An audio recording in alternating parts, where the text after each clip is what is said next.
prisoners that were in a stupor because they were on a train with no air, no water, no comfort, were aroused from their slumber as the train doors opened up, and they were screamed at, they were beaten, dogs were sent to attack them, and they headed in this direction. And there was only one purpose: you're running to your death. Very, very few were pulled out to serve in the Sunday Commando, and they eventually were also sent to their death.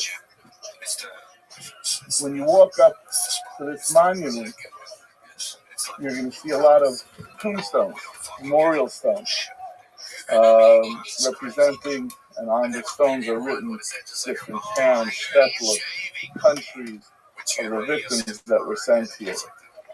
Different signs say 800,000, 900,000. The numbers are astronomical. They lose their meaning because you throw them around like, statistics. These were our grandparents, our uncles, our aunts, our great-grandparents.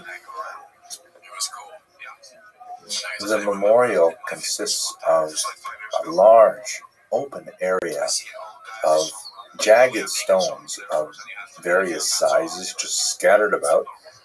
Some of them, seemingly at random, have names of places, and on some rare occasions even people, like the stone commemorating the heroic Janusz Korczak, also known by his birth name Henryk Goldschmidt, and the children, because he famously went to Treblinka with the orphans under his care. And the whole field is dominated by this massive structure in the middle that has this big crack right through its center that looks from not too far away like it's an escape route, it's a path out. But when you get up close to it, you see that it's just as sealed off as everything else. And the experience of walking through this field of jagged stones just amplifies the sense of the tremendous loss, the incredible demographic impact of the Nazi onslaught on the Jewish people in the Holocaust. It's kind of an overwhelming experience and deeply moving. The field of stones is transected at strange angles by these lines that run throughout it, and they don't seem to have any direct purpose or direction other than the fact that they seem to know where they're going, as if there's an inalterable force that is organizing all of this random destruction represented by the upright obelisks. And it's a very unsettling feeling to step through all of this, especially when you hear in the background the sounds of nature and a beautiful day. It's so jarring. What's good, son? Can you hear me? Big Feet Jones. Yes, I can hear you. Can you hear me? Yes, I can, my friend. How are you? Not too bad. Not too bad. Just dropping by. Excellent. How'd you find out about me? From Twitter. From Twitter? Oh, excellent. From the UAE Falconry and Finance? Yeah, no. Yeah, of course. Yeah. Excellent. Do you mind if I tell you about myself? Again, sorry? Do you mind if I tell you about myself? Sure, yeah. Excellent. I'm Rabbi ROTHSCHILD. I stream my life 24 hours a day, 7 days a week, 365 days a year for world peace. I've been doing so since the pandemic, more than 3.5 years. Have you ever seen the movie The Truman Show or the television show Big Brother? Yes. Excellent. Well, that's what I do. Data is, according to The Economist magazine, Earth's #1 resource, and I have more data than any person ever. Hey, what's going on, Miss Aquarius? How are you doing? Good, how are you? I'm well. You ready to take on the day? Yeah. All right, go hit it hard, girl. We'll see you tonight. God willing, we'll play our game, okay? Alrighty, see you tonight. Take care. Yeah, you too. Well, no, actually, I logged in before you were sleep. Yeah. This morning. That's what I do. I got to sleep sometimes. So I So, have how long have you been doing this for? more than 3.5 years since the pandemic. I have more data archived on the internet than any person ever. Wow. I have more social media than any person ever. I have over 100 YouTube channels, over 200 Instagram accounts, over 500 Twitch accounts, over 1,000 TikTok accounts, over 2,000 Twitter accounts, over 5,000 Blue Sky accounts, and over 10,000 Kick accounts. I'm the most archived individual ever. And The Economist magazine stated in 2018 that data had overtaken petroleum as Earth's number one resource, and I have more data archived than any person ever, which may make me a very influential person someday. And if that happens, I'm going to help you. I'm going to help your friends. I'm going to help your family all become independently wealthy if you're not already. I'm going to help you to create generational wealth, and I want to ensure that you're able to have enough money to be able to start charities and philanthropic organizations of your own. How does that sound, Bigfoot Jones? That sounds great. Ex- Out of curiosity, when you have to go out to the shops or the bathroom, etc. Are you still on camera then? Yeah, so I have streamed my bowel movements, and I have streamed outside. I've streamed myself in the shower. I like to sing in the shower, but really, it's kind of the same old when I do it. So I don't necessarily stream every single time I go to the bathroom, but I do stream it. The other issue is YouTube doesn't like that content, so I have to upload it to like Instagram or somewhere else. But yeah, I do my best to archive absolutely every aspect of my life, including eating, including drinking, including sleeping, as you know, and just entertaining and playing games and all those other things. I've streamed as far north as Santa Barbara, as far south as San Diego, as far west as the Pacific Ocean, as far east as the desert and mountains. I've streamed in Beverly Hills, downtown Los Angeles, Disneyland, basically everywhere in Southern California. Yeah, right. Wow. I do. Incredible. That's incredible. Thank- I don't know. I feel like I've barely spoken on the internet for 20 years. So it's Well, I was So like, I came on before, but I was almost too didn't want to speak. It was too unnatural for me, 100%. I understand.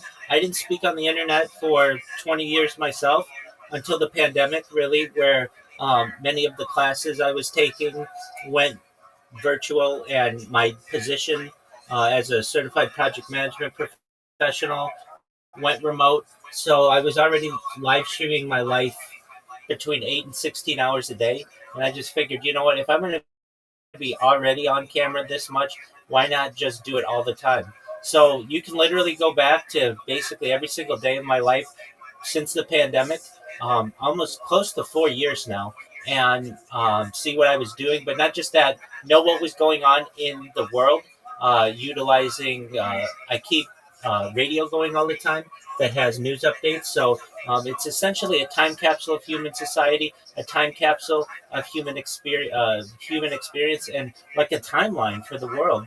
And I think it's really exciting that we have this much data. I know that it's going to perhaps not just have an impact on my life, but perhaps for people in the future. It's essentially what somebody would have done 100 years ago as a diarist or a journalist, but instead I am like just doing it virtually. Very cool, man. I noticed that when you were sleeping, you had two sounds. So, I think you were listening to the news and something else. Yeah. So definitely the news, and perhaps either a podcast that I have here or on the screen. The screen, I like to listen to Jewish history lectures. This was a podcast just from just a random one that I had pulled up. But yeah, I do my best to have as much media on this as possible because I want it to be a compilation of all of the world's media. So I've listened to every major music album on this stream and sang them, basically every major song. I have listened to every audiobook, watched every major motion picture and every television series. from the Western world on this stream, so that basically in the future with AI, it'll be able to dissect my reactions to all of it. And I think it'll be very important for people in the future. I do this because I want to end world wars everywhere. I'm about peace. Additionally, I want to help with people who are hungry. And so, through ending world hunger through the use of technology such as agricultural drones, floating greenhouses, saltwater greenhouses, hydroponics, vertical farming, and cloud seeding. I think those are some solutions to the problems that we have, particularly with hunger and with ending world thirst. I am sponsored by a cryptocurrency. It's worth about $100 million. And one of the things that we do is we build wells in developing nations such as Nigeria.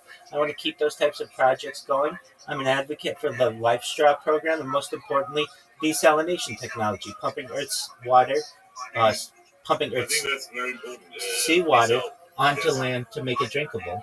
So this gives you a platform to be able to discuss those topics, and then just general positivity.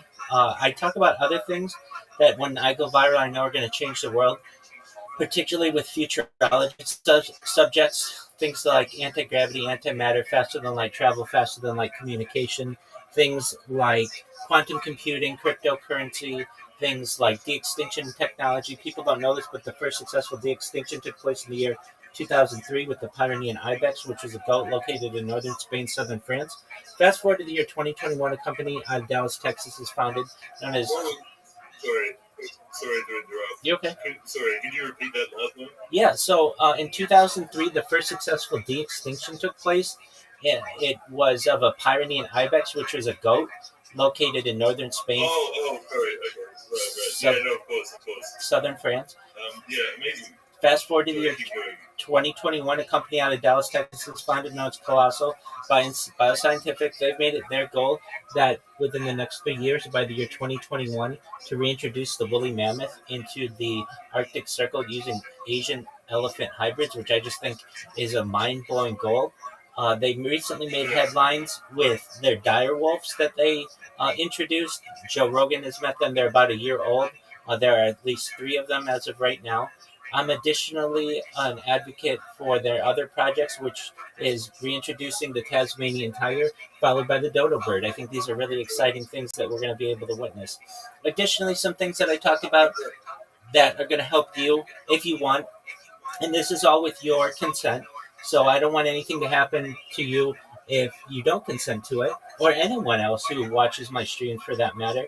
But if you want, you should know that I talk a lot about life extension, and I want to give you the finances that you need to extend what was when you were born the average life expectancy for you of about age 80 to age 100, 120 through the use of technology such as oxygen therapy, human growth hormone, stem cells, things like nootropics, cryonics, cryogenics, things like perhaps cold shock therapy, ambrosia therapy. Really want to get you to 120 years old, but then you may say, Rabbi, I've had a really good run. I don't want it to end. What do you got for me next? And the next type of technology I like to discuss is what's called mind-blowing technology.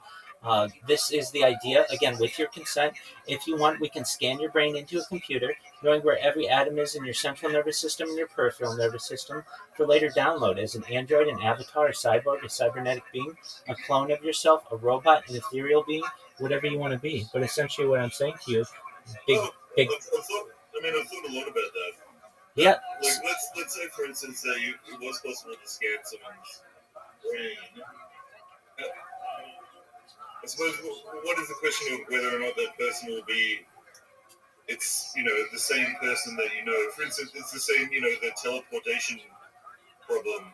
Are you the same person as the one who teleported through the teleport? Or are you just a collection of different electrons which can really accurately mimic the person who on the other side was killed? Do you know what I'm saying? Absolutely, yeah. So this goes to something known as the ship of Theseus paradox, which means it's the idea that you have a ship in a dock, and you take that ship apart piece by piece and rebuild a ship right next to it. Is it the same ship or is it a different ship? You tell me. Okay. Yeah, mean, it's a very good question. Myself, I would be very afraid to go through a teleporter, for instance. That's okay. I mean, because if you do that, if you do that, essentially you have to kill yourself. Yeah, exactly. Yeah. And you have to have a lot of trust. You have to have a lot of trust in the system that it doesn't glitch and that you will end up exactly replicated on the other side. Yeah, for sure. I'm extremely interested in it. I follow that dude, what's his name? Brian. Sorry, maybe a mind blank here. Brian Johnston. It's okay. Excellent. But like one of the things I would worry about is how he's a billionaire, obviously, Right. and not everyone can get their plasma sort of changed out. If they're sort of relatively working class, I guess. Right. That's ambrosia therapy. And this isn't going to be for everyone. Unfortunately, I'd love to be able to tell you, Bigfoot Jones, that I'd be able to help every single person in the world with all of these issues. I'm just one person. I know that I will be able to help a huge contingent of the population, perhaps as many as 10 to 20% of the world. But I know that I'm not going to be able to help everyone. But I do want to create more of an equal playing field for the globe and allow some people who previously wouldn't have had these opportunities available to them to actually be able to take advantage of them. I'm looking through your about. It's very comprehensive. Absolutely. The digital twins technology. I don't actually. Could I ask what that is? Is this related to what we're talking about? Can you repeat that? Oh, sorry. I was just looking through the list in your various interests. Right. What is digital twins technology? Oh, okay. So, as I understand, there's the idea, and this is an idea in futurology, and let me make sure that we get exactly what we're talking about correct. And I utilize AI on a daily basis, and I've been using AI since at least large language models were introduced November November 30th, 2022. And so, at least in this case, we're talking about a futurology idea where you can have a virtual replica of a physical object uh, available to you. Essentially, this replica would be updated in real time with data and sensors or other inputs, allowing it to mirror your behavior and performance in a real world counterpart. So, in simple terms, this is like a digital twin, living, breathing simulation of yourself or of something else in the real world. How it works is sensors collect data from a physical object like a machine, a building, or even a human.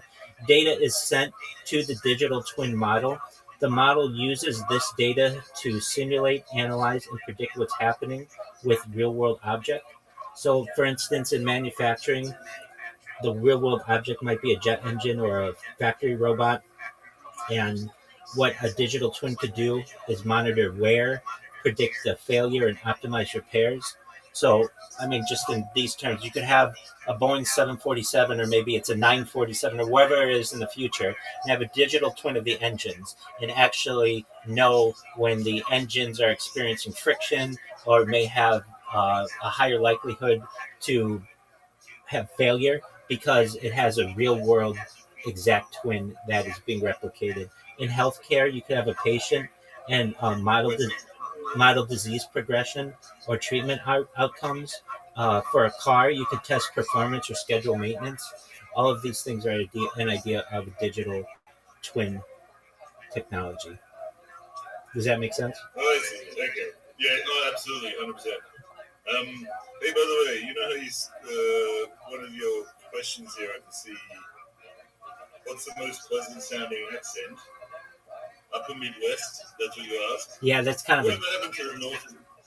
Yeah. That's kind of the North Atlantic accent. Where did that go? Yeah, so this is a great question. By the way, Upper Midwest is kind of a joke that I put in there. I like all accents, but one that I find humorous, I don't know if it's most attractive to me, is that Upper Midwest, don't you know, kind of talk. So the North, um, the Mid Atlantic accent is there's an interesting story behind that. So it was taught in boarding schools, particularly on the East Coast, as a type of anti accent. Basically, people from the South could send their children there. People from Brooklyn, people from New York City, people from the Northeast, and they would teach a type of English that was considered neutral, particularly to both an American and a British audience. Because those types of boarding schools have gone by the wayside, this type of accent is no longer as prevalent, but you do have this type of accent. People like Audrey Hepburn had it, Katharine Hepburn had it, Kelsey Grammer has it. It's not British, it's American, but it does have this proper type of grammar and proper type of usage, or at least proper sounding. So it was basically a way for Americans to be able to give their children a neutral accent to sometimes even disguise from where they were originally. Oh yeah, I mean yeah, I had read that. I truly love that accent though. It's a real shame. Where are you from, by the way? I'm based out of California. Oh, okay.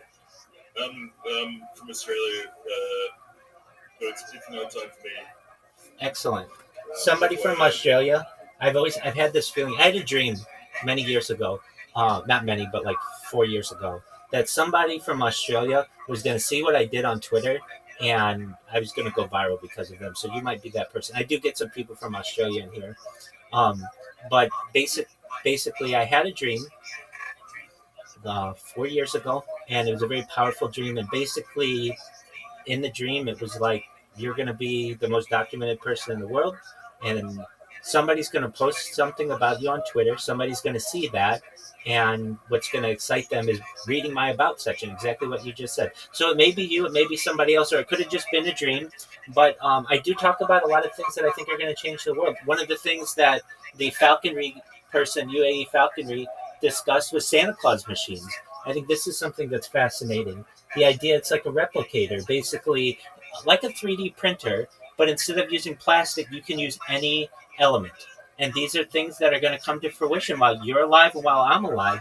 And if you've never heard the term Santa Claus machines, that's something that certainly is going to come to fruition. And I know I've never actually heard that term before I saw it on his post. Yeah. So I was curious. I was quite curious about it. Did you actually speak to him on Discord? Or? Oh yeah, definitely. We spoke at length for like 2 hours.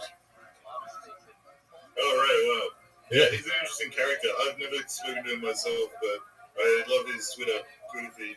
Yeah. So essentially, as I consider Santa Claus machine, imagine the periodic table of elements having like almost like atoms built up, where that could create that could basically print anything that you want. It's currently, it's an emerging technology, but it could give you anything that you want instantly and for free. So what are we talking about? It is a device that makes anything you wish: food, tools, technology. It requires no effort or cost, and it has no limits in what it can create. It's essentially a 3D printer combined with AI. So where does it come from? It was popularized by a science fiction writer known as Werner Vinge, and what he discussed is this idea that you could have this machine that could solve issues in economics, labor, and value, and it helps us explore a utopian and dystopian futures. One of the issues that UAE Falcon brought up to me yesterday was, well, Rabbi, couldn't you create like a nuclear bomb with this? And yeah, you could theoretically, but here's the thing: just like you have copy machines that if you try to put currency on them, it will not print those out. You could have other limitations on a 3D printer that wouldn't allow you to make ammunition or firearms or nuclear weapons and those types of things. This concept has been explored within like um, popular media with Star Wars. It's been known as a replicator, which in that it would instantly create food and objects from energy. It has been thought of as also something like post scarcity, an idea of post scarcity, a world where entire goods and services are free and abundant. And I don't feel it's that far away. One thing before we continue on this, we talked about mind uploading. They're already experimenting with mice and being able to transfer memories of mice. If they're already doing that within the next 10 years, we may start to lead into things like mind uploading with humans, with people who volunteer for this. I mean, when I started this stream, the idea of brain computer interfaces was seen as science fiction, but we had the first successful brain computer interface through Neuralink with a man named his name is Nolan Aspro. He's a quadriplegic person who can play a video game better than both you and I combined. And the reason why he's able to do that is because he has a brain-computer interface that essentially allows him to move a cursor faster than we can move it with our hands. And he does this all without use of his hands or legs. And we had then the second Neuralink implant be created. Now we're at half a dozen of them. And they've even created a helmet that allows you to use a computer cursor without needing any type of implant. We're already moving that quickly. That was science fiction when I started this stream, and now it's absolute science fact. And moving into the Santa Claus machine, when people start to hear this, the name alone is going to make people excited. Hey, did you know that there's a rabbi who streams their life 24/7, and they talk about all this futuristic technology, and one of the things is called the Santa Claus machine? Oh, what's that? It's essentially a replicator that you would see in Star Trek, but it allows you to make anything that you want. It's essentially a 3D printer that utilizes AI and the periodic table of elements to be able to create anything that your heart desires, all for free and instantly. That's going to change the world itself. And many of these topics. Oh my god! I mean, of course. I mean, like I really like, especially like years ago, I was, very much into sort of these sort of, futurism, transhumanism, and so on and so forth. Absolutely. But as we get closer and closer, I'm kind of getting a bit cynical, I'm afraid, because I keep just thinking that one, it will be sort of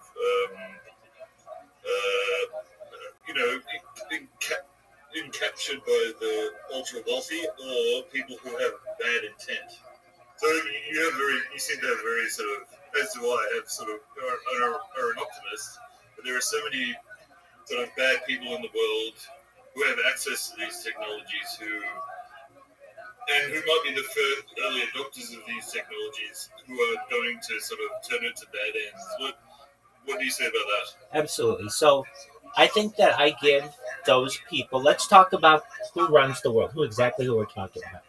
We're talking about the Astor family, the Bundy family, the Collins family, the Carnegie family, the DuPont family, the Lee family, the Merovingian bloodline, the Rockefeller family, my family, the Rothschild family, the Reynolds family, the Russell family, the Van Dunn family, the House of Windsor, and the Vanderbilt family. These families, we run the world. Now, do I run the world personally? No. But I am a descendant of people who are associated with these families and essentially can help as a leader to be able to say, look, not just to our families, but to the world. We won. It's game over.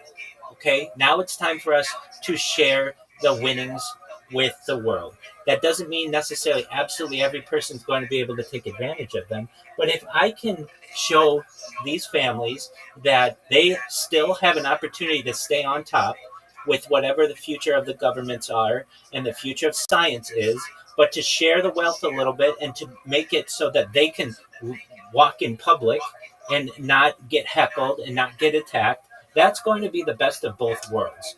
So they don't have to walk around with armed security all the time, or they don't have to live in a fenced-in castle, that they're able to live a normal life, which many of them have been unable to do because of who they are in society. These are opportunities as well that are really going to be attractive for many of these people because they are going to want to take advantage of them themselves.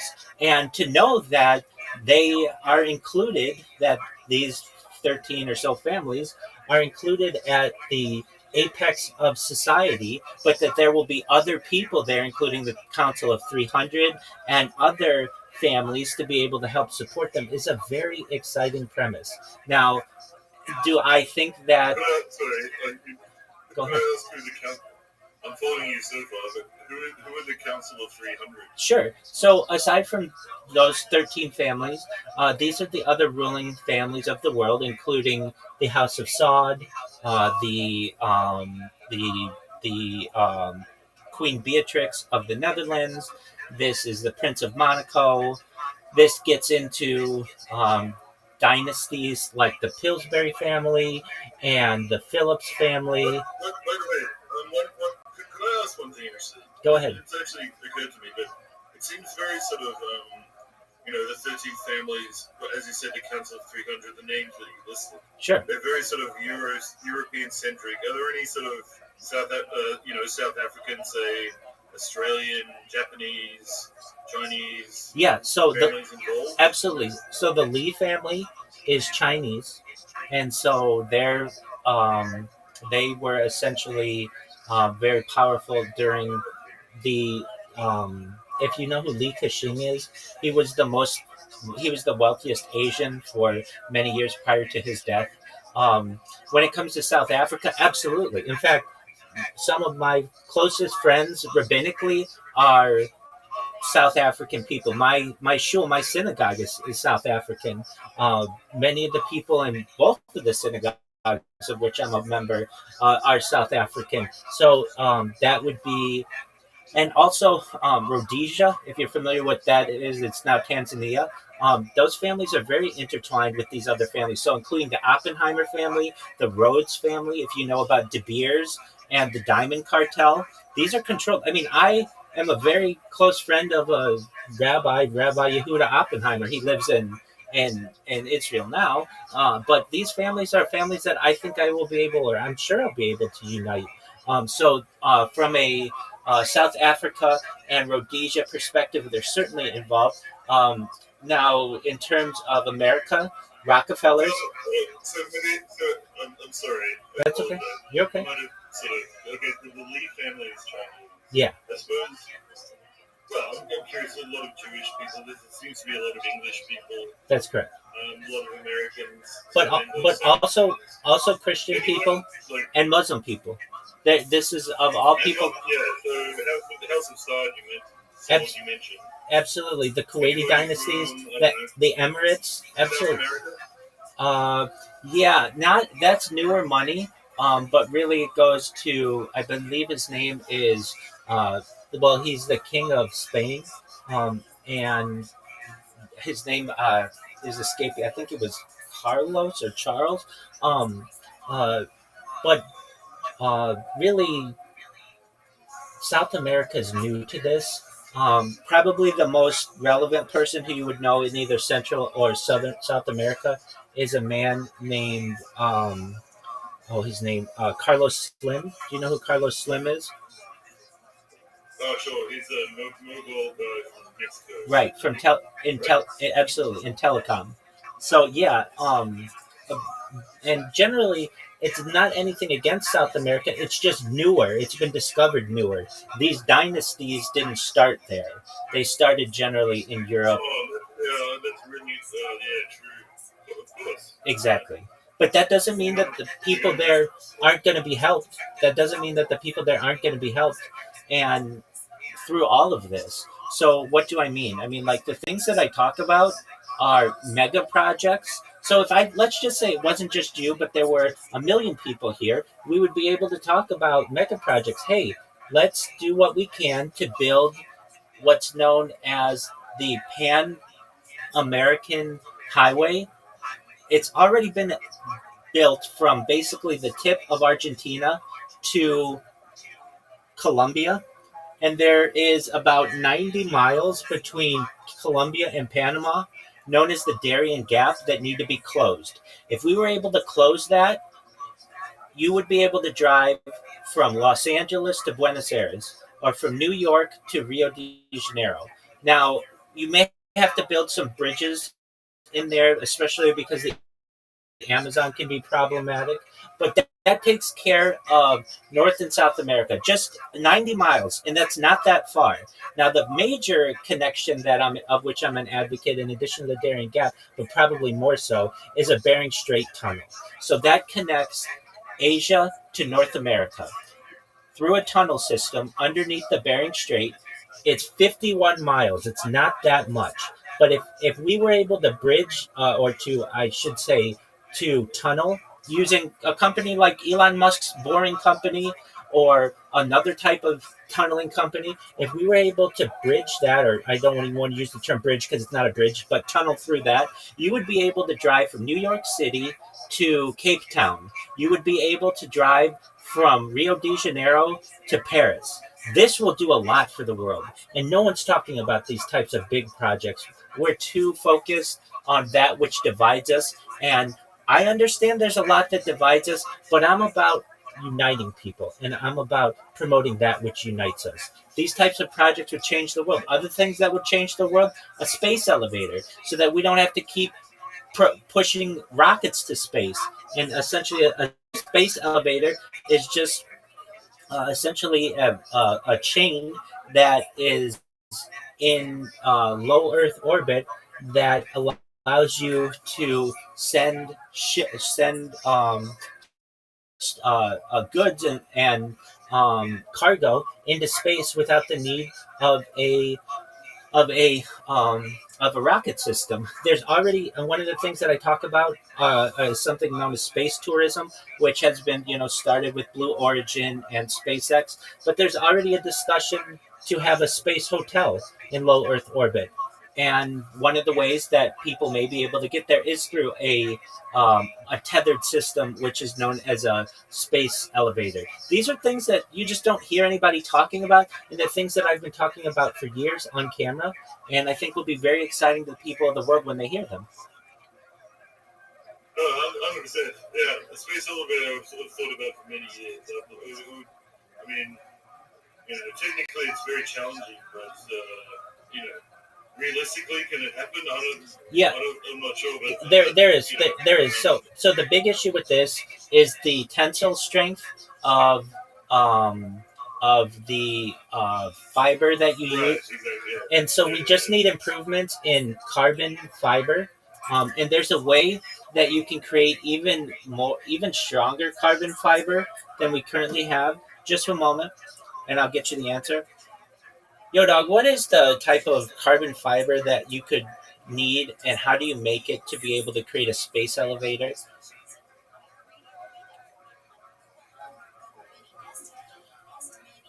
So this is really a big move in material science, and it's next level carbon fiber. So you use carbon nanotubes or graphene ribbons, which are ultra strong, ultra light materials, far beyond normal composites. Why carbon nanotubes? They're 50 to 100 times stronger than steel. They're one-sixth the weight of steel. Their strength to weight ratio is unbeatable, and that's what matters for something hanging from orbit. To support a space elevator, you would need a material with the tensile strength of at least 50 to 100 gigapascals. Steel and regular carbon fiber tap out at 2. So it's going to be a lot stronger than that. And carbon nanotubes and graphene can go way beyond that, theoretically up to 130 gigapascals. So how do we do this? We use carbon vapor deposition it's known as CVD. You heat up carbon-rich gas and grow nanotubes on a substrate. It sounds easy, but making the long defect-free CNTs is incredibly hard. But here's the thing. We have AI that can help to oversee all of this to ensure it's done absolutely perfectly. And we didn't have this 50 years ago, 10 years ago, or even 5 years ago like we do today. And then you spin them into a cable. Well, I suspected it might be some sort of future materials technology that we don't even know yet. There could be carbon nanotubes. We never know. That's what it is. That's what it is. I mean, science fiction writers have talked about that. Engineers talk about that. That's what it is. And these things are starting to be able to be created in laboratories. And once we have them, you spin them into a cable. You bundle the nanotubes into aligned threads or ribbons. The techniques include wet spinning, dry spinning, and force pulling. A problem exists where spun CNT cables often have gaps, twists, and weak points that drastically reduce their strength. However, with AI, we can have all of this overseen and ensure that we are able to fix any issues that they have. You layer these CNT threads into a mega ribbon that's thin but crazy strong. And then what you can do with the space elevator design constraints, it's got to stretch from the equator up to geostationary orbit, and it needs a counterweight beyond that. The base must be a stable equatorial platform like the ocean or land near Ecuador. But we're getting there, and you might be able to see that within the next 20, 30, 40 years. And that's an amazing accomplishment. I mean, we're talking about being able to take people into space safely. Not that we can't already do that with rockets. We can already do that with rockets, but this would allow for major building projects to be done into space. Hey, Rabbi, soon I have to go and make some dinner myself. But can I ask one more question? Absolutely. So 13 families, the Council of 300. Where does Russia and Putin fit into all of that? Yeah, so he would probably be towards the lower end of the top 1,000 people, wealthiest individuals in the world. And when you look into these things, they become dynasties.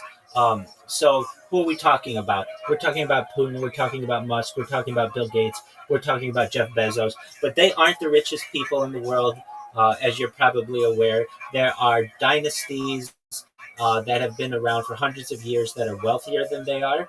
However, they are major players in the public view of finance. So if you're asking where would Putin fall, his net worth is not publicly.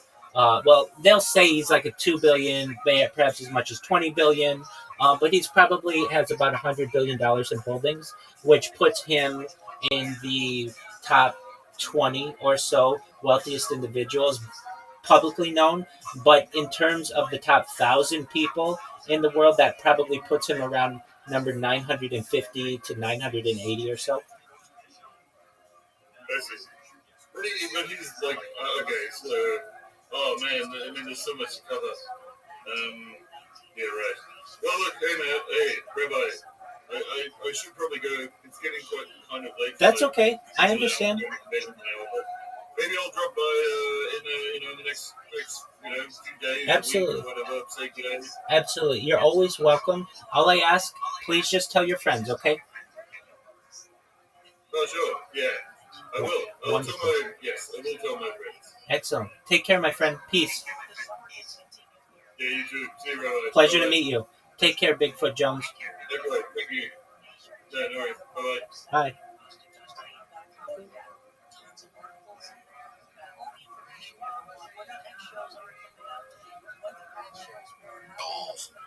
Okay, I'm taking the stall. But if there's shy. He's not going next. if there's only three, yes, I He's would going get in this far hall. away. If I'm in the third one, you go to the first one. That's universally known. Yes. If you pick the second one, you wanna suck me off.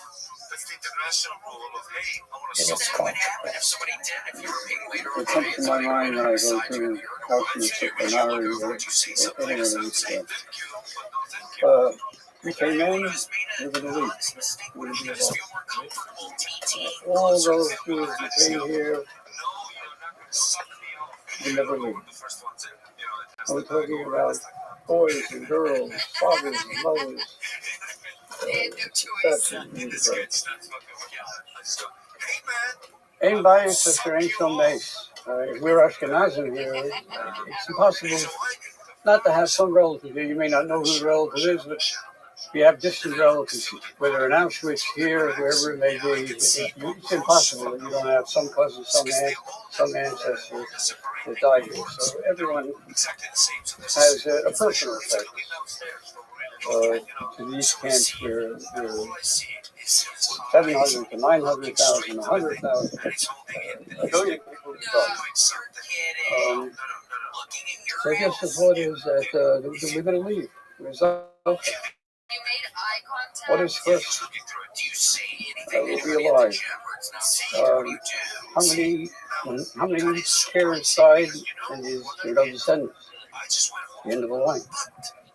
So if we're survivors, there must be some reason that we're here and we're able to do things that they couldn't do, they wish to do, but will never be able to do. So we have to learn a little bit. We have to do some mitzvahs. We have to do something, maybe a little more than we would do just for ourselves. But we have to make up in some sense. The loss. The loss is possibility.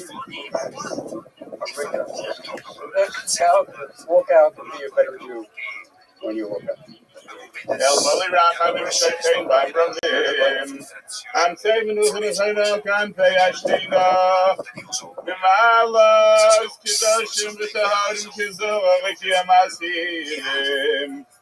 Es nishmas hakidoshim v'hatahorim shehom so v'shenegu v'shenishchatu v'shenisrafu v'shenifu v'shenechniku al kibush Hashem al yidei atzem v'agermani v'ozreihem yibach shemam v'zichram Bavo Shebli Neder Etein Stop Vilami Terviarastovas in Nishmesayhem Shiganei Dentehei Minuchasam Lochein Galarachamim Yastirein Beseisek Nofav Liahilamim Yitzrar Vitzrar Hachayim Nishmesayhem Adonai hu nachalosam Yeluhu v'shalom v'shkevei seihem v'neimar Amen. I hear a branch break. So I look over, it's a guy, and he's walking. Here I am in Simna. This is my ancestral homeland in Lithuania, in the Alytus district.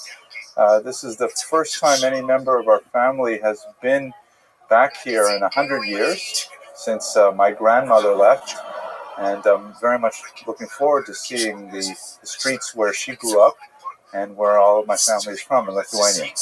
I'm walking, I'm at the top of the town square right now, and I'm going to do a 360 so you can get a sense of where the shul is located in terms of the town. You can see the cobblestone area behind me is the old medieval town square. This town is over 500 years old, and Jews were here at least 400 of those years. So this is the grand expanse of downtown. You can see right to the very end of it, and just scoping around behind me, that's the other end of it, and it stops there. And there's this big, rather new municipal building. Looks like it was built in the 1990s or 2000s, perhaps, after they joined the EU. And then right there is the old synagogue. And you can see how prominent it would be in the overall geography of this little shtetl, that just right off the main square, at the other end of the street from the church. Very typical to have church on one end of town, and if you find the church, you just go to the other end of town, you'll find the synagogue. That's where the synagogue will be located. Very prominent, closely related to the actual town market, and closely related to the Jewish stores in the neighborhood.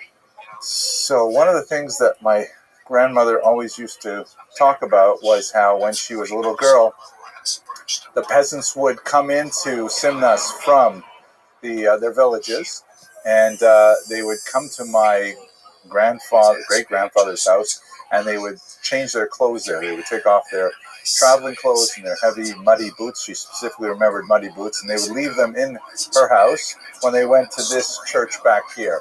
So if we think about that, it's hard to tell, but perhaps my grandmother lived somewhere along this street, or maybe down further behind me. But we have no idea which house it would have been, or even if the house is existing. So this is the end of the street is basically where the large building is, correct? Yes. And the other end of the street is basically just past the church a little bit. Yeah. So the main street is probably about 3 kilometers long at the most. So it's this one big street and a few smaller streets coming off like this. A little direction we take. Yeah, this is a very grand building. And you have a date, 1902. Yeah. Like synagogue style. Yeah. This is this shul that my family would have davened with. My grandmother left in 1930, and this synagogue was built in 1905. So it certainly would be their synagogue.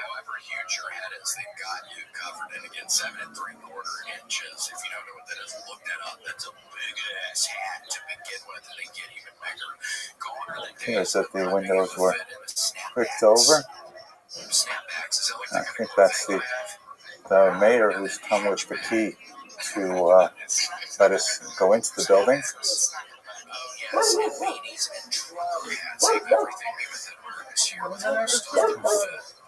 Hello. Henry. Приємно вас пізнати. По-русски. По-русски, по-українському легкий, чем англійський. Я Владос. Владос, окей, приємно. Сыны у нас этого города. Ну, еще эти поселки. Yeah. Це дуже цікаво, дуже прекрасно. Ну, приятно слышать. Я тоже по-русски. So.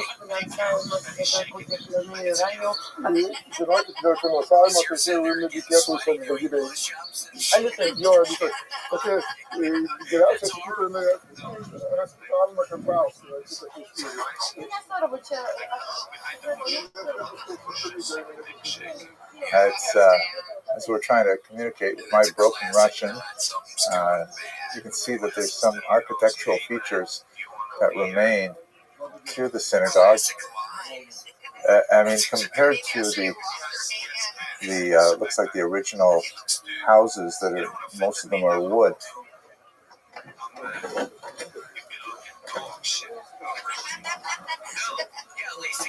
Wow. Inside the shul that my family davened in. Just see one side. Let's see if there's a mezuzah marking.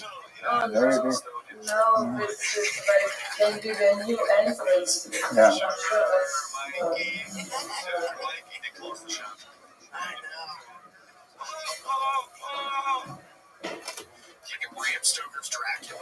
So now it has been transformed into a kind of a sports room,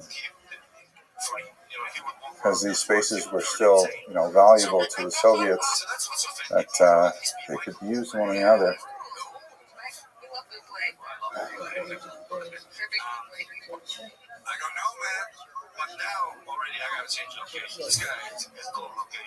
The ceiling is probably not original too, right? The ceiling was probably...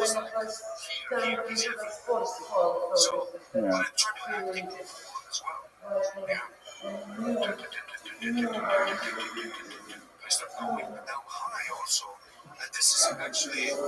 Which way is east? Do you know? East. So the Aron Kodesh would have been where the goal is right now. I'm scared. There's people after me. I'm gonna be scared to death. So I'm gonna go and try to be more alive. So this is behind me would have been Mizrach, where right now is where there would have been an Aron Kodesh, and now of course there's a kind of a basketball back and like an indoor soccer ball. Gives me a certain amount of Agnes Nefesh to be in here and imagine what this meant to my family when it was intact and functioning. It gives us some sense of the depth of the loss over the last century. Okay.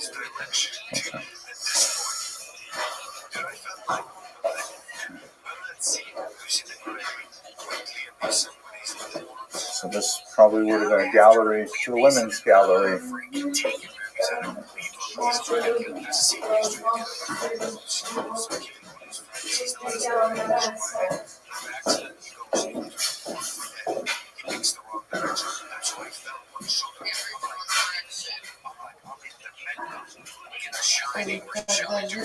This is a sauna, right? For heat? Or it's just the smell of the wood? Yeah. Yeah. But what would they do? What was done here? Shotoya. In here too? Oh, for exercise. Ah, okay. Toya Ezerat Nashim, this is where the women would sit originally? Or they built new walls?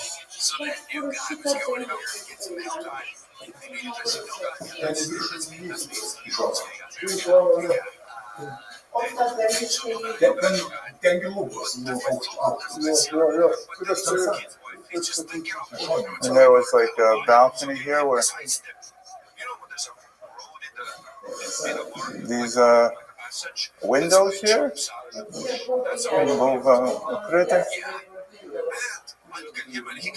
А почему закрыты такие?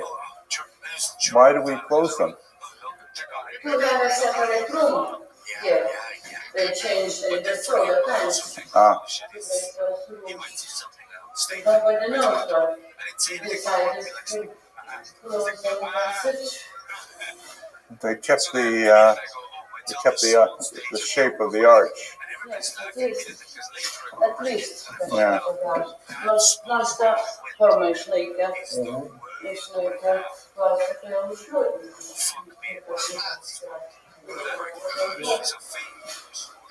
Okay.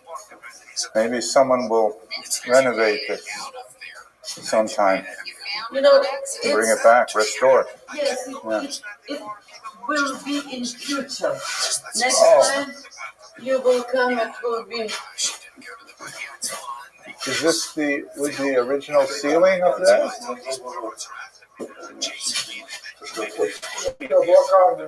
That's the chimney, the chimney, but it is.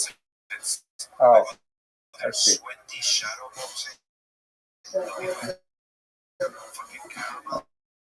This maybe was small room for the rabbi or something. It was administration, it was the sports. Solar panels. And what does this word mean? You need to solid? Wrestling hall. Wrestling hall.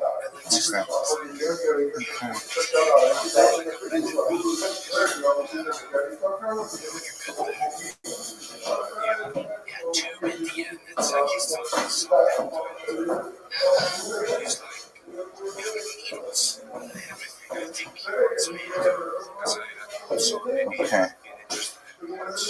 I would like to say a small prayer in here, if I may. Just in here.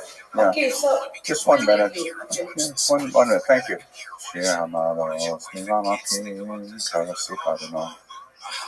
Adonai Shema B'Kovi Tiyanas Nafal Kashevos Lofo Tatanoi. Ima Bonos Tishmoria Adonai Miyamo. Imcha Haslicha. Amanti Dore. Kivisa Adonai Kivsa Nafshi V'Vi Baro Hochalti.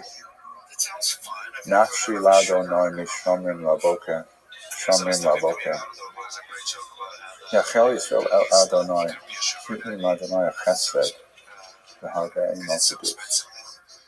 V'Hu Yiftes Yom Mikol Mashal.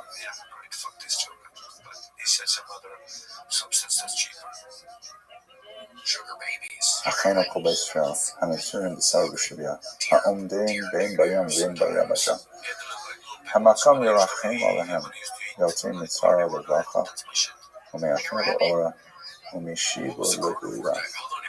השתה, בהגרה, בזמן חביב, ונאמר אמן. caramel. It's pretty good. Do they even make? I don't even know if they still make those things anymore. Probably like a cracker. So what I learned is that,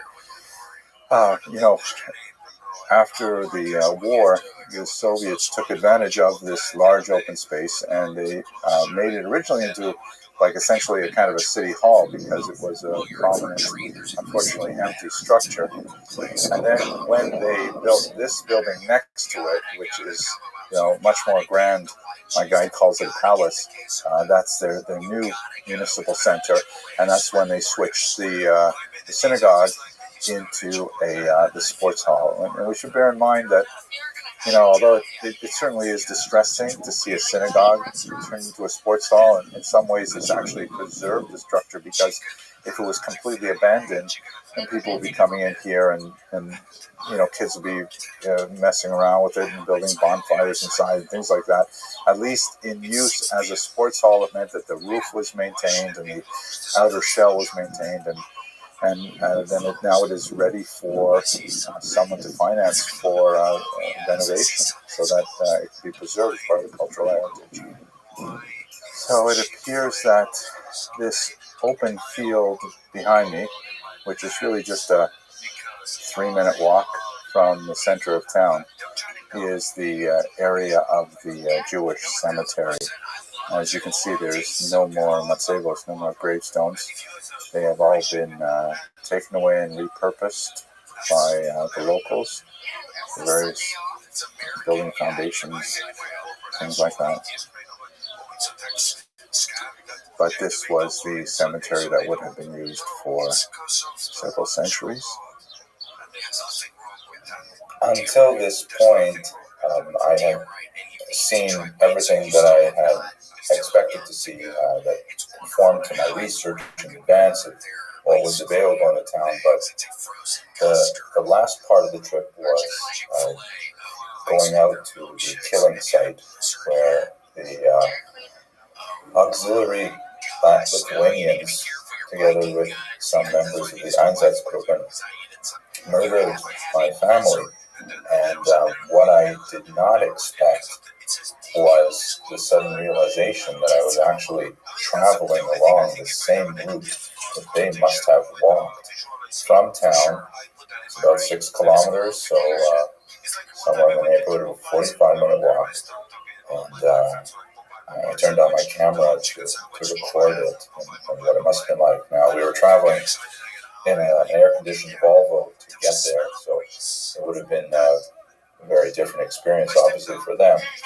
But I tried to meditate on what it must have been like for them to take these last steps with dread and fear of what would be at the other end of this destination. At several points, technology seemed to be warning us against what we were doing. We came up to a very, very narrow sort of tunnel under looks like a railway or something that I think was more appropriate for a horse and cart, and it wasn't clear if the Volvo would make it through. And then it was sending off all kinds of warning sounds. And then when we got to a certain point, going from a paved road to the dirt road to a couple of roughs in a road till finally, the GPS just stopped. The last road was called an unnamed road. But we could see on the GPS that the site was some distance off, but there was no way to get there. Obviously, we could get there only on foot, as if the GPS was saying to us, you have to leave everything behind in order to experience what you're about to experience. Треба ходити.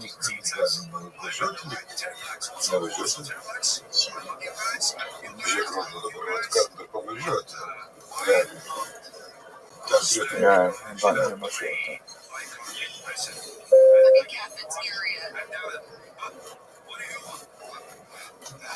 Недалеко.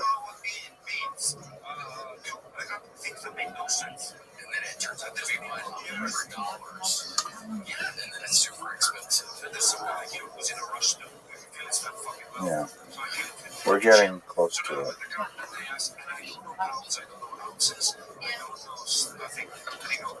It's the evening that they usually ask you how many girls.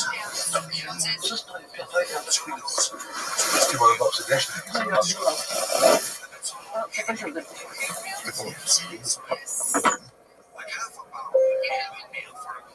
Yes. Yeah. Okay, дякую.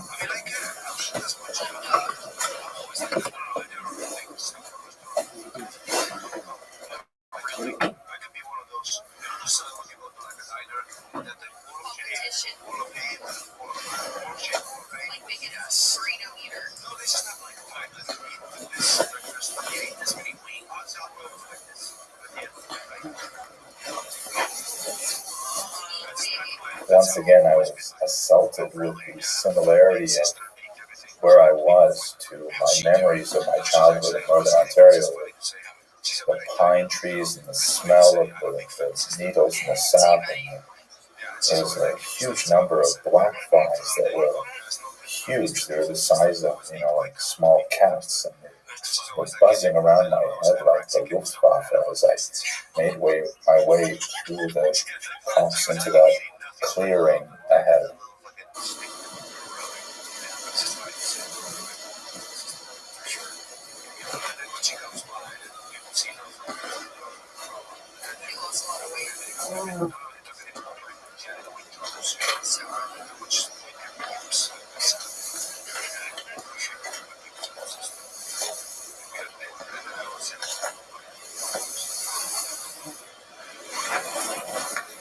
These texts here, they are from the early Soviet times. I understand. And they are totally incorrect because what is confirmed that here the grapes are of 414 old people, men, women, children who had to walk the same way we did now. I was thinking about that. Yes, so undressed and the worst white, and they were taken here to this remote place, just 3 kilometers from Simna's homes, native places, and the ditches were already here back before that, so they were shot here in this place.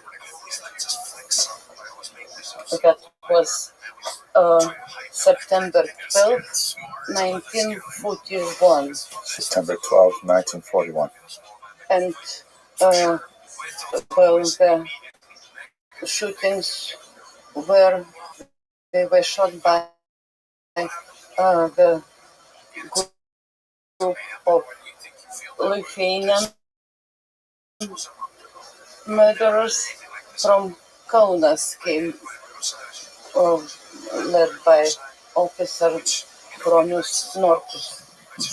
They were organizing, and some people were taken from Simnas, locals, Lithuanians, who were forced to dig later or to bury them. And they saw that the land was moving still, and the shootings were continuing, shooting them buried alive.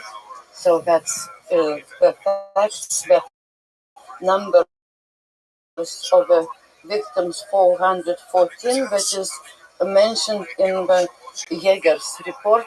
Yes, exactly 68 men, 197 women, 149 children, because men, strong men, before 160 of them were killed in a litus. Before, usually they killed the people who could resist the fight, and then later the rest. So that's the place, the massive graves of the people, Jews from Simnas. The monument from 1965, made by Lithuanian artist. Mother in pain lost her children. So that's the murder site of Jews from Simnas. Give me a minute, yeah, please. Thank you. Thank you for that information. So much of it. You know what I do?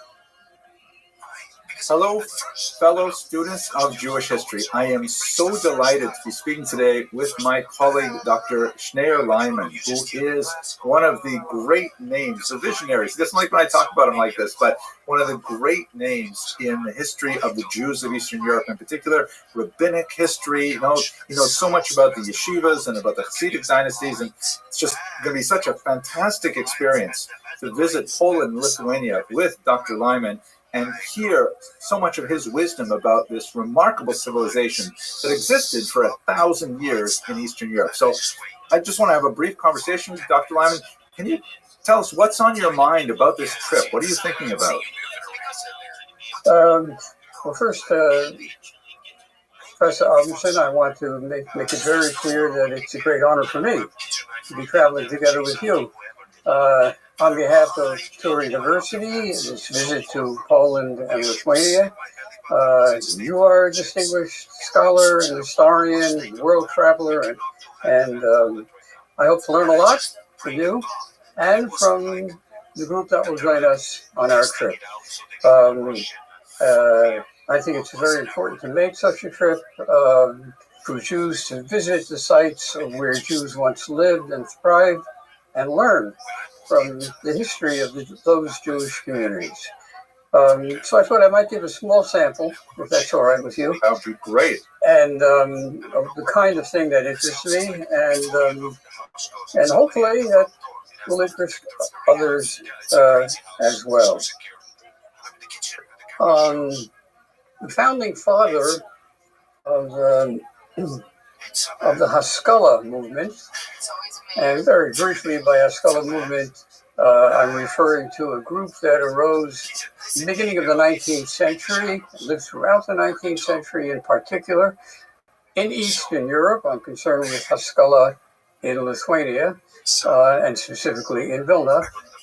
So that began to thrive early in the 19th century, and the founding father of that movement, who I'm going to talk about, his name was Mordechai Aaron Ginsburg. Mordechai Aaron Ginsburg. And he was a great maskil, the founding maskil, the father of all the other maskilim, and he died in Vilna in November of 1846. Can I interrupt you for a quick question? Sure. Like if I hear the phrase founding father of the Haskalah, I would immediately say Moses Mendelssohn. Right. So I'm referring to the founding father of the Haskalah in Eastern Europe. Moses Mendelssohn should certainly be considered as the founding father of Haskalah in general, but that was in Germany. Okay, very good. But it didn't make its way to Eastern Europe, and certainly not to Vilna until the beginning of the 19th century. Okay, fascinating. And Mendelssohn, of course, died, I think, in 1786. So Yes. it took a few decades before it made its impact. That's right. There are people who are called in Hebrew Mivasrei Haskalah. Maskilim before Haskalah started. There were such people in the 18th century in Vilna, very few. They were all medical doctors, actually, but none of them were really Maskilim. So the Haskalah movement that I'm referring to in Eastern Europe begins at the beginning of the 19th century. That's very good. Let me just ask you one more question, and this is really for the benefit of my viewing audience. Could you just define Haskalah in a thumbnail definition? Yeah, that's very difficult to do, but I'll give it a try. The Maskilim in general, whether it was Germany, France, or Eastern Europe, first of all, came under the influence of the Enlightenment, and whatever values the Enlightenment pushed forward, they were interested in those, very specifically rationalism, for example, and they felt that there was some changes that need to take place in the lives of Jews in the countries where they live, if they were going to be living in the modern world. And the modern world begins for us, with the emancipation. That's in a nutshell. Okay, so what kind of changes? I'll get to I'll that. let you go. I'll let you go. Just I'll get to that shortly. Okay, all right. So, Mordechai Aaron Ginsburg dies, and the Maskilim, his followers, and by the way, we're talking about a very small group of people when we talk about Haskalah in Vilna at the beginning of the 19th century. In 1850 or so, in the entire Pale of Settlement, there were 2,300,000 Jews and not more than 150 masculine. So we're talking about a large minority. In any event, as Jews did at the time, they turned to the Maggid of Vilna and asked him to speak at the funeral. And very briefly, before you ask me another question about it, the rabbis in Vilna, after the end of the 18th century, when no chief rabbi was again ever elected in Vilna, for a variety of reasons, a decision was made that they would appoint rabbis, but rabbis would never have the title of Betin, which is what we would ordinarily translate as chief rabbi. Instead, every rabbi appointed in Vilna received the title Moreh Tzedek. And which translates as righteous teacher. Righteous judge. The point was, they're not of Betin, they're not the chief rabbi. It's a smaller title, and many rabbis who share that title. Vilna was a huge city with a huge Jewish population, and at times there would be as many as 50 Moreh Tzedeks in Vilna. And each Moreh Tzedek would have a specific job, whatever it was. One was an expert in Gittin, in divorce documents. Another took care of the mikveh and made sure that everything in the mikveh was kosher. And still another, and many others were in charge of kashrus, and so on. And everyone had the same title. And even the greatest owner in the world, and there was very great owner in Vilna, who were members of this committee, we'll call it, of Moreh Tzedek. They had the same title, Moreh Tzedek. Of course, everybody recognized who the greater scholars were, but they all had the same title, Moreh Tzedek. One person, among all the rabbis, had a different title, and he was called Moreh Tzedek Maggid Meisharim. He was the preacher of Vilna, the Maggid of Vilna. And the Maggid of Vilna, unlike all the other Moreh Tzedeks, would be the main speaker in the main synagogue, the grand synagogue of Vilna, the Knesset HaGadol. And he certainly would speak on all those occasions when any rabbi speaks, Shabbos Shuvah, Shabbos HaGadol, and so on, and on many other occasions too. He actually spoke fairly regularly. And he would be a very special kind of person, trained to speak publicly. He would entertain, large crowds would come to hear the Maggid of Vilna. There were many famous such Maggidim. One of them, Rabbi Jacob Joseph, became chief rabbi of New York in a much later period. Anyway, so of course they immediately invited. One of the tasks of the Moreh Tzedek Maggid Meisharim was that he spoke. He delivered the eulogy, the main usually at any funeral. That was part of his job. And so, of course, the committee went immediately, family went, and a committee of other Jews, important Jews, they all came to him and they told him that they wanted to speak at the funeral. He initially refused, because remember, this was the first Jew in Vilna who agitated for changes in social policy, changes in educational institutions, programs, and so on, that he felt were necessary to somehow advance their status in Russia, in particular. Of course, from 1795 on, and through the 19th century, Vilna is part of the Russian Empire. They came back with various other rabbis and other important people, all telling the Maggid, we're very sorry, but you're a paid member of our community. We pay you for this. This is your job. And you have to deliver a he realized it was a difficult situation and he had no choice, and he decided he would deliver a eulogy. And nothing is impossible for rabbis, if you don't know that yet. And he was very wise and clever. And, rabbis using their skills can have East meet West, and he was very good at it. This Maggid, his name was Zalman Ze'ev, but he was known popularly as the Wolf. The Wolf, the Maggid of Vilna, Wolf is the Yiddish translation of Ze'ev. And he got up to speak. And his opening line was a verse from Yeshayahu, in the book of Isaiah. Tzaddik avad ve'ein ish samaleh. The tzaddik has died, and no one takes to heart. And all those present at the funeral listening to the opening were shocked. Both the traditionalists and the Maskilim.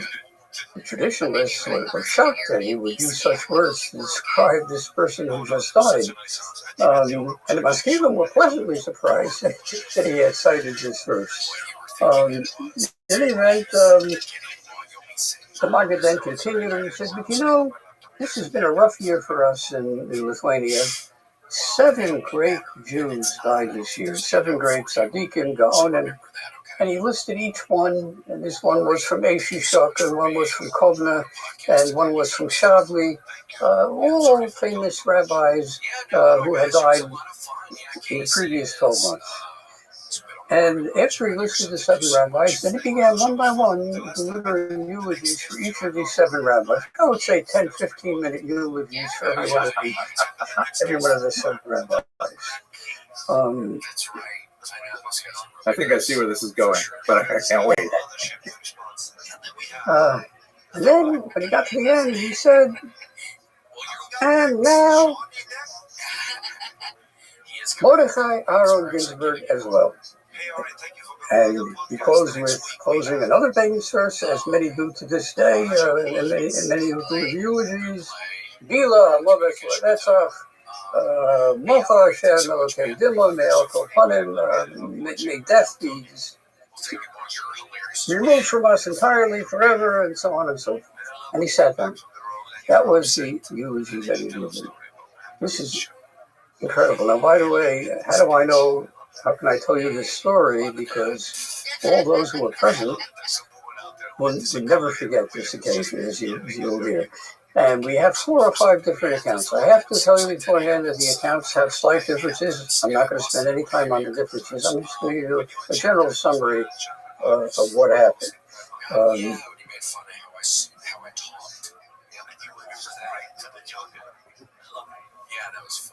Present at the funeral, this would be probably in the great synagogue of Vilna, which is where eulogies were held before, as they made their way, as it were, to the cemeteries where the person would be buried. Adam McCoy Levinson, one of the greatest of all the Maskilim of all time, a great Hebraist and someone who moved beyond Mordechai Aaron Ginsburg and became the leader of the Maskilim, especially in Vilna. So his name, and he was a Kohen, Adam HaKohen Levinson. So this could not have been in front of the beer. It had to be in the main synagogue, and the beer would be outside the synagogue.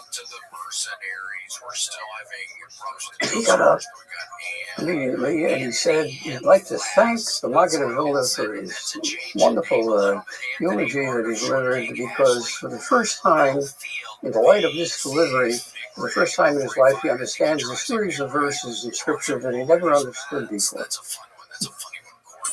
And he began discussing 2 Samuel chapter 1.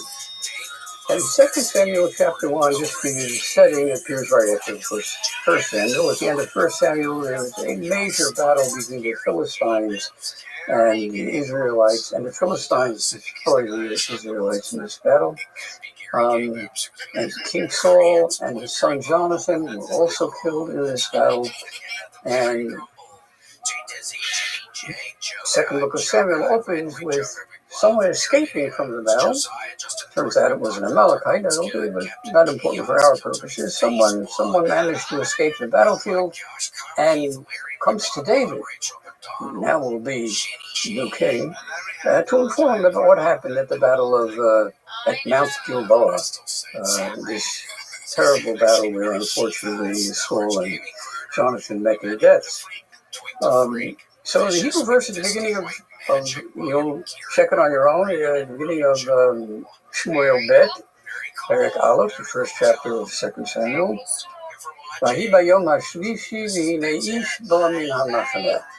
the third day, at the end of the battle, someone managed to flee, and it says an Ish, it was a man that came, and he would be the reporter who would report to David what happened. That's in verse 2 of that first chapter.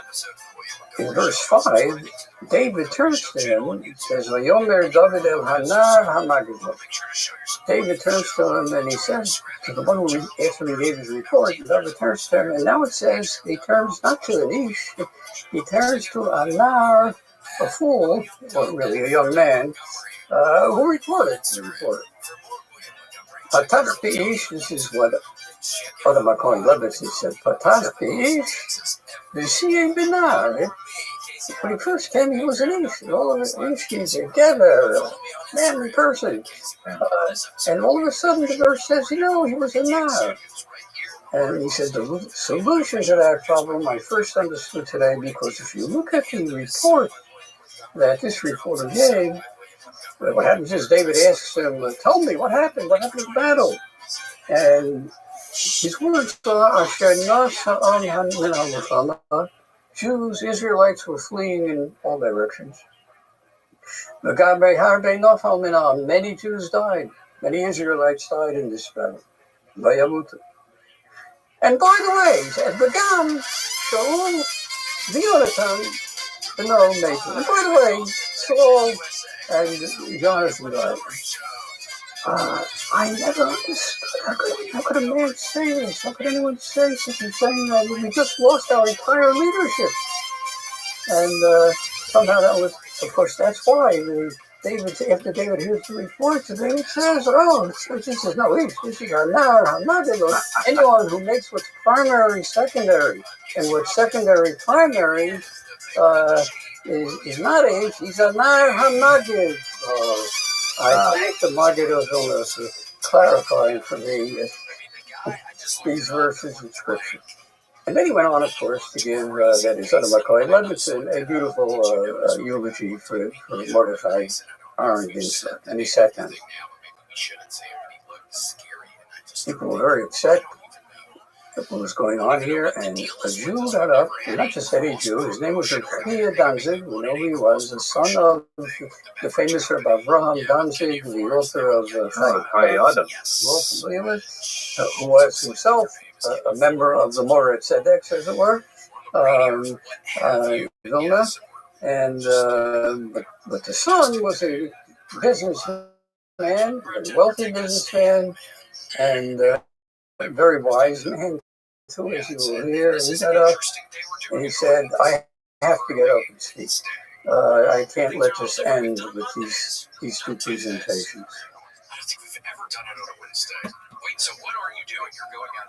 He said,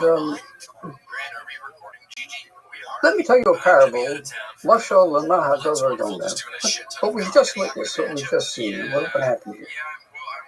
He said in Warsaw there was a Jew who did business in furs. He used to import furs from Russia and from the East and some of them in the West. And this Jew in Warsaw, we would be visiting Warsaw, this Jew in Warsaw, his best customer was another Jew in the same business in Berlin. And it happened to be that the Jew in Warsaw was marrying off his daughter, and he invited all his business partners and so on to come to the wedding. So the Berliner came to Warsaw to attend the wedding. In Berlin, they dressed differently than the Jews in Warsaw at this time. In Berlin, they wore like we do, and more or less, most men wore a two-piece suit. In Poland and in Russia, all Jews, all men wore slacks, but above the slacks, not a jacket, but what we would call a kapata, a coat, down almost to their ankles. It's quite a difference. Anyway, the Berlin Jew came to Warsaw. He attends the wedding. It's the first time he ever attended a Jewish wedding in Warsaw. And as was the practice in Warsaw, you would have a batchen, There would be a Jew who would entertain at the wedding. You could call it entertaining because, but it wasn't just entertaining. You had people laughing and crying at the same time. He would speak about the ancestors of the bride and the ancestors of the groom and how sorry we are they're not here and they couldn't be here and so on, and who died this year and so on and so forth. Everybody would be crying. Then he would begin with all kinds of gematrias and all kinds of entertainment, and you have the people rolling on the floor about how it turns out that the bride and the groom really are equals, because if you just figure out the gematria of words that go with their names, it all works out perfectly. They were made for each other. This was made in heaven. Anyway, the Berlin Jew saw this. He was amazed. He had never seen such a wedding. Everyone having such a good time. He went over to the Batman and he asked the Batman, what do you charge for such a performance? He told him whatever it was, 25 rubles. So the Berliner said, I happen to be marrying Wolf's daughter in a few months. Here's the date. I will pay you round trip fare. I will triple your salary. I will give a performance at this wedding in Berlin. Sure enough, he came on that day to Berlin, and the time came for the Batman to get up before the bride and groom, and he came, and he did what he always does. He did exactly what he did in Warsaw. He did it in Berlin, only no one understood a word of what he said, because ordinarily a Batman speaks in Yiddish, and the foggiest notion what he was doing. Not only did he not entertain, it basically ruined the wedding. Then everybody's eating at the Suda, and the Batman comes over to the father of the bride, and he said, I'd like to get paid. I'm not to get back to Warsaw. And he looks at me and says, you think you're going to get paid? You ruined my wedding. I will pay you nothing. And so there were rabbis still at the wedding in Berlin. And so they found 3 rabbis. They sat down, and the rabbis agreed. He has to get back to Warsaw. The Batman's got to settle this matter right away. They would hear the arguments of the Batman. They would hear the arguments of the Jew who made the wedding, and decide the issue one way or another. And the decision was that he had to pay the Batman for the performance after they heard the arguments of both of them. And the Batman, how did he win? He won because he gave a wonderful argument. He turned to the rabbi and said, look, he said, I did the same performance that I did in Warsaw. He hired me for what I did in Warsaw. I did it here. I have to tell you what happened. In Warsaw, I always go over to the Chassan, and his name is Chaim. I go over to the Kala, and his name is Leah. Chaim, Leah, I live in the Makrius. I had no problem. I went over to the Chassan, I asked the Chassan, what's your name? He said, Ignatz. I couldn't spell Ignatz, never mind over the Gematria of Ignatz.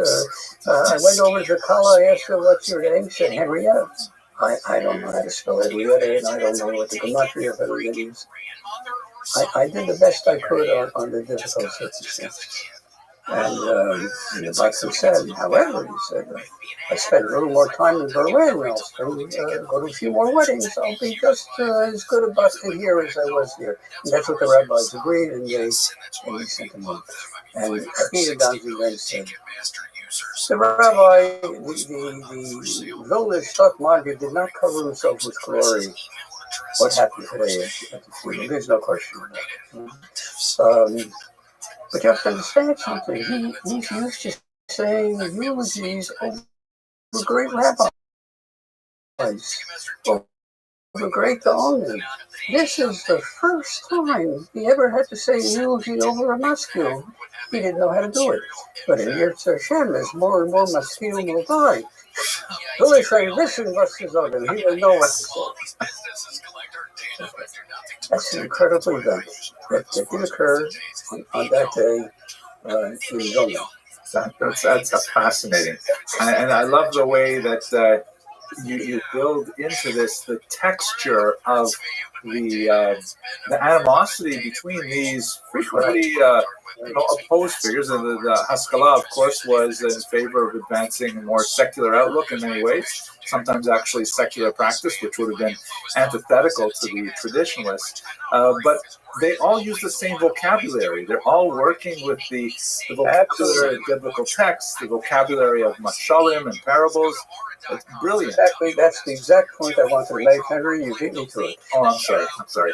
I was just appreciating it. But first, the camera can pick this up. Yes. Here you see a portrait of Mordecai Aaron Ginsburg. Take a look. Wow, that's great. Wait, Mordecai Ginsburg. So this This is is Maskil. the first Maskil who died. He doesn't look so Notice muscular. here, now here's so it's that's what you were saying just now, Henry. Namely that these were traditional Jews from traditional backgrounds. They went to Seder, they went to yeshiva, but they were confronting a new Russia, a different Russia, a czarist regime, and they knew that they would be tested by the Russians. And they wanted two very important early requirements of the masculine things that were on their agenda to repair. First of all, the Jews should learn Russian. How can you live in a country and not speak the language of the country? And second of all, if you live in Russia, you should dress like a Russian. Now here you see him, the portrait of, this is how he dressed in Vilna. Yeah. But he used to travel widely in Greater Lithuania.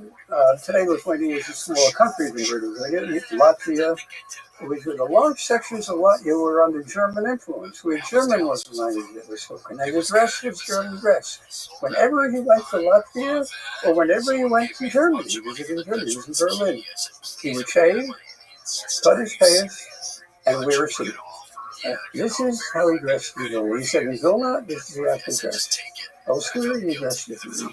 But the goal was to reach a point where everyone would want to dress like the Russians and speak like the Russians. So that's what he reflects. Fascinating. The reason I told this story is not only that it's an incredible story, but it shows you on the one hand how close-knit the masculine war in Eastern Europe at this stage with the rabbinate.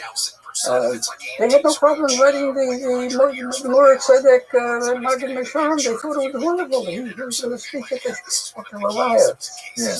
Time they were starting a new agenda which would develop and ultimately would be radical masculine. That's a lesson for another time. That was just so fascinating. Thank you. That was really, really quite interesting. We were hoping to stay within a certain time frame, so we should probably wrap it up right now. But do you want to say anything more about this trip that we're hoping to take in the summer? It's a wonderful occasion for anyone who can make it. We'll be delighted to join with you, visit these sites, and you will hear insights from Henry, from Professor Robinson. I will try to provide some color commentary wherever I can. I think it's going to be the opposite. I think you're going to be giving the main meat of it. I'll give the general picture, maybe. But let me assure you, it's eye-opening. You won't be the third person you were before you came on the trip, and this person that you're going to be after you come on this trip. So I wish well. That's amazing. One last question. How many times have you toured this region? Probably more in Poland than in Lithuania, but I would say, just to give you a very short question, I visited many countries when it was still on the communist rule. So it goes back to the 50s and the 60s as a teenager. Because I knew as a teenager they're not going to harm me. I felt very comfortable. As an adult, I would be afraid to go there, but as a teenager, I wasn't afraid. So I visited them first, I would say, 2 or 3 times during the communist period, but after 1991, in the case of Vilna in particular, in Lithuania, I first came to Vilna in 1996, so I made many trips to Poland, maybe 30 over my lifetime. Wow. I would say maybe 20 over my lifetime in Lithuania. Wow. I can't wait to benefit from this breadth of experience. I've been to Canada too, I actually spent a lot of time in Canada. Okay. All right. Thank you very much, Professor Lyman. This is going to be so fantastic. And for those of you who watch this video, thank you very much for staying to the end. I am really looking forward to this trip. I'll put the notes in the information box about how to learn more about this trip. We really want to encourage people to come and join us. And thank you very much for watching. What's his character? I'm guessing. It's all taped up here, right? Hello, fellow students of Jewish history.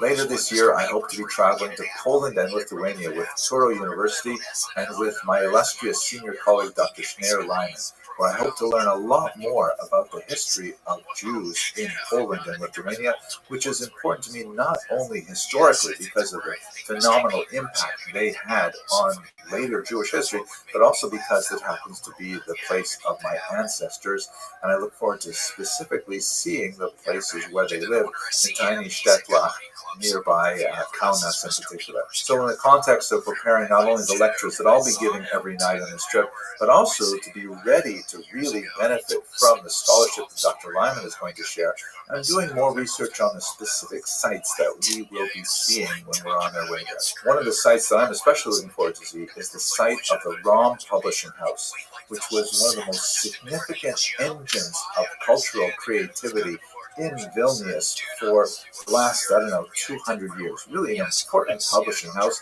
that produced so many important works. I want to specifically focus in this short video, however, on one of its greatest CEOs, one of the most long-lasting and impactful CEOs of this centuries-long publishing house, and that is none other than the incomparable Dvorah Rom. She was someone who became a CEO by accident when her young husband, David, tragically passed away at a young age.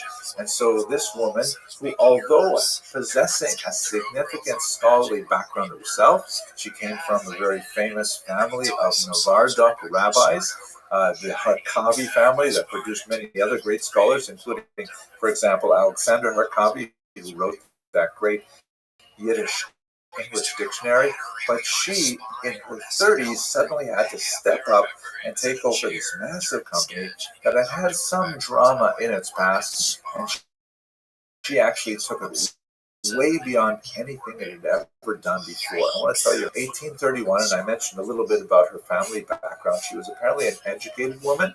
As we shall see, she may have actually contributed to the Vilna Shas itself, and she died in 1903.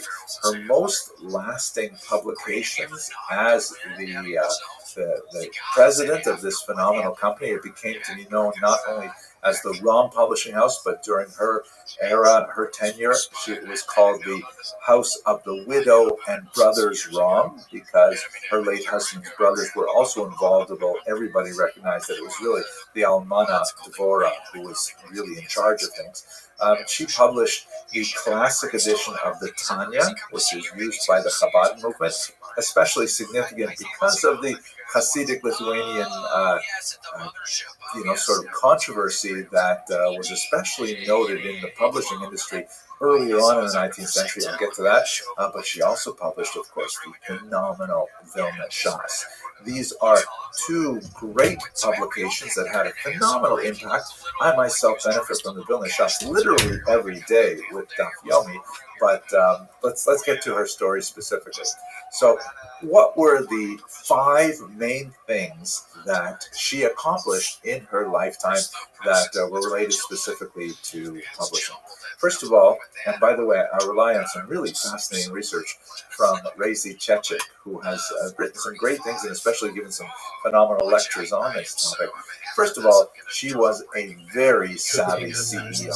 Nothing got past her. She reorganized the company, which had had its financial struggles, along very modern lines for the 1860s, setting it up in a legal situation not unlike limited liability corporations of today, LLCs of today. So she, as it were, protected her own income and whatever fortune she was able to amass, which of course faced some hard times later on in her life as well, from the business itself, which was insulated by this novel legal mechanism that she used. One of the first of its time in Russia.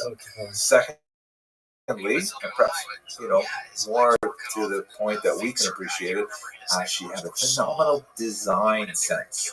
She shepherded new fonts into existence, new graphic elements were introduced, and perhaps orchestrated the creation of the famous Sharblat, or frontispiece of the Vilna Shas. Let's have a very quick look at what that means.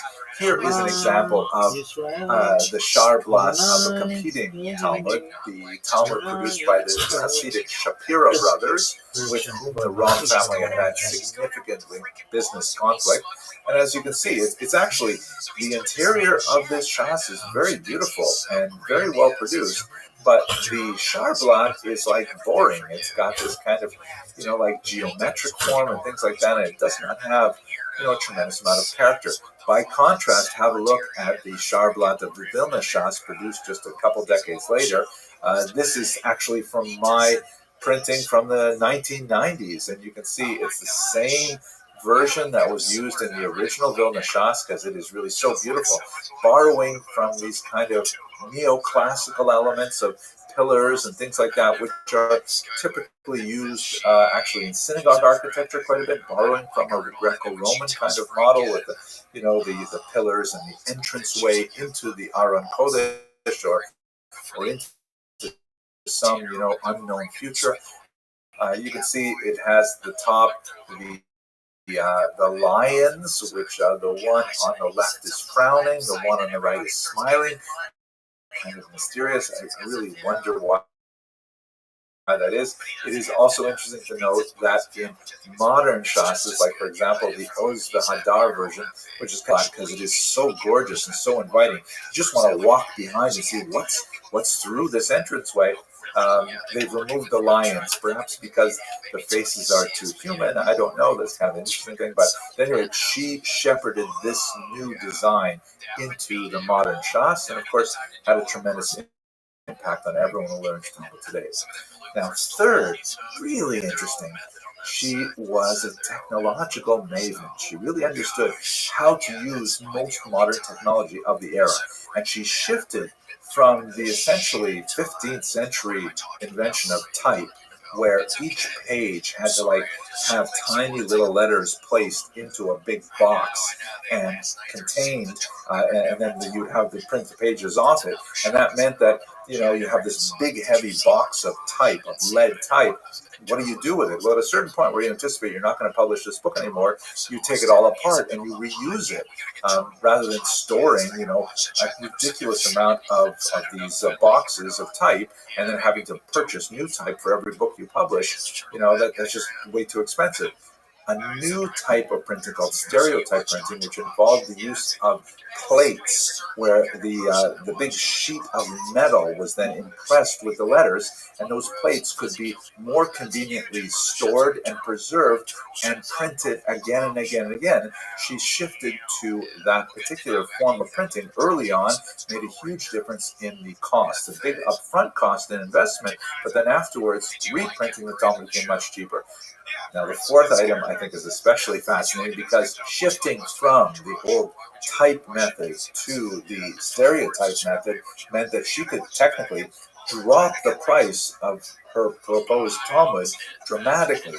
But she said, no, let's keep the price high, and instead we'll use that money to invest in the Talmudic page himself. And they went, at her direction, an incredible amount of scholarship was produced, with people going to the Vatican, going to the Oxford libraries, copying out medieval manuscripts, comparing the versions from various different cities throughout Italy in particular and the rest of Europe. New commentaries were added, and also medieval commentaries were evaluated and made into critical editions and then placed inside the Shas, and it made her Shas really expensive to produce, but then it became in itself a status symbol. She actually created this concept of the Choson Shas, the bridegroom Shas, meaning that the father of the bride would present to his new son-in-law a Vilna Shas, a Rom family Shas, rather than just one of the, any Shas's that you can get at the time. Shas, by the way, for those of you who maybe are not familiar with the term, stands for Shishe Sidre, or the 6 orders, and it's referring to the Babylonian Talmud. That's kind of like a little bit of slang because it could also refer to the Jerusalem Talmud or to the Mishnah even, but we call it Shas for short. At any rate, it was Devorah Ram who really created the idea of the Chas and Shas, and that's why the Vilna Shas just completely left all the other Talmuds that were in print in the dust, because everyone wanted a Vilna Shas. And we get a sense of the tremendous amount of effort she placed in producing this amazing edition of the Talmud in an essay that occurs at the very, very end, volume 20 of her Shas. There's my own copy of it, which actually my father-in-law didn't buy it for me, but my wife did buy it for me. This is Tractate Nida, the very last section of the Talmud. And if you go to the very end, you'll see there's this letter here in the last few pages called Achari Davar, which Ms. Chachik and several other scholars believe may actually have been authored by Devorah Ram herself. We know that she had scholarly correspondence with many other important figures, and this letter, which goes on for a few pages, is signed by the widow and brothers Ram, but most likely it was the widow Ram herself who was the principal author. It's a very beautiful, flowing letter. It says all kinds of things about how, when we started this project, we didn't even know how it was going to be, so we didn't even write any kind of words of introduction, and now we're making up for it at the very end to write about our experiences. And she goes on to describe the tremendous challenges they faced, political challenges with the pogroms that erupted in the 1880s, and a fire, and challenges getting into the Vatican, and all kinds of amazing things they went to produce this document. It's actually really worthwhile reading. I encourage everyone who studies the Talmud to spend a little time looking at this letter, which may have been authored by Devorah Ram herself. But one last detail about her activity. I mentioned a couple times now that she published the classic edition of the Ram Tanya. You can see here it is, and many Hasidim, when they're going through Chitas, right, which is Chumash, Tehillim, and Tanya, they will read this particular edition, which has a particular layout of words that has become kind of like a classic edition for many. But even in the daily editions of Chitas, they often omit this little letter, which occurs right at the beginning. You have to get a scholarly edition of the Chitas to really see it, or a scholarly edition of the Tanya to really see it. And here is a letter from, as you can see right at the beginning, the widow and brothers Ram, and they specifically thank officials in Lubavitch, starting with Harav Shalom Dov Ber, right, who was one of the great Lubavitcher Rabbis, and the Tomchei Tmim Yeshiva for their help, because there was one particular moment where the Ram family was experiencing dire straits, and it was Chabad that stepped forward to assist them in their endeavors and really keep the company alive. And this is especially ironic because before Devorah ever took the helm of the Ram Publishing House, there was a really major dispute between the Shapira family, whose Shas I showed you a little bit earlier, and the Ram Publishing House. There was a major copyright dispute that involved some really nasty elements. I'm not going to go into the details here, but it involved the police and involved the exile of the Shapira family and shutting down of their company for some years until finally they were able to come back, but they could never regain, even though they had tremendous dedication to their activity, that so much so that according to legend, I don't know, I have never been able to see if it's really true, but according to legend, the Shapira family would immerse all of the blocks of type in the mikveh before they began to publish any works. Really an amazing kind of concept.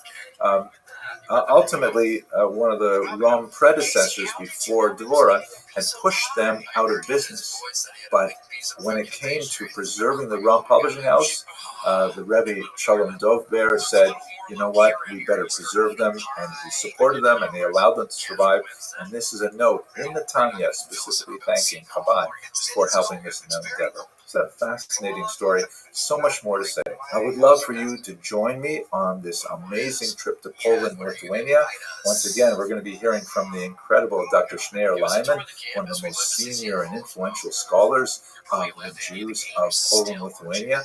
I'm looking forward to speaking, and I'm looking forward especially to walking the streets of these cities and learning more about how the Jews of that region actually live.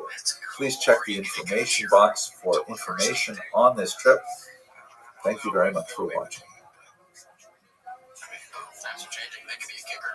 Yeah, maybe. If you get them starting early. Hello, fellow students of Jewish history. You know, I have to say one of the most wonderful aspects of my work is the possibility of traveling to many of the locations where so many important Jewish civilizations flourished over the centuries, and really getting a sense of the deep, rich historical context of these places and the Jews that lived there.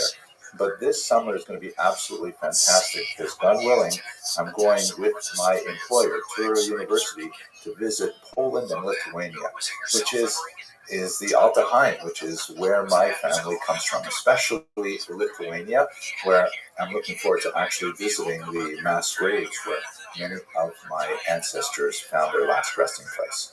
And this is going to be a tremendous trip because we're going to look at all of the phenomenal things that Jews did, specifically in Warsaw and the region, and in Vilna and its region, also in Kovna, Kaunas. And I'll be traveling with a tremendous senior scholar, Professor Schneier-Lyman, who is absolutely a genius. And, you know, we speak about the Vilna Gaon, the great scholar of the 18th century. Well, Schneier-Lyman is the Gaon of Vilna. He knows Vilna better than anybody else. And I'm really looking forward to spending this time. We'll be teaching lectures on this trip. So in the context of preparing myself for this trip, I'm going back over a lot of my old notes and putting together some new videos for you so you can get interested in this particular trip and the amazing history that we're going to be exploring there. I'd like to share with you now a video that I recorded a long time ago that goes back to the question of the origins of the Jews of Poland, Lithuania. I hope you find it useful. Hello and welcome to Jewish History Lab. Today we're going to look at the origins of Polish Jewry, really the origins of the entire Eastern European Jewish population, but Poland is one of the most central and memorable of the countries that we'll be looking at. Let's talk about the origins of Polish Jewry. So when I say Poland, I'm really using the term somewhat anachronistically because the region as a whole was dominated by something called the Polish-Lithuanian Commonwealth. You can see in this map, which has the borders of the Commonwealth as of the year 1618, but superimposed on contemporary political boundaries so you get a sense of what it was. It was this massive territory. Poland was at sort of like the southwestern core of it, but after this dynastic union with Lithuania, it spread really to a massive area, almost stretching from the Baltic Sea to the Black Sea, well into European Russia, down into the East Central European countries as well. And so the material that I'm discussing today does not really apply, strictly speaking, to Poland as we understand it by 21st century boundaries, but to this larger entity, which includes, of course, Ukraine and Belarus and Lithuania, where there are very, very large numbers of Jews residing. The southern part of Latvia is also very important because it was part of the Russian Pale of Settlement, which we'll get to in a few lectures from now. But at any rate, where did the Jews come from in this region, which became the dominant center of the world Jewish population in the early modern period? So there is a small migration that extends back really to the first centuries of the Common Era, perhaps even a little bit before the Common Era. And these are Jews that come from Byzantine lands and make their way through the Khazarian Empire as well. The extent of Khazarian influence is very, very difficult to quantify. It appears to have been minuscule. There are occasional references to Khazarian Jews, for example, in one of the early Russian chronicles, the Povest Ramenya, which is not strictly speaking Russian, but refers to Kiev and Rus, the region as it was known at that time.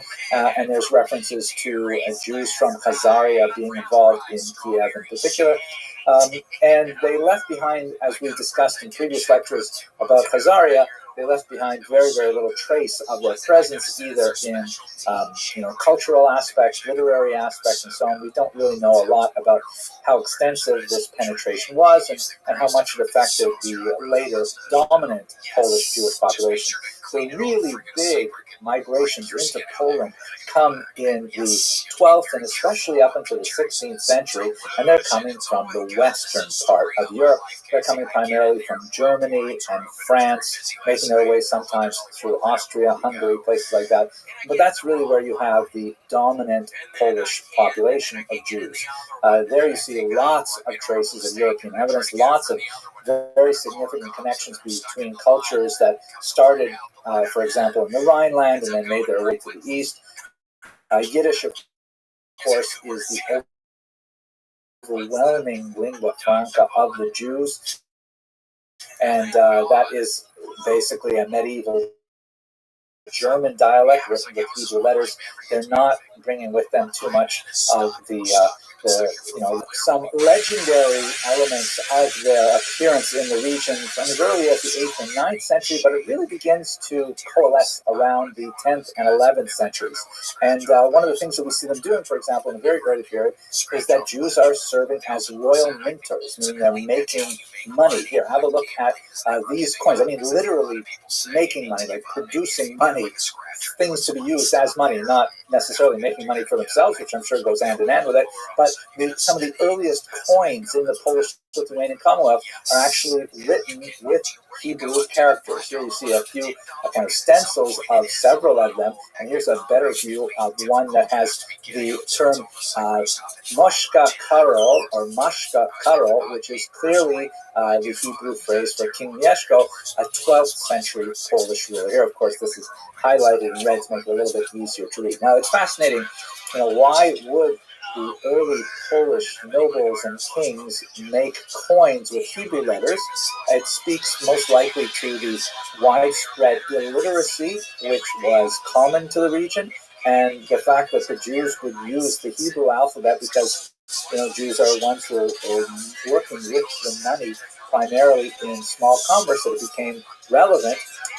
We'll have a lot more to say about this in a future lecture when we talk a little bit about the economic basis of Polish Jewry, but for the time being, this is just some of the archaeological evidence of their early settlement from about the 10th century onwards.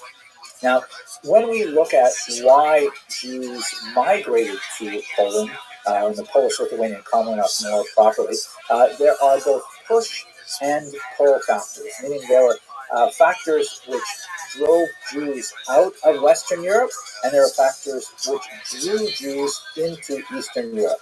Eastern Europe was definitely a place of refuge for Jews. You can see here a beautiful representation by a man named Gerson, representing King Casimir, who is accepting the Jews and giving them protection and refuge. So much so that you see some of the great scholars like Rabbi Moshe Isserles from Galicia, who referred to Poland with kind of like a fanciful etymology from Hebrew, Po Lin, meaning here, Po Lin, we will rest, or here we will find refuge. So in terms of the push factors, what was driving Jews out of Western Europe? The first marked thrust that drove Jews to pursue homes in the eastern part of Europe were the First Crusade massacres of 1096 that we discussed a while ago. Horrific massacres primarily in northern Germany that seem to be outside of the control of the legitimate state authorities to manage. And Jews were very frustrated by this because as a minority, Jews are always vulnerable to mob violence, and they rely on the legitimate authorities to maintain a Rechtsstaat, meaning a society governed by law. As we've discussed in many previous lectures, Jews are typically very happy to live in environments where there is some minor discrimination against them, a certain degree of endemic anti-Semitism, but only if the rule of law is protected. Meaning, perhaps there will be a numerus clausus and Jews will not be allowed to enter university, or perhaps there will be, certain tax breaks they're not allowed to take advantage of, or whatever it is, as long as they know that if someone throws a rock through their storefront window, they'll be able to go to the police, and the police will investigate, and if they catch the culprit, then they will have a proper criminal trial and so on. So Jews fear mob violence like any minority. And when you had these series of massacres that accompanied these traveling bands of crusaders, or more, as we discussed in the lecture on the Crusades, more of the ragtag followers of the Crusaders, and that the local authorities, including the church, could not put a stop to it, that's when there's an increased push of Jews from Western Europe moving towards the east. In the 13th century, the horrible blood libels that we have also discussed in the previous class result in a series of expulsions. In France in particular, there's 3 expulsions in the 14th century. And so there's more and more reason for Jews not to live in Western Europe. This is kind of like the push aspect of it, as Jews are finding Western Europe far and far less hospitable than they ever had before. Now, there's also pull factors again. The Polish economy was actually having a very difficult time, particularly in the 13th century, after the Mongol invasions of 1241 and onward. The demography had dropped. There was a very, very weak economy. As we saw earlier, the Jews are the people actually making the money, physically making the money, because they don't have a really well-functioning economy compared to Western Europe, and the Jews have the know-how and the understanding of how to produce coins like this. And so the local Polish leaders were actually inviting Jews and saying, please come to our area. You are literate, you are numerate, you will live in concentrated areas, and we can take advantage of your skills in Poland. They also, to make this attractive to Jewish migrants, they created something called, or they adopted something used in the West called Magdeburg Recht. Magdeburg is the medieval charter that lists the specific privileges that a community may enjoy. And although some of these charters were actually written much later and designed to look like they were written earlier, they nevertheless did reflect long-standing agreements as to what were the privileges and sometimes the disabilities of the Jews in particular regions. Right of settlement, for example, the right to control their own guilds, the right to indicate, when foreign Jews could move in and set up competing businesses, and what monopolies Jews would have. We'll again speak more about this when we get to the economics of Eastern Europe, but Jews were often granted specific monopolies. For example, propinatia, the distillation and distribution of alcohol. That's why, in so many Jewish folktales and Ukrainian folktales and so on, you have the Jewish krechma, the Jewish inn, because that was actually a monopoly that was frequently given to Jewish communities. Bear in mind also that we're speaking about a corporate environment where it's not like individuals simply say, you know what, I think I'd like to go live in Krakow, and then they go move to Krakow and they find, how to fit themselves into the secular environment there. People lived within communities. You were part of a Jewish community. You weren't like an individual who chose to affiliate. You were legally bound to that community. You were, culpable along with the community for communal taxes and communal punishments, sometimes things like that. So there were the Polish leaders were very enthusiastic about bringing Jews into the region, and so extended to them a series of rights that guaranteed, above all, safety. Rights to live in concentrated areas and things like that, and also economic privileges that allowed them to ply various trades. There's going to be a lot more to say about this, and of course it will break down very significantly with the Khmelnytsky Rebellion in the 17th century, but for the time being, between the First Crusade and the Khmelnytsky Rebellion of 1648, this was a pretty stable kind of environment. In some cases, like in the Statute of Kilish, which comes from 1264, these things are actually set down in writing and are promulgated and really attracted a lot of Jews to Eastern Europe. So there's a very significant movement of Jews over these centuries to Poland, making it ultimately the largest single concentration of Jews in the early modern period. And just to give you a sense of what that looks like, here's a map that shows the relative concentration of Jews within the boundaries of the Polish-Lithuanian Commonwealth as of 1764, and you can see that the yellow means like less than about 10,000 Jews, and the deep red is more than 50,000 Jews, and you can get a sense of where the concentration is really in the region of western Ukraine and southern Poland in particular, also some significant concentrations towards the west on the border with Germany and to the north in Lithuania in particular.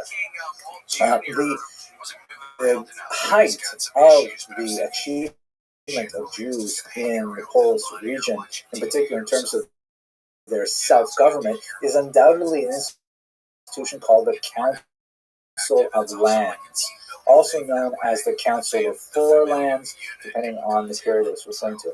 And basically, this was a kind of a Jewish state within a communal arrangement of the Jews in the Kehila, essentially the self-governing Jewish municipality that handled, all of the social welfare works for Jews by collecting their own internal taxes and distributing it charitably to individuals as needed, and set up, everything from wayfarers support to poor brides and orphans and, all kinds of social services, but also self-regulating by Talmudic law.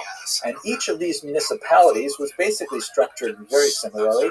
And what happened was, in Poland, they came to terms and they united themselves across the entire scope of the Polish-Lithuanian Commonwealth within one, as it were, national organization.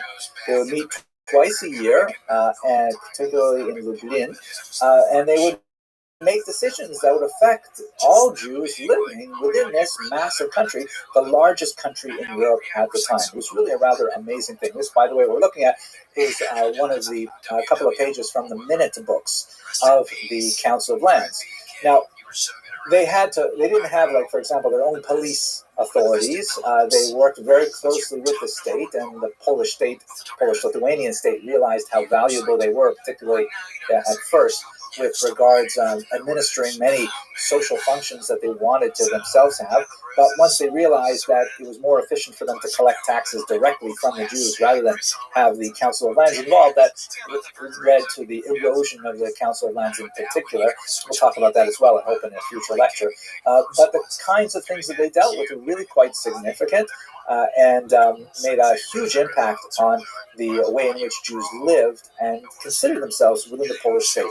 This was really one of the high points of the Jewish diaspora, at least up until the Khmelnytsky Rebellion of 1648, where Jews regarded Poland as really a golden era for Jewish civilization, comparable in many ways to what we see happening earlier in Spain and before that in Babylonia.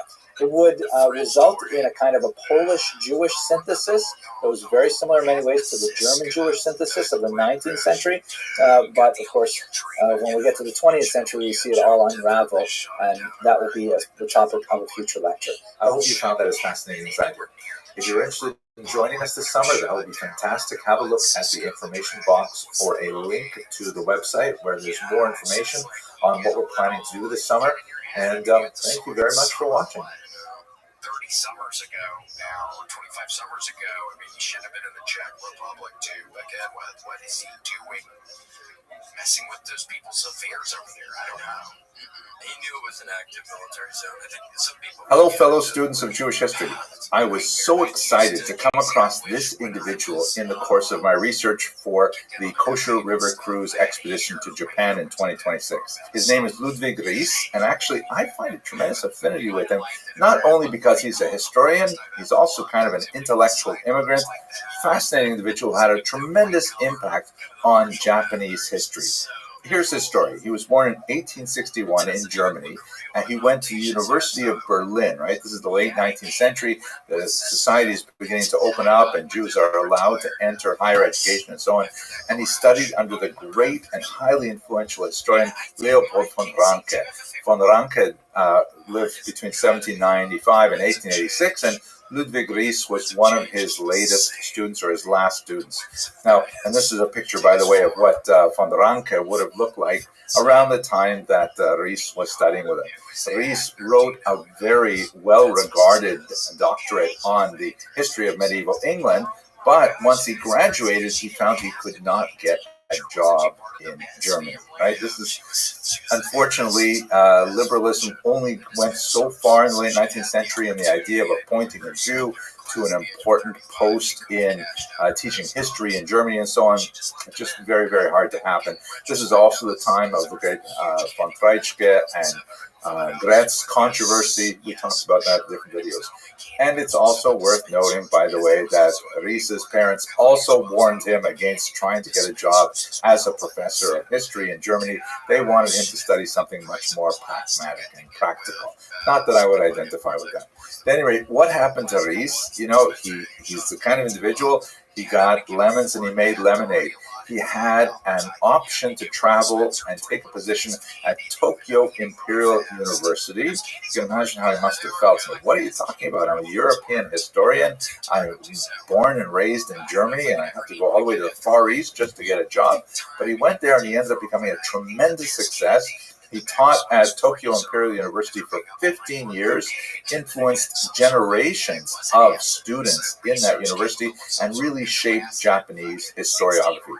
Now, let me tell you what are his main contributions. We must understand that history is kind of a funny discipline. On the one hand, it is an art, you know, it's telling stories, right? The word story is embedded in the very word history.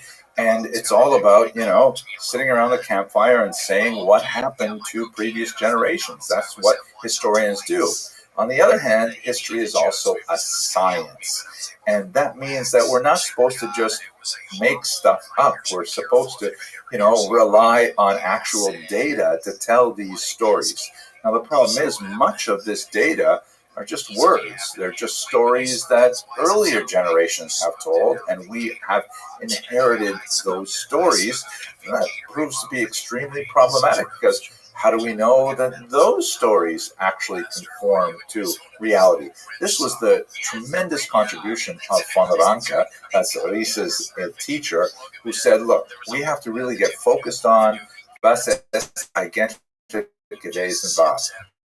What exactly happened? Like, tell us what happened. Don't tell us all the stories of what you would have liked to have happened and making stuff up on the way along. You have to tell us what actually happened, and we'll decide how to evaluate the meaning of those events. You have to rely on primary sources. You have to rely on artifacts whenever possible. Archaeology becomes extremely important, things like that. And von Ranke really grounded the discipline of history in this kind of delicate space between art and science, whereas before it was pretty much firmly in the world of the arts. So Ries took these ideas and he essentially brought them to Japan. For the Japanese really didn't have this kind of grounding. Mind you, Europe didn't have that grounding either until von Ranke. So in Japan, they really began to delve deeply into their archives to dig up primary documentation. And Ries also pioneered the fact that a lot of Japanese history is buried in European archives, because the Europeans, when they encountered Japan, they left a tremendous amount of correspondence and documentation regarding how that country developed. This was all happening, by the way, in the context of the Japanese Meiji Restoration, a period of great reform and self-reflection, where they began to rely much more on Western expertise, realizing there were a lot of things that were happening in the West that would be beneficial for Japan. And Ries was one of those happy accidents. As a Jew, he could not get a job at the University of Berlin, and so he took his post in Tokyo, and he ended up becoming a tremendous success. And he really loved Japan. He spent a tremendous amount of time there, 15 years. In 1902, he returned to Germany, where he did get a job at his alma mater, the University of Berlin. And shortly after that, the Russo-Japanese War broke out, and all of a sudden everybody, and so Reis became the European expert on Japan. Ironically, when he went to Japan, he became the Japanese expert on Europe, and now when he went back to Germany, he became the German expert on Japan. Fascinating individual, really someone I want to meditate on in terms of the impact he made on Japanese culture. I hope this whets your appetite to join us on this remarkable expedition to Japan and South Korea. And if not, I'm really happy to share these videos with you as I conduct my research. Thank you very much for watching.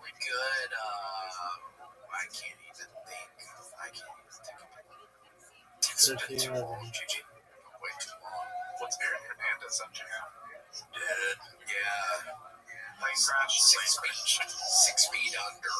He shot out the engine on a dare. Yes. Hello, fellow travelers in Jewish history.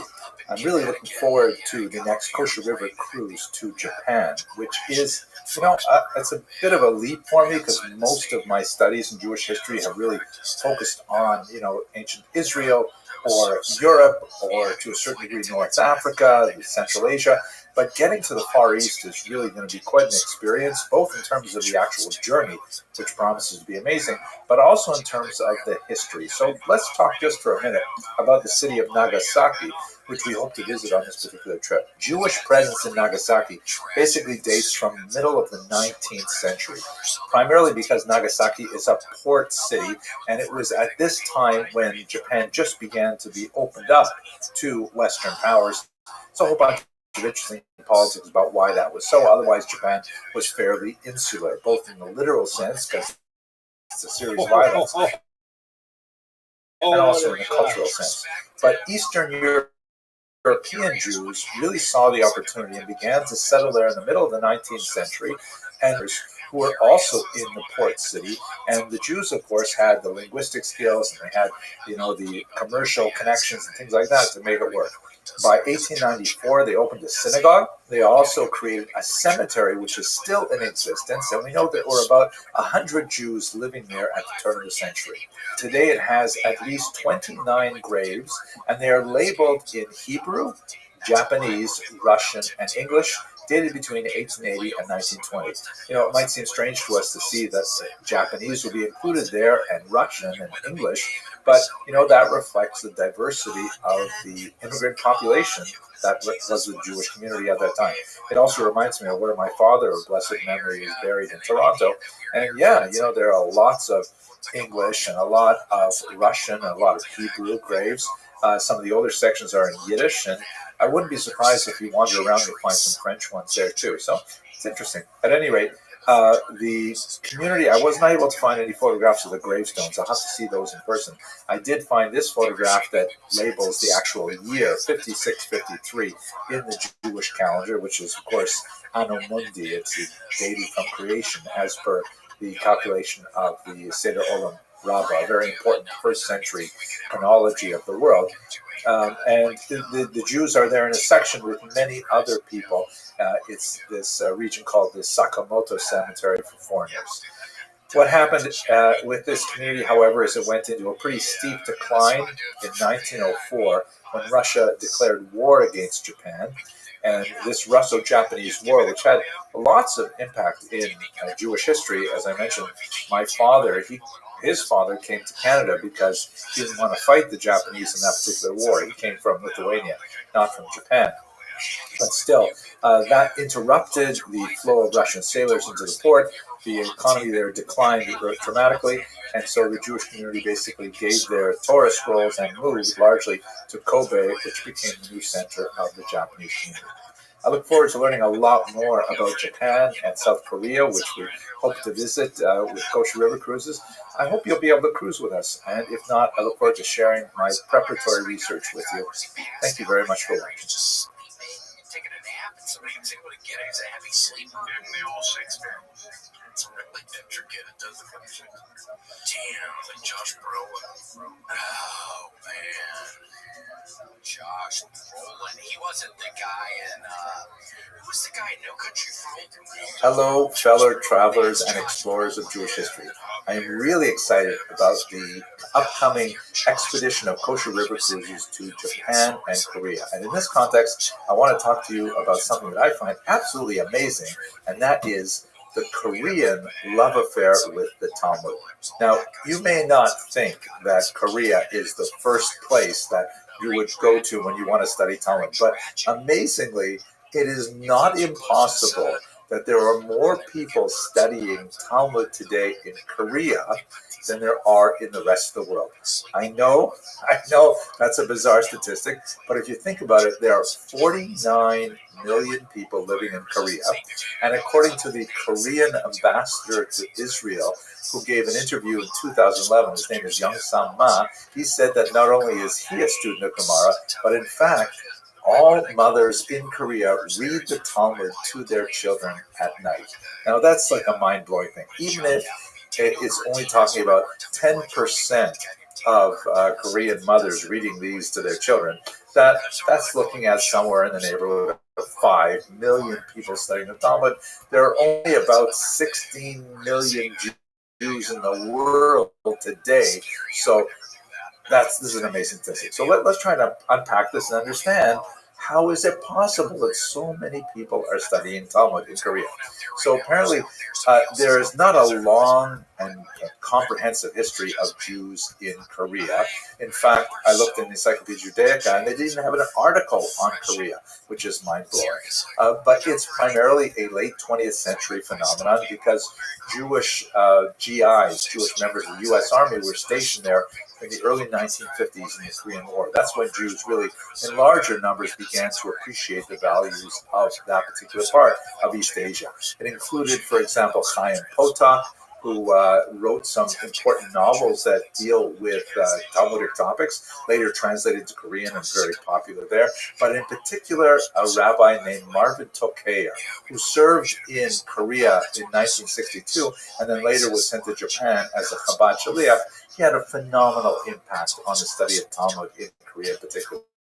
Marvin Tokayer authored a book first in Japanese, which kind of distilled Jewish wisdom, and as you can see from this particular reproduction of one of the pages, the book was called Five, it was printed in 1971, and you can see that they've used this Japanese text to kind of replicate the feel of the Talmud, but apparently it really took off, not only in Japan, but especially in Korea.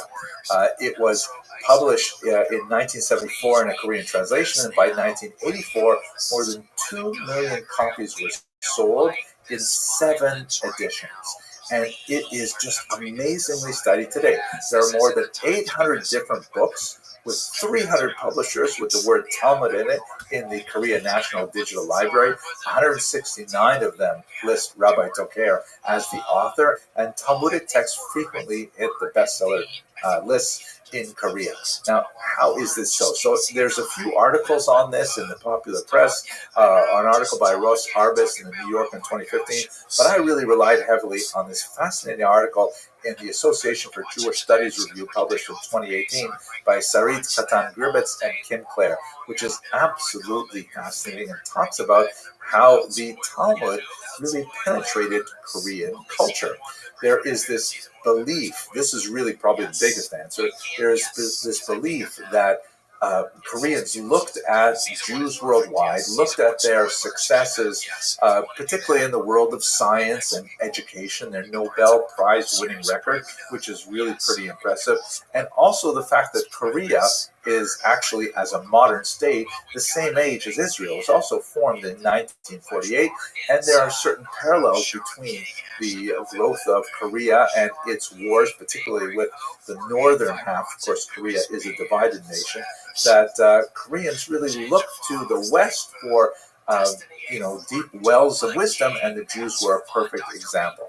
There's this belief that the Chavrusa-style learning of the Talmud is especially important, and it's especially valuable for teaching kids. Let's just have a quick look at some of the editions of the Talmud in Korean, which have been published, and they are absolutely fascinating.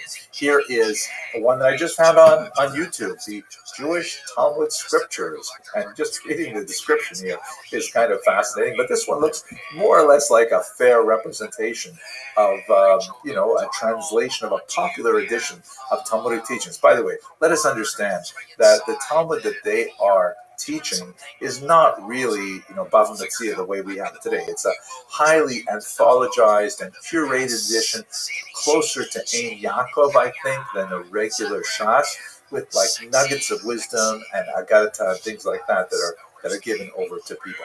But the children's editions are especially numerous and fascinating. Here's another one I found on Amazon for children, Talmud. And here's one that I love this particular. Look at the graphics here. That's a little Rabbi in the corner here. And it's a Talmudic approach to teaching the Korean language. Yes, you heard me right. The Talmudic approach to teaching the Korean language. To a certain degree, it feels like a lot of these Talmud books are like self-help books that are designed to say, use the Talmud to become a better person, to become a better businessman, and especially to become a better student. Here's some children's Talmud, baby's first Talmud. Wow. Here is prenatal Talmud. I mean, my gosh. Prenatal stories fostering the wisdom and emotions of your baby. I mean, we know Yiddish mamas are incredible, and Jewish mothers are definitely devoted to the idea of having their children grow and develop. But how many of them are? If you go to your Jewish bookstore, how many books are there that are designed for pregnant Jewish women to read Talmud to their children in utero? I mean, this is so bizarre. Wow. Well, I hope you found that as fascinating as I do. I mean, it's just mind-boggling. I can't wait to actually get to Korea and hopefully find one of the bookstores where they sell these books on the Talmud. I know I'll have no way of reading it, but just to see how the Talmud has animated this culture is something that I'm really looking forward to. I hope we'll have a chance to cruise together, and if not, I'm looking forward to sharing with you my research and my experiences here on video. Thank you very much for watching.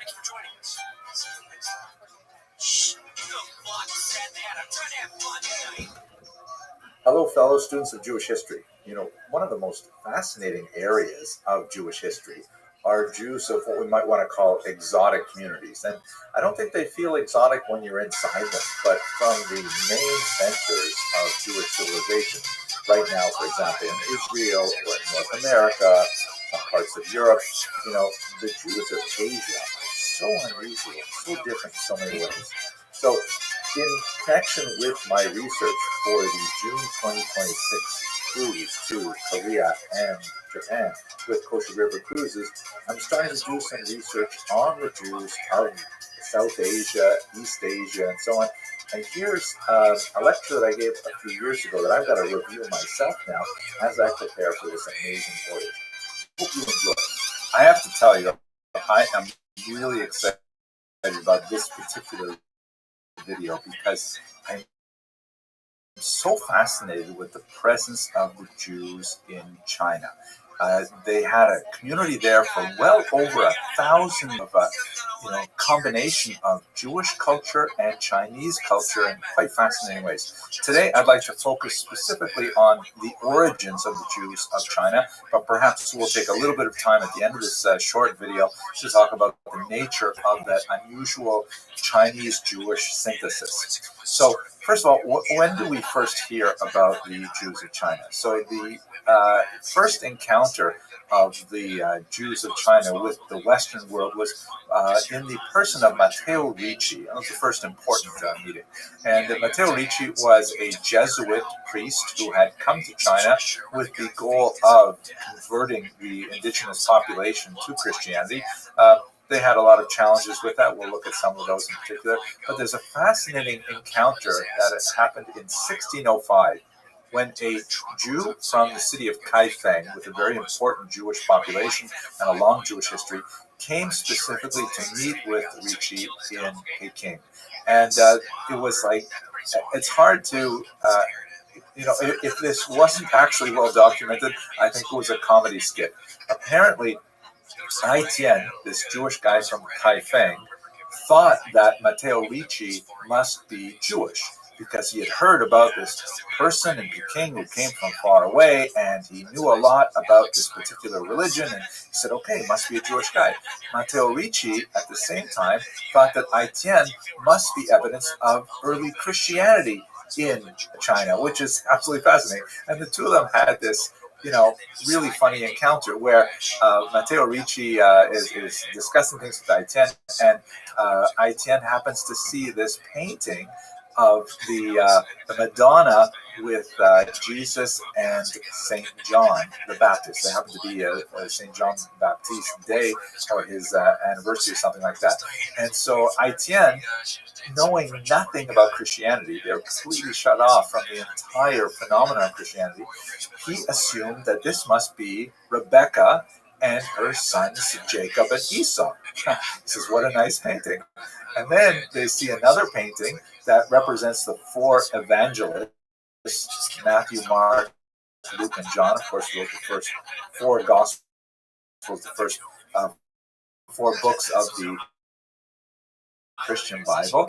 And Aitian thinks, oh, look at that. This must be the 4 of the 12 sons. Hilarious thing. Eventually, they figured out that, in fact, Aitian was not a Christian. He was Jewish. And this was fascinating unto its own right.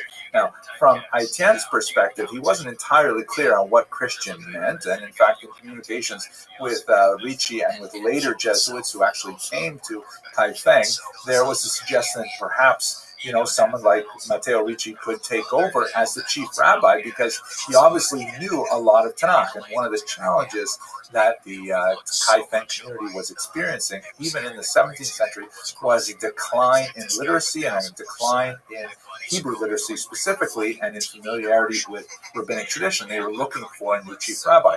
Apparently, as the story goes, the chief rabbi of Kaifeng was very happy with allowing someone like Matteo Ricci to take over for him. The Christian stuff really didn't bother him too much. It's another kind of like ancient story. But the fact that the Jesuits were still eating pork, that was very problematic. So there's no way you can become our rabbi if you're still eating pork. By the way, when the Jesuits asked the Jews of Kaifeng, have you ever heard of Jesus? They thought about it for a while and they said, oh yeah, sure, we know about Jesus. But when they went and discussed it further, they were not referring to Jesus of Nazareth. The Kaifeng Jews were familiar with Jesus ben Sira, an ancient author who wrote the apocryphal work Ecclesiasticus, as it's known in the tradition, or the Sefer ben Sira, the Wisdom of Ben Sira in English, which was a work which was incidentally lost in Hebrew for many generations and was only found in the 19th century. So they knew about a different Jesus, not the Jesus of Nazareth, which, anyways, these things are just hilarious, I think, but historians have to get fun sometimes. At any rate, the Jesuits maintained a very strong interest in the Jews of Kaifeng, to a large degree, even more than Jews would with this unusual Jewish community. They were especially interested in learning about the Sefer Torahs that the Jews of Kaifeng had. They wanted to see, in particular, if they were the same as the Torahs that were read in Western Europe, because one of the thoughts that Ricci had was that there was more evidence for Christianity in the Hebrew Bible, but that it had been tampered with by the Jews to remove that evidence. And if he could find biblical books that predated that went all the way back to the posited arrival of the Jews, which, by the way, was argued to be as far back as about the 1st or 2nd century of the Common Era. We'll talk about that in just a second. So if these texts had references to Jesus in it, that would be incredibly important. Of course, they didn't find such things, and when they actually got to Kaifeng and they discussed a little bit more about what they were interested in, the Jews of Kaifeng were really quite upset and refused to show them their texts. And obviously there was also a deep interest in converting the Jews of Kaifeng to Christianity. In some ways, the Jesuits thought they had more of a chance with the Jews of China than with the non-monotheistic Chinese of China. And of course, that's a long story that goes way beyond the discussion we have today. But we do have an extended effort of various Christian missionaries coming to China to specifically try to convert the Jews to Christianity. At any rate, what they did find was a lavish and very cherished synagogue in Kaifeng. Here is a drawing from an early 18th century Jesuit, Father Domingue, who visited it. And we also not only drew the architectural layout of it, the Jews were definitely very attached to this particular facility. Some of the historical records indicate that they rebuilt it many, many times, that it was originally constructed in the 12th century, perhaps on an earlier site. And he also recorded, graphic images like this of Jews of Kaifeng reading the Torah on a special kind of chair they called the seat of Moses. They would put the Sephardic style ark on top of it and open up the box, and they would read the text from the inside in that manner. It was quite fascinating. They had a really quite active and vibrant community for many, many centuries. So our task for us today, however, is to try to understand, where did these Jews of China come from? So here is a map that shows the various locations. Kaifeng is the most well-known and the most well-documented. However, even the Kaifeng documentation refers to its relationships with other communities such as Yangzhou, where they, for example, received the gift of a Sefer Torah. As you can see, that quite a few of them are all on the eastern region of China, but you have some to the west as well. And judging by the numbers, this map, by the way, comes from the Encyclopedia Judaica, you can see that some of them date all the way back to the 9th century, but that's like the first clear documentation of that community. They have roots that go back possibly much, much further. We have, for example, several travelers' accounts that refer to the Jews of China. Benjamin of Tudela never actually got there and referred to China specifically, but he did come very close, or at least he collected reports from people who came very close and could easily have been in contact with them. Marco Polo, the famous traveler, has passing references to Jews in China, and we have some fascinating Chinese tax regulations from the 14th century in which there are, just scattered references to Jews. Unfortunately, they don't tell us a lot about how large the communities are, or how active they were, or what they were like, but there is clear reference to Jews being present there, along with Muslims, by the way, with whom they were frequently associated. And in the mind of Chinese administrators, there's often very little distinction made between Jews and Muslims. They're often referred to in the same sentence. We also have some Muslim historians who refer to the presence of Jews, sometimes in the context of Chinese massacres as well. Now, most likely the Jews came to China along the Silk Road, which you can see here's a map from Wikipedia that shows some of the most important routes upon which silk traveled from the east to the west. It's also called the Spice Road because the spices were also a very important commodity that was imported to the west from the east. The map is a little bit strange because it refers to other caravan routes, and many of them are through the oceans. To my knowledge, camels don't swim especially well, especially when they're laden down, but it does indicate that, there was a lot of maritime trade as well. And what's important about this particular Silk Route is you can see that in this round circle here, this is where the massive population of Mesopotamian Jewry lives. This is where the great Talmudic centers are located, and there's a very significant Jewish population right there along an important spot on the Silk Route. And Jews were involved in much of the trade that went from east to west. The Talmud speaks of a considerable amount of trade that would happen in this region, and presumably bringing things from much further east. This received even more attention when Aurel Stein, a fascinating individual who, as you can guess by the last name, was actually born Jewish, He was an explorer and a specialist in a lot of these ancient languages, Eastern languages. His parents, ironically, baptized him and his brother, which was very common for German Jews at the time, although they and their daughters remained unbaptized Jewish. Anyway, Stein, who went far away from his native Germany to explore this region, was exploring in the region of Dunhuang, which is on the Silk Road, and he discovered an amazing thing. He found a huge cache of medieval documents, and scattered among these documents, which were mainly written in Asian languages, he found also this 8th century carefully folded piece of paper, which was actually a Hebrew slicha, meaning a penitential prayer, possibly associated with the high holidays, but the traveler who carried it very lovingly folded it and kept it with him as he was traveling along the spice route. The document can be dated with reliability to the 8th or 9th century, indicating that here was clearly someone who was attached to Jewish prayer, who was traveling along the spice route as early as this period, and that's most likely how most of the Jews came to China, was along this route. Many of them would have settled in places like Kaifeng. According to Kaifeng tradition, this would have happened significantly earlier in the Han Dynasty, which ended around the year 200. It's impossible to know exactly when the Jews settled there, but they were certainly there for centuries before they were discovered by the West. Now let's take just a couple of minutes to learn about what was this unusual community like.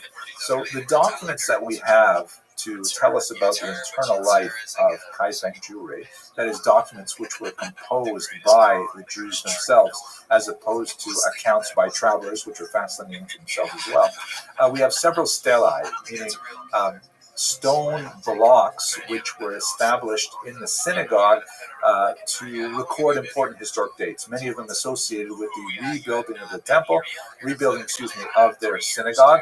And by the way, in modern Jewish parlance, if you go to a synagogue, you'll find the exact same thing. They're plaques honoring the people who spent money and worked hard to rebuild the building or to refurbish it and so on. So we have 4 different texts. We have the earliest dates from 1489, and on the reverse of that stone block, there's another text written in 1512, and then another one in 1663, and a fourth one, really 3 blocks, but a 4th text in 1679. The last one doesn't tell us a lot about the community. It's very difficult to read, but the earlier ones tell us a lot about how the community, cherished the temple and rebuilt it, and these are the people who were involved with it, and also how the community had to endure some terrible disasters like a massive flooding of the Yellow River that overwhelmed the town, and the synagogue was destroyed and had to be rebuilt and so on, things like that. We also have this unusual text called a memorial book, which is dated to the 17th century. You can see a page of it over here. This memorial book lists a lot of the prominent people in the town and gives us some sense of their genealogy. As you can see from the document, it's written in both Chinese characters and in Hebrew letters. If you look on the 4th list of names down, you see on the right Ben, and then Ben Yisrael Moshe, and that Yisrael Moshe, under the word Moshe, which is right in the center of the document, it has an interesting kind of phrase that says he's called a Jinshi, i.e. he received a PhD. He was a doctor of advanced learning. So a lot of fascinating things about how the Jews of Kaifeng basically lived with 7 distinct surnames, and one particular family was honored with a particular surname by the emperor for their service to the empire as a whole, and that they achieved high levels of education, a lot of fascinating things. But I think when you look at all this evidence together, in this brief video, I'd like to point out 3 distinct phenomena that I read into text. First of all, I was fascinated by the fidelity of the Kaifeng Jews to Jewish tradition.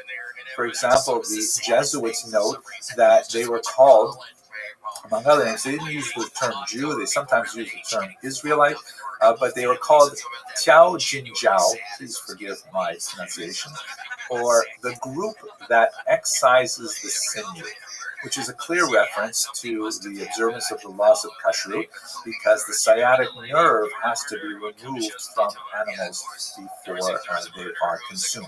There's a lot of discussion of how the Jews of Kaifeng, for example, would only eat meat that they had slaughtered themselves. They would not rely on other group slaughter, and so on.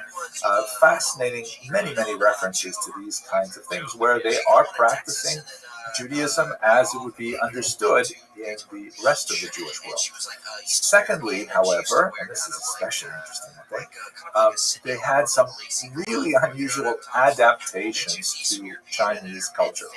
For example, one of the things that's described in the sources is how, it was customary to establish a tablet that would have the emperor's name on it, and that people would show it symbolic obeisance, like kowtow before, bowing before, things like that. Very problematic in Jewish tradition to bow before anyone, or certainly to bow before a block of stone. It smacks of idolatry in Jewish tradition, very problematic. So how did the Jews of Kaifeng deal with this? It's very clever. You would say in Yiddish, a Yiddish cup, right? Jewish head. They wrote the verse Shema Yisrael Hashem Elokeinu Hashem Echad.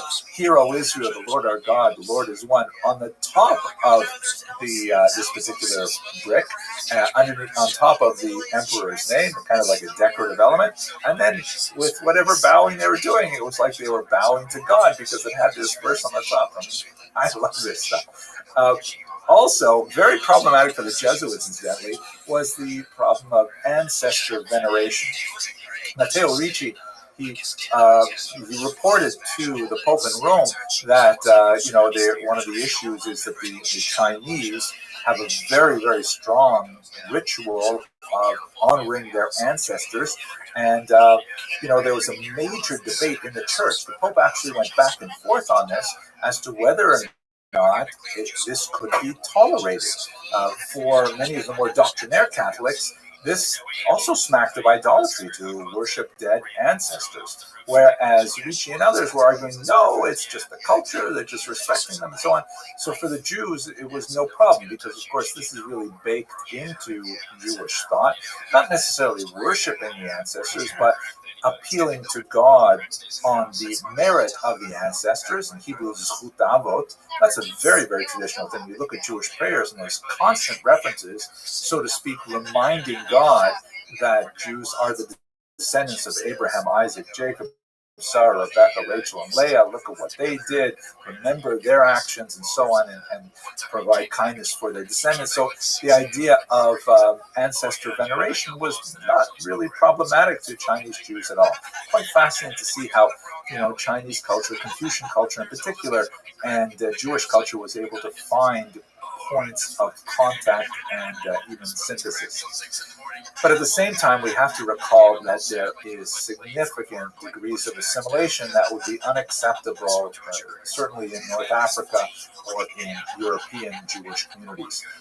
For example, there are many examples of degrees of assimilation. The Jews, especially as they were suffering more and more from a lack of leadership and a lack of contact with the outside world, specifically the rest of the Jewish diaspora. They were having problems finding it and so on. So they tended to gravitate to neighbors that they had for many centuries, the Muslims. There was a significant Muslim minority in China, and in fact, there are photographs from the 19th, 20th century of Jews of Kaifeng and elsewhere worshiping in Muslim mosques, because after all, they were sort of theologically much closer to Islam than they were to Confucianism. Islam is, of course, intensely monotheistic and worshiping the same God. So the Jews would frequent Muslim mosques. They were neighbors.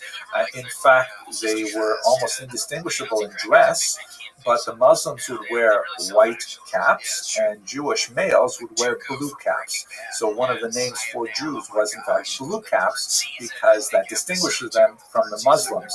For Confucian Chinese, it was often like, who are these people? And, oh yeah, right, you've got two flavors. How are you? You've got the white flavor and the blue flavor. Okay, fine. Also noted in the genealogical. Well, thank you.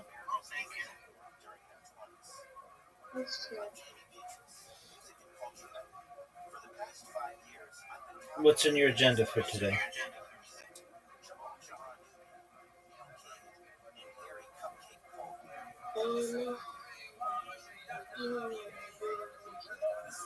All right, well, just it is Monday, let your brain rest, and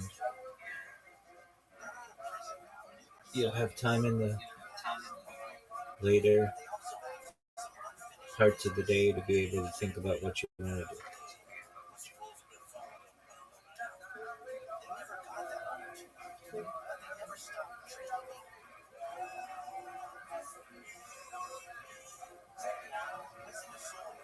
Logical tables that they record there, that of those 7 clans, some of them intermarried with Chinese, and it's actually recorded in their genealogical tables.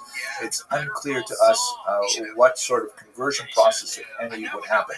We do note that Jewish males were far more likely to marry Chinese women than Jewish women were to marry Chinese males. And in those genealogical tables, there was a clear distinction made between those women who were born Jewish, they were called Bat Israel, right, daughter of Israel, and those women who were born to non-Jews were called Bat Adam, the daughter of Adam. They were married, however, and their origins were recorded, and so on. So there's definitely some degrees of assimilation, and it varies. Certain families were far less likely than others to do so, which I guess is broadly similar to American Jewry as well. The last thing that, it's a sad point in many ways, but the community, of course, fell into significant decline in the early modern and into the 19th, 20th century.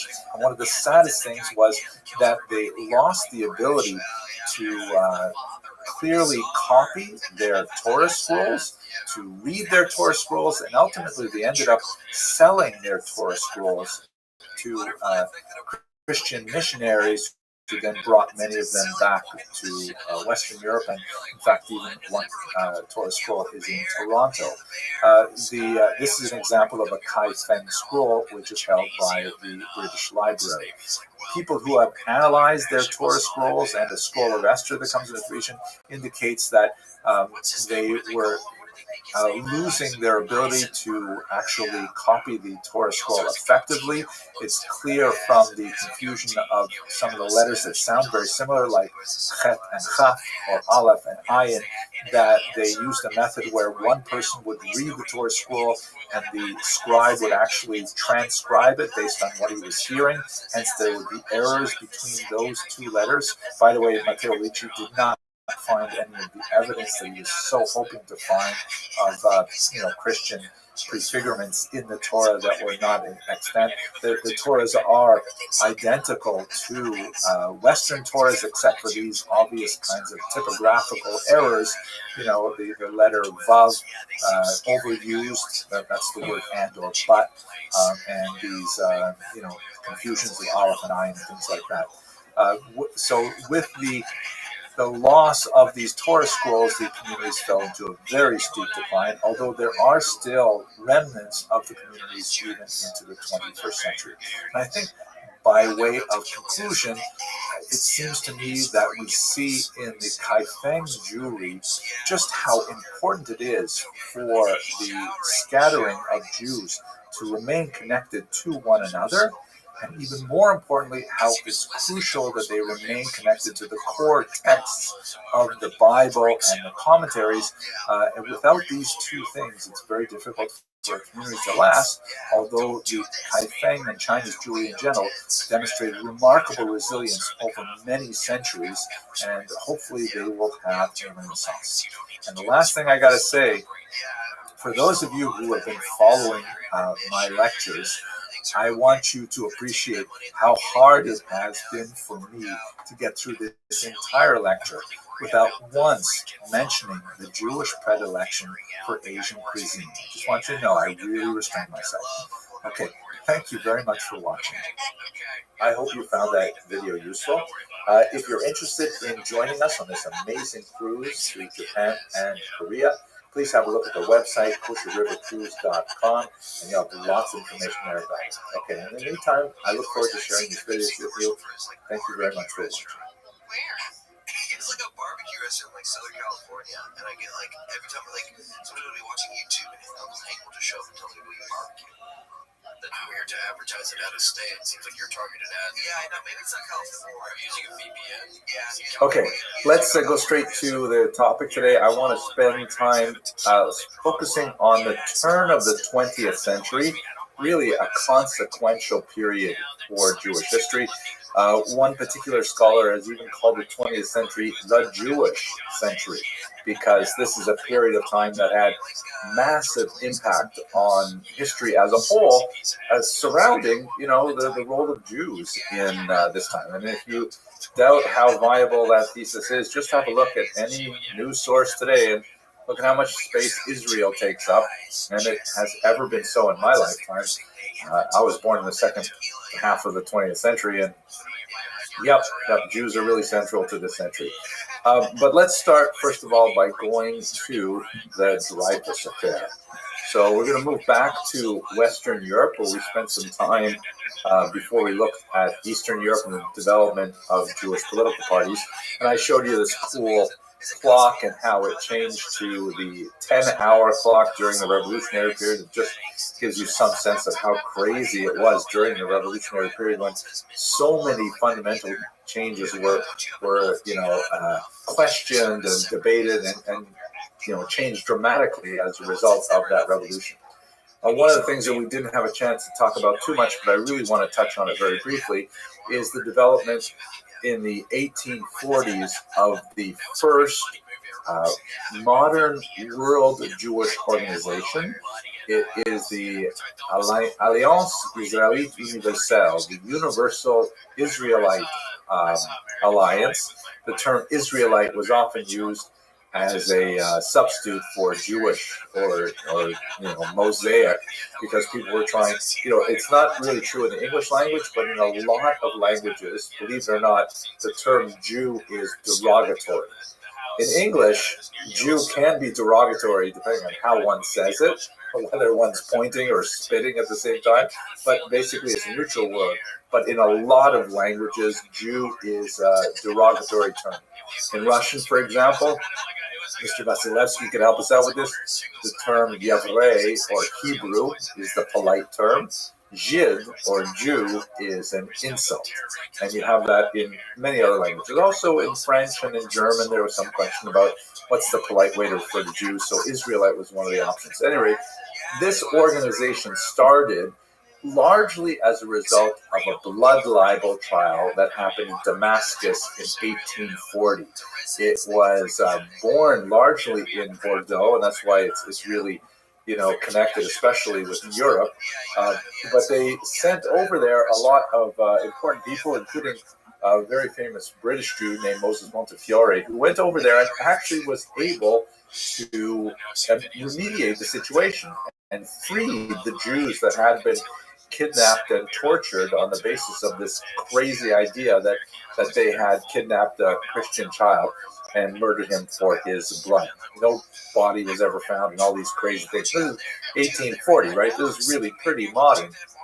So after that remarkable success, the Alliance really took off, and they tried to do a few other things. They tried to alleviate the pogroms in Russia and things like that. They weren't so successful, but the whole idea of it was really very successful, and many other organizations followed suit afterwards. Shown on the screen here are two other figures who were very important in setting this up. Not necessarily religious individuals. It was not an Orthodox enterprise, but this was a pan-Jewish enterprise, meaning involving Jews regardless of their religious orientation, but looking more towards their national orientation. This is the contemporary website of the Alliance. Not nearly as powerful as it used to be 100 years ago, but still very significant, especially in places of French influence, like North Africa, that was colonized by the French for a long time. They set up a lot of schools in particular, and in certain parts of the world, the Alliance is like the way in which people interact with Jews, just like today, Chabad is so, for many people around the world, Chabad is the way you see Judaism. So for many people, the Alliance in North Africa and the Middle East, Baghdad, places like that. Mr. Krantz, are you going to do that pump fist every time I say the word Chabad? I'll squeeze it in if I see that you're not. Yeah, I usually will. Representing. Okay, very good. Now, but that has to be balanced against what else is going on in France, and it happens there's a really nasty anti-Semitism developing now. Now, we've used this term anti-Semitism before, but up until the 1880s, it was anachronistic, meaning the term was not invented until the 1980s. So we talked many lectures ago about Wilhelm Marr, who was a German thinker of this era.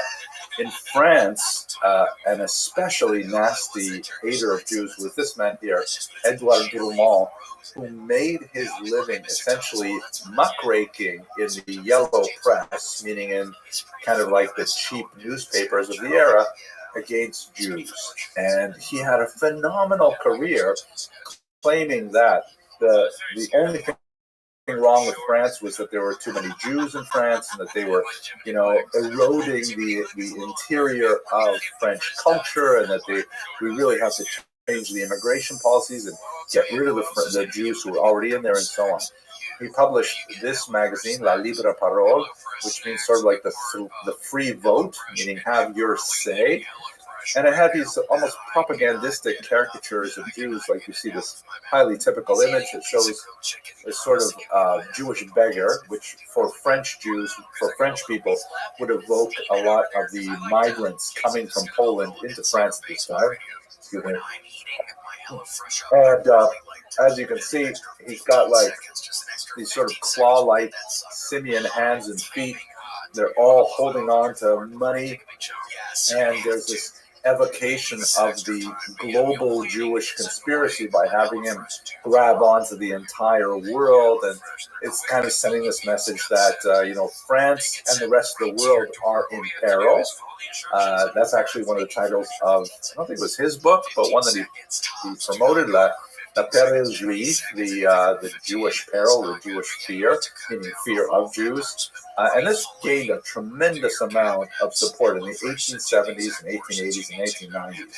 And the key cause was, this one, I like this one too. You see, it says, popular illustrated edition, Jewish France. La France laïque means Jewish France. And the idea is that, oh my gosh, France is going to be taken over by all Jews. And you see, you've got this image of a crusader, which is kind of like the metaphor for a lot of these, neo-Christian anti-Semites, meaning we have to mount a massive, voluntary, and violent crusade against these interlopers. On his shield is written the word Sa'ira, this will be, meaning this is going to happen to you guys.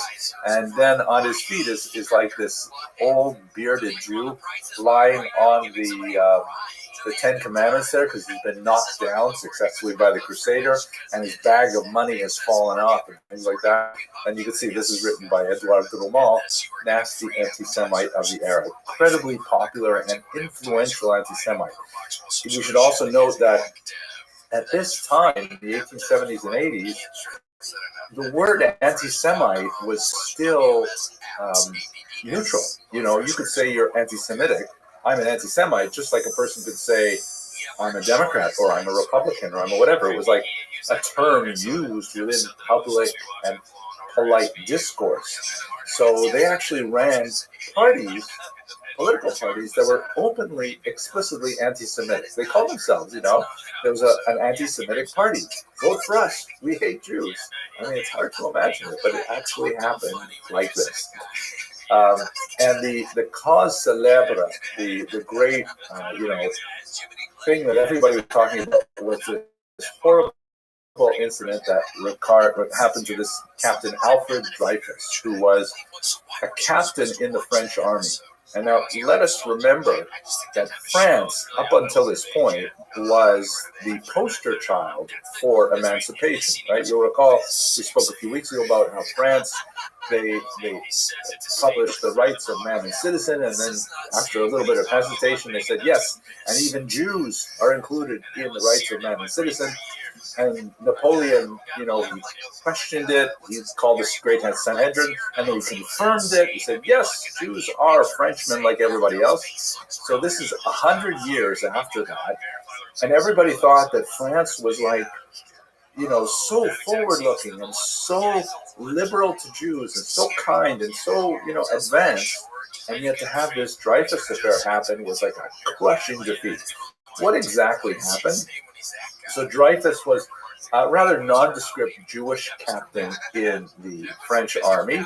No special distinguishing career moves or anything like that.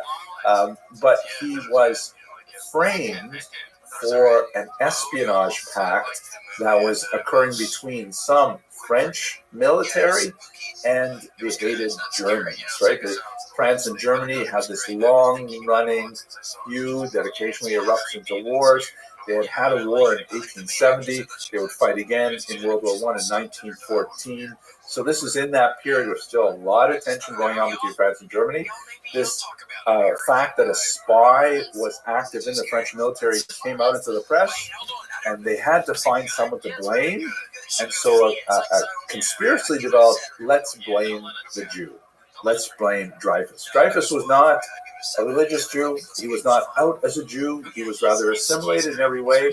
But the notion that it was a Jewish member of the armed forces who was betraying France just had struck a nerve among so many Frenchmen that it was like overwhelming for people. This is one of the illustrations in the press at the time that shows Dreyfus there standing at attention, and he's had his military insignia stripped from him, his epaulettes are taken off, and his commanding officer is, as a sign of disgust, breaking Dreyfus's sword over his knee. Just an incredible demonstration of complete disenfranchisement of this one French soldier, but it went into a whole culture that guys like Edouard Drummond really built on of the Jews are our misfortune. Right? The Jews are the downfall of France. We better take care of them right away. Dreyfus was shipped off to Devil's Island, where he lived in this cabin here, and in exile. But meanwhile, there were so many questions swirling about the way the trial was handled and the nature of the evidence. There were so many questions that even though he spent, I think about 15, 20 years in total, going in and out of prisons during this time, ultimately there was a huge outcry. This is, by the way, also just to give you a sense of the cultural involvement. This is like, think Watergate. I don't know if you guys remember Watergate. Probably not. But Watergate was when President Nixon was accused of organizing a break-in to a hotel called Watergate, still there in Washington, to get some information on his political enemies, and it blew up, and it ended up, he was going to be impeached, and he ended up resigning. It was like a massive crisis for the United States in the 1970s, I think. So Dreyfus was like that. The whole country was wrapped up in this idea that this one French captain had sold out the entire French state at this time. This is a board game that was made to capitalize on the excitement over l'affaire Dreyfus, the Dreyfus affair.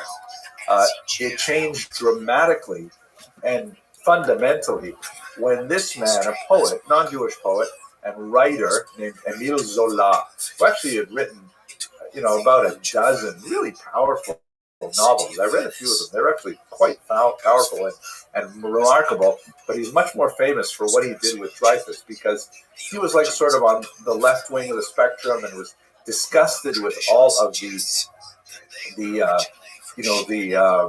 irregularities that took place with Dreyfus's trial, and obviously this guy was being framed for this. He did not do anything like this. There were definitely some other people who were still in the French military and protected by the military. He finally, with some influence from a Jewish thinker named Bernard Lazare, he wrote this remarkable historic article. You see it covers the entire front page of this newspaper, L'Aurore, which means the dawn. And it says, "J'accuse," I accuse, and it's a letter to the President of the Republic by Émile Zola.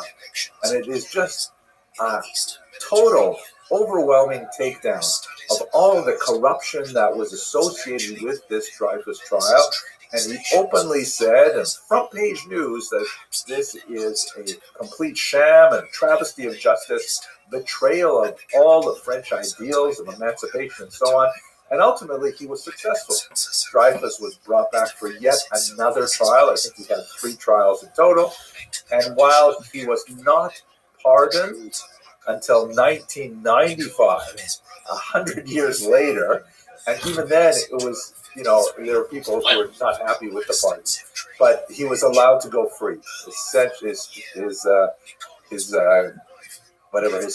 was commuted, and the thing was put behind him. But for his efforts in this regard, he was roundly hated. Here is a depiction from the period of how Zola was surrounded by a mob of angry Frenchmen who were really upset with him for even suggesting that there was corruption in the French military, and he was absolutely correct. In fact, some of the people who were charged by Zola and others of being the actual spies, hung themselves in jail and things like that. There was, a lot of really nasty things afterwards.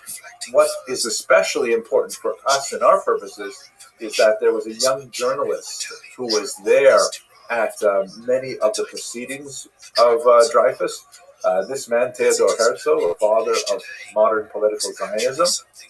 And at this point, Herzl was essentially an assimilated Austrian Jew. He had very little interest in Jewish things, but he was totally blown away and shocked by the fact that all of these Frenchmen could be shouting "Mort aux Juifs," death to the Jews, over this one captain with all of the irregularities in the trial, that he said, wow, if this happens in France, where they're supposed to be so enlightened, and a full century has passed since Jews were given equal rights, if 100 years after they were given equal rights, the people still feel this way about the Jewish minority, it's obvious to me that living in exile is no longer an option for Jews. In other words, we cannot rely on the goodwill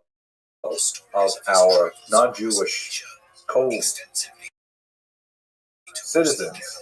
We have to have a land of our own, and for Herzl that meant Israel to become the father of this political movement that would ultimately find expression in modern-day Israel.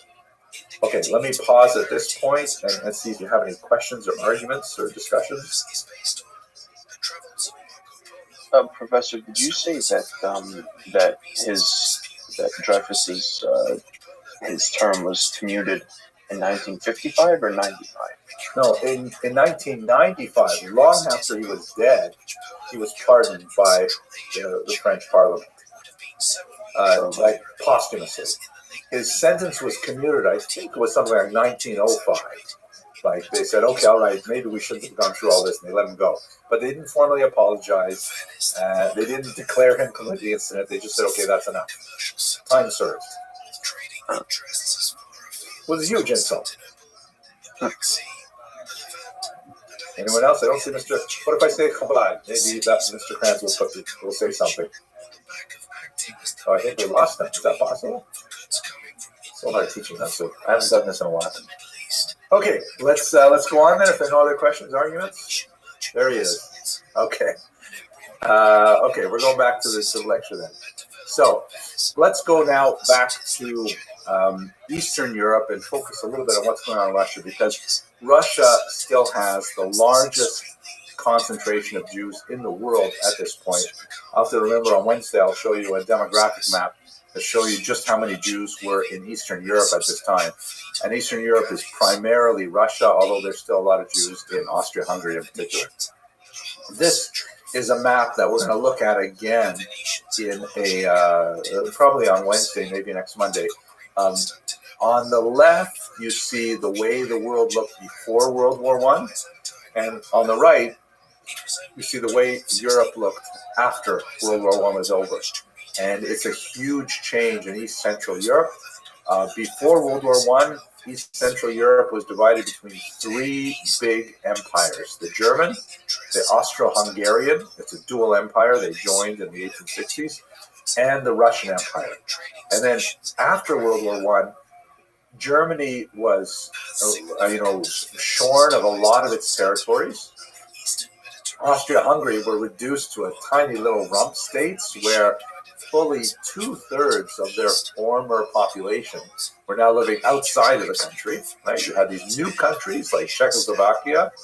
Poland, which had been a country before, was reborn again after World War I. You have the Baltic states are created, Lithuania, Latvia, Estonia, it's a totally different map.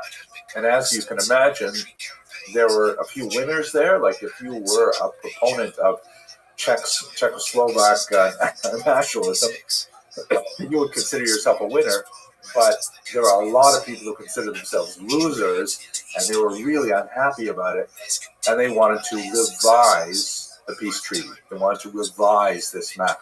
So that's going to be really important for us when we get to World War II in particular. But I want to focus for us today on getting to that point, just to give you a sense of this is the cusp of the short 20th century. And it goes from World War I to the collapse of communism. Totally different world in so many ways, but really important for Jewish history. So let's start with what happens in Russia. Russia at this time, in the early 20th century, was literally behind the rest of the world. I mean, their calendar was actually 13 days behind the rest of the world. In the Middle Ages, I don't know if I'm going to post this video. I guess I should, but listening to me talk with COVID is not so nice. In the Middle Ages, Western Europe abandoned the old Julian calendar for the Gregorian calendar, which is the one that we use in the West today. This is March 31st on the Gregorian calendar. But the Eastern world, the Orthodox world, meaning Russian Orthodox, Greek Orthodox, and so on, did not make that switch. And so Russia was one of the last places to actually do it. Every century, they lost another day. So that's why they were literally 13 days behind the West. If you look at Russian sources, therefore, they will refer to the February Revolution, whereas if you look to like German, French, English, American sources, they'll talk about the March Revolution, because in our calendar in the West, it was March. But that's just one sort of symbolic fact of why Russia was still so far behind the rest of the world, both in terms of industrialization, in terms of its governmental structure, in terms of its treatment of Jews, for sure. They were still living in a pre-modern era. So they go into World War I in 1914, and they're like hopelessly under-equipped for a battle with a modern state like Germany. They have really poor outfitting. They have unmotivated soldiers. They literally have so few bullets that they tell their soldiers, use your bayonets first.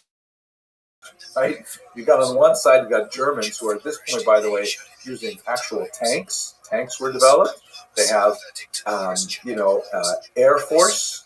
Armies would, but they do have an Air Force. And the Russians are coming in there with like horses and wagons and telling their soldiers, get close enough to the Germans so you don't have to waste bullets. Just use your bayonets. And they're like mowed down. Russia lost very heavily at the beginning of World War I. Later, they would catch up, largely as a result of their greatest soldier, and I'm sure you've heard of him. He's called General Winter because the Russians have a really brutal winter, and Western European forces often have difficulty adapting to fighting under those conditions. But they went into the war, and 3 years into the war, they were suffering terribly. They lost a lot of territory. Their economy is in tatters. And in Leningrad, which was at the time called renaming, let me start that over again. There was a city in the north called St. Petersburg, which was named after St. Peter, but the word "berg" in the name of the city is a Germanic word. So during World War I, they decided we don't want to have our capital city named with a German name, so they changed it to Petrograd. Grad is Russian for city. And then after the war was over and the communists took over, they named it again Leningrad. Now, if you went to Russia and you wanted to visit the city, you would have to go to St. Petersburg again. It got its original name back. But in St. Petersburg, there is a massive protest over food supply, where on International Women's Day in March of 1917, there's a whole bunch of women protesting the lack of bread in bakeries. And one woman got unusually worked up. She picked up a brick and she threw it through the window of a bakery. That started a small food riot that eventually expanded over the entire city. And by the end of a few days, the entire government had fallen. The Russians had invaded the Tsar's mansion. They took him over. They arrested him. Later, he would be executed, ironically, by a Jewish assassin. But that was the end of the Russian Empire. It fell with remarkably little pressure, largely because, maybe like you've seen in your own times with Assad's Syria, there was very little holding it up. And once enough people simply decided they were going to rise up against it, it collapsed of itself. They appointed a new government called a provisional government. And the idea of the provisional government, which was led by this guy, Alexander Kerensky, not a Jewish guy, was to kind of organize, okay, what kind of government are we going to establish in Russia? And they weren't moving from any kind of bourgeois democracy. They had a very weak parliament called the Duma that was essentially an extension of the Tsar himself. And it's like they didn't have any kind of a democratic tradition to speak of.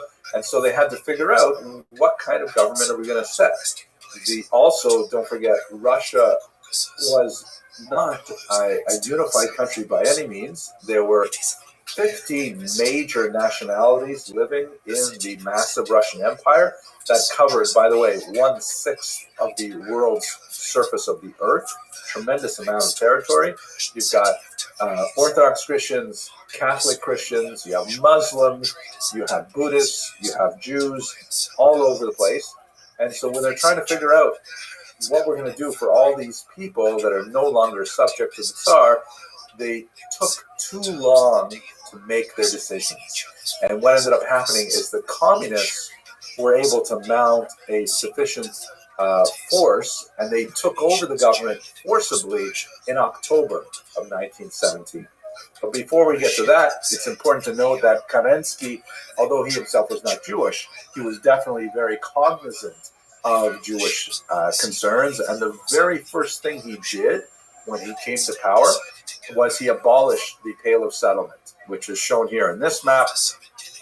This was something that Jews hated by this point, although at the 18th century, when it was first set up by Catherine, it was actually not such a bad thing. There was lots of room for Jews. They actually had elevated rights as codified by Catherine the Great. But by the time you get to the 20th century, it was like essentially a massive ghetto, and there were all kinds of arbitrary anti-Semitic regulations that Jews were not allowed to live so close to the border because they were suspected of smuggling, and Jews were not allowed to engage in this kind of business over here because they would compete with non-Jewish businesses and all kinds of things like that. So it was definitely something hated, and Kerensky got rid of it, though, as his very first action. This is a map that shows you a little bit of the population concentration of Jews, and you can see that, the Pale had massive numbers of Jews in it. Also worthy of note, by the way, that what we call Poland today was part of Russia at the time and part of the Pale of settlement. The October Revolution was led by this man, Vladimir Ilyich Lenin. He was a social democrat, which is the technical term for the extreme left-wing parties that would later make up the Bolshevik Party, later known as the Communist Party, but also a few other groups like the Menshevik Party, and technically groups like the Bund were also part of this communist ideology. And his approach was that we have to accelerate Marxism in Russia. As we discussed last week, Russia was not a proper model for Marxist philosophy because it never went from essentially a pre-modern feudal economy, feudal bourgeois democracy, to communism. It threatened to jump straight from the pre-modern feudal era to the communist era. But he said essentially we can do it. We can rush around, we can get this done. Very charismatic speaker, managed to get together these local groups called Soviets, which means councils in English, of workers, especially urban workers in factories, but also farm workers and so on, to overthrow the bourgeois model set by the provisional government and bring in this new communist government. Shortly after successfully taking over the region in October, this is a picture that says Comrade Lenin is going to clean up the land from, Nechiste. Mr. Vasilevsky, is your Russian better? Must be right. Do you know what this word Nechiste is? Chiste means to be clean. He's going to make this land clean, so that's probably what it means. Anyways, Lenin was going to clean up this whole world, but in 1922 he has this stroke, and for 2 years he's bedridden, and his main deputies include a guy named Bukharin, the Jewish leader of the Red Army, Trotsky, who we've seen before, and of course Joseph Stalin, and the three of them engage in a three-way struggle for power that by the time you get to the end of the 20s, Stalin is firmly in power, and both Bukharin and Trotsky are assassinated. There is a strong anti-Semitic environment around communism, which at this time, partially because of the strong Jewish element in the early communist movement, and let me speak to that in a little bit greater detail, but the anti-communist Russians, of whom there are many, the most important is a group called the Whites. They're openly taking advantage of whatever anti-Semitic charges they can to further malign this new communist movement. This here is a piece of white Russian propaganda that says, on the death of the International, that's referring to an international communist organization, and you can see this is supposed to be some kind of Aztec ceremony, where on the right you see there's a statue of Karl Marx with the Soviet star. It says International on it, and then there are these various Aztec people who are sacrificing a victim to the Marx. You can see Lenin there in the center with his red cloak. Red is the Soviet color, and you can see right next to him on his left is none other than Trotsky himself. If you have any difficulty with it, all the names are on the top there, and several of them are Jewish. Here's the thing about Jews and communism. There's no question that communism had a special fascination for Jews at the turn of the 20th century. But we got to bear in mind that the vast majority of Jews were not communists. However, if you looked at communists and you wanted to see how many Jews were in there, Jews were definitely disproportionate, especially in the leadership ranks of communists. That's a scary kind of thing. At some point, you might have, 1/3 of the leadership of the communist organization of Jewish extraction. There's actually a kind of a dark joke about it in Yiddish. They had this organization called the Всероссийский Центральный Комитет, which means the All-Russian Central Committee of the Communist Party, and they would make a Yiddish acronym out of it. VUTSIC would stand for Vutsen Eden Kommandieren, where 10 Jews are in charge, or 10 Jews command. And, it was not hard to look at it. Like, if you look at this particular list here, Zinoviev and Trotsky, and I believe Kamenev, that's 3 out of the 1, 2, 3, 4, 5, 6, 7, 8 names, are Jewish. And that's scary. That's quite a number. Now, again, re-emphasizing, the vast majority of Jews were not communists, and communism was very anti-religious and anti-Jewish, but there were still people who were attracted to it. Part of that is related definitely to things that are neutral, like urbanization. Jews were also highly urbanized, and highly urbanized people were far more likely to support communism.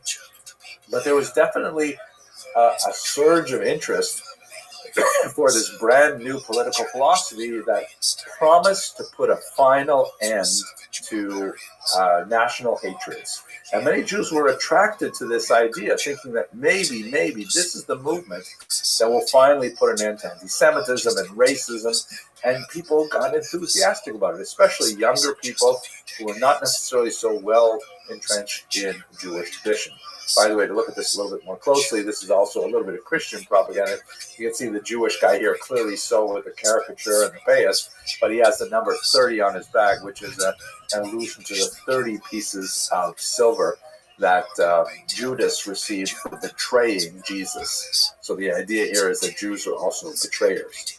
However, the biggest push for Jews into the Communist Party were the pogroms that occurred in the context of the Civil War. Before we get to that, I just want to, I'm going to pause for a second, and then we'll talk about the rapprochement. So questions, arguments, discussions?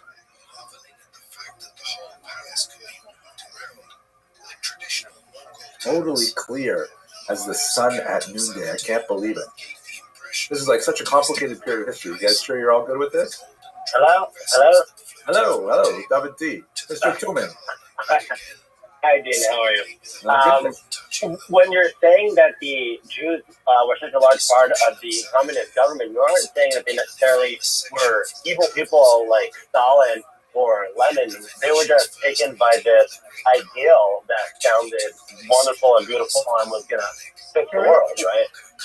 Well, actually, I didn't say whether they were evil or not, but I think there were some. It sounded like you were surprised that they were such a large part of the terrible government. Am I wrong? Well, it is a surprising phenomenon because it's a government that had such a negative impact, and I say that's mildly. I mean, this is a murderous, genocidal movement. It wasn't necessarily like that at the beginning. You couldn't tell for sure, but by the time you get to the 1930s, oh my gosh, you can compare Stalin's communism in the 1930s in many ways to Hitler's Nazism. The totalitarianism, the forced arrests, the tortures, the murders, it's absolutely incredible. So to think of Jews... The Jews were participating then? Yes, I'm afraid so. Guys like Lazar Kaganovich, he was a Kohen, and he was one of the main architects of the terror famine of the 1930s. He's in charge of Ukraine at that time. There's some really, really nasty characters here. It is a sad reality that Jewish history also has villains in it. Professor, I heard that in 37, 36, a lot of Jews turned against the Soviets, realized that they weren't great. Yes. So Jews who were Soviets, most of them had been purged. won't justify them No, very freely from it. that is very true. What I'd like to do, I'm gonna walk you through this in the next bubble after the one I'm going to talk about, the two bubbles. But I'll give you the short answer right now. Basically, at the beginning of the war, you have what are called old Bolsheviks, meaning those are people who actually became communists before before the revolution, right? They're old Bolsheviks, and Jews are disproportionately represented there, primarily in the leadership, but not in the rank and file. But those are like the true believers. Those are like the Trotskys, who really are like all in from the beginning and very anti-Jewish and things like that. Then what's going to happen, and I'll come back to explain this in a little more detail, you have a rush of regular Jews who are uneducated about communism and so on, but they suddenly vote with their feet to join the Red Army, largely because the Red Army is the most reliable force defending Jews against pogroms in the Civil War era. And that's when you have the biggest number of Jews in the Communist Party. And then beginning with the 1920s, 1924, at the end of the NEP period, that's when you have a successive series of purges where the Communist Party says, wait a minute, we grew too fast. We have too many people in here who really don't believe what we believe. And they cull Jews down to a much more proportionate number. And in fact, they now become less proportionate during the worst period. So in other words, when communism was its worst, there were the fewest Jews, but it would be a mistake to say there were no Jews in communism. That's not at all true. And there were some really nasty Jews in it too. So it's complicated. This is the kind of stuff that I just know when I put this on YouTube, I'll get lots of crazy people writing about it. But let's explore the history a little bit more, okay? So back to where we are. Here we are in the rapprochement. So this I'm sharing largely because it's my own research. This is my dissertation. That there was a really weird thing that happened in Ukraine at this time. The Russian Empire, you recall, it falls apart in February, and then in October the communists take over. But a lot of parts of the Russian Empire said, wait a second, we don't want to be communist. We want to do things our own way, differently. Ukraine was the largest major chunk of the former Russian Empire that says, no, we don't want to do this Russian thing. And they realized that if they were to form any kind of a defense against this communist government, they would have to take advantage of all resources. And they reached out. It was a really unusual moment. These are the Ukrainians who spoke about them in Khmelnytsky and stuff like that. But the Ukrainian intelligentsia in places like Kyiv reached out to the Jewish intelligentsia and said, hey, can we team up? And we need your literacy. We need your urbanization. We need a lot of things that you can do. Support from Jewish communities around the world, maybe.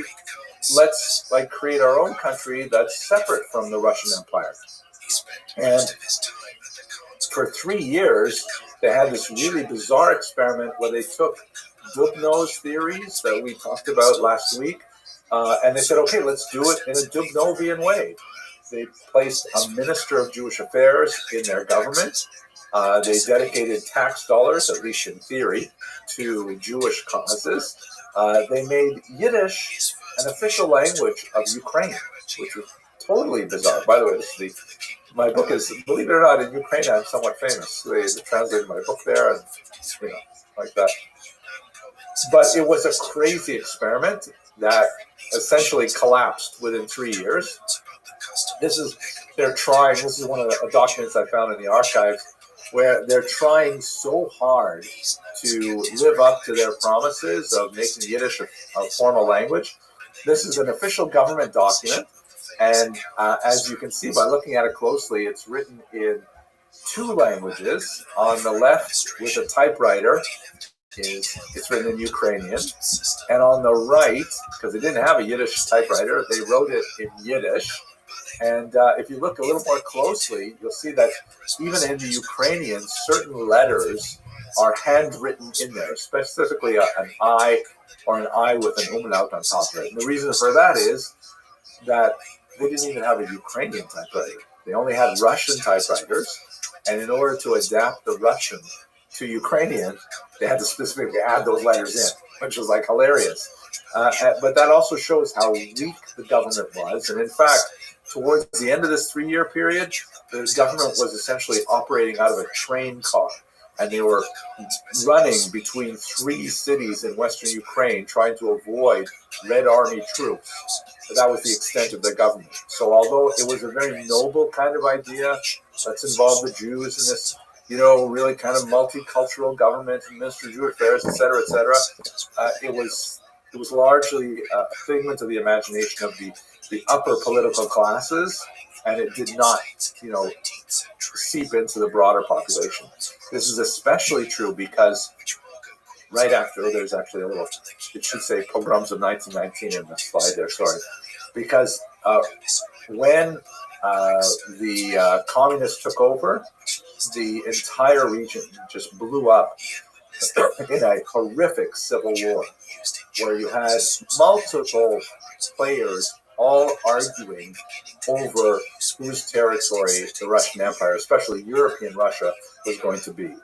You had the communists, led very effectively by Trotsky and the Red Army. You had the White Russians, who wanted to support either the Tsar, who was kicked out in February, or the provisional government that was kicked out in October, but they didn't want the communists. You had the Ukrainian National Army, it was called the Directory at the time. You had the Polish Army.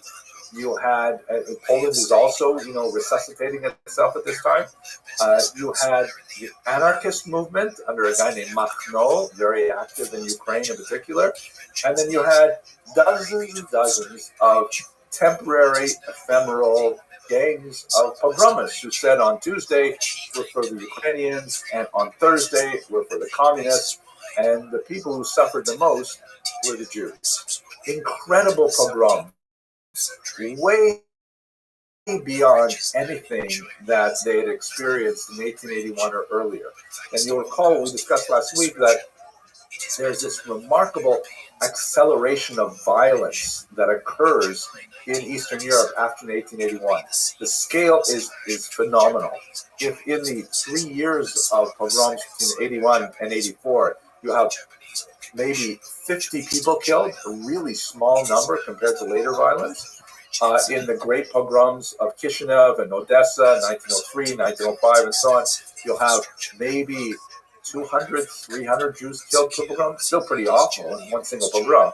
But by the time you get to the post-World War I era, and especially the bloody year 1919, conservative estimates put it about 60,000. Wildly liberal estimates go up to 250,000, which is probably way too big. But 100,000 is certainly within the realm of possibility.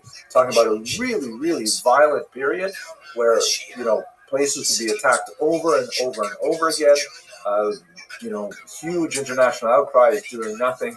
By the end of it, in 1920, the communists finally control the territory. And here's the point that I want to mention. I see your hand, Mr. Tuman, I'll get to it in a second. Why Jews suddenly become pro-communist at this time is because of all of those multiple forces that are struggling for territory in Ukraine. The Red Army has by far the least incidents of violence against Jews. Trotsky at its head steps up right at the beginning of the war and says, whatever you go, even to a certain degree, worse off were the Mennonites, which is a German Protestant sect living in eastern Ukraine that are avowed pacifists, meaning they refuse to fight back against the attackers. And so you had, people like a group led by a man named Grigoriev literally moving into the homes of these people and raping their wives and then having them cook breakfast the next morning, and the men simply doing nothing because it would be a betrayal of their religious principles to fight back. And those Mennonites who did fight back and broke their religious principles, they were later shunned by the rest of the Mennonites, and they had absolutely horrific kind of experience during this war. So Trotsky was able to shut down the violence against against civilian populations. Not completely. There's about 3 or 4% of the pogroms were assassinated by the Russians, but the vast majority of people knew that if the White Russians came into your town, or the Ukrainian Directory came in, or one of these hoodlum gangs, you were going to have violence. And so many Jews immediately said, well, that's it, we've got to join the Red Army. And you have this rush of Jews to the Red Army, so much so that they have stories of guys literally running out of base medrash, payas flying and not speaking a word of Russian, and running to try and find out how to operate a musket or whatever, I don't know, rifle at a time. They actually had to establish Yiddish language training facilities for these Jews who wanted so badly to wreak revenge. That's when you have the big surge in favor of the communists, because the communists looked like they were actually going to live up to their promise to protect the Jews and minorities in their land. Later, of course, they would be betrayed by the communists big time, but that wouldn't really start to happen until the end of the 1920s. Okay, Mr. Tuman, you have your hand up. Yeah, thank you. Why the pogroms? What exactly were they targeting? They were fighting with each other. I understand violence between each other, but why the Jews? Would that do anything? Yeah, that's a good question. That's kind of a meta question. Your question was asked to me by Professor John Paul Chimka, a very important scholar at the University of Edmonton, who read my dissertation and said, hey, well, Abramson, why the Jews? Hang on 1 second, please. I'm just going to go onto mute for 1 second.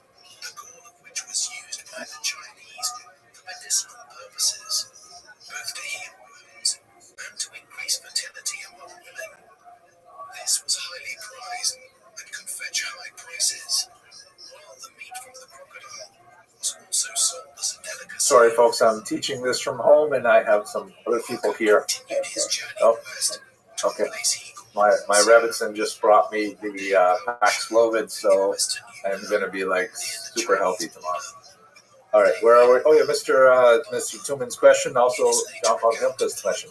Why the Jews? So during this period of time, which actually received a specific name for it, called in Ukrainian, the Peturivshchina, or in French, the Jacquerie, which is based on an earlier model of the medieval period. It seems like the basic motive to attack the Jews is right at the heart of human evil to begin with. People attacked the Jews because they were vulnerable. People attacked the Jews because they wanted whatever they could steal. They wanted to rape women. They wanted to engage in, the dark pleasures of wreaking havoc, of setting fire to things. It was just it was the worst of society.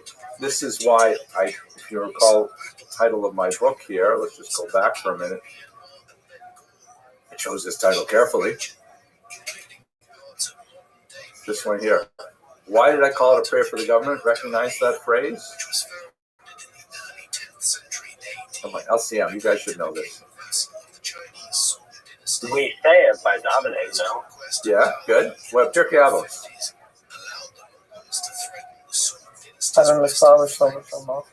Thank you, Mr. Loiki. Very well done. Why do we have to pray for the government, for the peace of the government? Otherwise, everything falls apart. Yeah, and in a very pungent phrase, Shil Male Mora Ish Esreehu Chaim Balahu. That if it weren't for the fear of the government, people would swallow each other alive. And so my book was really focused on this period of people swallowing each other alive because there was no government whatsoever, right? The government falls in February 1917. It's not restored for 3 years. So if you have no government for 3 years, that's the worst possible thing for Jews. So that's basically the motivation for the pogroms. Now, even though they were in it's okay. Even though they were in a civil war, they were busy. They were trying to establish control of the region, but still they were more interested in looting and violence. Yeah. Well, you'll have. This goes into more detail than I planned for this lecture. You can read my book if you're curious, but two things. We should note that 40% of the recorded pogroms were perpetrated by the Ukrainian government that was also at the same time having a minister of Jewish affairs and stuff like that, which is like a huge irony. So obviously that points to the fact that the Ukrainian government was not able to communicate its ideals to its own population. That, you know, they might be saying one thing in their government missives to the rest of the world, but they're obviously not communicating to the rank and file of people who join with them. Also, they're we have to understand this is kind of like the dark, unwashed masses. These are the regular people for whom we don't know anything because they don't write anything down. They don't leave records of their opinions and why they do these things. But we do know that in January of 1919, at their height, they had about 100,000 volunteers in their army. And by the time you get to March, they were down to 16,000. In other words, they have this huge support from the peasantry. Say, oh, that's it, let's fight for Ukraine, Slava Ukraine, we'll make it their own country, stuff like that. But as soon as they have to fight against the Red Army, hey, well, that's no good. But fighting against Jews or Mennonites, that's an entirely different proposition. That we can do. So we're looking at, this is a period that really exposed the worst dregs of the human psyche and motivation. And yeah, it scarred the Jewish world. We would know a lot more about it if it were not for the fact that the Holocaust so overwhelmingly overshadowed this period of history. Okay, shall we go on a little bit? Any other questions, arguments? Okay. Professor, when you had that book, I guess, that you wrote, the prayer for the government, I found that very interesting because every year by Yom Kippur, my father uses this machzor from like 19 who knows when, and it has brachos in there that are like a prayer for the government. It's got a bracha for the czar, for like whoever was in charge of Lithuania, I forgot the title, and it has like their names and stuff. It's like, I find it the coolest thing. That is cool. I actually have one of those myself. It is a cool thing. And it's a real deal. We do have to pray for the welfare of the government. In America, too, we definitely have to do it because we shouldn't think that America is under us, that, you know, we wouldn't be exposed in this country, too. Anyways, okay, so legacy. One last detail that's really quite fascinating with regards, a little bit more focused, but still a fascinating story. This is a picture of Simon Petliura. Interesting individual who was, like many of these figures, before the war, he was not a military person. He was actually a poet and a journalist and a playwright. A lot of the really significant right-wing figures of the 20th century did not come from military backgrounds, but came from the humanities. Ooh, scary. Like Mussolini and Hitler, was an artist. You know, they were not, you know, generals when they came to power. Petliura came to power in late 1918 in Ukraine, and I mentioned it was under his watch that, you know, the worst period of pogroms occurred. And he survived the Civil War. He fled to France, where he lived in exile in Paris, kind of like as the symbolic head of the Ukrainian government that never came to be because the communists took over. And one day he's walking on the Rue Racine, and a Jewish guy named Shalom Schwarzbard walks up to him and says to him, "Vous êtes Monsieur Petliura? Are you Mr. Petliura?" And he says, "Yes." And then Schwarzbard pulls out a revolver and shoots him dead on the street. He is arrested. You know, he doesn't try to run away. He's arrested, and he is put on trial for murdering a man in cold blood, which is precisely what he did. Here's a picture from his trial. You can see Schwarzbard standing up at the left there. However, he had brilliant defense attorneys who managed to turn the trial on its head by saying in 1926, and by the way, this was all covered in the New York Times. It was like the whole world was watching this particular trial. They said that the reason why Schwarzbard murdered Petliura was it was a revenge killing for his own family members who were killed in the pogroms of 1919.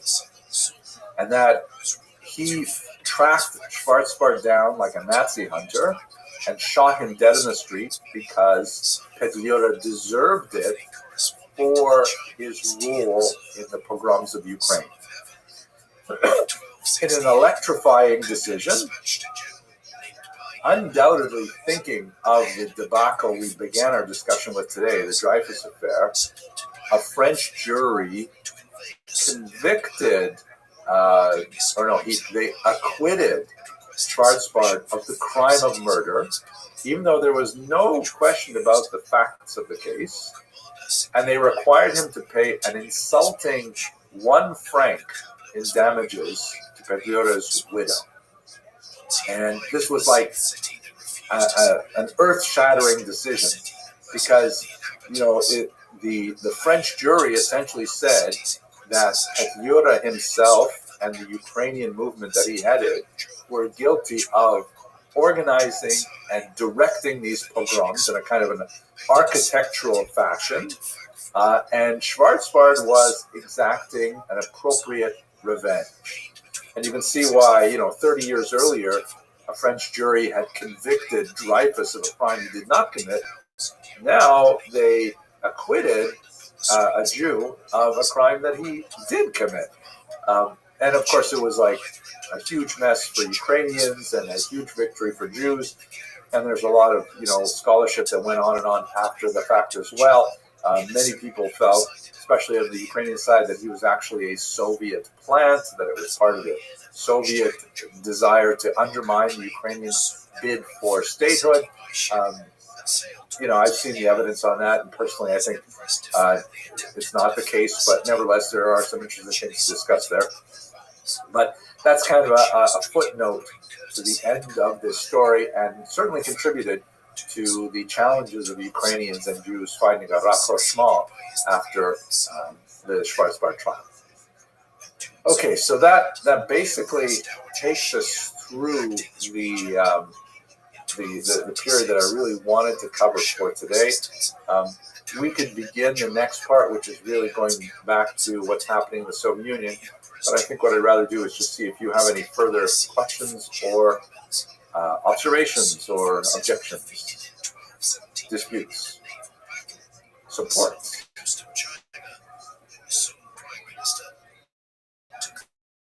Perfectly clear as the sun at noonday, correct? As can be, Professor. Clear as can be. Thank you. Okay, so let's wrap it up for today then. We'll pick it up. We'll begin. I'm feeling a lot better now. I'm pretty confident I'll be in tomorrow Mass. For those of you who maybe wanted to show up for my shiur this morning at 7:29 a.m., that did not happen because I was too sick. We will, God willing, start tomorrow. I'll wear a mask, so don't worry about the COVID germs. But God willing, we'll start tomorrow. Okay. Great learning with you, gentlemen. I hope you have a Thank you, Professor. Thank you. Thank you. Socially, I'm Professor. Thank you, Professor. Thank you. Okay. Against the walls of enemy fortresses and bring them down.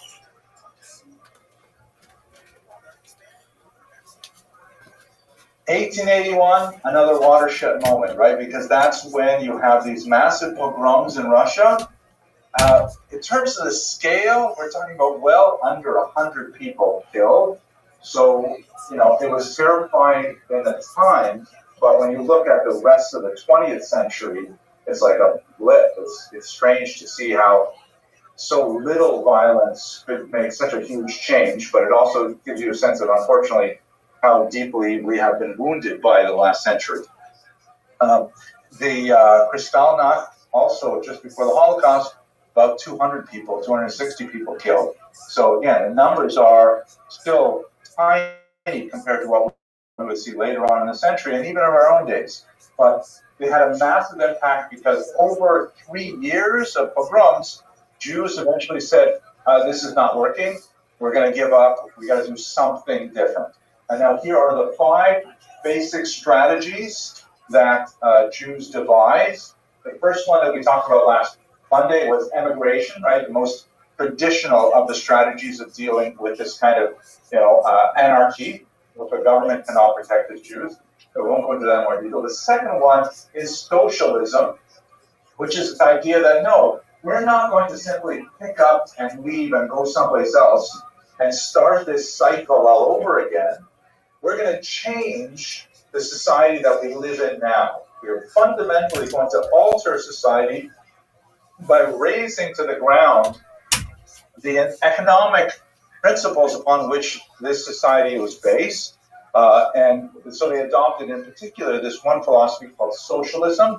Again, if we had lots more time, I would probably talk at length. It was, I got my graduate degree, my doctorate before the Soviet Union fell. Just as it was falling, I was writing my dissertation. So I had to study a ridiculous amount of socialists. Wreck, actually. It was terrible. I mean, because they figured that would be important for us to know these things, and all these different theorists and all these different people, and it's like all garbage. Really. Made by Jews. Yeah, a good chunk of it was made by Jews, as we shall see. But for our purposes, thumbnail definition of socialism is this idea that rather than the landed classes and those who control the means of production achieving the highest levels in society, and then using their positions, their perches high atop this economic pile to dominate lower classes and keep them in servitude, socialism says, no, let's give it all back to society. Hence the word socialism. Let's take the factories away from the oligarchs and let's give it to the people. The people will run everything themselves. It's like saying to someone like Elon Musk, we're going to take, you've done really great, thank you for building these rockets and these electric cars and stuff like that. We're now going to take away all of your properties, and we are going to divide them amongst the wealth of all the people of America. That's called nationalizing a resource, an economic resource, meaning it belongs to the entire nation.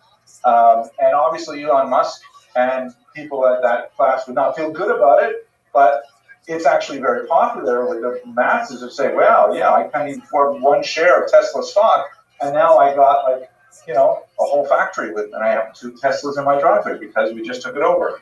Mr. Silver, you want to say something? How many times has that happened to Jews? Got a factory being evicted? Many times, yeah. Jews have had experienced that in different contexts. Cuba is perhaps the best example of it in most recent times. Yes, Mr. in the first place because thousands of us are older.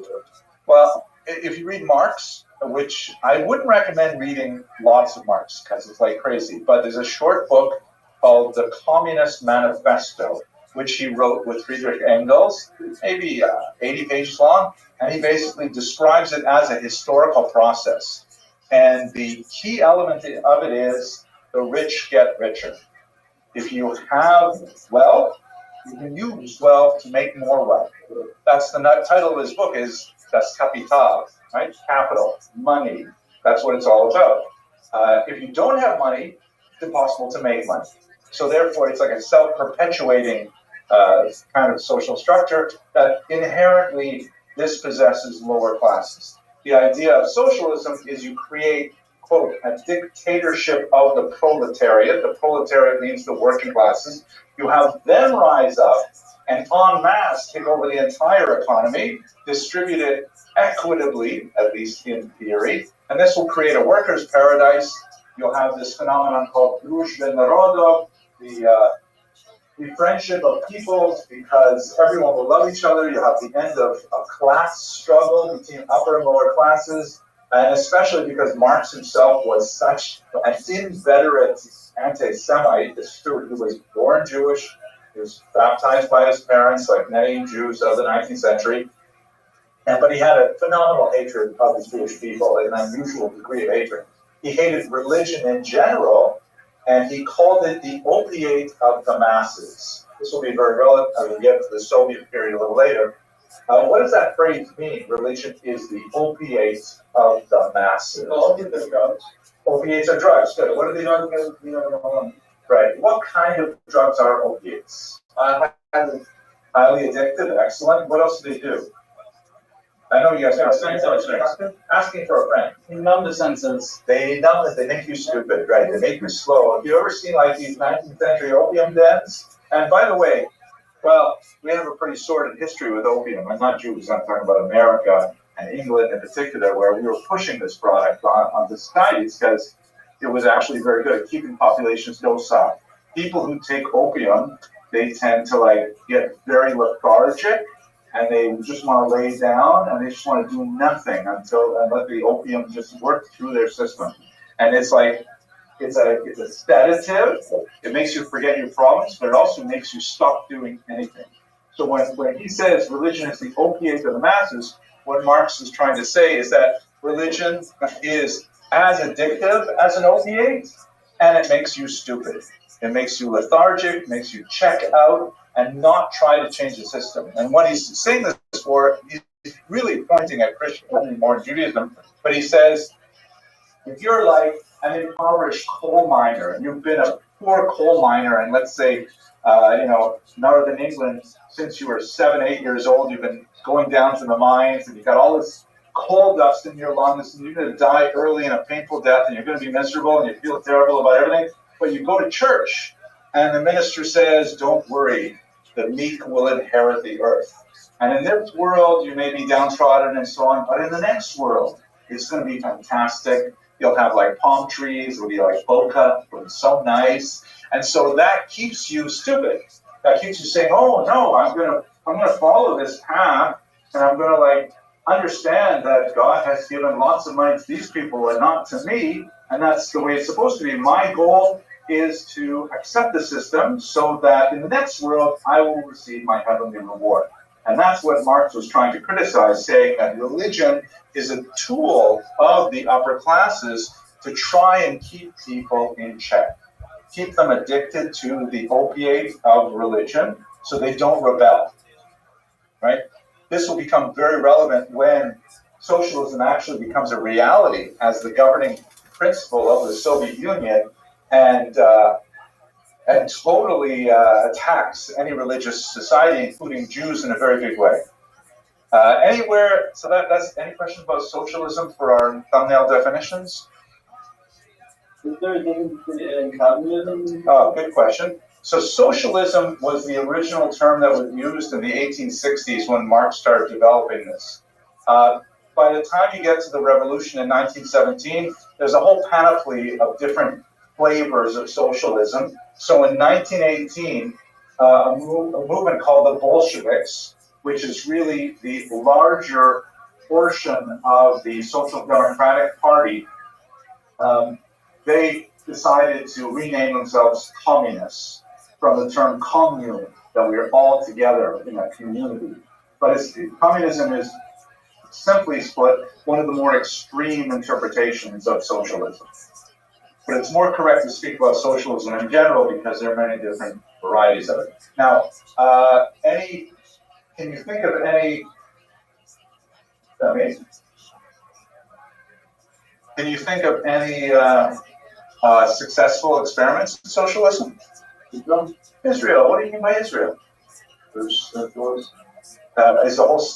whole country socialist? It's one of the capitalist sort of environment for industry and for economy, but a little bit. Okay, so that's very good. We should talk later in the semester maybe about Israel's political system, but I think it would be more fair to say that Israel adopted certain socialist ideas. Like almost every country adopted some things, including this country. Like, for example, the concept of welfare, that if you're really poor, the government will give you money to stay alive. That's a socialist idea. If we were pure capitalists, like total monopoly man capitalists, we would say you don't work, you don't eat, die. Right? But no, we don't want to say that. We don't want our society to be so rigid. So we have adopted a socialist concept of, that the society will protect its weakest members by providing food for them. Canada, our wonderful neighbors of the north, some would say, I'm not even going to utter it, but Canada went a step further, like most civilized countries, and said health should be a right and not a privilege. So in Canada, they have a single-payer health system where you will pay more taxes, but that means everybody has health insurance to start with. In this country, that's been a huge struggle, and they still have not completely solved the health care issue. But healthcare is a socialist idea, universal healthcare. You know? And yes, there are problems with it. It needs rationing and stuff like that. But the fact is, they do have yeah. So there are crazy things like that. Israel also has universal healthcare. Dr. Rosinski would love to talk to you about this at great length. But these are socialist ideas, so we do exactly. But when you say Israel, there's one specific aspect of Israel which actually is pure socialism. But the kibbutz movement. What is the kibbutz, Mr. Leahy? They kind of take away everything from you in your apartment. Yeah. Exactly. And how long have kibbutzim been in existence? They're dying out now. No? Slowly. About 100 years. Yeah, about a century. And it actually worked. Like they have kibbutzim. I worked on a kibbutz as a volunteer. One of my sons volunteered at kibbutz. They're actually really nice. The idea is that everybody piles in and you share the wealth of the kibbutz. It's usually agricultural. Sometimes they make things like, for example, the shtenders and things that we have in our base medrash are made by Kibbutz Rabbi, where one of my other sons also worked. But the profits are shared equally by everybody in the kibbutz. And amazingly, the kibbutz actually is stable. It works. There are questions about is it viable over another generation? And they've been having those discussions for about 10 generations now, maybe not 10, probably about 5 generations. But it still works. The reason why it's a form of socialism that works is because it's really small scale. Talking about 1,000 people, maybe 3,000 people. That group of people can get together and say, we all believe in this and we cooperate. But in the Soviet Union, with millions of people, it's crazy. It does not work at all. It didn't work in Cuba. It didn't work anywhere. My these things wherever the social process. And the biggest flaw with communist social policies is, okay, you took over the country. There's no look at how to be communist after you take over the country. Once you take over the country, it's like, oh, okay, there's still what's going to be dictated. Like, there's no actual look at how to be communist. That's an excellent observation.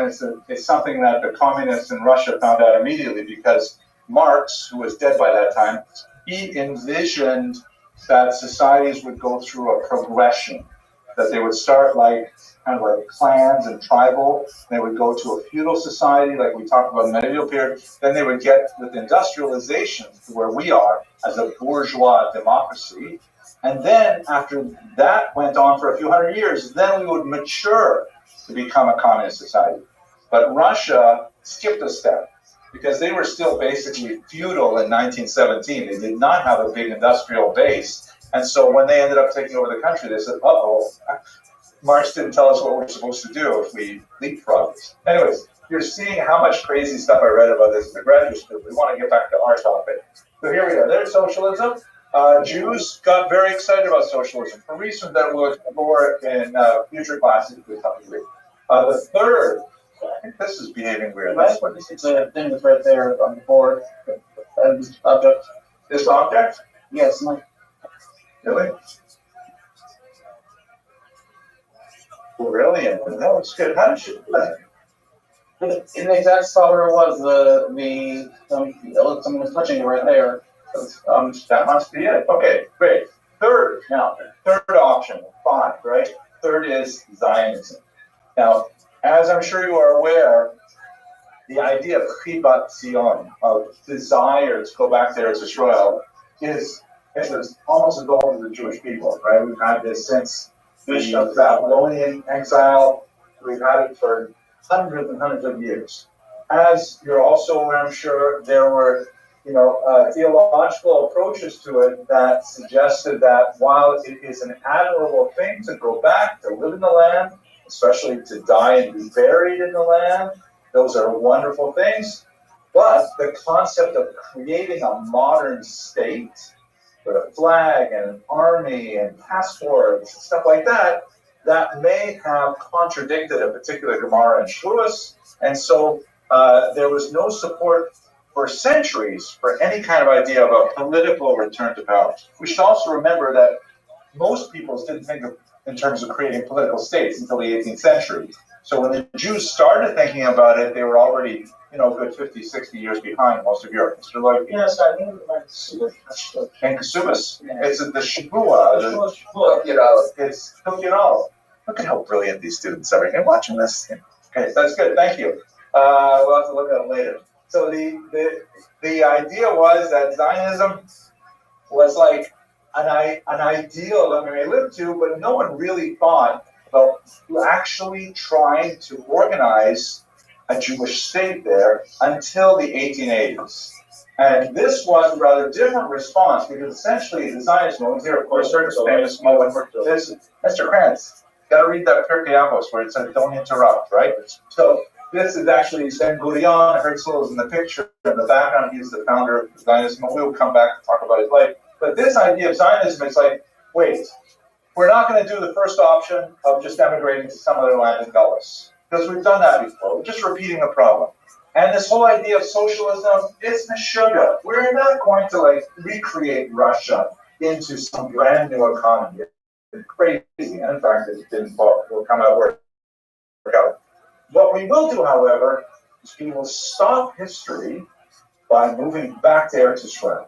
We'll end this 2,000-year-old cycle of Galus by going back to the land of Israel, establishing ourselves there as a state, and that will ultimately mean the end of Jewish history because we will have gone full circle back to Israel. Obviously, we're going to talk a lot more about this because, amazingly, they succeeded.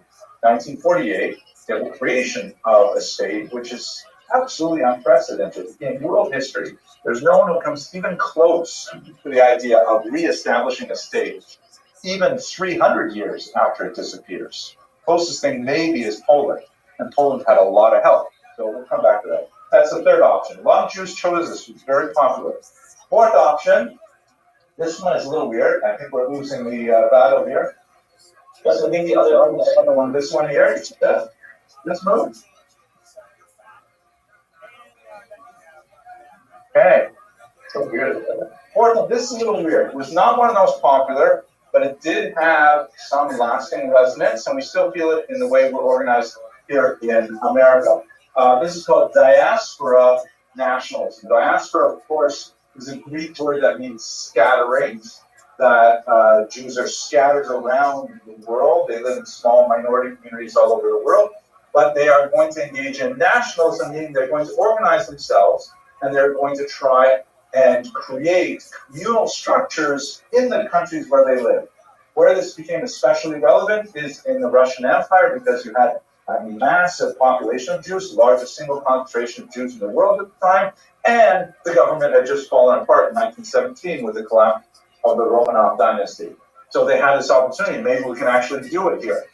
The basic working model of diaspora nationalism, which was articulated by the great historian Shimon Dubnov, was this idea that you get all the Jews living in a country to join a single voting bloc called a cadaster, and every Jew registers for that bloc, and then you get a minister that represents you in the government. You get tax dollars from the government to pay for your schools, to pay for your mikvah, to pay for your Asian restaurants, all that stuff. And inside the cadaster, you create your own Jewish parliament. And here in America, Canada, Europe, they have something called a federation system, which is modeled on the diaspora nationalist idea. The big difference, though, is that this is entirely voluntary. Whereas in the way that Dubnov imagined it, every Jew, like the Kehillah system, he modeled it on the Council of Lands, every Jew is automatically locked in. You cannot leave. You are part of the community, you pay taxes to the community, you get benefits from the community, but you can't sort of opt in, opt out, affiliate, don't affiliate. So it does not nearly have as much strength as the way Dubnov imagined it. Had a fairly small popularity, but nevertheless a very powerful idea. And here's the last idea, what I call renewed traditionalism. This is essentially the right-wing Orthodox. Because up until this point, and really we're saying the turn of the 20th century, You could point to, let's say, 1912, when the Agudas Yisrael was founded, as maybe the actual moment when it was articulated. Traditional Orthodox Jews were not interested in any of these other, except maybe emigration. And the emigration part was definitely not to America, because America was considered, you recall, such a treif Medina, people would throw their tefillin overboard when they came to Ellis Island and things like that. So the religious Jews largely didn't want to have anything to do with any of these things, but they realized by the turn of the 20th century that if they didn't get organized and they didn't prepare themselves to participate in mass politics, they would lose the opportunity to have a voice. And then a lot of things they cared about, like, protecting the Shabbos, like protecting Shechita, like maybe getting government grants to pay for yeshiva education, stuff like that, they wouldn't have a chance unless they organized. So ironically, the organization of these political parties, like the Agudas Yisrael is the first of them, was designed to protect essentially pre-modern values, using the modern devices of political mobilization. In some countries, democratic votes, like in Poland, for example, they use those tools to try and keep a pre-modern society in place. Those are the 5 basic strategies. Jews fell into one or a combination of various versions of those after 1881. Okay, any questions, arguments? It is about to get very complicated now. Are you ready? This is the part where you will now begin to understand your crazy Uncle Joe and why he has such weird political ideas. Because I'm now going to show you how this was translated into Jewish politics. Okay, hold on to your yarmulkes. So, first of all, we have this concept called a political spectrum, right? And we use it in American politics. We use it in Jewish politics, although it's not a precise fit. The basic idea is you have a left to right axis, right, an x-axis, and on this x-axis you have on the left socialism, right? That's what we call people left-wing. It actually has to do. The reason why we say left is because of the way the French Parliament was set up, and those people sit on the left side of the room. But left-wing is called socialism. They're pro-socialist. Right-wing is called anyone? Capitalist. Thank you, Mr. Rubin. Political science major, right? So this is when we say people on the left, people on the right, we mean they lean towards socialism if they're left wing, or they lean towards capitalism if they're right wing. They lean towards, but in an American context, people who are more socialist are in favor of the government having a larger caretaker role in our society. People who are more capitalist say the government should be smaller, should be less involved with our lives, and should certainly cost less in our society.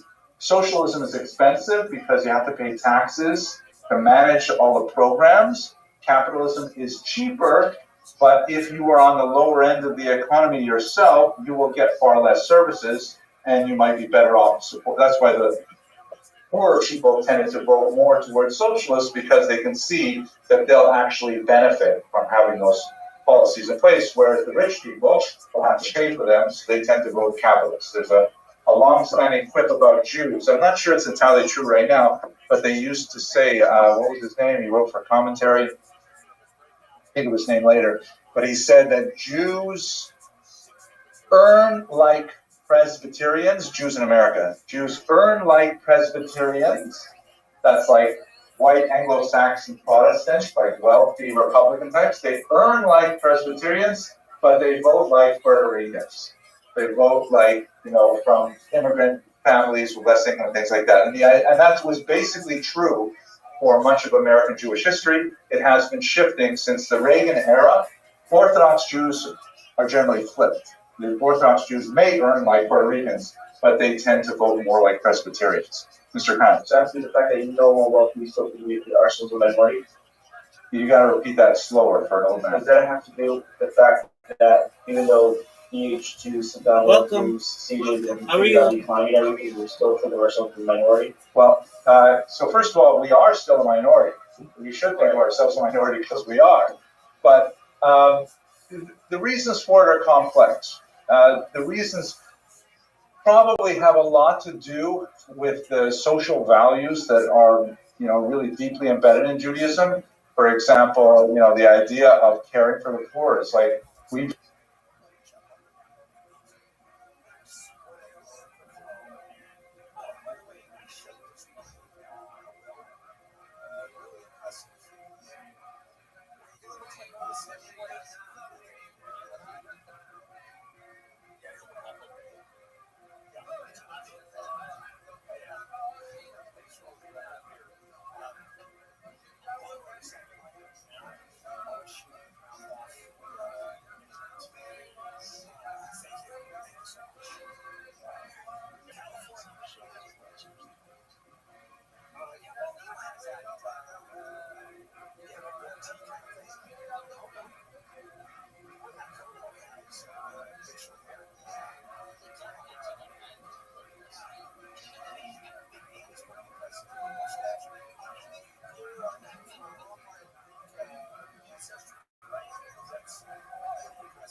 We virtually invented that. That's like hugely in our tradition.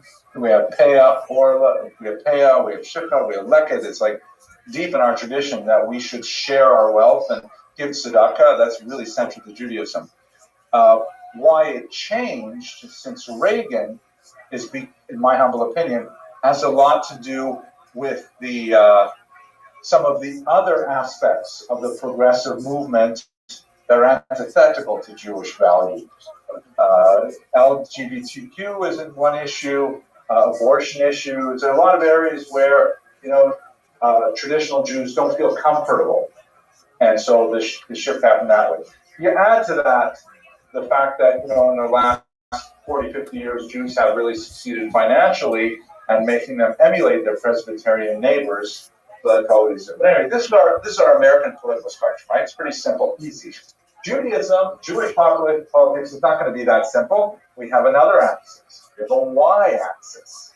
What's on the y-axis? You have on the bottom, you have something called queerness, known in Yiddish as doerkeit.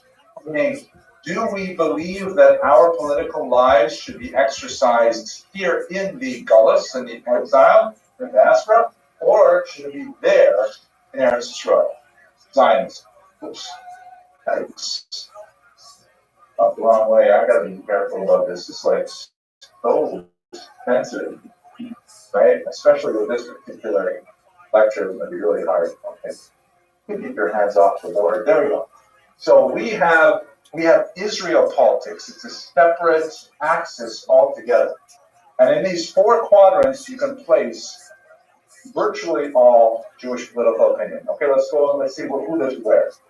Over here, in the quadrant that is bounded by socialism and diaspora nationalism. And diaspora meaning we want to do something here, and we want it to be socialist.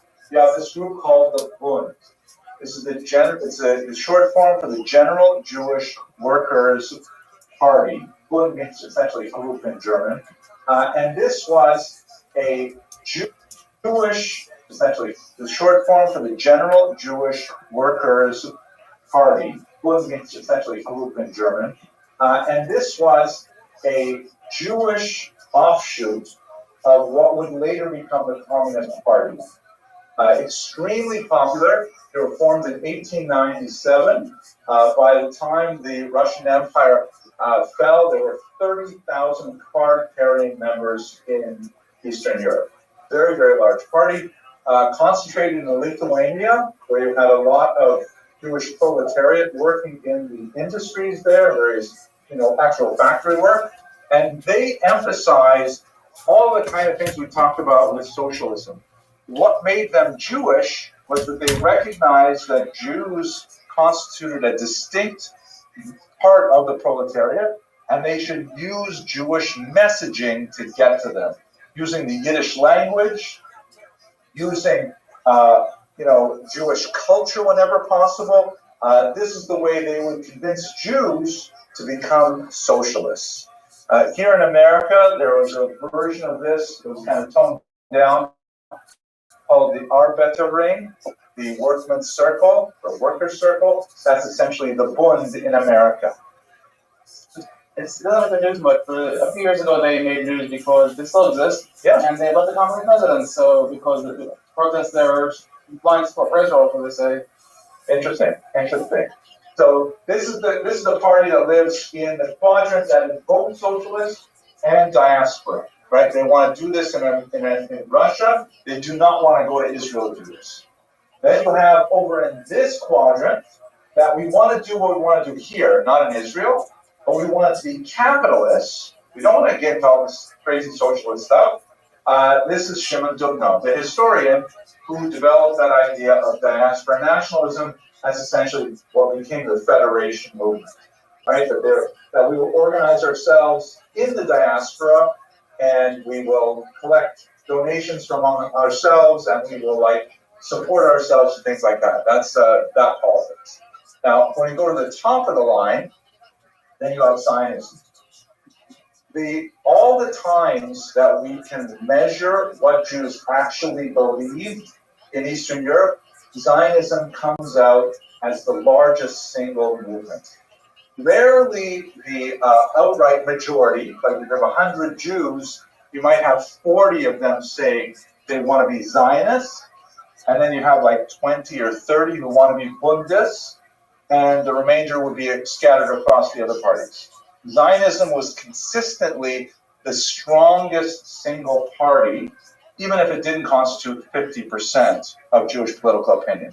We only have a few examples of elections where we can actually look at results and see what Jews said, and they're scattered in different places at different times. But we know that the idea of Zionism was hugely popular among Jews. Then over here in our last quarter, so they believe in the traditional Zionists, and the major party was Theodor Herzl, who essentially said he wanted to create Europe in Israel. If you've been to Haifa, that's kind of the perfect place for Herzl. It's sedate, it's calm, it's relatively, coexistence oriented. They have a large Arab population. Incidentally, one of my sons is planning to go there for graduate school next year. He wants to study marine science at a master's level. We don't have a very good marine science major here at Touro, so he's going to go to Haifa and study the coral in Eilat. But at any rate, that's kind of his model. Not the kibbutz socialist model, but the Israel capitalist model. There were people who disagreed with Herzl in Zionism, and I could fill this chart up with 40 other groups. It's crazy, but I will really pull out one of them that's really important. This is Vladimir Jabotinsky. He was the founder of what would later grow into the Likud and later grow into Netanyahu's party today. They have different names, but he agreed that Jewish society had to transplant itself to Israel, and he felt that it should not be communist, but he differed with Herzl on a very, very fundamental idea. Herzl thought the best way to get a Jewish state is let's go talk to the leaders of all the countries in the region, the great powers in Europe. Let's schmooze them. Let's use our medieval skills as shadlanim, as like intercessors, and we'll negotiate our way to creating the state of Israel. Herzl had, Jabotinsky had this idea that you're never going to get it done that way because non-Jews hate Jews. This anti-Semitism is just a given, and you can talk till you're blue in the face, but what really is going to make Israel exist is a machine gun. That you have to take it, you have to be militaristic about it, you have to be forceful about it. Now, if you're looking at Israeli politics today, you'll probably see Herzl's legacy and another group that I'm going to tell you in a minute that is like more moderate, more like kind of like amenable to American sensibilities generally. And then you see an extreme right. You see groups that say, no, all this, meeting in Qatar and let's, talk with the creative Palestinian states, stuff like that, two states. Though there are people who say that's ridiculous, it's out of the question. They are Jabotinsky's descendants intellectually, and very, very alive in Israel today. But I'm going to put one more group in to make it a little more sensible. That, of course, if that quadrant, who lives over here? This is a group called the Polei Zion, the workers of Zion. Whenever you see the word workers in the title of a party, it really means communist. So these are, this is one of the most important organizations that helped build the kibbutzim, and they believed in, coexistence with neighbors. They lived they believed in communal share of wealth in the state and things like that. They were also prepared to defend the state, like their kind of ideal model was a Jew who had a shovel in one hand and a rifle in the other hand, prepared to protect the kibbutz, but on the other hand, constantly working on the agriculture. And they disagreed bitterly with people like Jabotinsky. They said that Jabotinsky, you're gonna fight with all of our friends. You're gonna make the British hate us. You're gonna make the Arabs hate us. It's gonna be terrible. We have to work on building bridges. We have to work on peace and stuff like that. And they were at each other's throats all the time. So this is the basic picture, almost, of what it looked like politically for Jews around the year 1910. Mr. Parente. Does the religious perspective Mr. Parente, you have adequately anticipated the next part of this lecture, right? Because this is, you can manage this, right? It is more complicated than the American political system. We only have one spectrum. Jews have two, the left and the up and down. But of course, as Mr. Parente correctly anticipated, we also have a religious spectrum. Almost everybody in this map is either non or anti-religious. Right? This side of the spectrum, capitalism, they tend to be neutral on religion. Like, there's no reason to stop it. I may not be particularly interested. I'll put on a kippah to go visit Yad Vashem or something, but I'm not really gonna I'm not gonna keep Shabbos, lepatchila, hit hakasa. I'm not gonna do that. But I'll be okay with it. There are definitely some religious figures here, like Menachem Begin, who was an inheritor of Jabotinsky as well. They're definitely a very religious person. But on this side, they're generally anti-religious. The kibbutzim, the socialists for sure, anti-religious. There are some minority kibbutzim that are religious, but the majority of them are definitely anti-religious. I'll tell you a quick joke. It's actually a story that happened to me. I was once at a funeral, a sad occasion, that I happened to be at a funeral, and I was standing next to the Consul General of Israel. And I'm talking with him, and he says to me that when he was a young man, he grew up on a Shomer HaTzair kibbutz. Hashomer Hatzair is a young guard, very, very communist, very, very anti-religious. Feasts on Yom Kippur and things like that. That's where they were. They're like buying into the Marxist idea of like religion as the opiate of the masses. And he said to me, since I'm a from guy, and he says, when I grew up, we had everything on our Pesach table.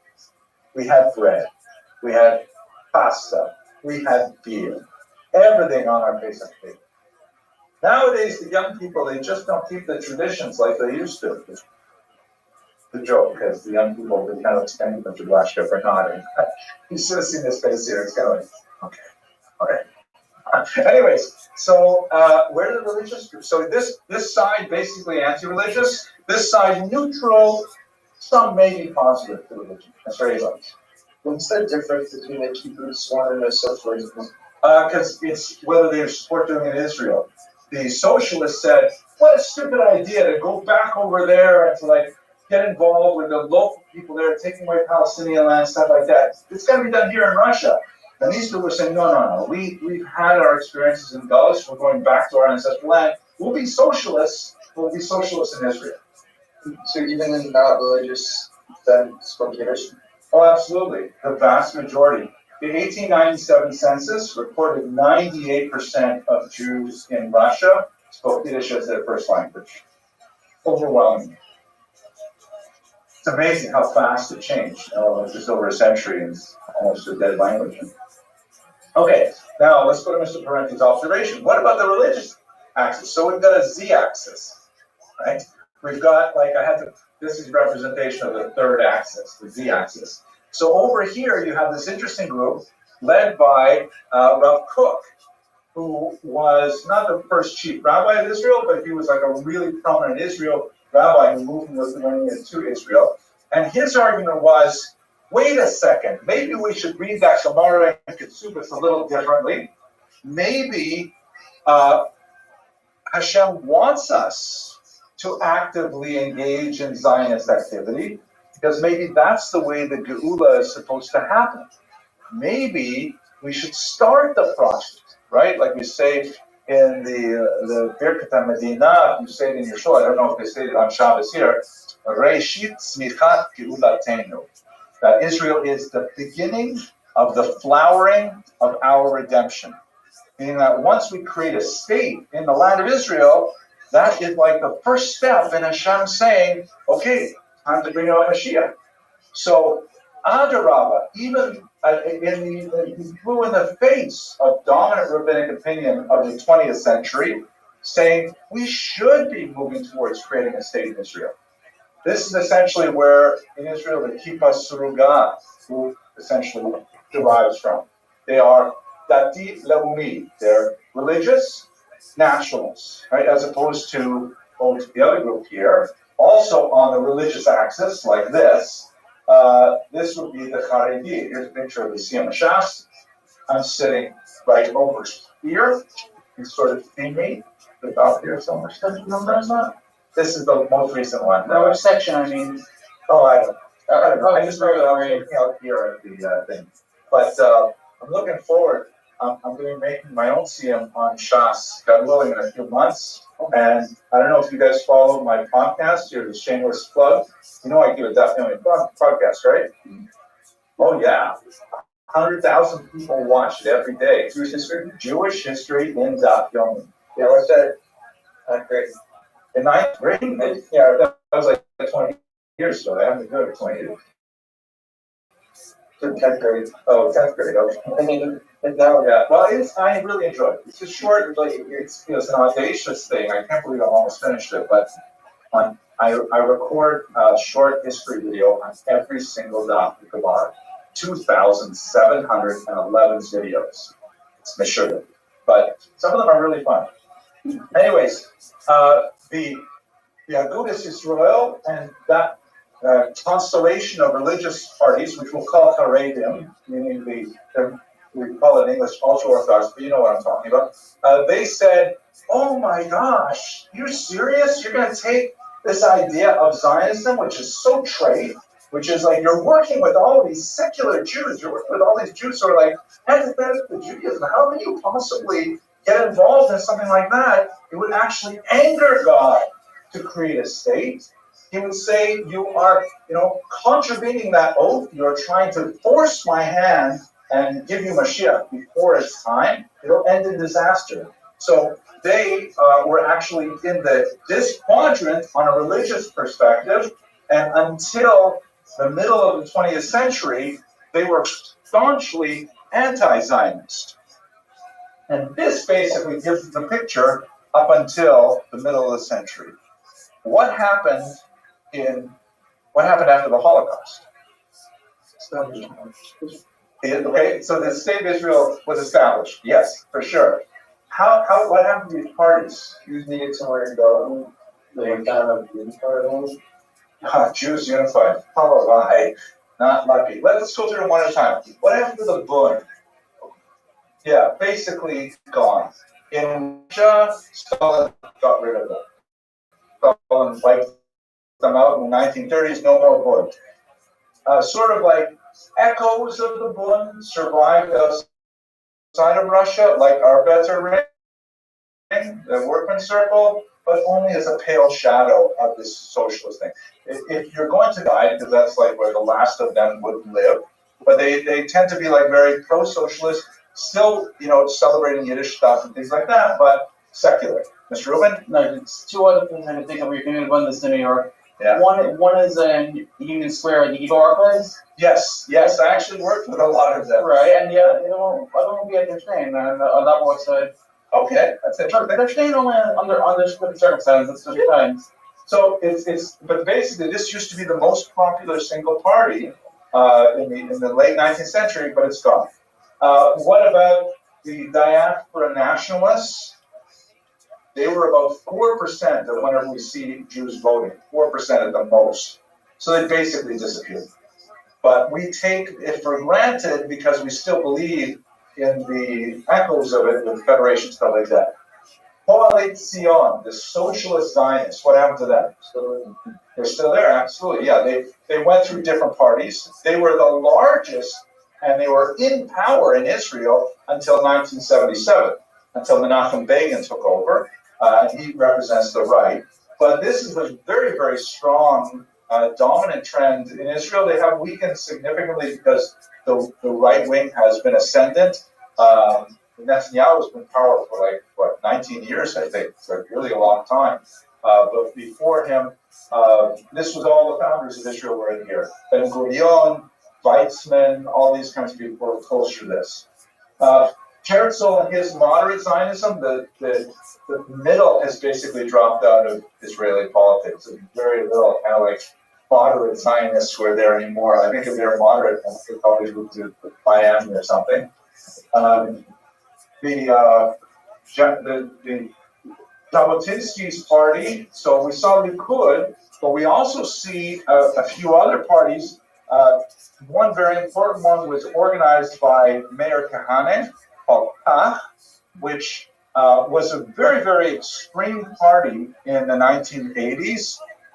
And, actually, it is ironic in looking at today's politics, because a lot of the policies that he argued for are now kind of like being gradually accepted in Israeli policies. Like, for example, the idea of quote-unquote population transfer. Like the way to solve the Palestinian problem in Israel is to move them someplace else. And this, after the assassination of Yitzhak Rabin in 1995, his party, Kach was the name of it, he was actually assassinated, his party was made illegal, like the Nazi party.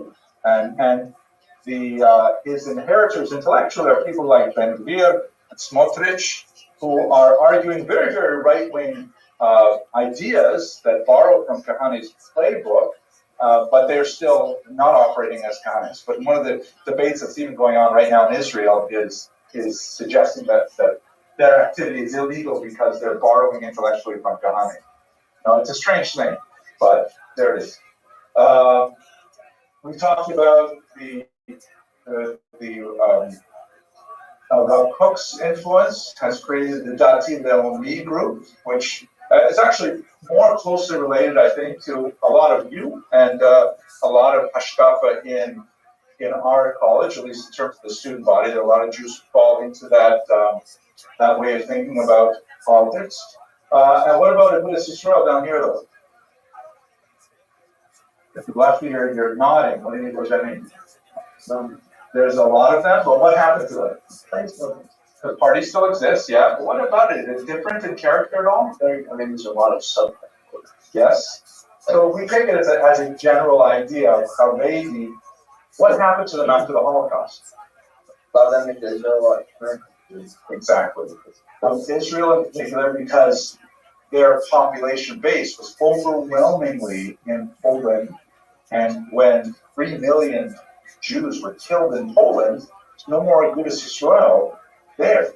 So, ironically, a lot of them moved to Israel, where they turned out to be extremely powerful. This organization, which was anti-Zionist, ironically found itself in a position where it was actually living in Israel.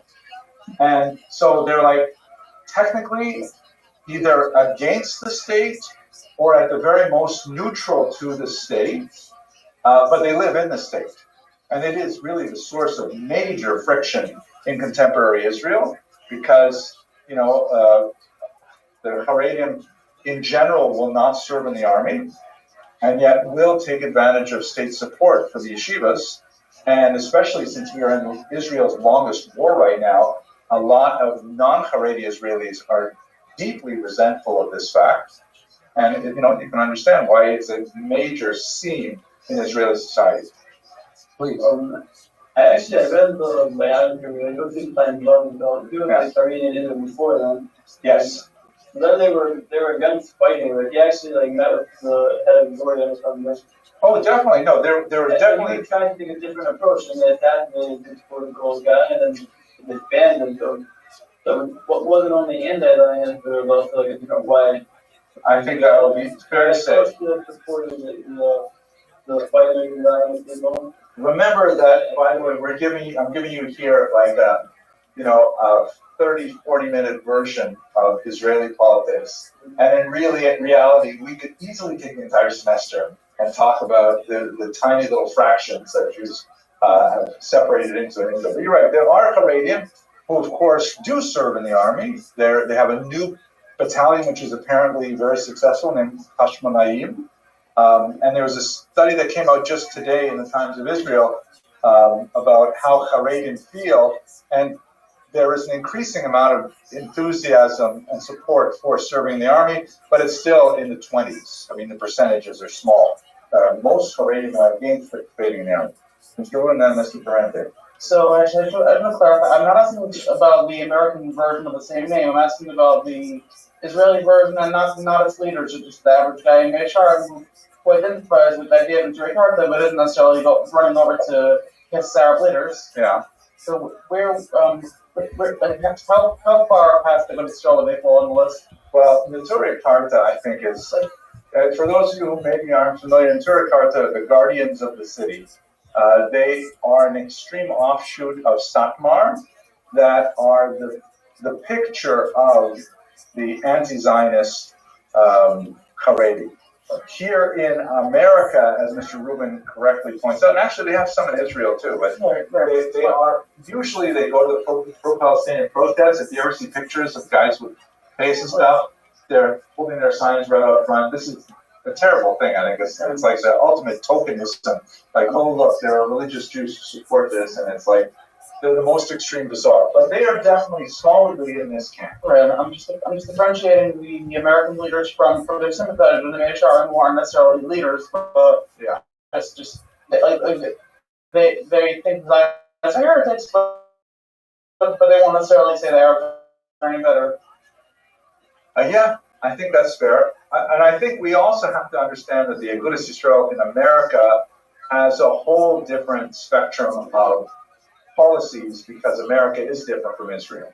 So I'm speaking primarily about the Haredi politics, like Degel Torah, and I haven't even gotten into the ethnic, the Z-axis, or I guess it will be the Z-prime axis. The Sephardim come into their own in the 1970s, and they have a whole different, series of concerns. This is all basically Ashkenazim. But when the Sephardim get involved, and Mizrahi, then it changes everything as well. Oh man, it's complicated. Let's hope Shem Yazor. All right, I think at this point, this is when I would like to take to conclude for today. Mentioned I have a difficult appointment I got to get to in time, so and it's a good spot for stuff. Any last questions about? Do you understand now why you're crazy? Uncle Meyer holds the way he does, where he is Still okay. Still okay. Okay, let me end with a joke. Joke goes like this: 1930s. Father in Detroit wants to send his son back to the Heim so that he can get a little bit of a taste of what it's like to learn in yeshiva in Europe. So he sends him back to Poland, and spends his mom there, and he comes back to Detroit, and they're sitting down at the Pesach table, and the father says, "So, son, what was it like?" He says, "Oh, Dad, you wouldn't believe it. While I was there, I met this Jew who was a socialist. I met this Jew who was a Zionist. I met this Jew who was a socialist Zionist. I met this Jew who was a Haredi. I met this Jew who was a Bundist." And he says, "Yeah, well, what did you expect? I told you there's a great amount of variation in political views in Europe." He says, "No, Dad, you don't understand. They're all the same Jew."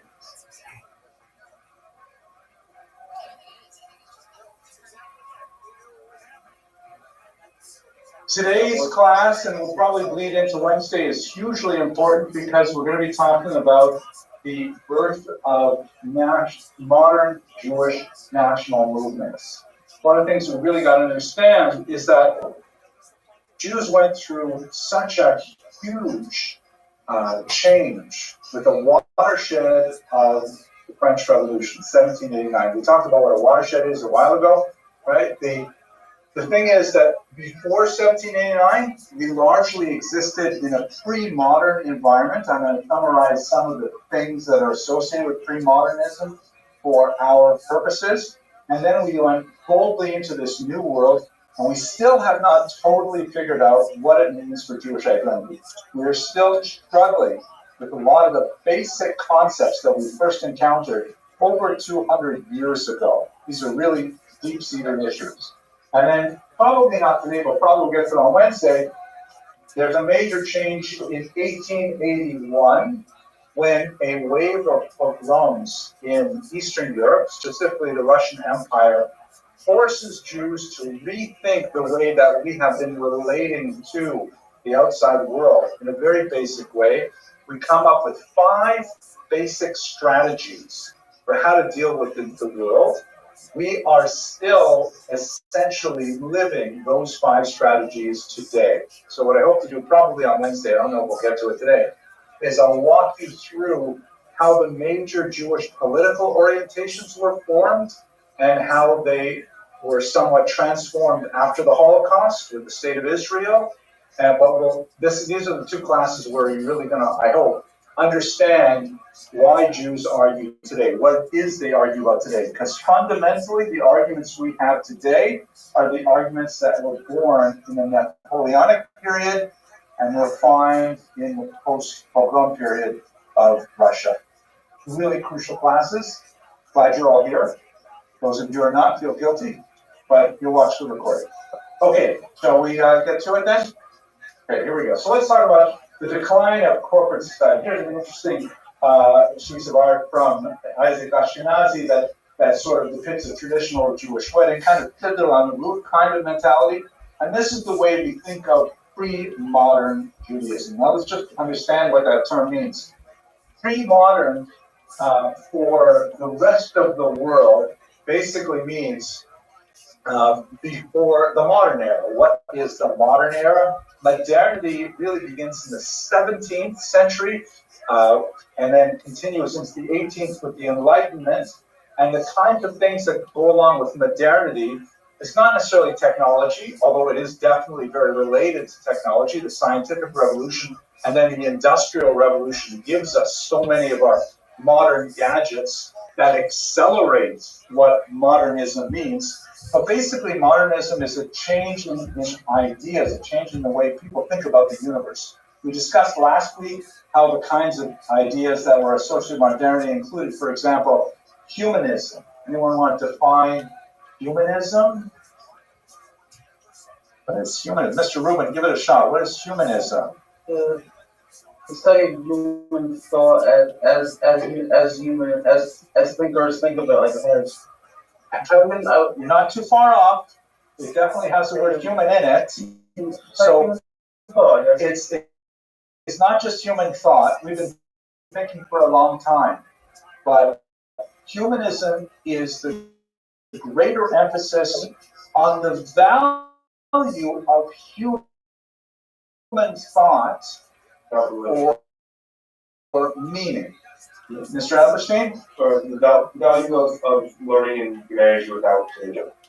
Very good. Decidingly putting aside, for example, let's say Godism, right? One of the things that happens in modernity is religion, yet we're still on a downward slope as people move away from religion as the source of truth and more to, we can think of truth ourselves. We don't need a God or a revealed text to tell us what truth is. We can think of it ourselves. This reached its apogee in the late 19th century, and then it began to crash with World War I and especially with World War II. Because World War II is in many ways also an expression of humanism. If we are so great and we can invest ourselves as the locus of all meaning, then we're free to create things like the Holocaust. Obviously, humanity has a visceral response to horrific acts such as the Holocaust. Say, wait, maybe humanism can go too far. And hopefully we'll explore that a little bit in this course later on. But that's one aspect of modernism, is it's much more, well, you know what, I know that's what the priest thinks, I know that's what the rabbi or the imam thinks, but you know, what do I think? What I think matters. What we think is regular people matters. That's an aspect of modernism. Globalism is also really important. Globalism, because of, again, modernity is connected with the discovery of the new world, the expansion of trade networks, the expansion of the tremendous amount of material wealth that is afforded by the new products coming from the new world. Discovery of potatoes, for example, creates a whole new to eat until it's not reliable with the potato blight. But nevertheless, globalism, the idea that, wait, there are like other cultures that have existed for thousands of years that have nothing to do with the Western tradition. There's like so many aspects of modernism that are relevant in the larger scope, but if we focus on Jews specifically, we want to say two things. The first is to bear in mind that modernism for Jews comes about 100 leap years later than the rest of Europe. We kind of like catch up to it later. And when we absorb it, the rest of the world is already deep into the Enlightenment, so it melds with the Haskalah. Its principal effect on Jews is political, meaning we say, hey, wait a second. Up until now, we have accepted a second-class status in our European homes, largely because, that's imposed on us, but also because it's intrinsically part of our belief structure, right? The whole idea of gullus, of exile, as a punishment for our sins means that, the way we're treated by the non-Jewish world, we don't like it, it's awful, but we have to accept it because that is, ultimately because of our many sins. That's the way we are. But modernism among Jews began to make them think, wait a second, we don't have to necessarily accept this. We could rebel against this. We could argue against this. And ultimately, they were successful, although often at a big cost. It's also important to note that related to these changes that are happening in politics is the end of the corporate nature of Jewish society. You remember we talked about the Kehillah, and we talked about the relationship with Jews as Servi Kamarai Regis, the servants of the royal chamber. That only worked because the king and the government dealt with us as a solid block, that we were all the Jews. We weren't individual citizens of a given country. We were part of the Jewish bloc, which is really great for reinforcing our communal identity and our in-group adhesion. But if that begins to erode, which it eventually did and fell apart with the French Revolution, then all of a sudden Jews say, well, wait a second, I don't have to affiliate with the entire group. I can simply do my own thing. I can call myself a Jew, but not affiliate with the Jews. I don't have to go to shul. I don't have to keep kosher. I don't have to do all these things. And so this begins a massive phenomenon of assimilation that is the dominant one in America today. More than half of all marriages that take place involving a Jew in North America also involve a non-Jew. And amazingly, it is mind-boggling after so many thousands of years, but we are actually assimilating ourselves out of existence at a far faster rate than even Hitler could have imagined, Yimach Shemo. So we are dealing with some serious challenges that are deriving from this period. Now, corporate society did give us some serious disabilities. We couldn't choose where we lived, for example. We could be kicked out of our homes at any time.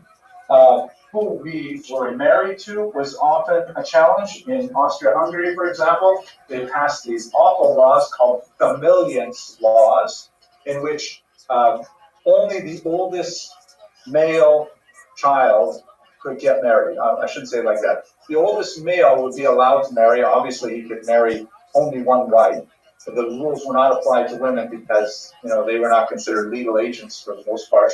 But the state, the non-Jewish state, in an attempt, a rather crude and cruel attempt to control Jewish population growth, said only one male of any Jewish family is allowed to marry and obviously have another family. The rest of the men, well, they're on their own. That's why you have, for example, a huge onrush of German Jews who immigrated to America in the 1840s because they weren't allowed to have families according to state law. Education, of course, was limited. Jews couldn't go to higher education, things like that, universities and so on. Really, really tight restrictions. There's only a couple of universities in Europe that are allowing Jews to study at a higher level, and they're primarily training doctors.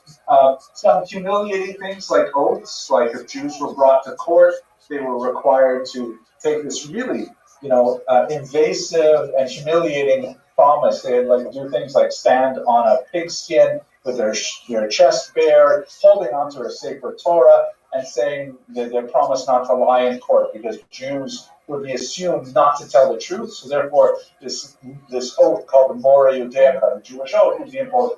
These are the kinds of things that would go with pre-modern society because, again, the state dealt with this as a group and would make laws for the entire group.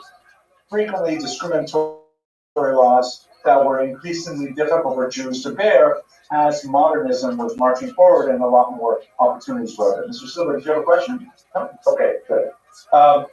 So Jews began to fret with this because, again, Jews are literate. Jews are beginning to read the ideas that are circulating. Most of them are not reading German, French, English, where these ideas are circulating, but it just takes one Jew to read it and then translate it into Yiddish or even into Hebrew, and these ideas begin to circulate around Jews, and they balk against it. So we see big changes happening in the Enlightenment, which is the late 1700s. That's when you see the beginning of the Haskalah. We spoke about Moses Mendelssohn last week. Let's see how those play out politically. So, of course, in the United States, here's the typical United States kind of image to look at. It happens fairly abruptly, right?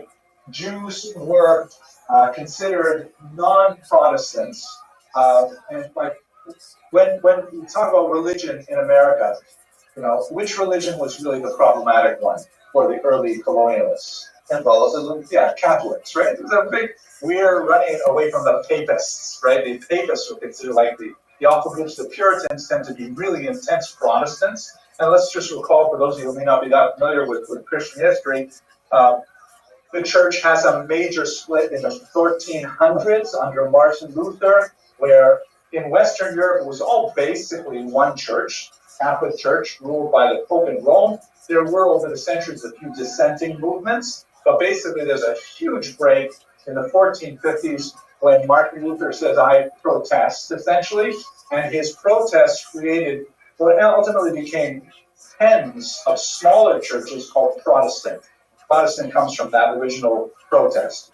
And the kinds of things they protest is, of course, against the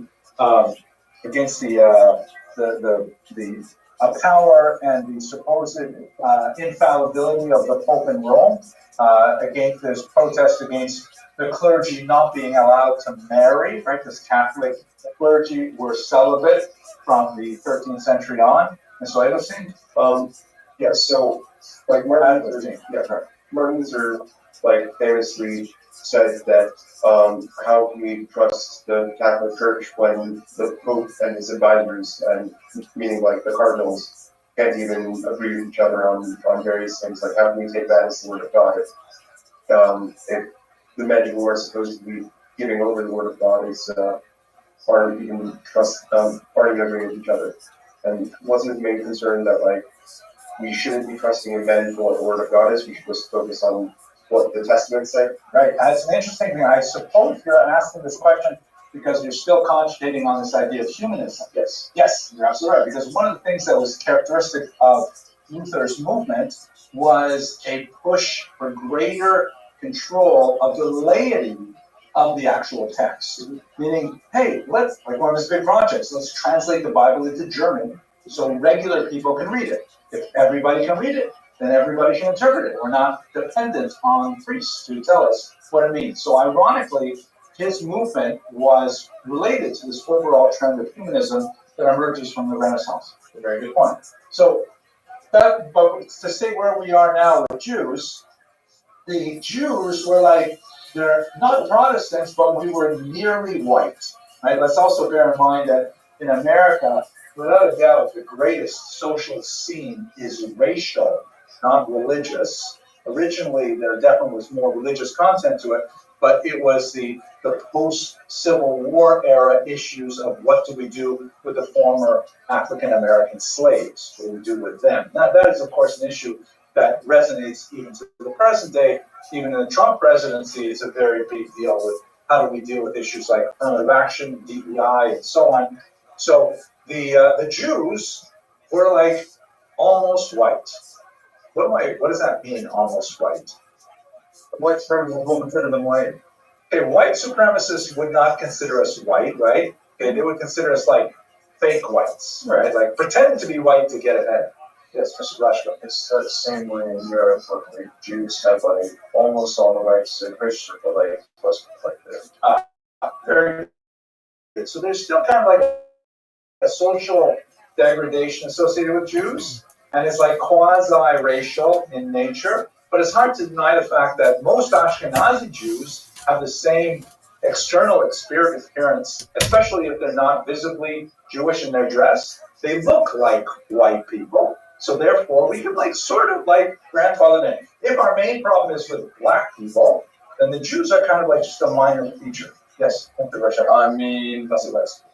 But if I remember, the first people to like discover the New World was Columbus and like the Spanish. Yeah, those were, I guess, like Spanish Jews are like Sephardi, so wouldn't they be in general darker than Ashkenazi? You are absolutely right, Mr. Vasilevsky. The point is that race is not really about color.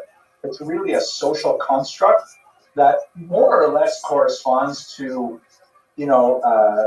complexion to a degree, but not enough to make a real difference. In my own family, I have a daughter who could easily, when people see her, they say, and she has the same skin tone as my mother, my grandmother. And people say to her, "What are you, Hispanic? Are you, you get that too, Mr. Gaines, right?" Like, yeah, it's like it's a silly thing. But if you identify one way, you can often, quote unquote, pass for other colors. So we're not talking about like, blue-black Nigerians or something, where they're really obviously a different race, whatever that means exactly. But Jews could sort of like squeak under the wire. And also, we weren't like part of a really powerful group like the Catholic Church to push a different agenda, so we were less threatening to Americans. And what that means is that when they actually made rules Jews tend to benefit from France. So I did DMV, they asked me if I wanted a Mexican person For my British translator. Yes. I said, no Yiddish, please, right? Okay, so what happened in America? There are limited pre-revolutionary disabilities, meaning most of the early colonies didn't have time or energy to push anti-Jewish discriminatory measures. They were too worried about like homesteading and fending off the Indians and whatever else they had to deal with and creating a new culture. It was just too far from the center for any issues to really be carried over to the Americas. There were small issues. Some of the states preserved the Mora Judaico, the Jewish oath and things like that, but really quite minor. In the Constitution of 1787 and clearly in the Bill of Rights of 1791, Jews got a full pass, right? Because it says, we the people, right? We believe what is the right word? Inalienable right. Thank you so much, Mr. Lewis. I just got this thing a few months ago, and I already forgot, right? It's an inalienable human right to, right, that people want life, liberty, and happiness, pursuit of happiness, right? That's terrible. I should rewind this because I'll go. God forbid I'll take away my citizenship. I can't. I already have my passport. But these are kind of things that all men are created equal. That's the person was for, right, Jefferson? All men are created equal. It's true they didn't actually mean it, because they didn't mean African American men at the time, but Jews sort of squeezed in under there. So we didn't have such a big deal in America, so it's not like we were formally emancipated, they just never got around to discriminating against us, and by the time they put stuff into law, it was already too late. In some places, we still have issues, like in New Hampshire, until 1877, there was still a ban on the Jewish oath. We have some issues in Pennsylvania of a different nature, but basically in America, this is an unusual country, the usual experiment, and Jews benefited from it. Where we're going to focus today, which is really important, is in France. England, I will mention very quickly, though, it had an unusual kind of situation because Jews really made huge progress in England, which was a Protestant country. Remember, King Henry VIII was unhappy with the status of Catholic divorce law, and so therefore he essentially said, we're going to create a new religion here. We're going to call it the Anglican Church, right, the English Church, and it will be basically the same as Catholicism, except with divorce. Right, and that was useful for him. Catholics do not recognize divorce. They do recognize something called annulment, where you can, which in the Gemara would be for the basic can be reversal solution, for example. I don't want to say it's the same thing because I don't really know anything about Catholicism, but there is such a concept of annulling a marriage from the beginning, ab initio. So that's what the English Church did. And that meant that it was not nearly as rigid as the Catholic Church vis-a-vis Jews. However, Jews were technically, you recall, not even formally admitted into England. They sort of slipped in under the line when Oliver Cromwell basically declined to continue banning Jews from England and simply ignored their presence there, and their population grew uncorrected. So there you have a situation where Jews are advancing in terms of their wealth, their social standing, and so on, even though they don't have full legal authority. So, for example, David Solomon elected the Sheriff of London in 1835, and there were several figures like him. He was denied his potential because he would not take the oath as a true Christian, which was a required oath. So you have, until eventually Rothschild came through the parliament, they eventually changed the law, but you don't have the same kind of rigid change or rapid change that you'll have in France. So social change in this case, the Jews already basically finding a place, that creates the legal change. But we got to focus on France because France is so important. Here's France. Unlike England, unlike America, which sort of like, was so far away, peripheral to the center of what was happening in society and culture. And unlike England, where Jews sort of like grew into an emancipatory condition, in France it happened as a dramatic break. Right? France, right in the center of Europe, goes from being an absolute monarchy, which is a technical term, meaning the king of France can control everything on a totalitarian level, theoretically. You recall what one of the kings, I think it was the Roi Soleil, the Sun King, once said, "Après moi, after me, the flood." Meaning like, nothing will be applicable after me. I'm the entire universe. In fact, he once said, "Les passez-moi." The state, that's me, meaning what I want. If I wake up in the morning and I want everyone to wear purple, I could pass a decree, everyone has to wear purple. I'm paying a debt. Because it's kind of like that absolute monarchy kind of model. It did not necessarily function so well, but nevertheless, this is the way they set it up. Huge break in 1799, massive overturn of society. They end up passing this particular document, Déclaration des droits de l'homme et du citoyen, the Declaration of the Rights of Man and of Citizen. In French, these phrases are gendered. So a woman named Marie Gouge said, wait a minute, this also includes women and female citizens, right? Not just men and male citizens. And they said, no. We really mean it. Just men and male citizens. Later on, they have to deal with that. But this, and they kind of like influenced very much by what was going on in the United States. That's why France and the United States had a very close relationship. The Statue of Liberty is a gift from France, things like that. They essentially created this declaration, which was very Jeffersonian in tone, that all French men are equal. So the Jews said, that's us too, right? And they said, wait, hang on. That's not necessarily what we had in mind. It's true, you are living here in France and you are a man, but we're not quite ready to say you are equal to the rest of us. So here you had a case where the law was changed before society was ready for it. They made a rule, all French people are equal, and then for Jews too, wait a second, what are we going to do about it? What ends up happening is they make a distinction between Spartan and Ashkenazi. In the Sephardi class, we talked about this at much more length than we will today. But basically, when you look at the map of France, there's two very, very different populations, and they're hugely different in size too. Up here in the northeast is our homeland, right? The Ashkenaz, our class. We come from here, this class. We're all living out here in the region near Alsace-Lorraine, in the old German territory. This is the range where Post-Siberiaks and things like that. These are Yiddish-speaking, high concentration, dressed differently, religiously much more to the right, populate way up here. These are the Jews that the French were not prepared to accept because they were so totally different from everybody else. On the other hand, way down here on the border with Spain, you have all of these descendants of Spanish and Portuguese, especially Jews, who fled to Spain as Christians. Remember, they're forcibly converted to be Christian until they settled here in the 1500s and the 1600s. And by the time you get to the early 1700s, they're beginning to become much more wealthy, much more powerful, and they start asserting their original Jewish identity. They come back to their Jewish identity, which is an amazing story. Like 200 years after living submerged in the south of France. And they start saying, hey, us too, for sure, we should be, recognized as citizens.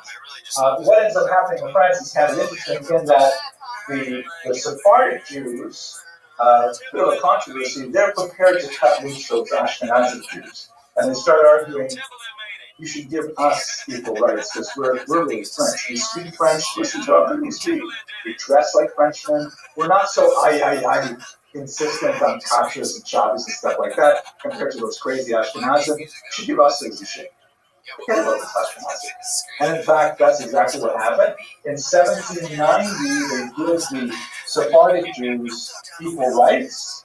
And then a year later, they say, okay, the Ashkenazim too. They couldn't figure out a way around it, so the Ashkenazim also became equal citizens. Now, that's not the end of the story, but let me pause and see if anyone has any questions, because I went through a lot of history real fast.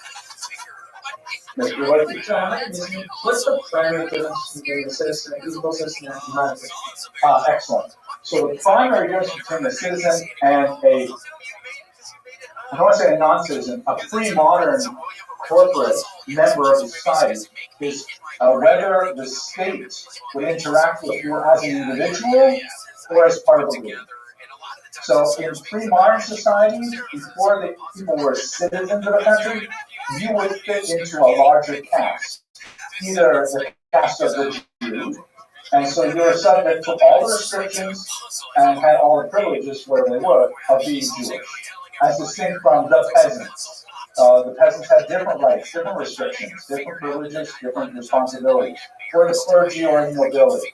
You had no freedom to kind of break out of that group unless you were able to join another caste, like, for example, by converting to Christianity and becoming a member of the clergy. Today, do you think that Excellent question, Mr. Loki. Emancipation has its positives and negatives, right? And even the term emancipation, you should try to understand it. It's a term we borrowed from American history. It was used, of course, with the Emancipation Proclamation, which refers to the freeing of the slaves. That's not exactly what's going on here. The Jews were not enslaved.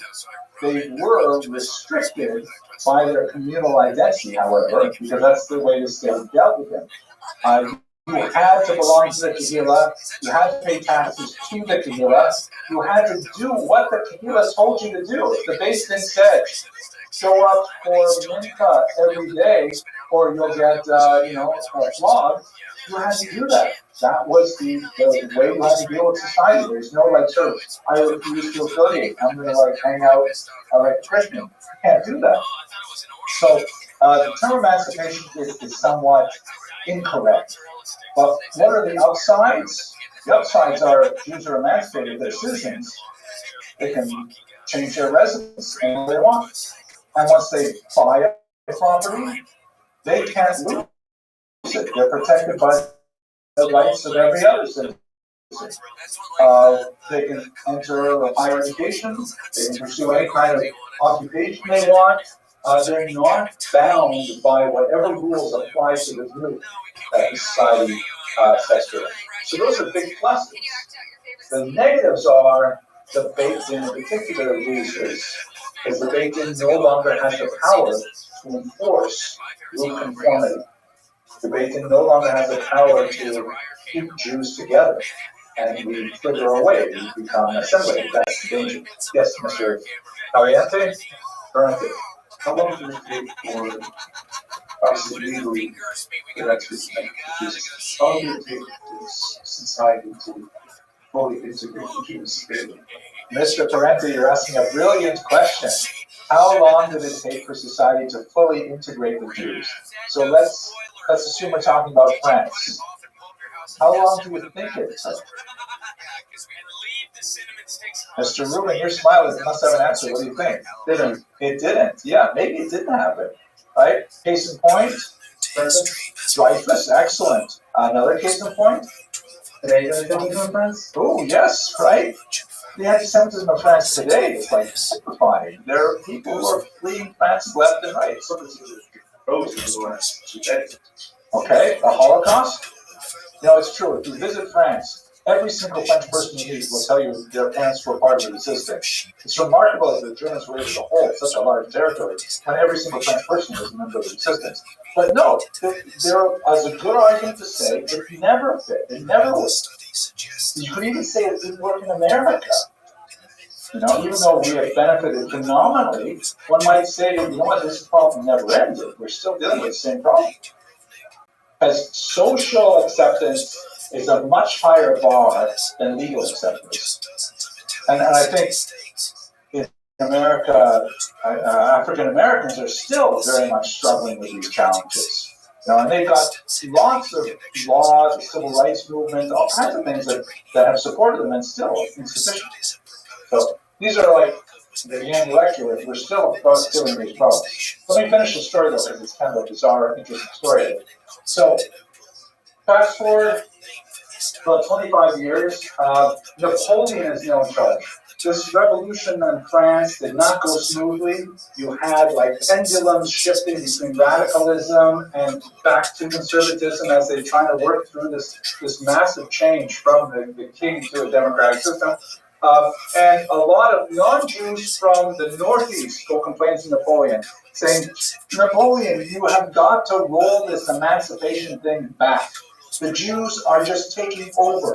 They are creating monopolies, they are undercutting non-Jewish businesses, they're finding all kinds of ways that they're succeeding and we're not. Jews were obviously able to take advantage of the opportunities that emancipation afforded them, and they just shot ahead like a spring that's like wound really tightly. When they suddenly have the opportunity, they just explode with creativity and innovation and things like that. And they're also used to like taking advantage of their organizational closeness to be able to collaborate and to benefit themselves, not necessarily to the benefit of society as a whole, but certainly to their own benefit. So they complain to Napoleon, we're being run out of business because the Jews are just doing things so much cheaper, faster than we can. They're like the Walmart of Alsace-Lorraine, we can't compete with them.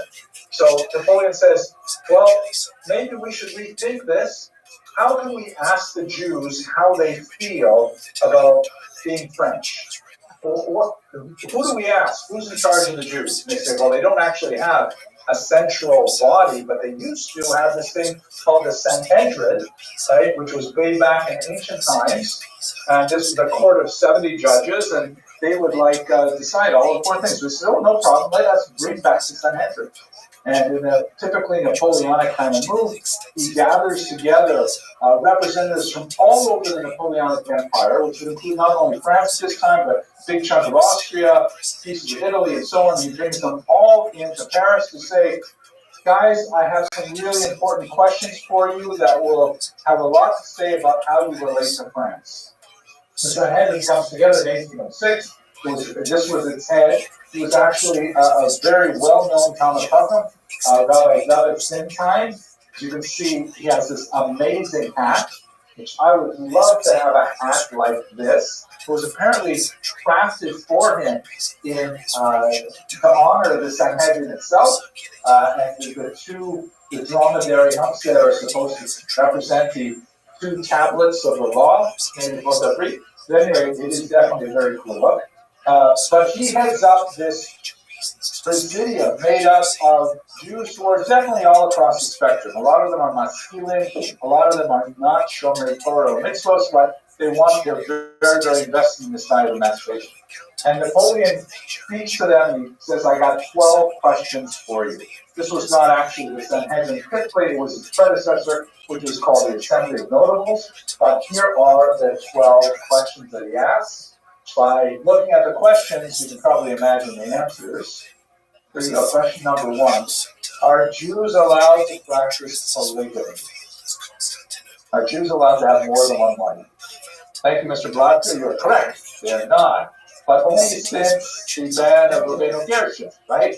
But still, why would Napoleon care about polygamy of all this? So why is that his first question? It's ruling. At the time, there were various religions coming up that were starting into polygamy, and therefore worried that they'd be like that from the Mormons in America. Okay, good question. There are other groups and so on. But is this his big deal? I'm worried about Mormons invading trans? Well, on American Nationalization forms, they asked your political myself, okay, but they're Americans more reasonable thing. Silver, what do you think? Guys, you're too loud in the back there. Wait till after class. Go ahead. It's just to keep track of if you're married for multiple wives, you got multiple kids at the same time. Right, good. So population growth is an important question for him. Like, how big is this problem going to get anyways? All right, you guys, and by the way, Napoleon, of course, he's read the Bible, like all educated people, not only the 18th century, but today. But he said, well, I see that Abraham, Isaac, well, not Isaac, but Jacob, they have like multiple wives. So you Jews, are you guys doing that now? So like, no, I'm a little concerned about population growth. I'm also concerned about how you would just generally fit with our society, because it's hard to sort of render polygamous society and monogamous society together. How far apart are you from us? Secondly, related to divorce. Right? Also has implications for population growth. Also has relationship to one of the big deals in French Catholicism, which Napoleon is struggling with, because technically it's a secular movement. Are Jews able to honor divorce law? And of course, we're good at that. We invented divorce. Here's an point. Can you guys marry non-Jews? No, you guys marry non-Jews. Why does he want to know this? More for him. More for him? What do you mean by that, Mr. Vasilevsky? If all the Napoleon and if all the Jewish men are marrying French women, then what's going to happen to the Jewish people? Exactly. Very good. He wants to see how big is this problem and how long is this problem going to exist. If you guys can intermarry, then okay, I assume that over a few generations, French Jews will disappear because they'll just marry, so many more French women who could marry non-Jewish men, and eventually the problem will go away. How do you think the Sanhedrin answered this? Mr. Glass, what do you think? What do you mean, yes, we can?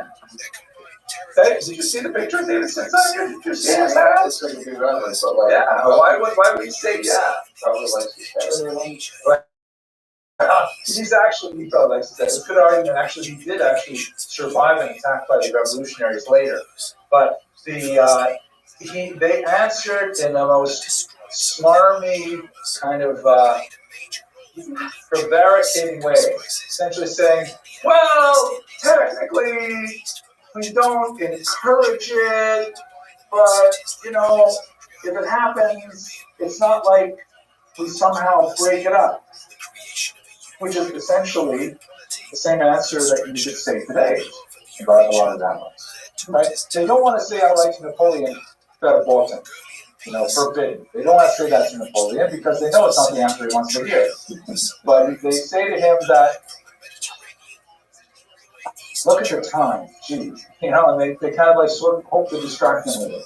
They don't want to say an outright sheker, an outright lie, that Jews are not allowed to intermarry. But they want to say that, there's only so much that we can do and things happen, and they got it passed. He went on with question was. Okay? This is now where it gets important. Do you guys consider yourselves to be truly French? Or do you consider yourselves to be foreigners in French society? What's the implications of this question? This is really the money question. It's really what he wants to know. Mr. Blackett. Are you familiar with rebellions? Very good. Are you going to rebel against this? Especially because France had a war with Germany just about once every 30 years. It's a little overdue right now. But you guys who speak Yiddish and you sound and look a lot like those Jews on the other side of the German border, are you going to join those guys and fight against us? Or are you going to defend France? So that's really the money question. Everything else kind of flows from it. Do you consider this your country? Will you defend France? They apparently shouted, we have the minutes of this meeting, they said, jusqu'à la mort, we will defend France to the very death, right? This is also really important, though. Who appoints the rabbis, and do rabbis have, sorry for the Zoom is in the way here, do rabbis have police? Why does Napoleon want to know that? Yeah, because we want to make our own army. Or even less than an army, what if we constitute a state within the state? Right? What happens how much power do you guys have to regulate yourselves? If you are a completely voluntary movement, where if you want to affiliate with the community, it's just like joining a knitting club, right? Everybody in this club likes to knit. You get together, you agree on what colors you're going to knit, what patterns you're going to knit, who's going to be the lead knitter, who's going to be the secondary knitter. That's all fine. I don't care. You can do whatever you want. But if you can force people to knit certain things and not other things, and you can say, you need to do this or you're out of the club, then Napoleon is worried. He doesn't want to have a rival police force. Do we have to obey the rabbis? Mr. Clement? What was the answer for number 5? The answer for number 5, they want to say there is no double standard for Frenchmen. You know, and again, halakhically, they're definitely on a good ground for this. And like, it is, you know, it's forbidden to steal from a non-Jew. It's forbidden to lie to non-Jews. There are exceptions for saving a life and things like that. But you know, this is not a hard one to answer. They know what Napoleon wants to hear. They do not. He does not. They does not want a learned Talmudic discussion of the crazy exceptions to the rule. But the basic bottom line is you have to be a mensch all the time. You have to tell the truth, you know, things like that.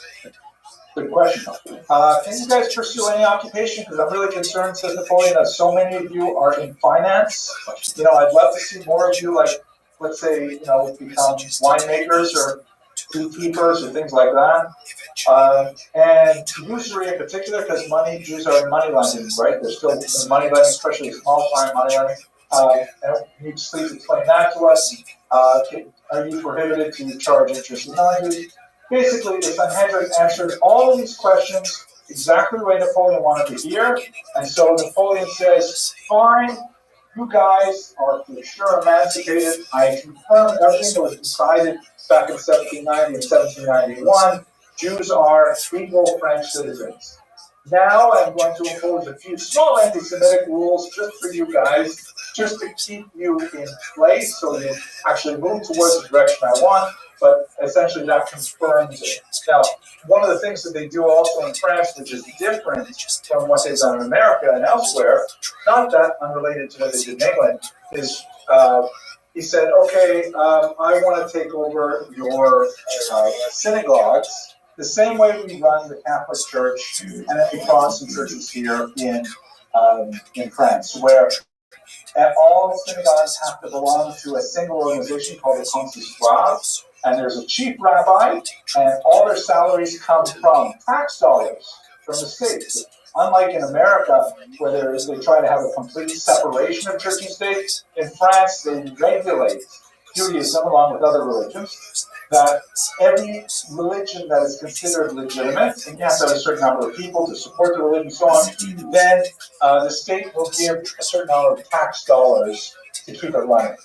But that also means the state has a say in who gets to be the rabbi, and that also has an impact on Jewish authority. But this is eventually the end of corporate existence for Jews in France, and it will just spread throughout the rest of Europe over the next century. This is a coin I think I showed you a few weeks ago. Right? This is a medallion coined by Jews in gratitude for the establishment of the Great Sanhedrin. You can see on the left it says Napoleon, Emperor and King. Right? We love Napoleon. And over here, an amazing, incredibly obsequious image that shows Napoleon here in all his finery, giving the 10 Commandments to a genuflecting Moses, as if to say, oh, great King, thank you so much for giving us this equal rights, which is equal in our minds to receiving the 10 Commandments. Obviously not a false image here, but it shows just how enthusiastic the emancipatory Jews were in France to see this happen. Okay. I forgot your name in the back. Please remind me, Mr. Sperling. This was produced by Jews? Yes. Right, so here, so this would constitute a form of like, it's a kind of like a big news. I'm serious. You can see the I have a team ballpark here. Right? Yeah. What else can you say about it, right? Like, if this is supposed to be Moses, who is this? Right, yeah, I mean, they love the gold cap, why not? This emancipation wasn't gold cap for Jews at the time. They thought it would be so great that, I mean, guys, don't, as Rabbi Beryl Wine likes to say, you never confuse Jews with Judaism. Right? This is what Jews did, not what Judaism told them to do. Mr. Grant. I was about to say, isn't that what people do more? I would think so. Yeah, that's a very mistake. It's real, that's why I showed it to you, right? But I want you guys to appreciate, oh my gosh, people were, so many people were so desperate for emancipation that they could do things like this. It just shows how far gone they were. But we're still leaving with it. Mr. Leggett, do you have a question? Okay, so let's go right here now. Now, it went crazy after that. Let's also remember that that the French Revolution went on, and there are a lot of other things that happened during the time that we're not going to cover here, but I will just point out to you that it was an era when France was, it took them really about 50 years before the revolution finally sort of calmed down. You had this pendulum effect between conservatism, reaction, and radicalism. And you had things like they went so far, like here, for example, you have a clock, but in the Revolution era, they actually tried to change time itself. You see anything unusual about this particular clock face from the Revolution era?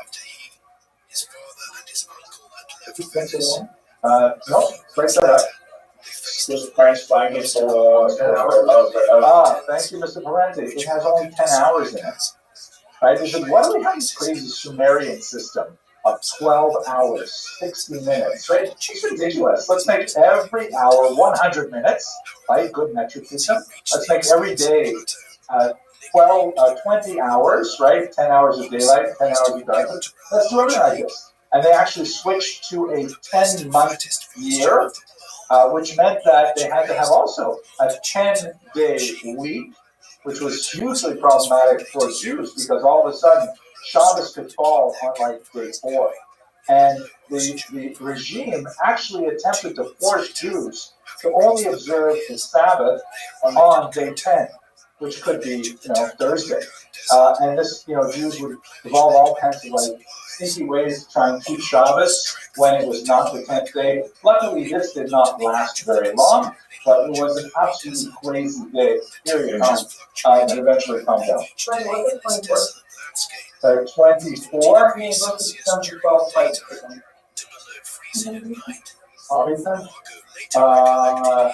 So I think this particular clock has a 12 hours plus another 12 hours. Oops.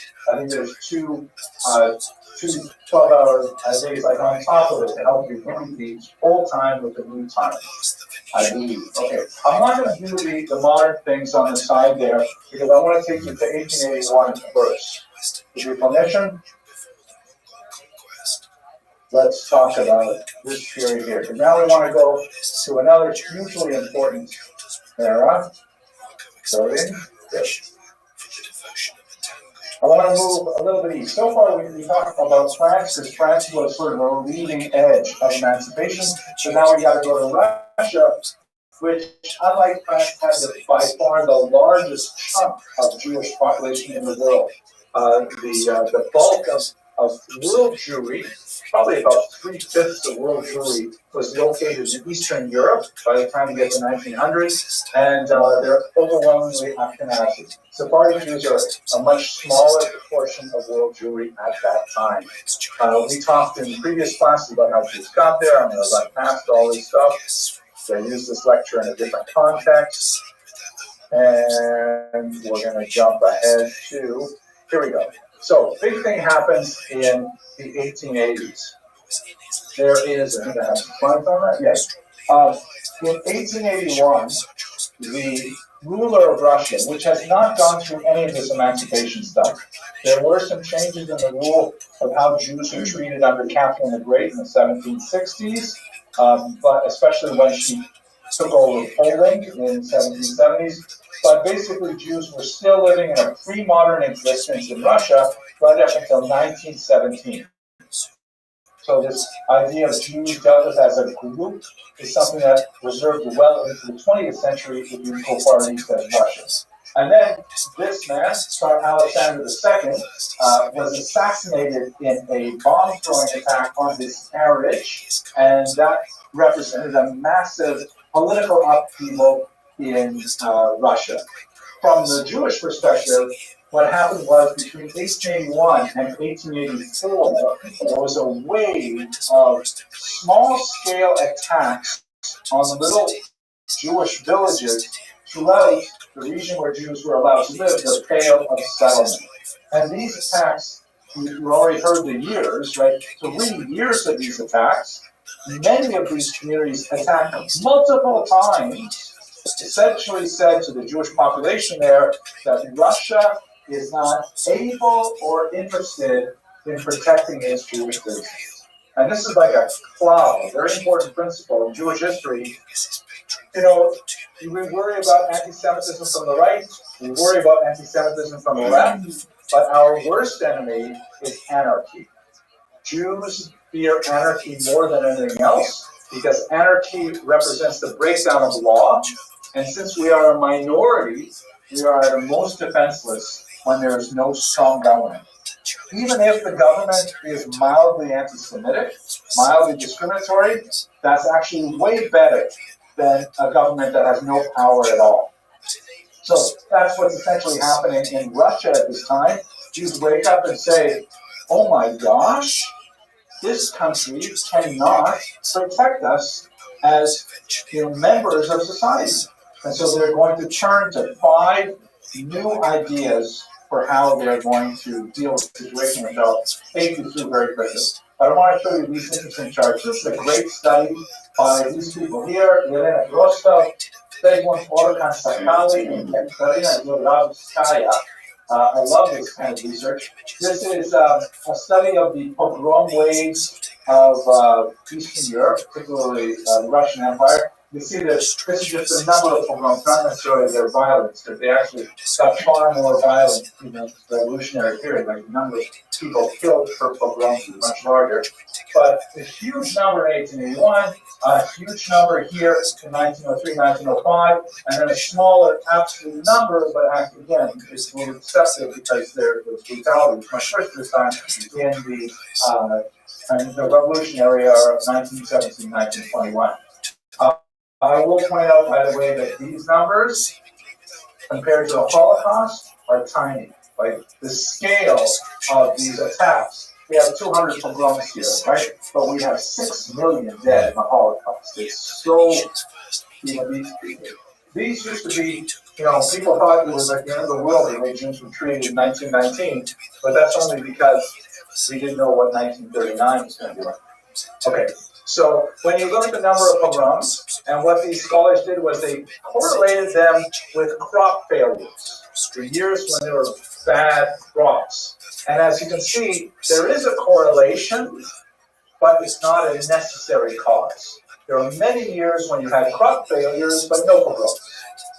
Then they did the same thing with political turmoil. Same thing. There's no question there was political turmoil when the pogroms happened, but there are lots of times when there's political turmoil and no pogroms happen. But if you combine both of those, what are the years when you have crop failures plus political turmoil, and that correlates on a 1-to-1 ratio with pogroms. In other words, it's really bad for Jews when there is political turmoil combined with an economic downturn, which is scary, right? So let's hope that politics in Washington stabilize, and let's hope that we do not go into a recession, because those are bad things for Jews when they combine. One or the other we can handle, but combined is terrible. It's really bad for Jews, but it's really bad for everyone. Yep, that's right. They say about African Americans that when the American economy has a cold, African Americans get the flu or pneumonia, right? And I think we say the same thing about this here too, that if it's bad for Americans because of political turmoil and economic downturn, much worse for Jews. Mr. Brandon. What is also so leading up to the West Coast which was just principally to 6 years before, but that's what well, Germany had a lot of political turmoil, and they did have economic downturns, but it ended up so much worse for the Jews in Germany. Put a pin in that particular question, because we're going to talk in much more detail about the Holocaust too. Let's look at the 5 national strategies. This is the important part I really want you guys to get. Okay, here we go. This is part 2 of the part that you really have to show up in person to get. So once Jews realized that Russia would not or could not protect them, Jews decided en masse, we need to do something different. And they decided in a very big way on one of 5 basic strategies to deal with the challenge. those strategies that I mentioned at the beginning of the hour are things we're still figuring out today. Most of the people you know will fit into the political movements that grew out of these 5 strategies. Okay, let's see what they are. First one, emigration. This is the oldest strategy, the tried and true Jewish strategy. As we discussed before, the fee or flee strategy, this is the flee part. And Jews left the Russian Empire in droves. This map shows you how many Jews left the Pale of Settlement, here in red, between 1881 and 1917, when the Tsarist government fell. 1.75 million Jews came to the United States, constituting about 7 out of 10 American Jews today.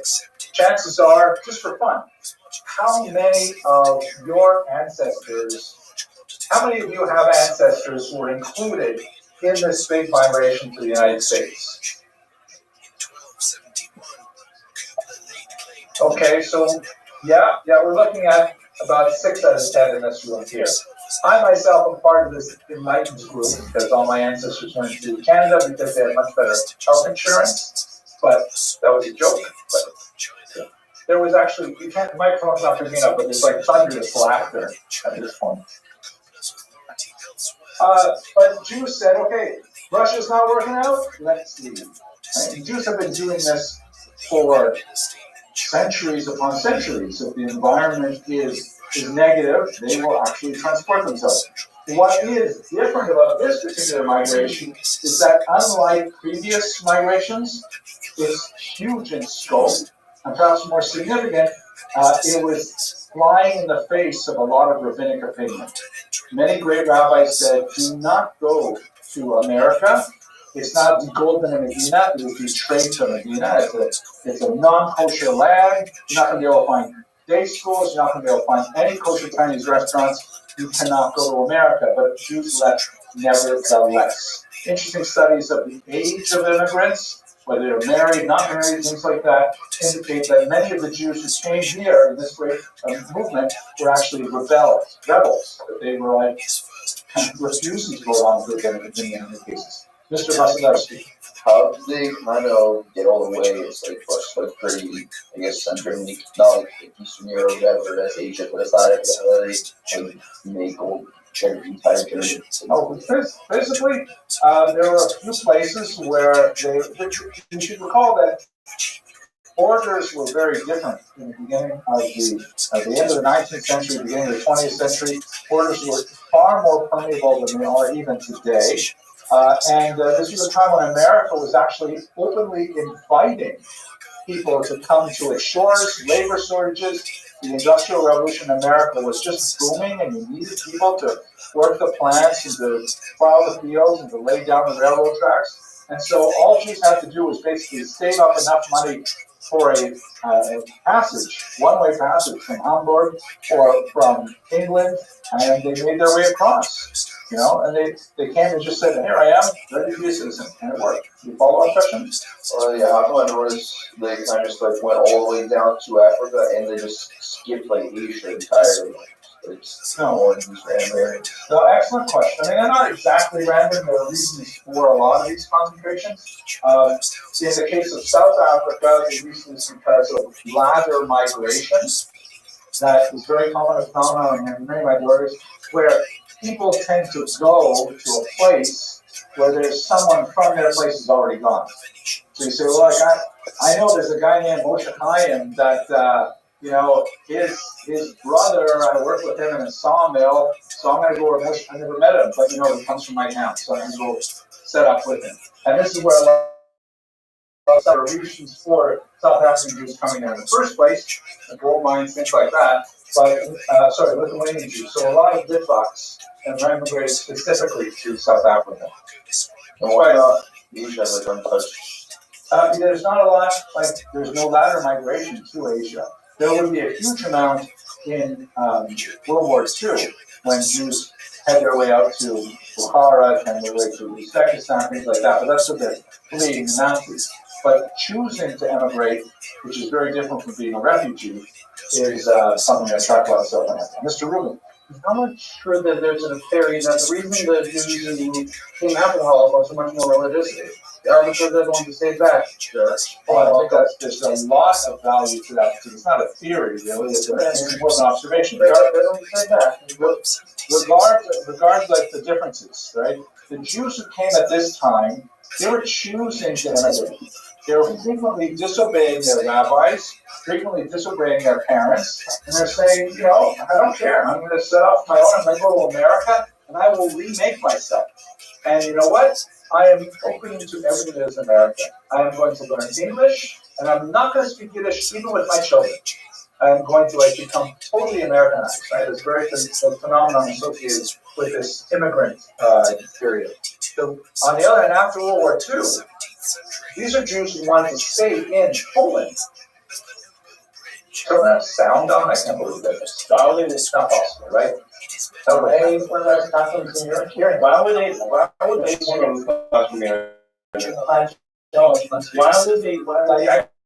I can understand you guys might be like doing social media on your laptop, but play a video with sound would be like over the top. That's okay. All right, sorry, Mr. Craig. So how would they want to go back to this place after the talk happened again? Exactly. That's why they're post-World War II, right? Yeah, post-World War II. I mean, they come back to the towns in Poland.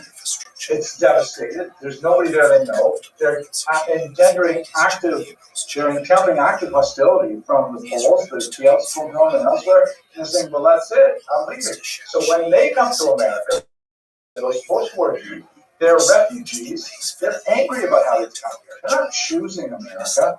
America's forced from them. So they come here and they say, you know what? I'm not going to make myself into America. I'm going to make America into myself. I'm going to recreate what I imagine the shtetl should have been here in Muncie or in Lakewood and places like that. And they had a huge impact. The more niche follow-up question is what about the enlightened Jews of the time who stayed in Europe because they thought it would be so great for them no matter what? But those people who came to America after not much either. Yeah, I think it's a tiny proportion of those Enlightenment Jews, largely because most of them were killed. And those that did make it, I think they had a much harder time perpetrating their Jewish identity. We live in an orphan generation. I mean, I myself, my parents are Holocaust era, really both born and raised in Canada, so they weren't survivors directly, but we're cut off from a massive number of Jews in their civilization. It's amazing that we can do anything. It's amazing that we have any kind of continuity. Mr. Adlerstein. So, kind of back on the Enlightenment point, I know that one of the two major ports that Jews immigrated to, or through, other than New York or Alabama, was actually Galveston, Texas. And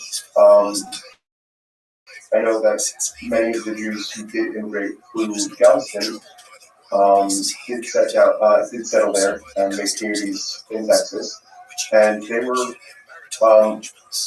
by and large like Reformed communities, so traditional, which definitely is much more of like that towards the Enlightenment than the Shtetl that we saw on the East Coast. Right.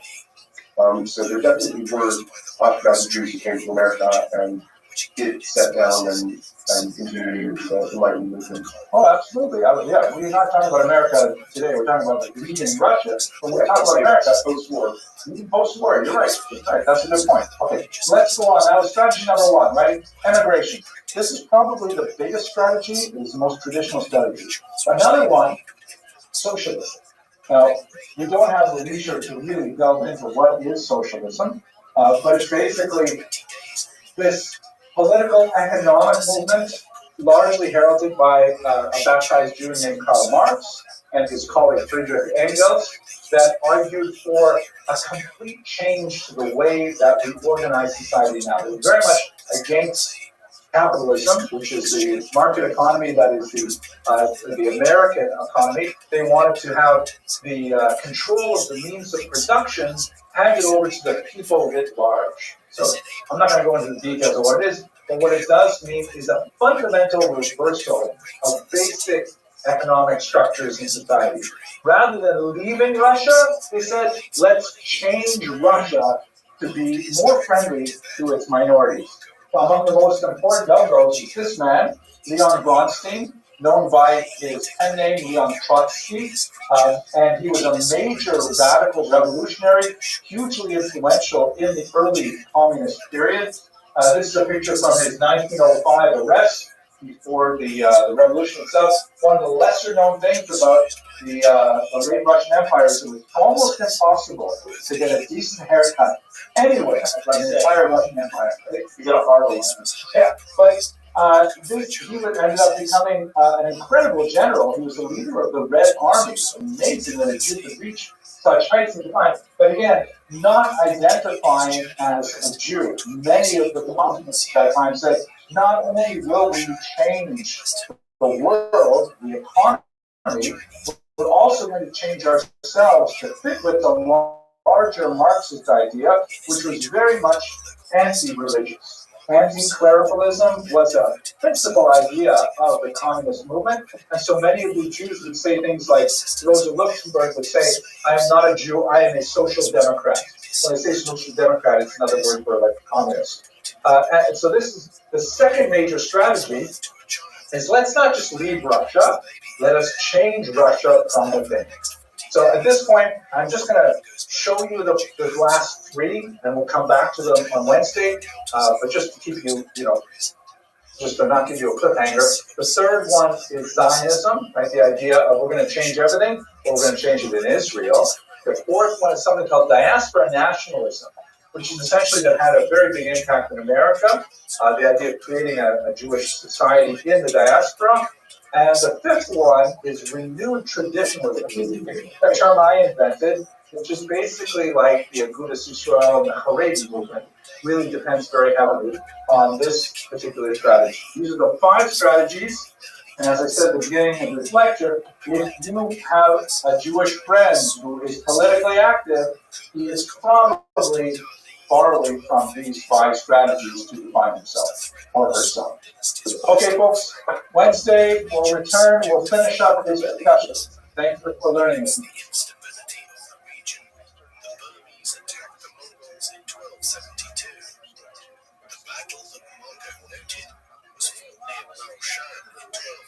All right, we have some great, like this is, gentlemen, this is the material that's going to change your life. Because when you understand this, you will know everything that is important about life and Judaism and all that stuff. When we learn about the Enlightenment? Yeah. No, I say it has to be from. It has to be about reality, about how do we get to history, one of the cool things about history is like, it's really about how did we get here in the first place? Like you're driving along some kind of country road and all of a sudden you look up and say, what is this place? But if you had, a map or that was like a very large piece of paper that sort of geographically represents what's on your screen and GPS. You say, oh, now I know how I got here, and it explains why I messed up in this way or that way and things like that. So we're going to start with a discussion about Haskalah. And I hope today we'll start the political emancipation as well, because the two issues are distinctly related. The term Haskalah is from the Hebrew word haskell, which means like to grow intelligent, right? From all my teachers I gained wisdom. That's the Haskalah. And it's a translation of a very important European term, a German term, Aufklärung, which means enlightenment. Enlightenment is a good translation of Aufklärung, to make things clearer because we now have light in them. The Aufklärung as a movement predated the Haskalah by about 100 years. This is like an intellectual wave of ideas that washed over Europe, and it caught up with the Jews eventually, and the Jews started really loving it. The kinds of ideas that are in the Aufklärung include popular sovereignty, like why does the king get to be in charge of all of us? We should be in charge of us, right? So America, for example, is one of the great Enlightenment experiments in popular sovereignty. The shift of the locus of veracity from revealed text to scientific inquiry. Really important sentence. I said it so well, just off the top of my shoulder off like that. What do I mean by that? If you wanted to know what was true in the year 1600, you would go ask your priest, your imam, your rabbi. They would tell you what was true, because that's the address for truth. I would go to my rabbi for what is true. I might still go to my rabbi for what is true. The Enlightenment, the Aplerum, the Haskalah, shifted that away from, well, maybe the rabbi, the imam, the priest is not so accurate all the time, but these science guys, Newton, people like that, whoa, all of a sudden they're demonstrating things with, hypotheses and experiments. Maybe that's where truth is. So it built on the earlier scientific revolution in a very big way. So you've got changes in politics, changes in the idea of where it's true, how to find out if something is true. And that obviously, the latter in particular, leads to a decline in overall religiosity. That, of course, we are still on that slope downward. There will be occasional revivals, Europe-wide, North America-wide, of new religious energy from time to time for various reasons. We may explore some of them. But basically, since the Enlightenment, the Western world has been a downward slope when it comes to religious faith. Do we know why, for the first time in history, people actually started thinking themselves? Or not the first time in history, the first time in, 1800 years? We have been thinking for ourselves for a very long time. It's just that we've decided, speaking on behalf of the human race, we've decided to sort of use a different set of variables to determine the truth. Start questioning things, start trying to determine things for yourself. No question. Those things happened a long time ago. Those go certainly all the way back in our tradition to, at the very least, the Mishnah. It goes all the way back in the Greek tradition to the pre-Sophists, meaning guys and like later Plato, Aristotle, guys like that. They're all about questioning. The question is, which data sets do you use to question things? We use data sets. We say we've got this amazing source of truth, the Torah. Here it is. It was revealed to us. That's its Mila, that God gave us this document. So of course that's where we're going to go for our truth. If, however, like in the Enlightenment, people begin to say, well, how do you know it was revealed? If people lose confidence in the answers, they start saying maybe we should look a little bit. Why does that process start happening? Why do people start questioning that? It's a good question. That's more like a base question. It definitely is a snowball effect. Like when one person gets an idea and spreads it around, then that picks up energy and steam, and it goes on to another person and another person. And even if the first person who had the idea had an idea very close to pre-modern values, it nevertheless has a huge total. Like, I'll give you one example. René Descartes, famously associated with Cartesian graphs, which you're probably familiar with, right here in math class. René Descartes, religious thinker, Catholic, he says, I'm having trouble with all of these ideas circulating, and I'm having trouble with reconciling them. So he sits down and he conducts the first of what he calls 6 meditations. 6 deep meditations. What is the world all about? The first one says, how do I know that anything exists? How do I know it? Maybe I am dreaming this world. Right? You ever have that solipsistic thought where you think, how do I know that I exist? Maybe I am actually dreaming that I exist. I know you guys probably never watched Star Trek, which is one of the great cultural achievements of the 20th century. But there's a great episode where they have these brains floating in glass beakers, and they imagine entire worlds in their brains. Like that, anyway, I shouldn't say that in class. I know I'm recording too. But he says, how do I know the world exists? How do I know I'm not dreaming this? How do I know that some evil being is not making me think I exist?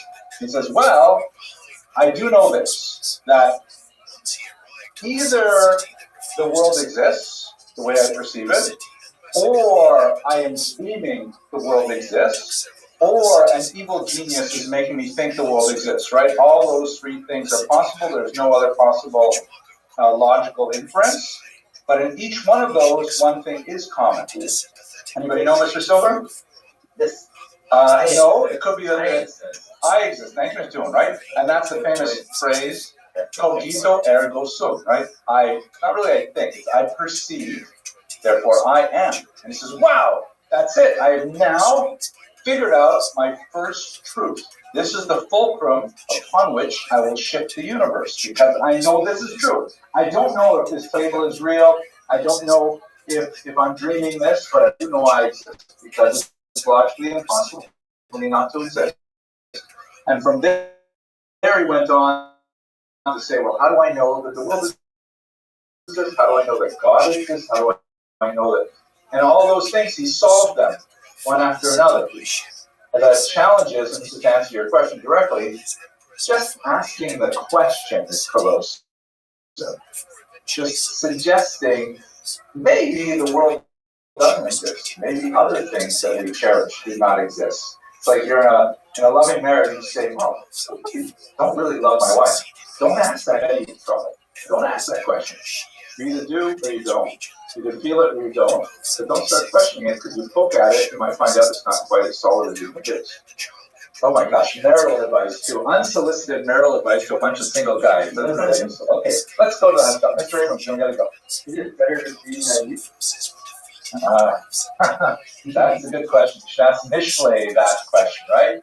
Shlomo HaMelech, because with much knowledge comes much sorrow, right? Much pain. Better sometimes not to know. Like, what do they say in English? You don't want to know how the sausage is made. Expression? Yeah, but I've been done anything else, I still like steak. Yeah, okay, that's true. Listen, guys, you're getting me off topic. You don't want to get me off topic. That's not my shit. Okay, this is so cool. This is Ferrara, I believe, 1577, 1570. Earthquake in Ferrara. This is like a period woodcut demonstrating the earthquake. Ferrara is a town in northern Italy, big Jewish population. It was the Ramchal visited Ferrara many times. It's an interesting history. At any rate, earthquake in 1570 flattens the town. Everybody runs out. They cross a river. They live for 6 weeks in the fields. The whole population of the town, including among them, is a guy named Azaria del Rossi, Jewish guy. He's sort of like an unprofessional academic. He makes his living as a proofreader. Right? This is in the early years of printing, so he's reading lots of books because he's comparing manuscripts to the printed page and stuff like that. But he's not like a professor. I think he's a curious guy, and he's read a lot of books. He goes out into the fields with the rest of the town of Ferrara, and everybody is out there. And he finds that his cabin, his tent, happens to be really close to a whole bunch of Christian monks, where their monastery fell down, and so they're hanging out there. Nothing to do all day except wait for the aftershocks to subside. So they start talking and learning, so to speak. And he discovers all kinds of cool things about Christianity, and he tells them all kinds of things about Judaism that he never heard of. Like, for example, the whole letter of Aristeas, which is a document that discusses the writing of the Targum Shivim, the Septuagint, that he learns all about it. And he says, hey, we got that whole thing too. And it's like, there's a real market. So after this is all over, he sort of has this brilliant insight. He says, you know what? Those monks are pretty cool. I actually really enjoyed conversation with them. I do not want to be a monk. I understand, for example, if they are celibate, that's really not for me. But I loved all the stuff that they had to say about, reality and truth. And we had a great conversation. So he leans into the Rambam's famous statement that you should accept truth from anyone who says it, even a Christian monk who clearly is basic in the stories of the earth. And he ends up writing a really important book called Me'or Einayim. Don't be confused, because that title has been used by many other authors as well for very different books. But it's kind of like the first real book of the Haskalah. Or maybe I should say it differently. The Haskalah, I already told you, is basically like something that appears in Judaism in the late 18th century. But the Meor Einayim is kind of like the Haskalah. It's like many controversial books. Who's writing on?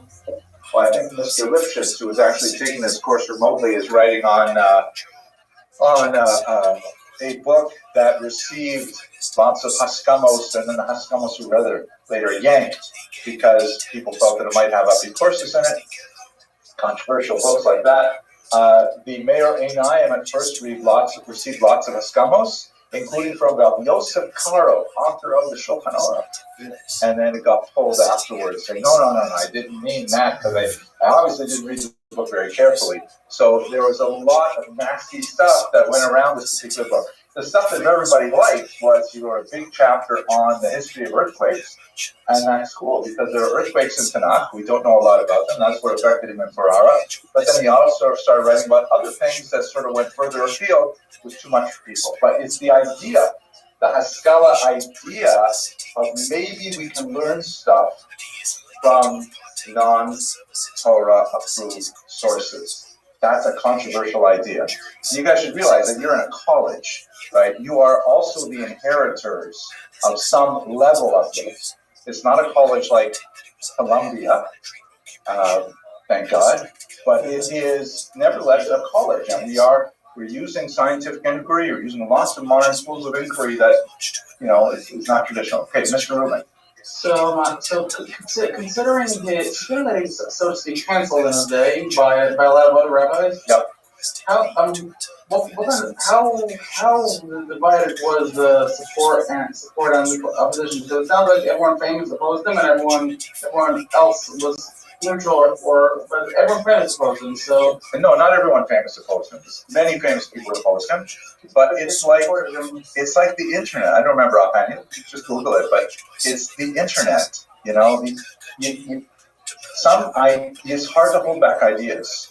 Right? They start circulating, especially if they're accessible. He wrote in Hebrew. Start being accessible, people start reading them. There are a lot of books like that come out over the next few centuries that are like really popular, and people think, well, this is fantastic, great. And then later someone picks up something and says, wait a sec, this is not exactly what we want to say, and it becomes us. But it doesn't become us right away, typically. Mr. Leike, and then Mr. Tillman.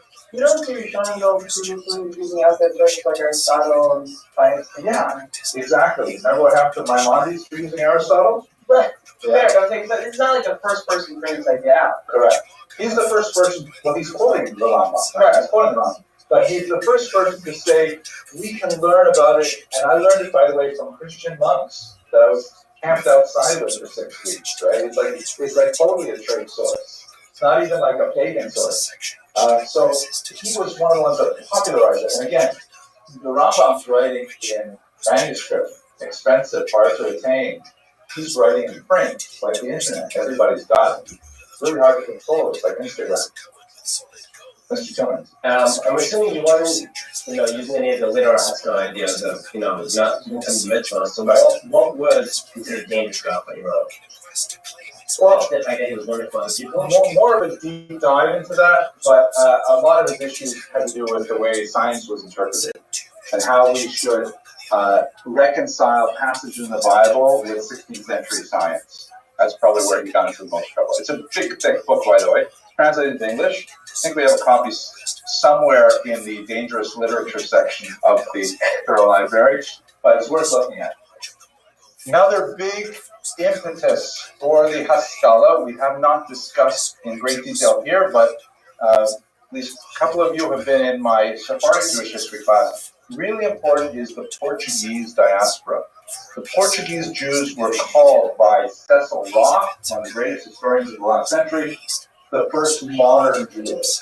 And by modern, he meant like Jews who have a totally different outlook on life and are especially prepared to engage in code switching, into identity switching, and can borrow from the secular world without feeling guilty about it.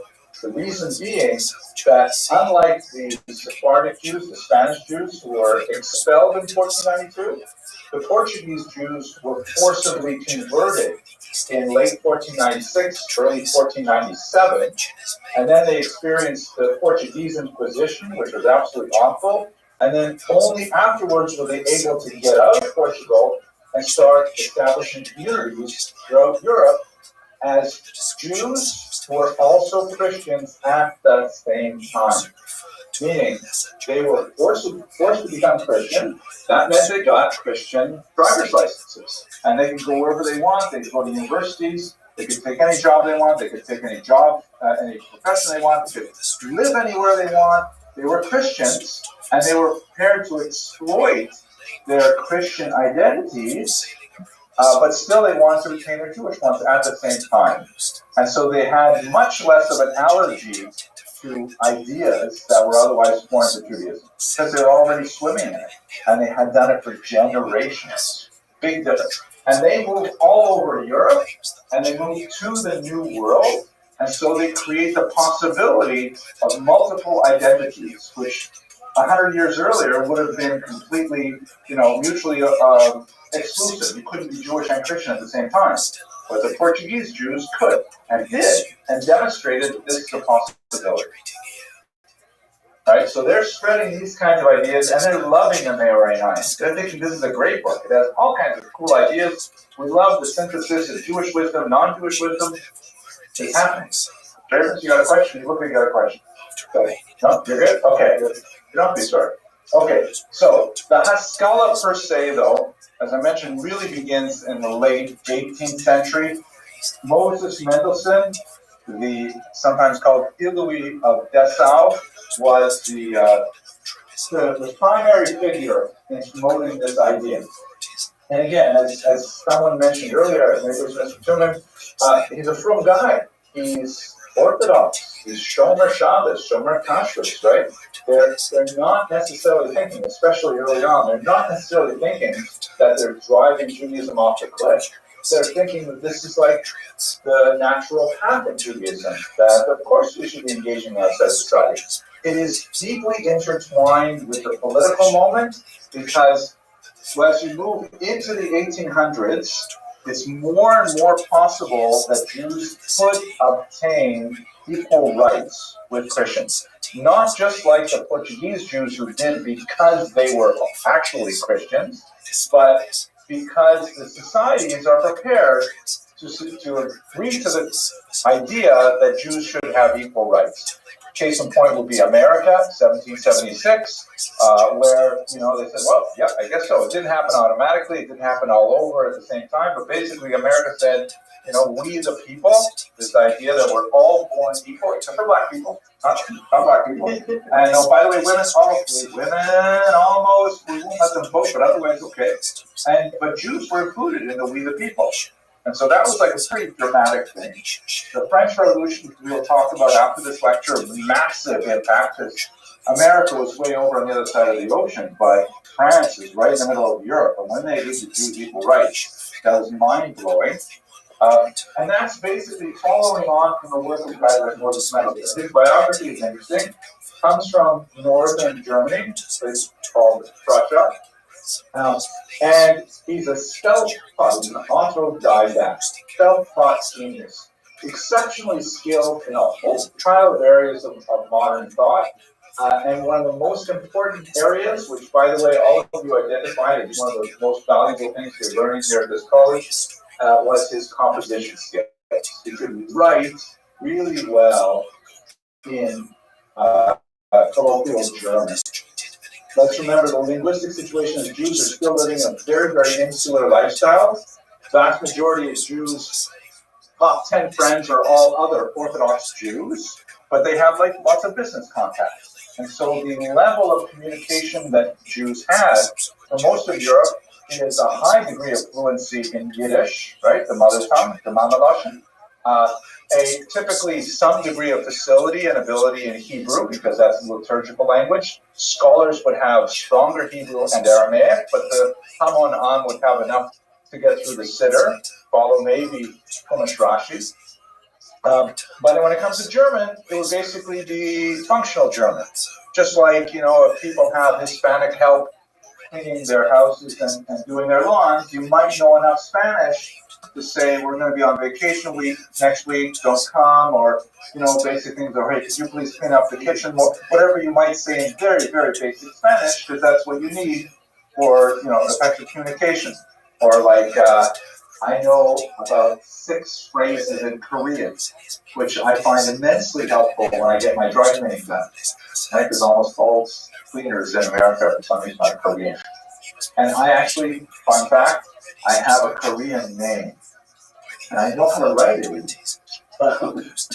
Do I have a marker here? I don't know if I have a marker. Does it work with a finger or anything here? No? You might have a marker in the drawer.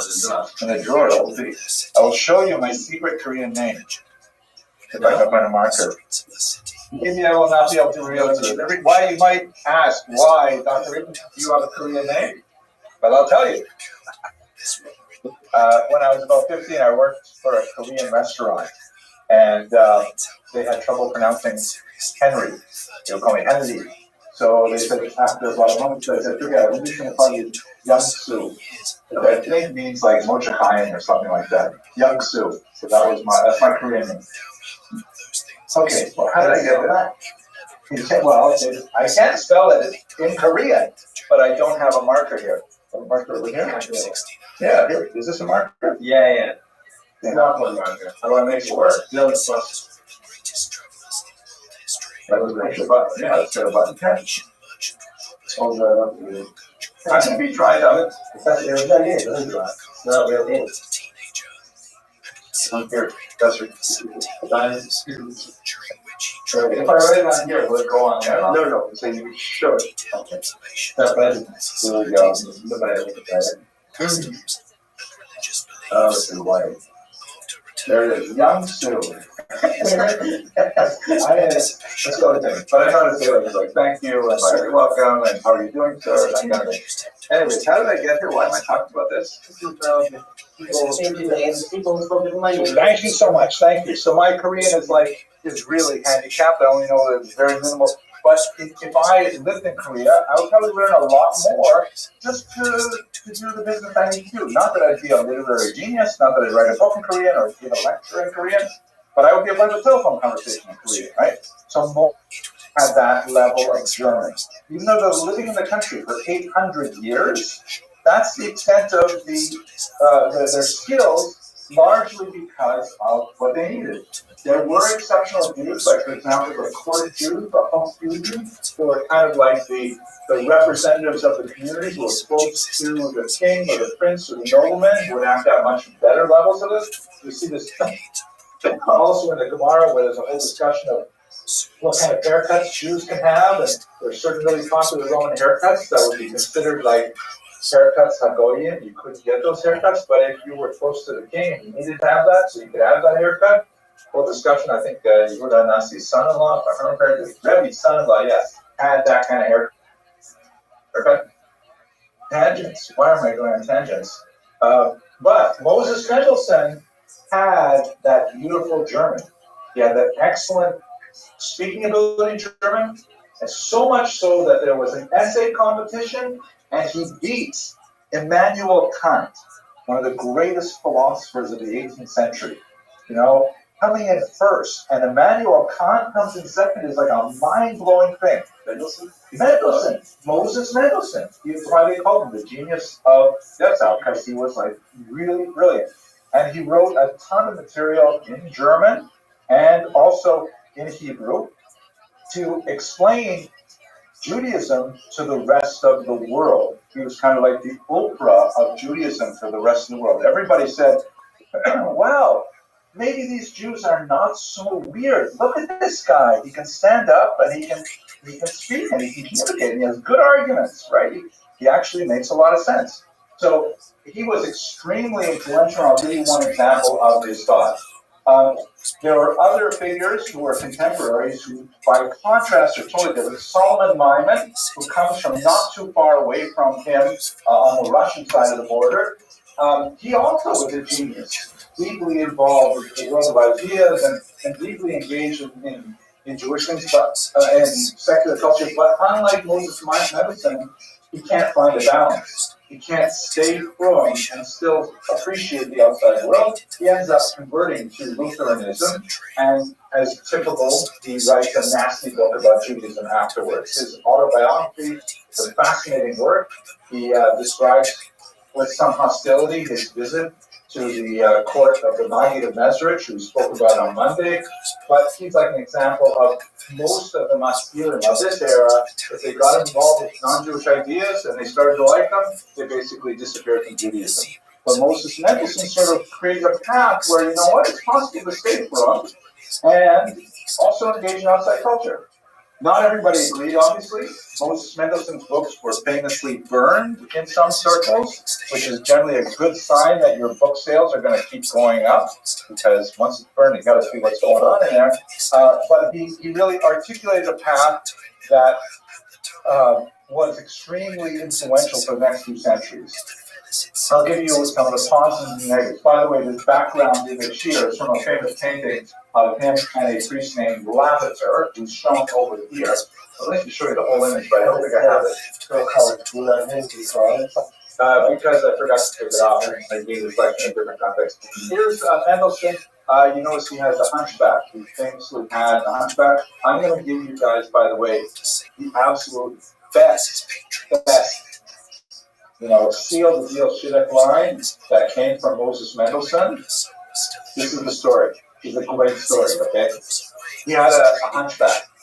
And the story goes that when he was set up with his bashert, or who he thought was his bashert, he comes walking up to the front porch for the Shidduch day, and she's out on the second floor. She looks up the window, she sees it. By the way, she's in this picture too. I gotta find the actual picture. She sees him out the window, and she's oh my gosh, he's got a big hunchback. She tells her mother, I don't want to meet him.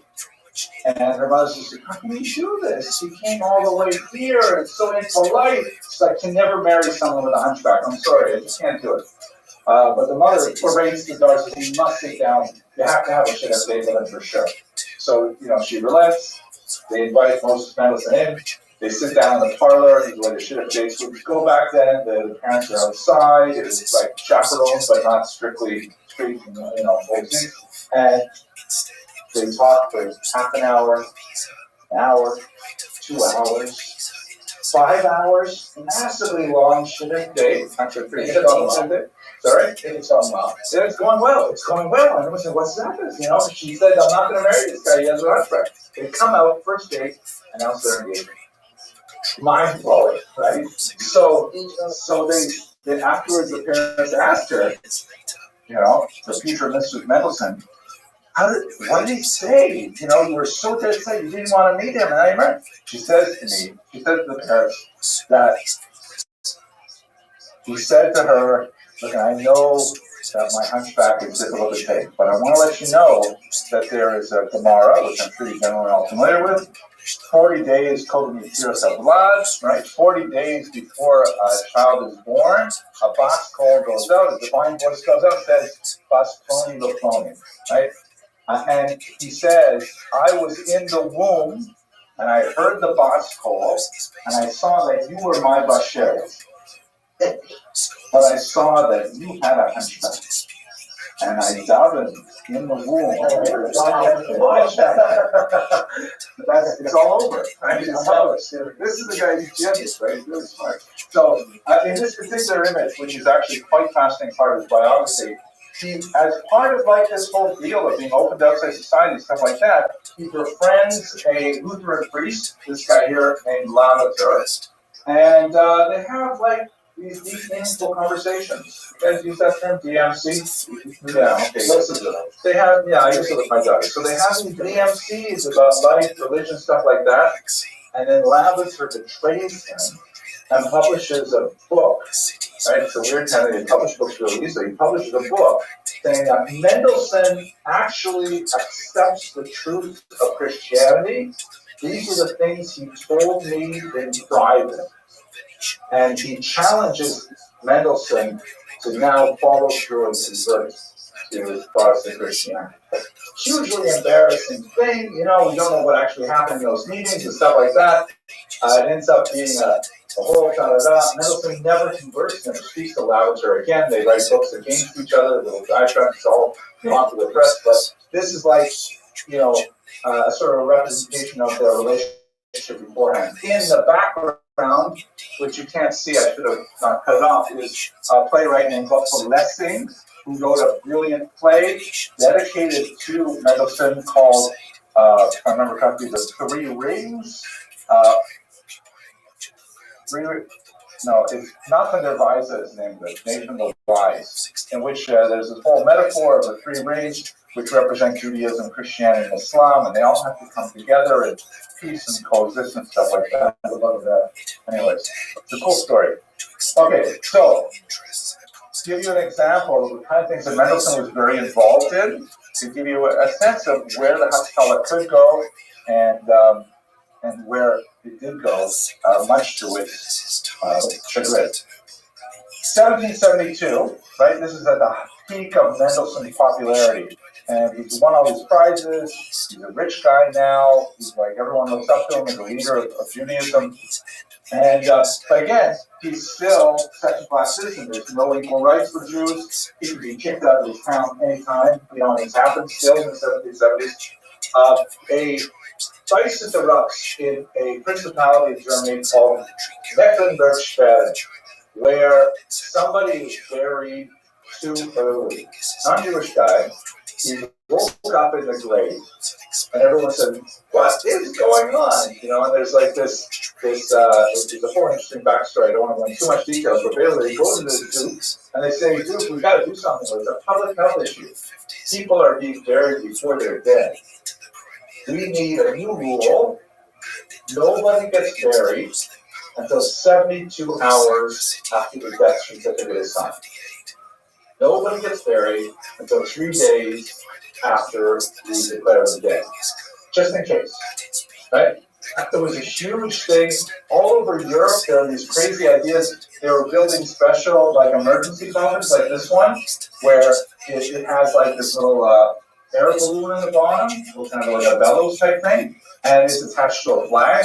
So if you wake up in the coffin, then you can squeeze the bellows, and the flag goes up. Imagine walking by the graveyard, and these things pop up. They had them attached to bells, so you could be walking by a cemetery, and all of a sudden you hear the bell. Has been buried too early. It was a crazy kind of phenomenon that was happening. And there are even examples in America where they built cemeteries with, emergency, dig me out right now messages.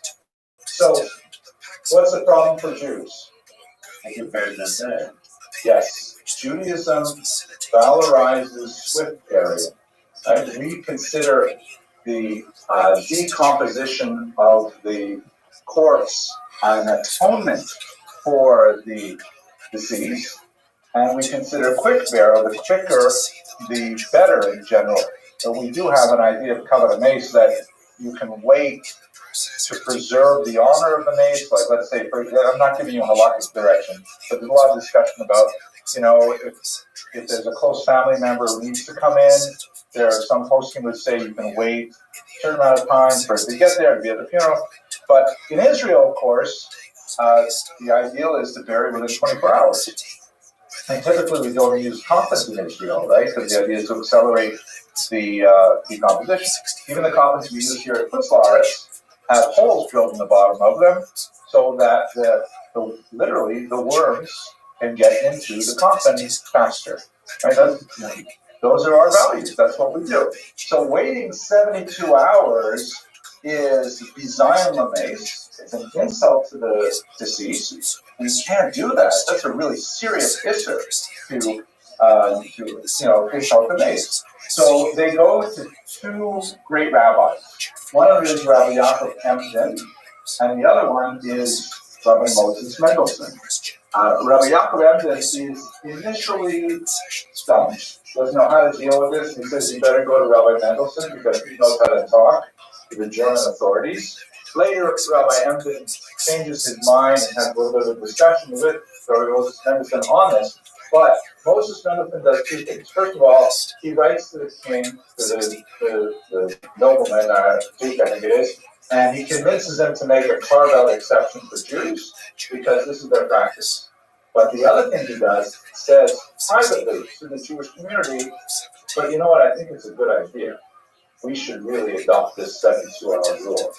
Because as much as we dislike, halana sames, letting the dead body remain, it's much worse to bury a person prematurely. So this is a public health thing. And moreover, he says that we've been doing this historically. For example, this is a Jewish mausoleum. We have lots of examples in the Hellenistic period of these indoor cave graves. You have them in Beishan, you have them in Rehavia, Yerushalayim, anywhere where the Hellenistic Judaism was very big, where we would bury people, in accessible places. They're not actually buried, not inhumed. Then, of course, I'm sorry? Even the Gemara. Yeah, absolutely. There's the Likud Atzamos, right? The holiday is like a yontif that after your parent or loved one would decompose, you would go back after a year and collect the bones and then bring the bones for secondary burial. I know, it's wild. If you go to the net, you can see that they have a whole bunch of examples of stone ossuaries, which are kind of like sarcophagi. A sarcophagus, though, is a full-length coffin. The Met here in Manhattan, and they have it in Israel too. The Israel Museum has tons of examples. But these ossuaries are about this big, because when you're just collecting the bones, you don't need a lot of space. And that's what we do. So Mendelssohn says, I don't know why don't we just go along with the Eucharist? Why don't we just, accept this public health measure? So you see how there's a willingness to compromise in halakha when there is what's perceived to be a secular public health is our motivation. Where you also see this fight in your own lifetime during COVID. The same kind of arguments were happening. On the one side, more of what we would call today a Haredi approach of a sheikh shripen. It's written here. We're not going to pivot anywhere from what is written here. But at the same time, there are a lot of rabbis tending more left-wing, saying, well, wait a second, public health, stuff like that. Maybe we should that. Maybe we should not have minyan on Yom Kippur. You guys remember that? Yes. A lot of schools were shut down. Yeah, absolutely. Way back. Well, again, you say it's Haredi, it's Haskalah. This is the same tension that we have with the premature burial setup. Okay. Now, I don't want to give you like an overly rosy picture of the Haskalah. Mendelssohn is an exceptional figure in many ways. He is considered, for example, the founder of Reform Judaism. Now, that I do not believe that Mendelssohn would approve of the halakhic compromises of Reform Judaism. I think he would literally roll over in his timely grave. But in his own lifetime, he had students who were so far off the beaten path. Like this guy here, David Friedlander, very important disciple of Moses Mendelssohn, who actually said in 1799, Mendelssohn died in 1786, he said that, this is just way too much work. We are never going to be emancipated as equal citizens unless we simply adopt Christianity. So he proposed in 1799 the dry baptism proposal, saying that we're not actually going to go through with it, but let's just tell everybody we're Christian, and then we'll just, live the way we want to live. That way they'll make us equal citizens, and then we'll just fit in. Right? You can't imagine too many rabbis going along with this leading take, but this was definitely a result of the Haskalah going way too far in that particular direction. Okay. You also have a more moderate expression of Haskalah with the great Samson Raphael Hirsch, who is a tremendous intellect of the 19th century when a lot of these battles were way more consequential than they were in the 18th century. And he argued in Germany, which is very different from Eastern Europe, he argued in Germany that there is no way that we can hold back secularism. We have to figure out rather a way to adapt it into our existence. We have to find some kind of middle path where, for example, we do not sacrifice any halakha, But let's think carefully about what we call minhag. Is the central voters were involved with fighting against Abraham Peters? Finding what, I'm sorry? Arguing with Abraham Peters? Oh, Geiger, yes, definitely. Geiger was, he's considered the founder of the Reform movement. I know that Moses Mendelssohn is the intellectual source they put it with. Geiger said, you know, none of it is actually true. Let's just do what we want. I'm kind of extreme, I'm putting that in extreme language. I want to come back to this a little later in this semester, but yeah, Hirsch is essentially saying if we don't find a compromise with modernity, we will lose to Abraham Geiger. We'll lose to the early reform. Remind me your last name, sir. Mr. Levine. Wasn't there a difference from Danielson and Johnson Goldberg and Johnson Goldberg? Two of them in place where more than anything to get ready back to the life to do kind of the Yes, that's a very perceptive comment. You're absolutely right. Let me repeat it, because people may not have heard it. They lived in very different eras, right? In Mendelssohn's time, his years, I think he was born in 1720, he died in 1786. He's dealing with a time where the vast majority of Jews are still pretty fluent, still pretty much Shomer Shabbos, Shomer Kashrus. Of course, you have people always who are less or more particular, less or more willing to compromise, but there's no such thing as like kind of openly community world. Samson Raphael Hirsch, his years are 1808 to 1888. The world has changed a lot in the intervening centuries. And Jews are now actively exploring either simple conversion to Christianity on a much larger scale or simply non-observant Judaism. And he's fighting a very different battle in a different part of the world. And he basically says, okay, we're going to come to terms with modernity. We're going to draw a line, and we won't cross that line. But it's definitely going to be a line that's in a very different place than Prussia in the 1780s. So it's a very different strategy. Yes. Very tough question. Was he right? I know that today we're already past that. But if not for his influence, the Yakush ways, like, how would that have looked? Would there be more people that are more insular, like the Hasidim? So, Mr. Tuman, I am hesitant as a historian to post value judgments backwards in time. I don't think it's an especially helpful way to teach history. I would love you guys to make up that decision and think about it. I can say that in the 19th century, you had a whole range of strategies for Judaism. You had Hassan Sofer, who's a contemporary of Rabbi Hirsch, essentially staking out the Haredi position, saying that we will have no compromise with modernity. You have the people like Abraham Geiger who's saying, oh, we're totally going to compromise with modernity. We love modernity. In fact, the Reform movement voted twice in favor of moving Shabbos to Sunday. Moving Shabbos to Sunday. The reason it never happened is because there's a gap between the leadership of the Reform movement and the laity, meaning the regular people. The leadership thought this is a great idea. The laity said it's just gone too far, and they wouldn't accept it. So that's on the other thing. And then Samson Raphael Hirsch, he carved out a kind of a middle path. And, maybe different strategies work for different people, but they're all still extant. We're still living with all those strategies today, 200 years later. He's another what was known as neo-Orthodox. Yeah. In his time, that's when the word Orthodox was coined and was intended as a slur. I think we discussed last week.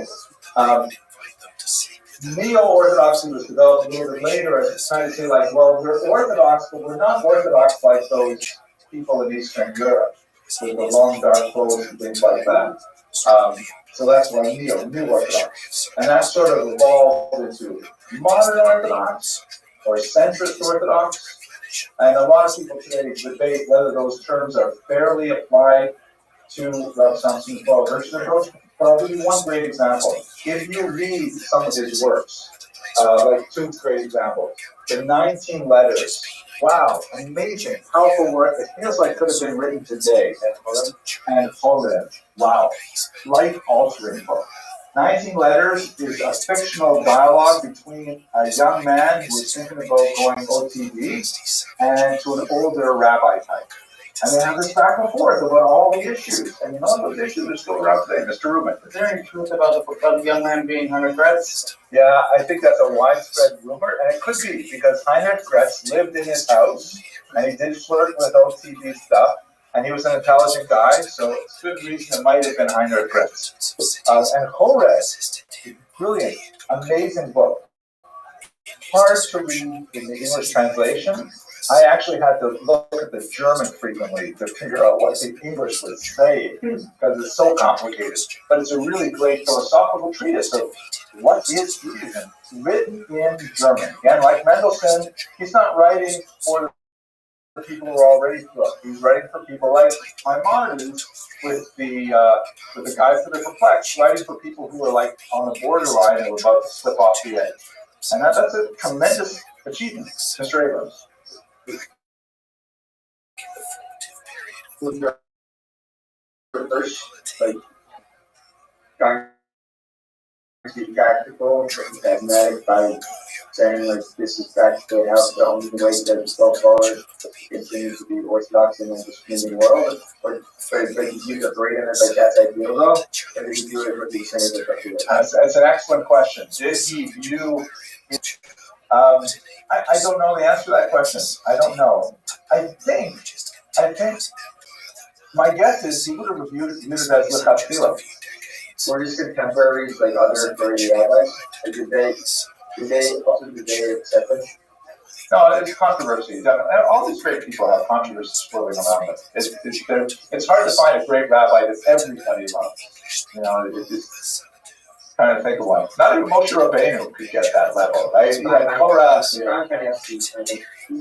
No, he definitely doesn't. No rabbi who totally avoids controversy. I think even Chaim was criticized, but people recognized. I like piety. They recognized their piety, but they was really great. But there was a lot of criticism on Mishabura. Yeah, like people thought that but let's not get too far away. But I would say one more thing about Senator Hirsch. Yes, really important. We probably will skip over some of the denominational issues and get to it later.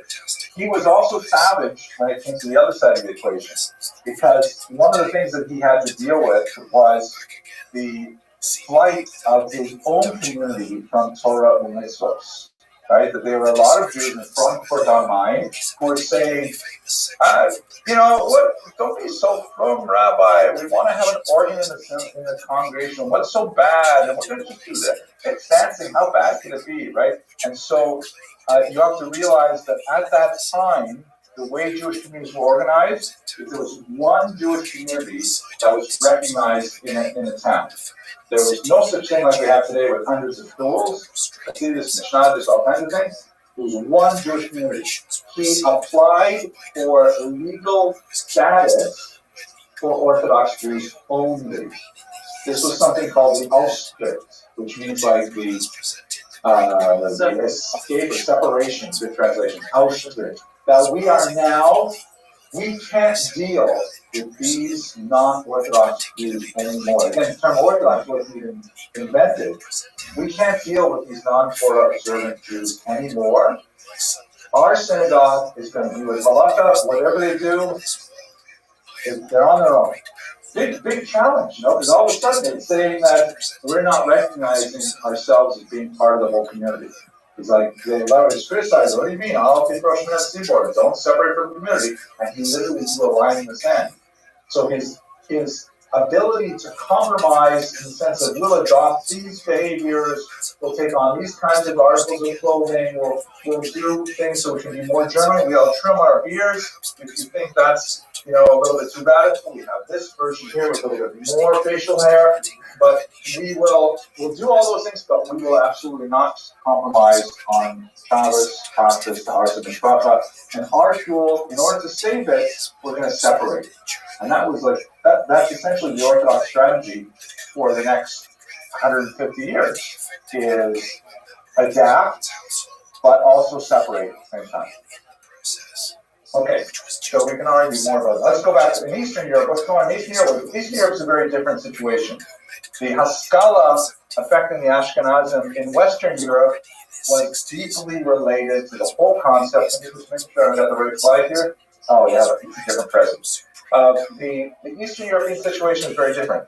Western Europe, Jews are actually fairly small in terms of their percentage of the population. They tend to be concentrated in larger cities, and they tend to be concentrated in the single digits of population.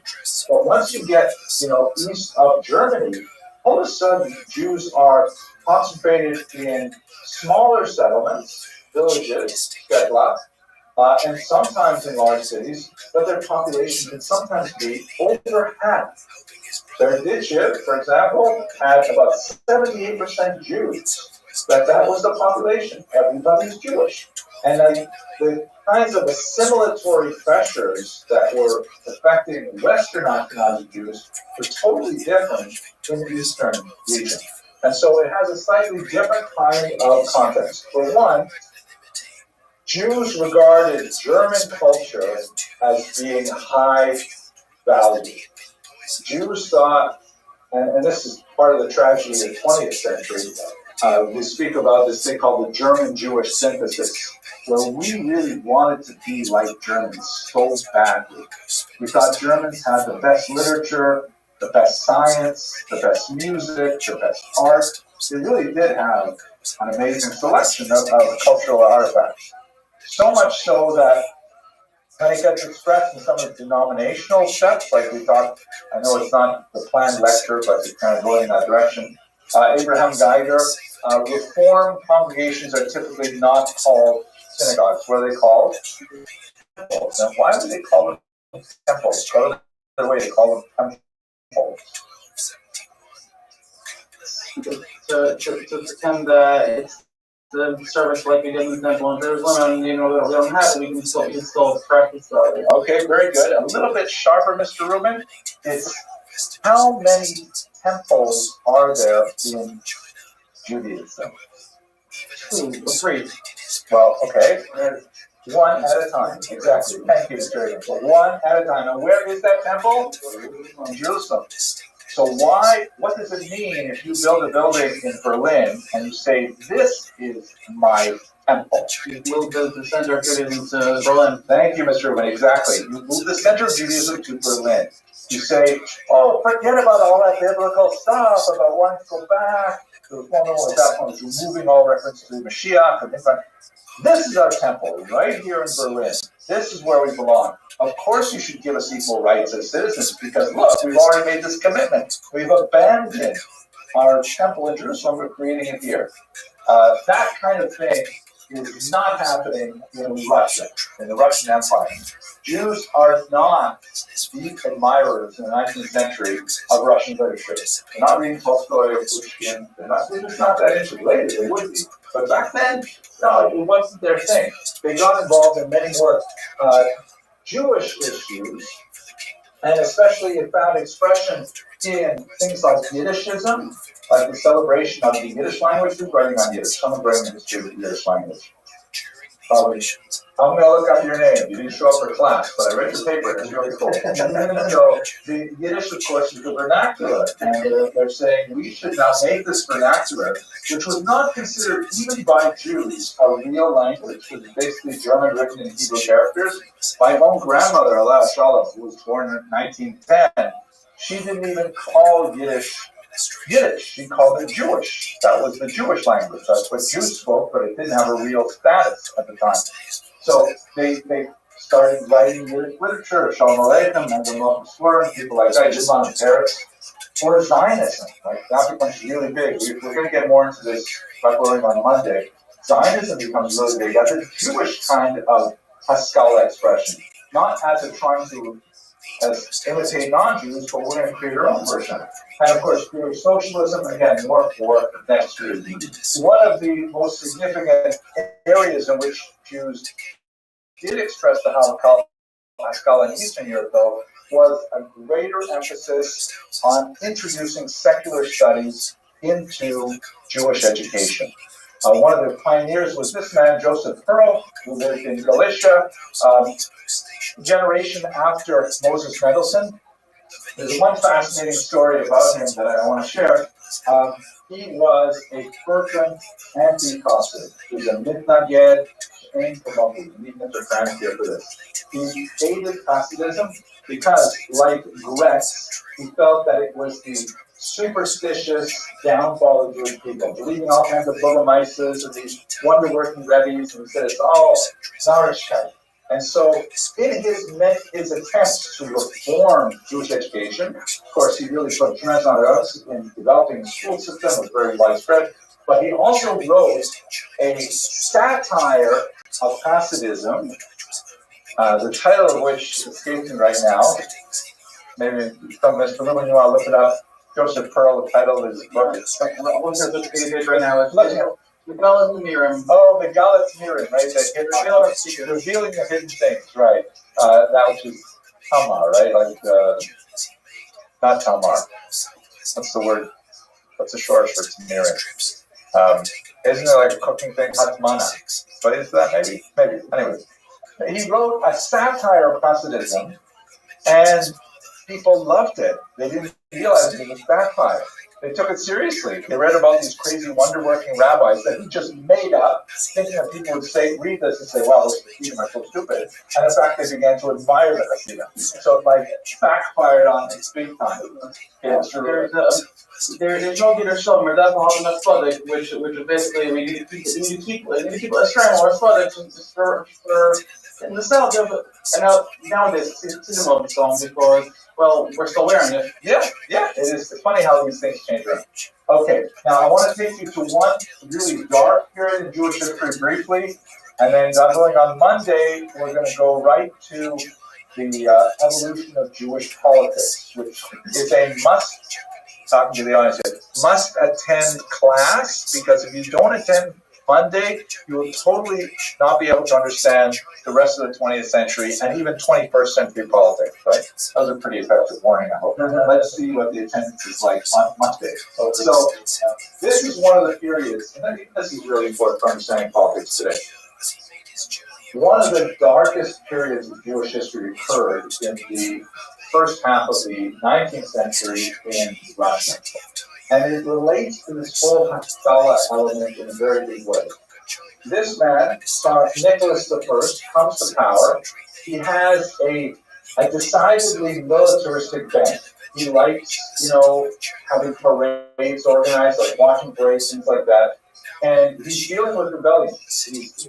Both before him and after him, the major rebellions in Russia. Russia is slowly collapsing at this time. And he says, okay, one of the problems that I have is I've got something like 4 million Jews living in my empire, and they are so indigestible. They don't correspond to our Russian values as I perceive them. Namely, first of all, they're not Christians. That's a big deal. Not only not Christians, they're not Orthodox. He also has Catholics in Poland, but he had to put down rebellions there too. So they were Russian Orthodox, right? So they're not Christians, they're not Russian Orthodox. Secondly, they do not regard themselves as Russian people. They regard themselves as a distinct nationality living within the Russian Empire.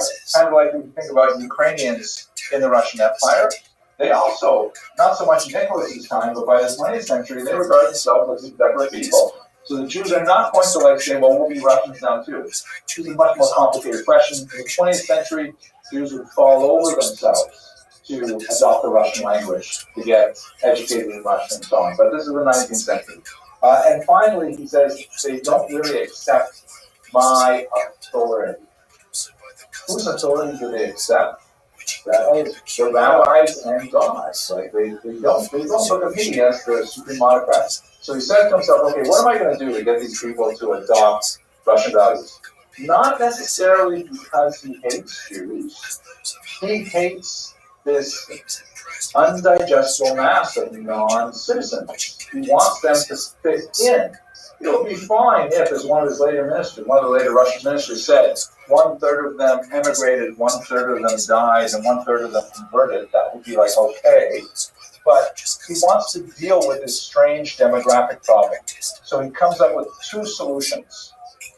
The first is he hired this guy, Max Lilienthal, to set up a Jewish school system run by the state, the Crown school system, where Jewish kids who enroll in this school will get a nice big dose of Russian training. They'll get Russian language, which will be a big deal.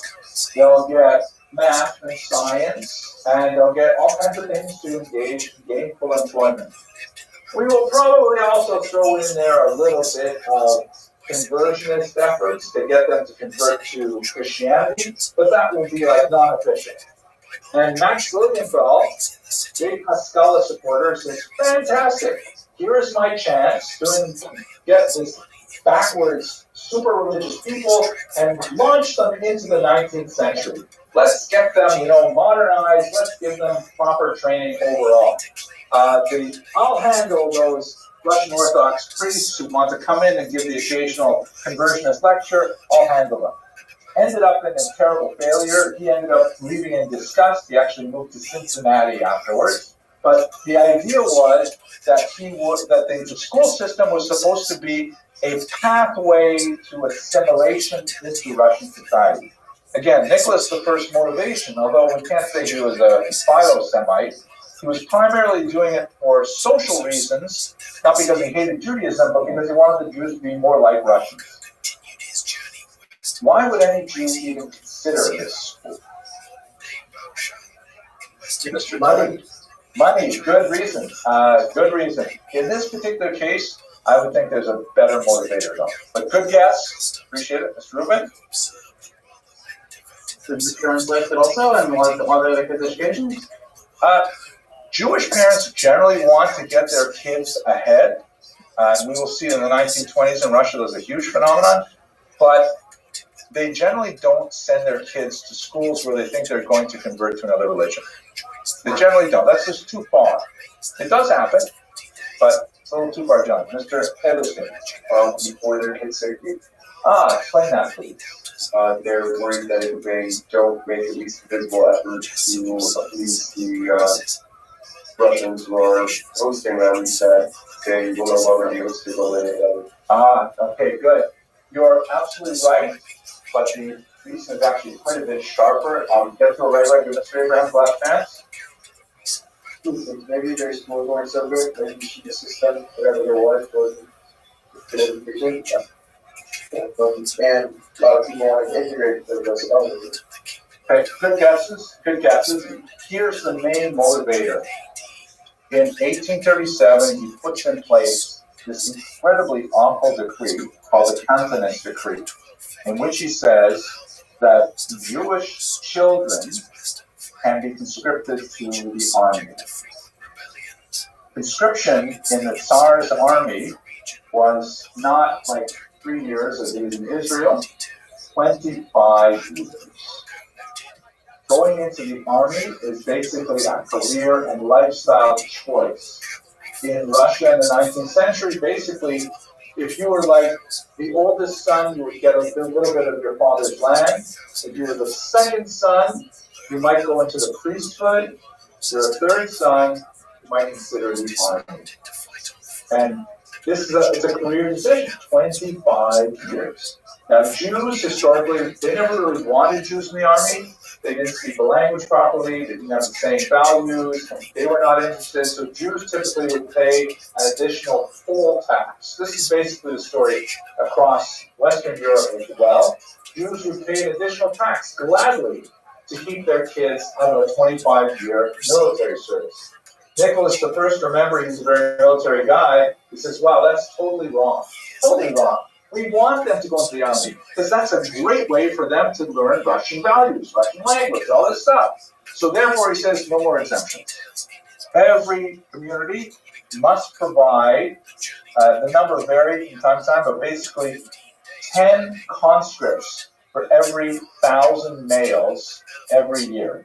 They would show up after Sukkot. You had to deliver 10 people to the army. Jews historically would pay additional tax and not have to do that, but 10 guys would show up and go to the army. He removed the possibility of buying your way out of it. You had to serve. Secondly, because he realized that the age of conscription was 18, that by the time Jewish men are 18 years old, chances are they're married. They've already had some exposure to Gemara. They've already had the bar mitzvah. They've probably had at least a few meals of Chinese food. There's no way they're going back from Yiddishkeit. So he says, I'm lowering the age to 12. So 12-year-old Jewish boys can be conscripted, serve 6 years in another military school called a canton. That's where they get the name cantoness. And then serve 25 years military. Can you imagine it? The 12-year-old kid, 6 years in this military school, battered by conversion pressures, and then 25 years in the army. Actually, they did. It was amazing how many concessions they wouldn't make for them. Not religiously across the board, but generally speaking, they had at least some token representations of that. But, like the schools. Good, Mr. Tillman, how does this relate to the school system? What is this intended to do with the continent? You got the tour. You got the tour, exactly. If you went to the school system, so then this means that the Jewish parents have a terrible choice. Either I expose my kid to the risk of conscription and being sent to be posted in Siberia for 25 years, or I sent him to a school that was actively going to try and convert to Christianity. I mean, what a choice. Now here's the worst part. Guys, focus with me for 2 minutes, because this is one of the worst, darkest moments in Jewish history. I'm sorry to end it on a low note, but it's so important. Who got to choose the conscripts? Who chose the children who would go? Close. It was the Jewish community. The Russian government was like really poor bureaucracy. They didn't have the manpower, they didn't have the skills, they didn't know how to run a country. They would frequently offload tasks onto locals. So Nicholas at first said the Jewish Kehillah, which we've spoken about before, the Kehillah has to choose which kids go. And so every October, the Jewish synagogue, the Jewish found federation had to choose which kids went. And you can believe it, that it's not the kids of the wealthy who were chosen. They would choose the children of widows, children of poor people, and it got so bad this year. It's like amazing. It's like mind-blowing this actually happened. It got to a point in the 1850s, and this went on for like decades. Got to a point in the 1850s, the Jewish community actually hired professional kidnappers, Jewish kidnappers, to go and steal children to present them to the government for conscription. Like, hard to believe, but we have many, many testimonies of kids who went through this. And this created a huge rift in the Jewish community, because basically a whole generation of Jews, 30 years, Jews are saying, I can't trust my rabbis. I can't trust my Kehillah leadership. They're handing me over to Moloch. Mr. Gertz, sorry? They kind of fix everything that you were going for. Absolutely. Completely, internally corrodes the fabric of Jewish society. And it's one of the reasons why Russia later, a generation later, when those kids grow up, they become revolutionaries. They become communists. They say, what do I have? Look at my leaders. Look at who's taking care of me. It's so corrupt. It was really the darkest period of Jewish history. Okay, we're going to pick up on politics when we come back on Monday. It's a must attend, okay? We'll have an excellent day, gentlemen.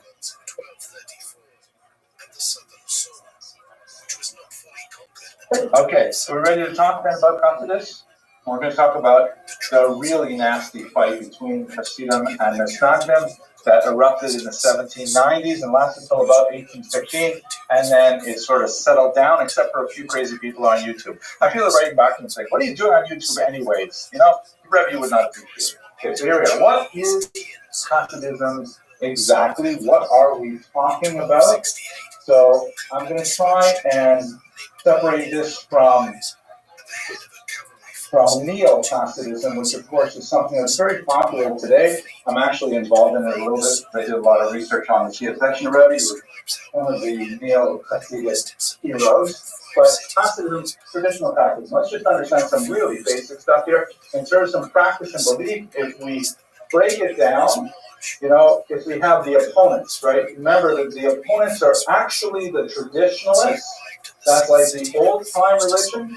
The term Orthodox would not be coined for about another 60 years. It would be coined in Germany largely as an insult.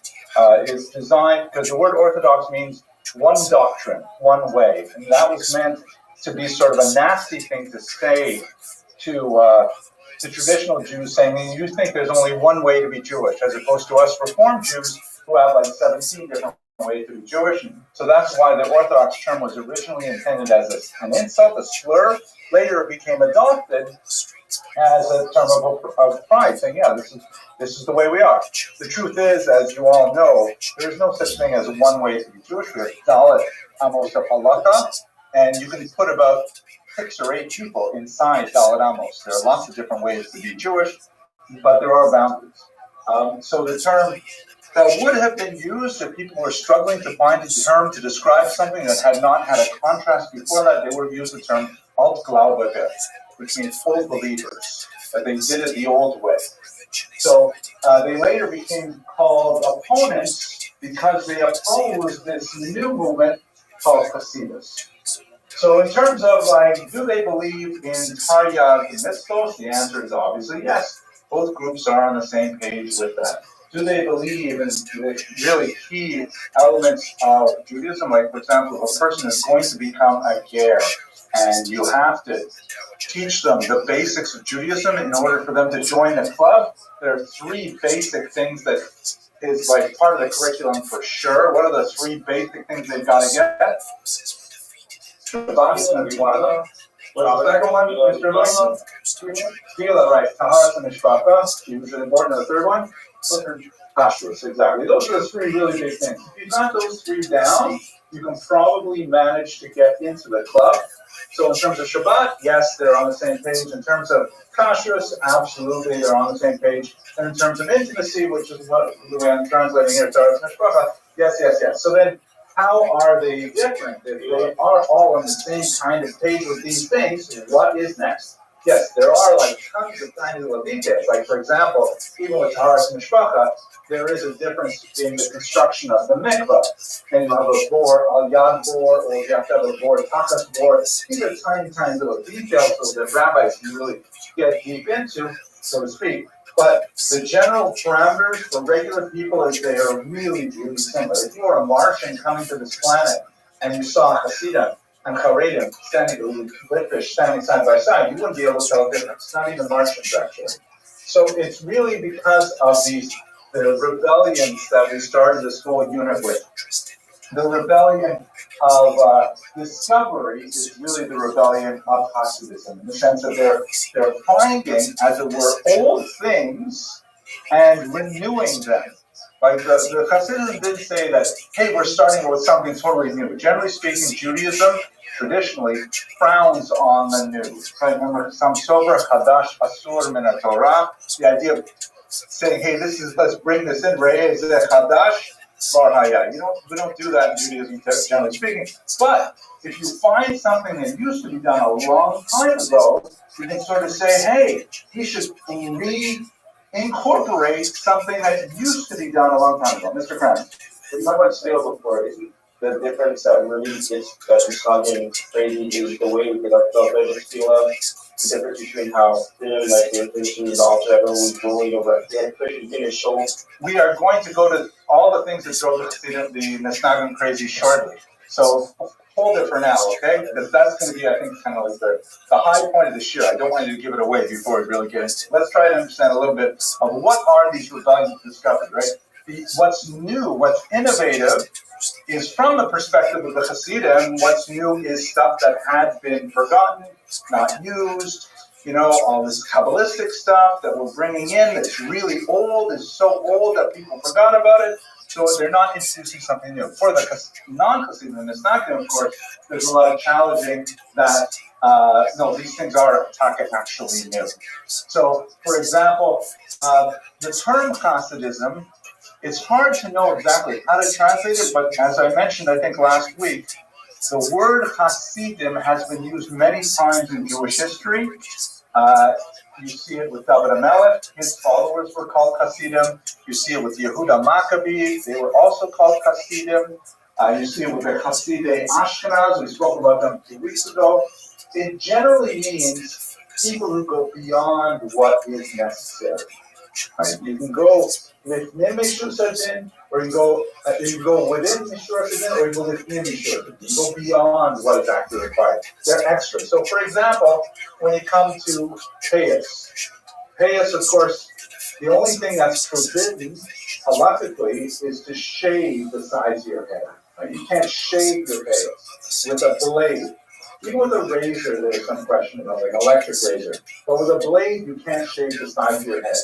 The Hasidim afterwards say, well, if you can't shave it, although you can trim your payas, if you can't shave it, we're not going to even cut it. We're going to let it grow, down low, and use curling irons, make them look really pretty. Because if you can't shave it, we're not going to cut it at all. It's like going beyond what is technically required. That's the sense of the idea here. You see it in the Kabbalah of the Ari, the Hasidim and Yemenites also wear these payas. There's some good pictures of payas, right? Okay. But where did Litvaks start wearing payas? Well, this is one of the ironic things about the 20th century, which has been noted by the historian Joseph Dine, that some of the things that Hasidim did really well were so popular that they influenced the Litvaks as well. And so the Litvaks start adopting, bit by bit, little Hasidic customs. This is a phenomenon that is especially true of the 20th century, not just Litvish customs, but also Sephardic customs get into the Ashkenazic world, and we're just kind of like a cholent with many different minhagim. So that's where Litvaks will also grow their payas sometimes, even though technically, historically, they never had payas, like Solomons. Mr. Gon, great, Arente. Yes, it does, absolutely. Example of Hasidim following the Snagdic customs. An obvious one is the emphasis on learning Gemara. Because one of the big arguments against the Hasidim was, you guys are not spending enough time learning Gemara. And now a lot of Hasidic yeshivas spend a tremendous amount of time studying Gemara. It's that's kind of like the ultimate Litvish value is studying text, and especially Torah's Niglev, the revealed Torah. That's what that became a very Hasidic value as well. Going back and forth. Okay, let's go through the actual history. So here we got to spend a little bit of time asking this question: how did Hasidism become so popular so rapidly? This is something we just begin to see the beginnings of it in the 1700s, and then by the end of the 1700s, like swallowed up a huge swath of southeastern Poland and Ukraine. How did it get so rapid, so fast? And there's a few different historiographic models. I'm going to walk you through them. The first one is from Heinrich Schlecht. You'll recall, we talked about him a while ago. He's like the first man, he's like kind of like the heroic historian of Germany. That his history was designed in many ways to demonstrate to non-Jewish Germans that Jews had a tremendous amount of value in German culture, and that they've always been mistreated by secular society, by non-Jews, and nevertheless they're still heroically moving ahead with, developing ideas and civilization and stuff like that. And really, you Germans should let the Jews have equal citizenship. They have earned it many, many times over. That's kind of Gretz's model of thinking that pervades his entire world history of the Jewish people. I believe I discussed with you his conflict with his friend von Treitschke. Did I discuss that in the front? Well, we'll talk about it maybe later on, especially get the Holocaust. There was a huge counter-reaction against Gress's approach. And he's kind of like, he wrote in the 1880s and 1890s. He was translated into English in the first decade of the 20th century. He sees Hasidism as the worst possible thing that could happen to Judaism. He says they are so opposite to what Jews are really all about. Jews are cultured. Jews are learned. Jews are sedate. Jews are good, normal citizens. They do not get drunk. They do not engage in wild, raucous behavior. Those Hasidim, that's an aberration of Judaism. And why did it take such hold in Poland and Ukraine? Because those Jews who were living there were unfortunately bereft of a good Jewish education. They were highly illiterate compared to other Jewish populations. They tend to be far more literate than the population surrounding them, but they're still less literate than us German Jews who know the great classics, Goethe and Schiller and Beethoven we listen to and stuff like that. And they were hopelessly infected with superstition that was spread as a result of the debacle of Shabtai Tzvi, and they fell for it hook, line, and sinker. And we Jews really have to do everything we can to root out this blind superstition that has infected Eastern European Jewry. Right? That's his approach is that Hasidism expanded largely because those Jews were ignorant; they didn't know any better. Right? Any arguments? Discussions, Mr. Krantz, do you have any problem with it? I have this. Yeah. First of all, it wasn't.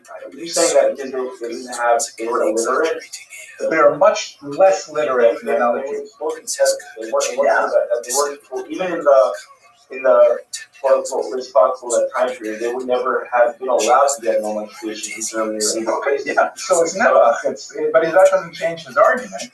Right. But I would say that it's more of the idea of hopefulness to be able to serve Hashem better than having to do with any literacy. It has to do with that shouldn't give people a way to serve Hashem without having to worry. Without having to say, oh, you don't know the God, you can't serve Hashem. Like, so you're machave to the next historian, Shimon Dubno. We mentioned him, I know, because I talked about how he was shot. Right. So, but we've seen him a lot of how we're seeing him specifically on Hasidism. Shimon Dubno, unlike Gress, who did most of his work in Germany, Dubno did most of his work in Poland and Russia, and he wrote in Russian as well as in Yiddish, if I remember correctly. And he says, no, Gress, you got it all wrong. Hasidism is a genuine outpouring of the Jewish spirit. It's authentic. The Jews of Eastern Europe were like, polishing. They were longing for some kind of connection to Hashem.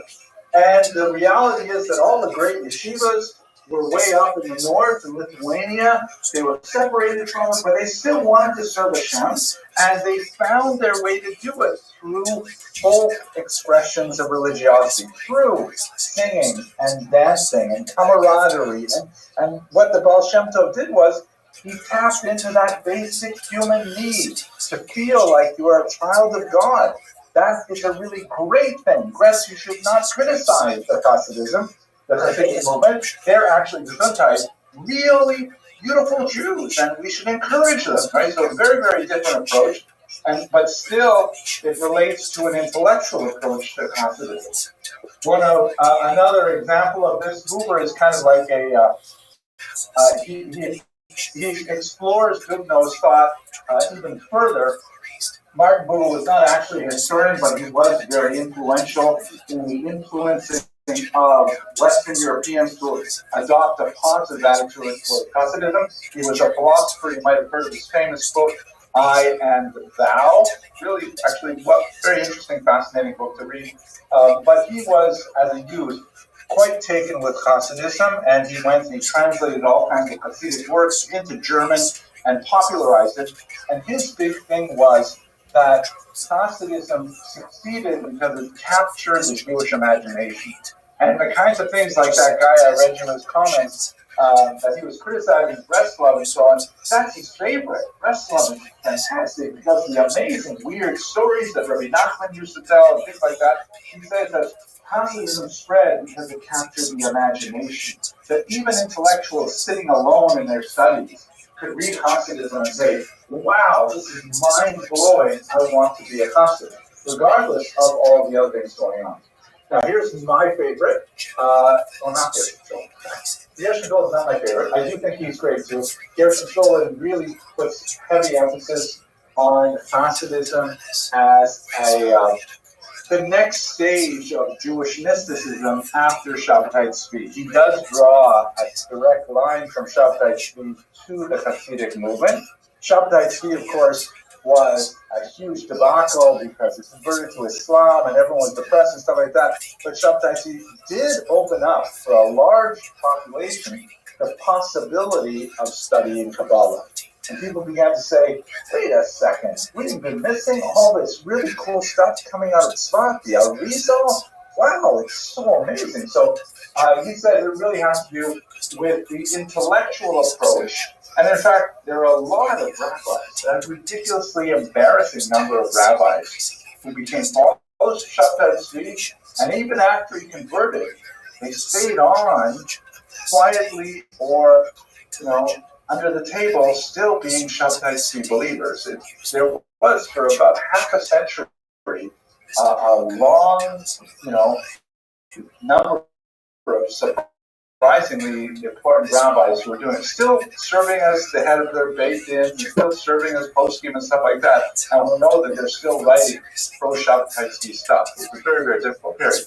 Mr. France. First question is, what don't fall around that time? There also was a little before, and I've heard people say it was Hasidus was his.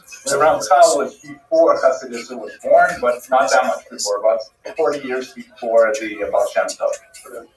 Okay, so let's go. Here's my favorite one. This guy's my favorite. Ben Zion Dinor. Someone else is doing Hasidus here. Talk to me about this. Yeah, right. So Ben Zion Dinor is great.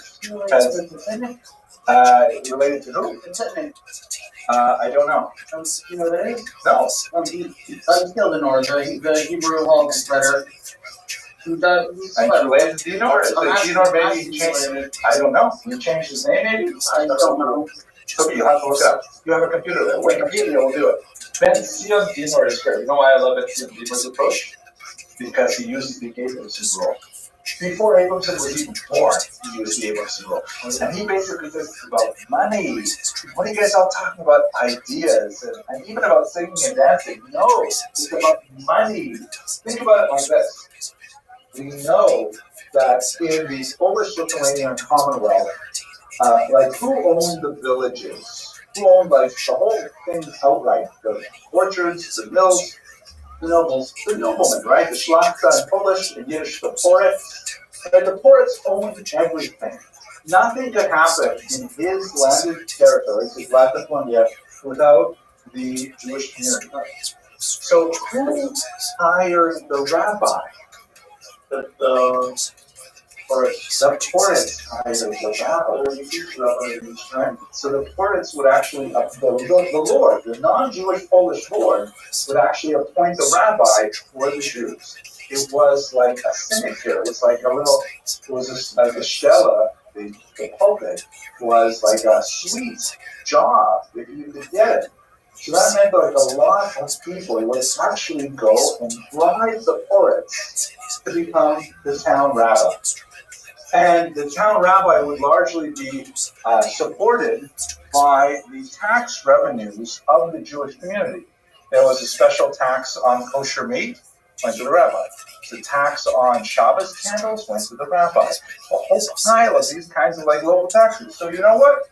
If you like to sit and learn, but you didn't necessarily like people that much, all you have to do is get your father-in-law to help you buy a rabbinic position somewhere, and you could be the rabbi of Yippitsville or something like that.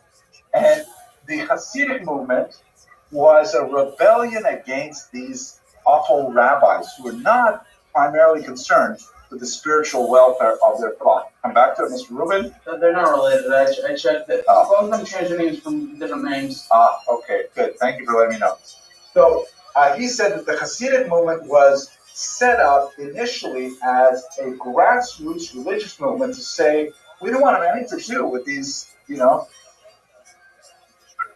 all I can think of is like profanities here, so I'm looking for a word. So all of these corrupt rabbis who bought their position and are not interested in doing what we need. We need counseling, we need guidance, we need, like a rabbi to inspire us. And these guys are the last thing from inspirational. But these local charismatic leaders who know how to sing, who know how to dance, know how to tell a story, know how to sit down and have a drink with a fellow Jew and to cry over their problems, those are the guys who want to be our leaders. And moreover, where he points to really seeing that, and we'll talk about it when we get to the conflict in Mastagim, they set up alternative revenue streams that supported these new popular rabbis. For example, I mentioned a meat tax on kosher meat, right? Who would be collecting, do you think, the meat tax? The tax collector, but where would you pay it when you wanted to buy meat? Yeah, the butcher shop, which is typically the shochet too. Right? You buy a piece of meat yourself. You guys probably never saw a woman salt meat. Right? It used to be that you had to, when you got meat, it did not come, with the blood removed. You had to actually salt it yourself. My mother would salt it herself. My wife actually had to take a special class to learn how to salt the liver. Complicated thing. You guys just buy the meat. It's like it comes like that in a plastic at the grocery store, right? Anyways, so if you would buy it from the shochet who is paying the tax to the rabbi who you don't like, what happens if you want to pay your meat tax, which you're going to pay anyways, to a Hasidic rabbi? How would you do that? You say, oh, I'm sorry, I have to have Hasidic shechita. I can't go to the regular shechita. I need to go to the Hasidic shechita. And so you have a different shechita that for Ben Zion Dinor says it's a whole new revenue stream. It directs it away from the bad rabbi and goes through it. Let's say, for example, the Litvak Sal Daven Chakras during the week at 6:19 a.m. And you're following Chassidus that says, you have to daven when you're ready, like let's say 8:30, 10:30 in the morning. So you're going to have another shul. You can't daven at the same time, especially if there's an overlap. You can't put two different mentality in the same shul. So you know what? So you have a new revenue stream. And Ben Zion Diner's argument, which may be a little bit overstated, but it definitely has tremendous value. There's money involved. If you have a Hasidic rabbi, you can elect to support this guy as opposed to giving it to the corrupt rabbi that the forest hired, Mr. Barambich. Much of the lines in breaking, the Hasidic side of the Protestant, and that's the other. Yeah. How did those become? We're going to get there.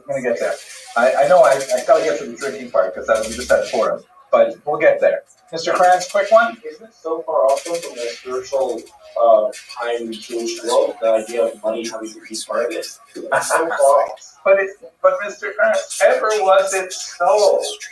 Money is always the rule that motivates so much of what we do. So most of the rabbis were going around town to town without being a dime, doing just to always the spiritual goal of these Jews. Not necessarily. We still see. I'm going to show you the Baal Shem Tov's tax return in a minute. Other interesting arguments. Rappaport Albert, very, very interesting scholar, says, you know what it's all about? You guys are missing half of the human race, women. Hasidism actually, especially in its early stage in the 1700s, allowed some unusual opportunities for women where they had largely been locked out of traditional literature practice. There are actually several examples of female Rebbe in history. There's a famous maiden of Ludmir, for example. Her name was Webermacher, and she would have a gift. She would give shear, sometimes behind a veil, sometimes not. All kinds of interesting ways in which, if you're going to open up what is traditional practice and say these other things used to be done, And all of a sudden, the new practice for women. Another example in the 21st century you might want to think about is like Chabad shlichus, right? If you have a Chabad couple going to Montana to set up a Chabad house, and there's only the two of them there, there's going to be a lot of opportunities for the Rebbitzin to all of a sudden do all kinds of things that a Rebbitzin 100 years ago would not have done. You know, different kinds of classes, different kinds of activities, challah bakes, and who knows what, and it's all couched within tradition, because that's the nature of this kind of rebellion, but it ultimately is something that is novel and new. And so Albert writes quite a bit about how Hasidism appealed to women because it offered new opportunities for them to express their spirituality. So that's just half a dozen different historiographic approaches to try to understand how this captured the masses. Let's get down to the origins of it. So here's my colleague Moshe Rothschild, actually a senior colleague, had a big impact on my own research. He's at Bar Ilan. When the Soviet Union fell apart in 1991, actually a little bit earlier because he was working with Poland that collapsed just slightly before it, many scholars were, until then, shut out of all the secret Soviet archives. Soviets were like really, really jealous of information, very nervous about what kind of things could get out and so on. So he was one of the very, very first Jewish scholars to be able to get into the Polish archives. Poland was part of the Soviet bloc. It was not part of the Soviet Union per se, but it was one part of the bloc. Ironically, I was a much younger scholar than him. I was a graduate student at the time in 1989 when I first went there, and that's one of the reasons why I got further into this field, is because I was allowed access to the Communist Party archives and found all kinds of cool things in the early 1990s. But anyway, he was one of the first guys to go back there, and he went straight to Poland, to a place called Medjugorje, because he was looking for one particular thing. What was he looking for? The Baal Shem Tov. He wrote a book called In Search of the Baal Shem Tov. Baal Shem Tov, Rabbi Israel ben Eliezer, the famed founder of Hasidus. We didn't know for sure if he actually was a real person or not. Because the only book we had that said anything about it was this book, Shivchei HaBesh, the phrase of the Besh, Baal Shem Tov, right, master of the good name, that was published decades after he lived, and it's so filled with all kinds of like miraculous stories and stuff like that we don't even know how we're supposed to treat it. It's not a history book, and so there was a lot of questions. Did he live? So Moshe Rossman went and directly to Medjugorje, where he's supposed to have lived, and he found his tax records. Sure enough, the Baal Shem, you can see here it's written in Polish, Baal Shem, right? That's it, the Baal Shem.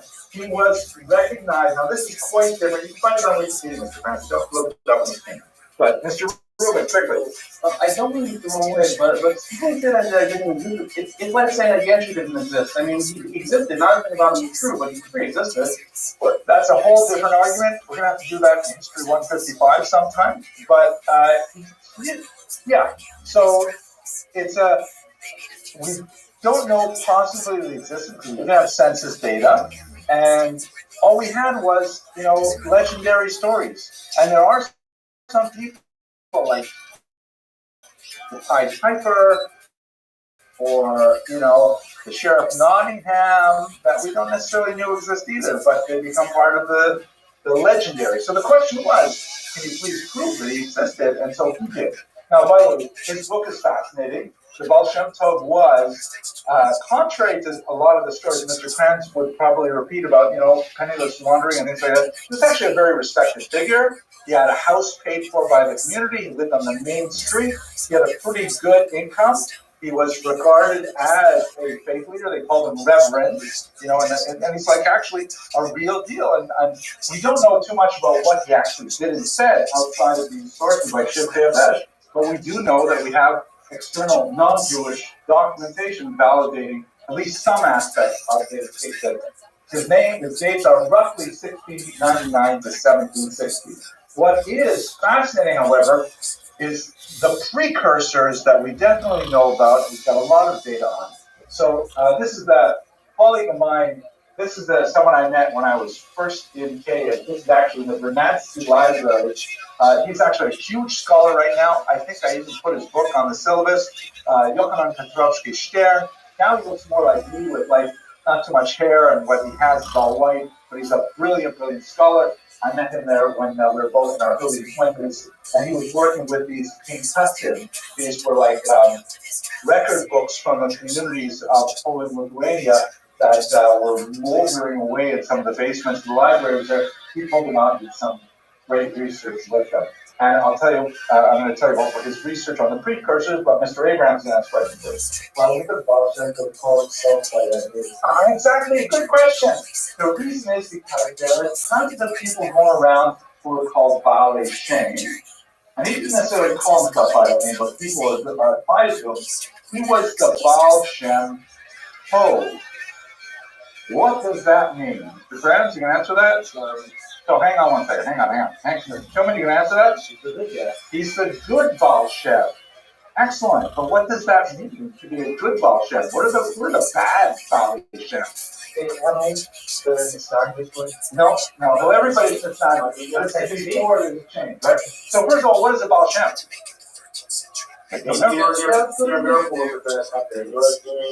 They were like spiritual doctors. Okay, what do they do? They used to use Kabbalah. Good. A Baal Shem, literally, master of the name. Like master of Hashem's name. Why? Because they would write Emmaus. They would write amulets. It's a huge deal. Remember, this is after Shabtai Tzvi, not that long after, right? Baal Shem was born in 1760. That's 100 years, 95, after the debacle of the Shabtai Tzvi conversion. But in those decades, there are all kinds of people who are making a good living writing amulets. You're familiar with amulets, right? You probably have seen them, you maybe not owned some of them, right? When our children was born, we got these little laminated cards that had something like a shiviti on it. Actually, shiviti is also an amulet. The red string is an amulet, but not a text amulet, right? That's just it's the same kind of idea. These are like, not to use the word derogatory sense, but like magical devices. More technical term is they are theurgic devices, which means these are tools you can use to get God to do the things you want God to do. Right? That's like magic. Right? We can say it's also called practical Kabbalah. It's like Kabbalah that's used to make things happen. Right? What do they call it? Yeah, Kabbalah Masya, practical Kabbalah.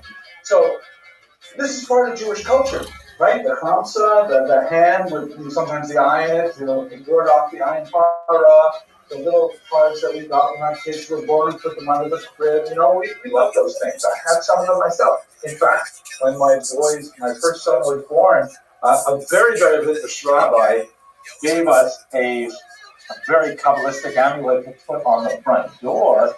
And I have a spooky story to tell you, but I'm not going to do it on the recording. Maybe I'll tell you afterwards.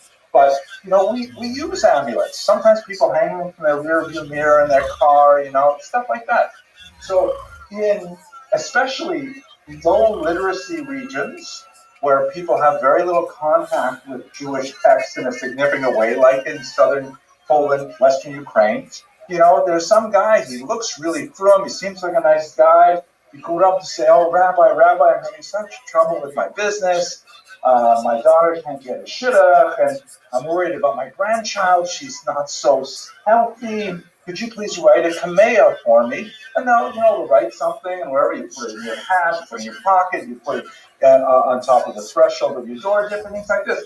These people are called Baal Shem, amulet makers. Now, not all of them were so from.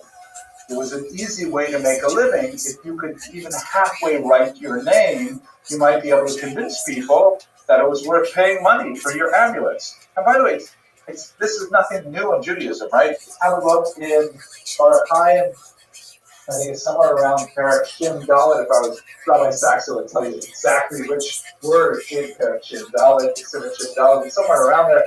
Whole discussion of can you wear an amulet on Shabbos and a whole discussion. What's the defining factor? It's also discussed, of course, in the second Shabbos, probably Yotzin, right? When can you wear an amulet on Shabbos, or what kind of amulets can you wear? If they're written by a mumka, they're written by an expert. So that means right away you've got amulets written by experts, and your amulets are not written by experts already in the Talmudic period. So it's a really old thing to do. But they were not so good. This guy, he was Baal Shem Tov. He was great. His amulets were like, and he was so wonderful to be with. We loved him, and that's how he became like really great. People loved him. So my colleague Yochanan studied the Baal Shem. In particular, he looked at one called Hillel Baal Shem. Fascinating example. Hillel Baal Shem wrote like a 500-page manuscript, which he forbade to ever be published. He said you can only copy this out by hand. Nobody is allowed to publish it. Yochanan, of course, published it, but it's really interesting because it was like the last gasp of anti-book culture. And they're not going to go into the whole business of publishing things so that anybody in the street can have it. You have to be able to write it out. So there's a whole background to the Baal Shem Tov from the Baal Shem that was very active at this time. Okay, do I see any other hands? Mr. Krams? How can you say that it wasn't? You said it was one of those that they had. It was the Baal Shem Tov, but there was farm. Lesser Baal Shem Tov farm. Later in the Shiv Besh. But those farms of the Baal Shem Tov's teaching with the practice to the student. So those weren't strict enough for the You have to accept the assertion that it passed down student to student. If you don't accept that, or if you have skepticism, so he wanted to see, is it really true? Is there also stuff like I think the Baal Shem Tov might have more, but I'm not confident. I don't know. Mr. Forensic. Where is this going for the Ashkenazi locales? Well, all these things, when a lot of it was French culture, amulets and things like that. Why did it take so long? Well, the amulets go all the way back. The amulets go before the Sephardic Ashkenazi communities existed. We have it in the Gemara, a whole discussion of amulets. So that goes back. The Kabbalah, that's a larger discussion. I don't want to have it here, but we know that there's an explosion of it in the 13th century in Spain. And it makes pretty good progress to get to Eastern Europe by the 1700s and to motivate a massive amount of people, a popular movement. It's pretty impressive. But let me go on to it. So what happens to the Baal Shem Tov?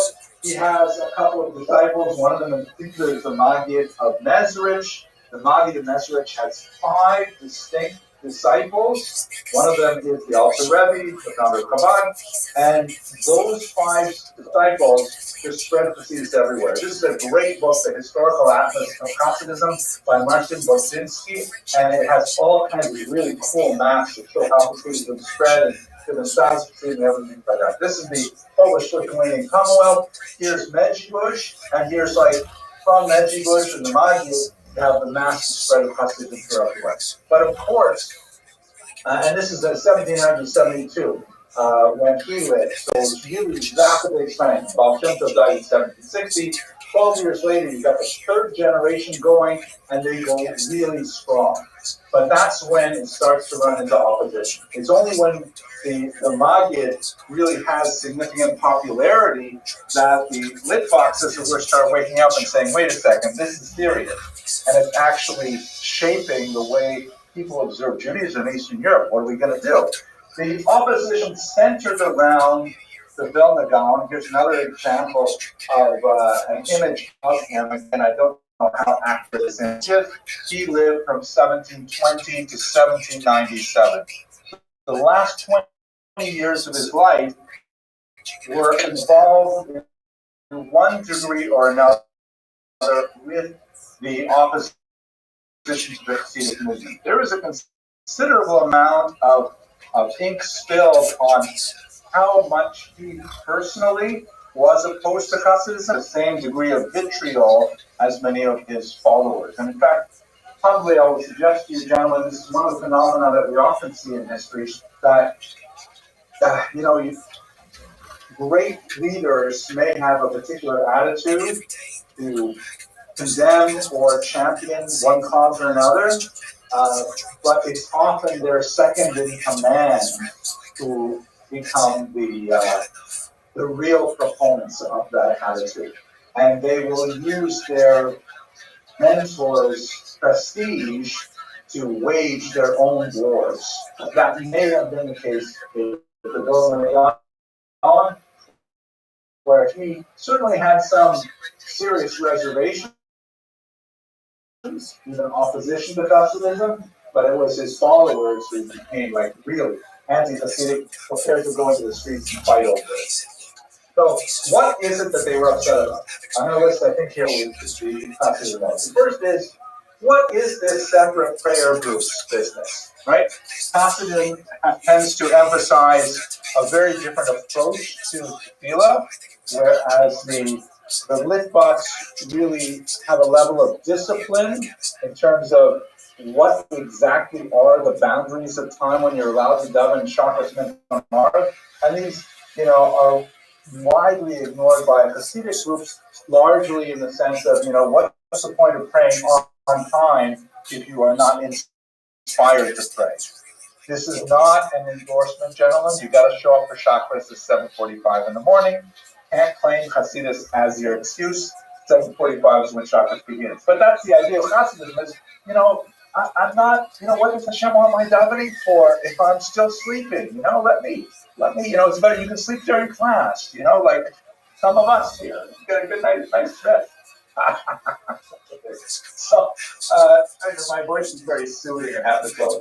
So, that's one of the, and remember Ben Dinor said that the separate prayer groups really had an economic incentive to it as well. That it was a way of creating a different revenue stream to support the Hasidism and away from the. So and that goes along with the ignore the mandated prayer times. Of course, they're saying this is, Al Rosh Tzibur, don't separate from the community, and you're setting up separate shtiblach and things like that. There are different groups and so on. That's not right. And what is this with abandoning our traditional siddur? What's wrong with the Ashkenazic siddur?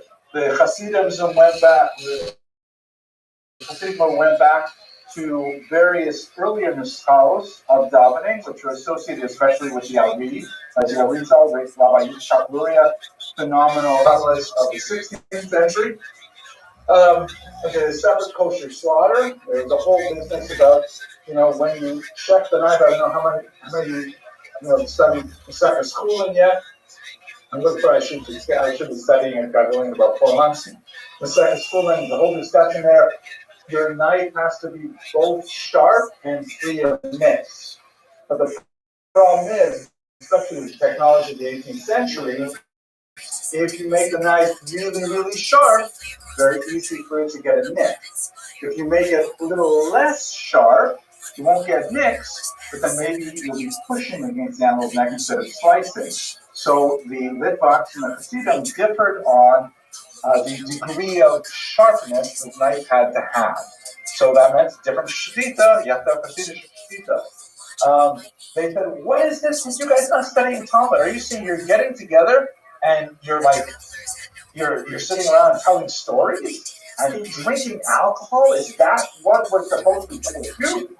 And instead of studying the Gemara, if that was enough, you're studying Kabbalah. Oh my gosh. Kabbalah is supposed to be for Kadosh Kadoshim. The Vilna Gaon himself was a phenomenal Kabbalist, but that was kind of the ideal in the literature world was only people who had met all of the markers, at least 40 years of age, male, having completed Shas and posting. Then maybe you could look at Kabbalah. And instead, these Hasidim are they're taking baladalas, wagon drivers, bus traders, water carriers, regular, rough, lowly people with no education, and they're right away talking to them about the Sphero and the Klipas Noga.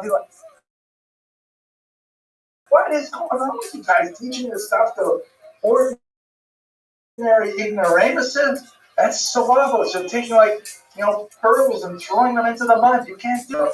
It kind of changed in the 19th century, but the Hasidim at the time, 18th century, were known for incredibly wild behavior, even during davening.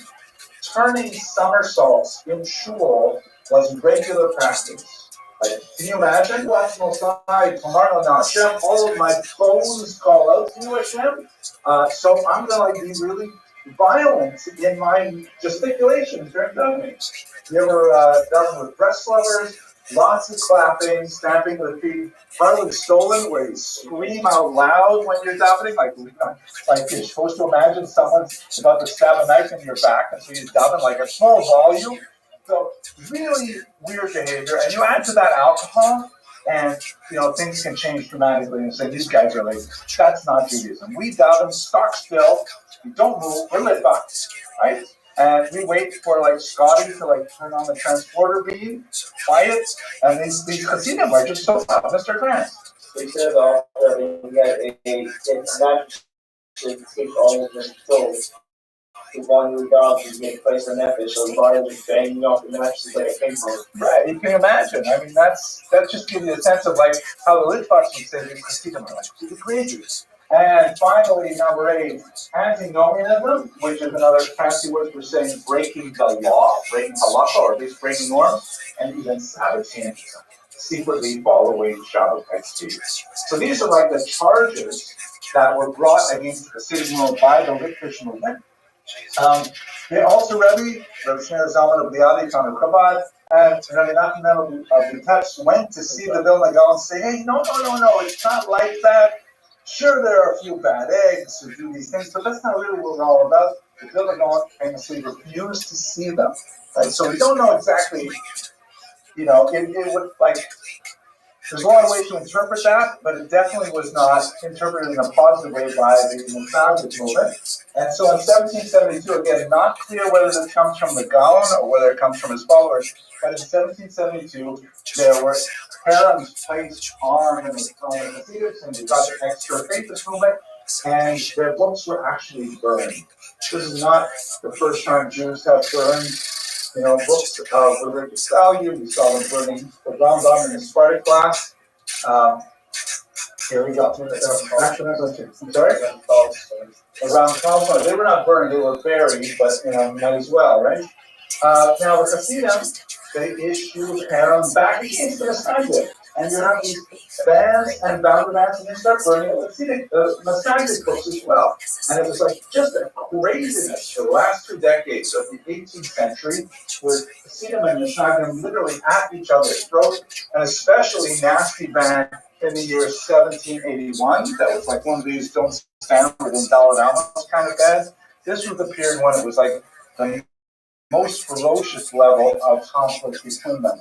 Ultimately, it came to a head in 1794 when there was a rabbi in Pinsk, a Misnagdic rabbi, and he was, and Pinsk is one of those borderline territories. Hasidus actually has a geography where you can expect it to be more Hasidic or less Hasidic. Pinsk is basically on the borderline.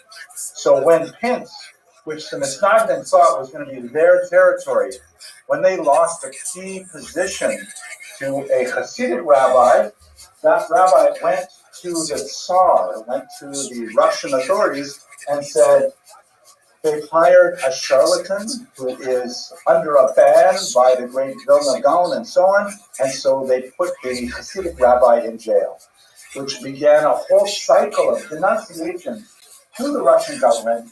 Messiah thrown in jail, Hasidim thrown in jail. If you hang out with Hasidim, it's hard to even say toxin because it seems like every other week someone's getting out of jail. This Rabbi or that Rabbi.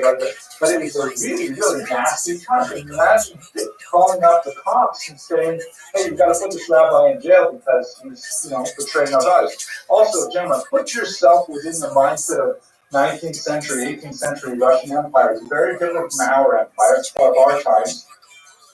Nowadays, you can worship alligators if you want. Nobody really cares what you do in your own home or in your own house of worship. We have lots of wacky kinds of religions because that's the nature of our secular society in the 21st century. The Russian Empire may not have been friendly to Jews, but they expected the Jews to stay in their lane, right? Don't make trouble, follow your leaders.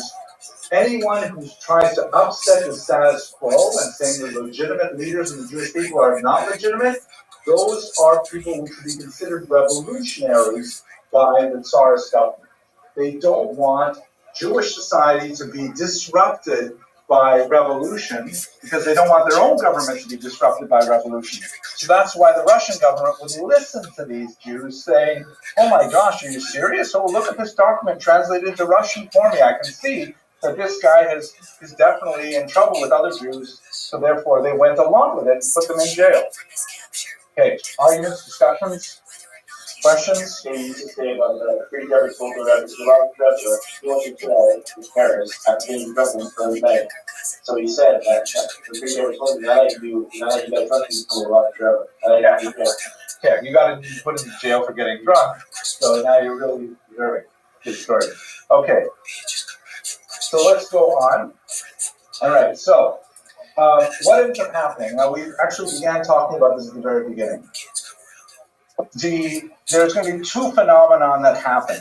One that we'll talk about more on Wednesday, one that I want to mention here. The second phenomenon we'll pick up on Wednesday is that this whole fight between the Misnagdim and the Hasidim died rapidly in the second decade of the 19th century when they realized that they're fighting over tiny, tiny little details, whether the knife should be sharp or whether it should be nick-free, but the masculine coming from the West is saying, why keep kosher at all?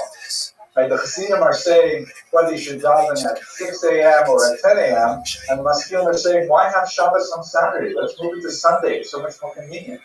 Right? So the Hasidim and the Misnagdim realized that they had a far greater enemy of their understanding of Judaism in the Maskilit movement. And so they decided to patch things up really fast because they could not withstand their challenge unless they met them as a united force. The phenomenon I want to talk about now is when the Misnagdim realized they were not going to win a decisive battle against the Hasidim. The Hasidim are here to stay. So then they said, okay, let's start borrowing from their playbook. Let's figure out what we can do to adapt to the early times. Mr. Truman. When actually in the second decade of the 19th century, they joined forces and they were working together. Like, look at those guys, look at these guys, but like each understanding their strengths and trying to improve them. Basically, yeah, basically. They sort of said like I would hate for my daughter to marry a Chassid, but I would rather have good relations with my Hasidic neighbors than allow a maskil to live on my street, right? Like it would be, they didn't necessarily like each other, but they realized they had a lot more in common. As we saw at the beginning of this class, right? 99% of what Hasidim and Misnagdim believe in is the same. It's that 1 to 5%. It's just style. You wear gartel, you not wear gartel. It's not like you observe Shabbos or not observe Shabbos. It's a big difference. Right? Okay, so this is the great yeshiva of Volozhin, one of the most important yeshivas that was established in the late 19th century. It was established, of course, by the great student of the Vilna Gaon, Chaim of Volozhin, who lived at this time in the late 1700s, having to figure out how we're going to cope with the Hasidim. So they say, okay, what we have to do is we have to go back, like the Hasidim, they innovated by finding things in the tradition that we didn't really emphasize. So what we have to do is we have to go back and do the same thing. We have to find those things which are definitely in the tradition, and then we have to make it available. So, for example, what are we good at as Lithuanians? We are good at text, so we are going to double down on textual study. we are going, maybe one of the things Litvaks missed out on is that we did not emphasize the importance of Talmud study. So we're going to make sure that we're not going to overlook a much wider exposure to Gemara. Like before the Hasidim came, even Gemara learning, you should understand that most kids, it's hard for me to give you a good number because it's kind of a lot of period of time, a lot of geographic space, but you know, a child would be lucky to have a smattering of Pirkei Avos in his cultural knowledge. To know a Seder of Mishnah, that kid would have been an Ilui. To learn a sect of Gemara, you know, that's a massive Talmud Chacham. Because, you know, basically money, right? At a certain age, 13, 14, you could be married. You got to be out there. You got to be making a living. So there's not much opportunity for Hamon Am, the dark, unwound masses, to actually engage in full-time yeshiva learning like you guys do. You guys seriously are historically the elite.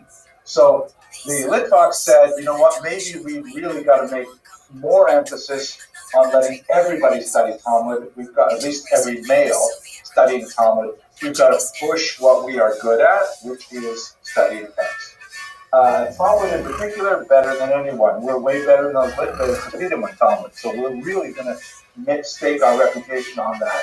And when it comes to Kabbalah, which is where the Hasidim really broke open the message, you know what? We believe in Kabbalah too. We've got lots of Kabbalah.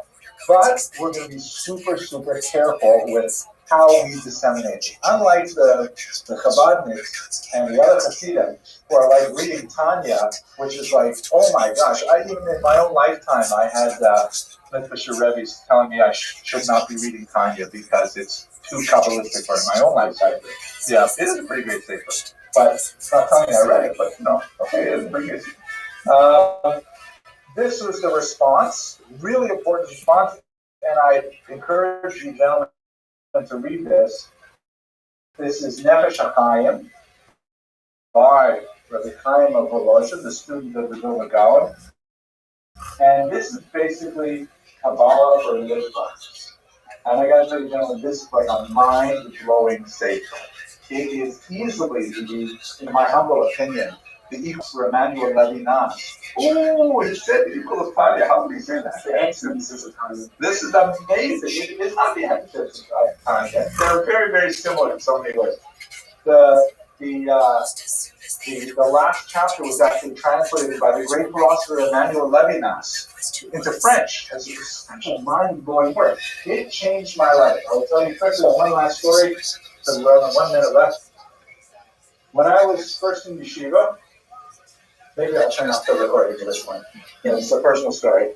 But when I was first in yeshiva, you guys know that I came to yeshiva late in life. I was already in my 20s, mid-20s.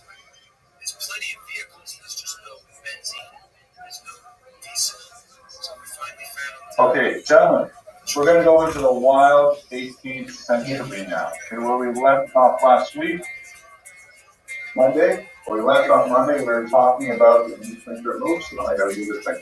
Where we left off, I'm doing great. But you come in late, don't say how you doing, Jack. Where we left off last week, we are at like the crushing defeat of the Khmelnytsky rebellion, right? And we talked a lot about the socioeconomic roots of it. Mr. Truman had some really good questions there because, you know, we spoke earlier about the stages of anti-Semitism and the kind of major themes that go along with it, but we didn't really look at anti-Semitism as a horizontal phenomenon, meaning like, why would people hate Jews in this country as opposed to in this country at the same time? And we should realize that there are definitely regional variations between communities regarding their anti-Semitic ideas. Again, the weirdest thing about anti-Semitism, the kind of supernatural thing about it maybe, is that it seems to be a virus that anyone can catch. Like it goes and it transforms itself into the, I wouldn't be surprised if there are anti-Semitic Eskimos when there are hardly, any Jews in Inuit land. And when we look specifically at the 17th century and Eastern Europe, there's no question that the majority of the content of that anti-Semitism was of a socioeconomic nature, meaning that the problems that Ukrainians in particular had with Jews were based more than anything else on the unique relationship they had economically. That's not to say there were not also religious elements, the Jews killed Christ and things like that.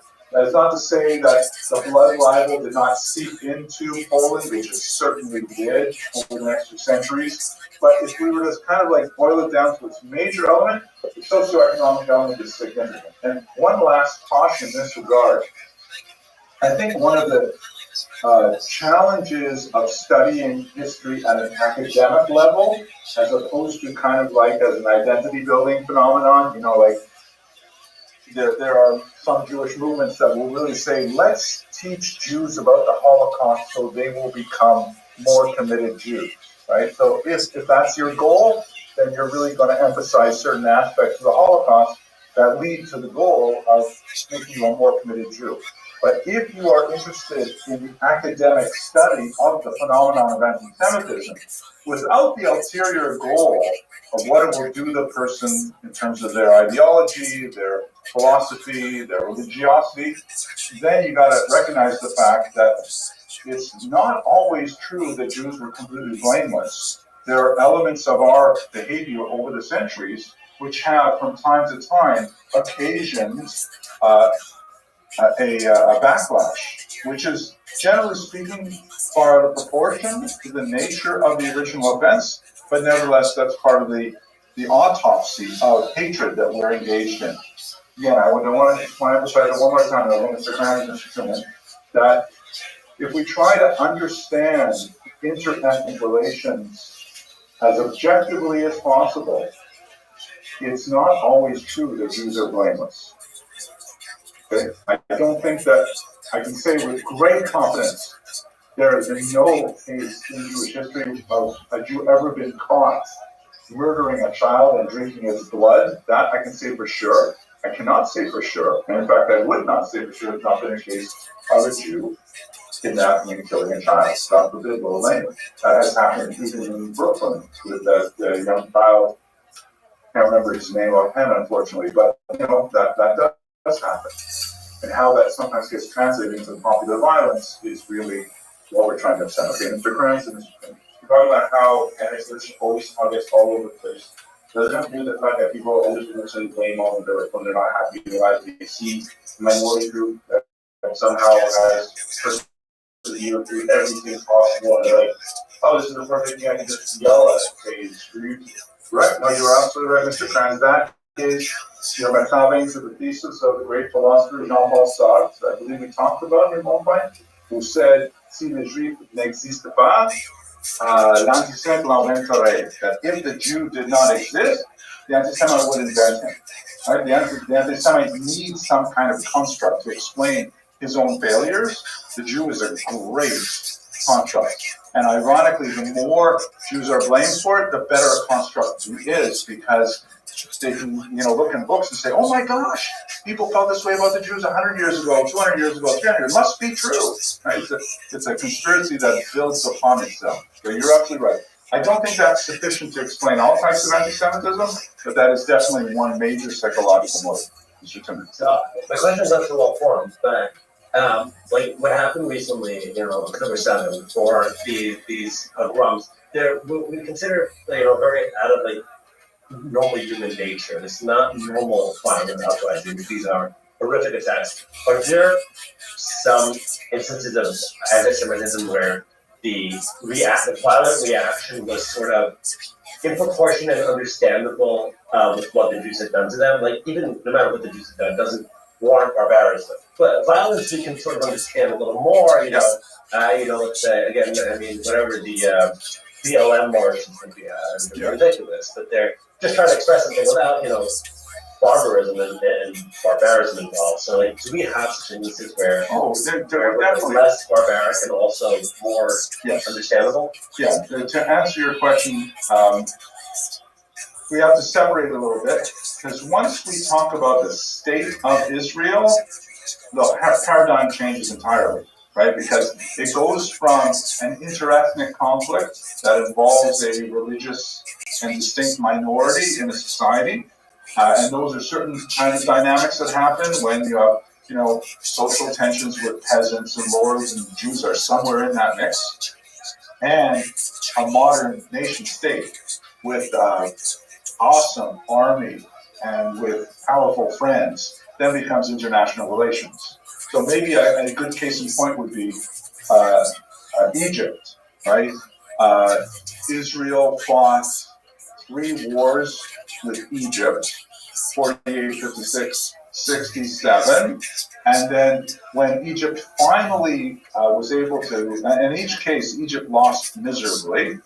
When Egypt was finally able to bloody Israel's nose in the October War of 1973, the Yom Kippur War, at that point, there was kind of like a alignment of the Egyptian mentality, and they said, well, look at that. We can hurt the Jews. Israel is not completely, Israel took a horrible beating in October 1973. And that allowed Egypt to kind of say, so now we can make peace with them. Doesn't mean they're friends. Doesn't mean that the level of anti-Semitism subsided, but it was not like suicidal anti-Semitism. It wasn't kind of like, we don't care if our entire country is destroyed as long as we can kill some more Jews. That's real crazy anti-Semitism. This is like international relations. Countries are always fighting, always getting back to it. So that's normal, as it were. It's horrible in the sense that there was a lot of people died, God forbid, in horrible wars, but it's normal. What is not normal is Hamas. Hamas is definitely.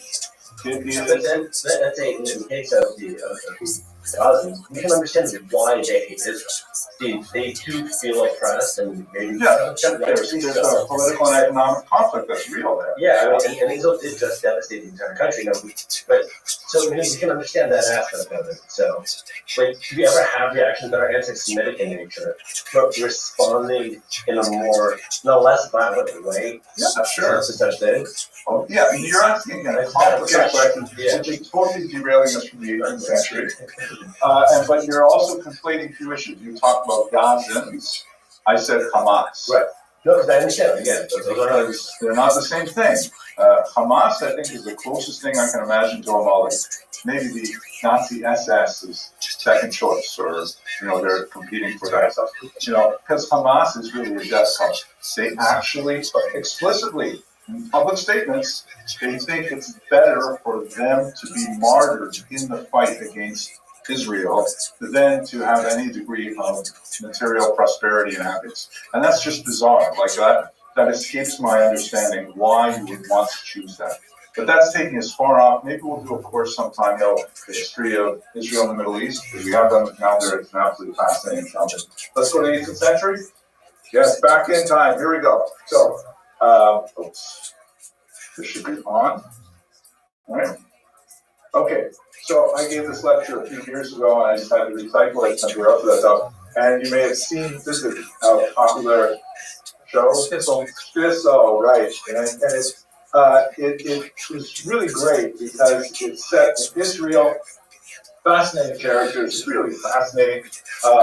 But it's essentially depicting ultra-Orthodox life in the 21st century.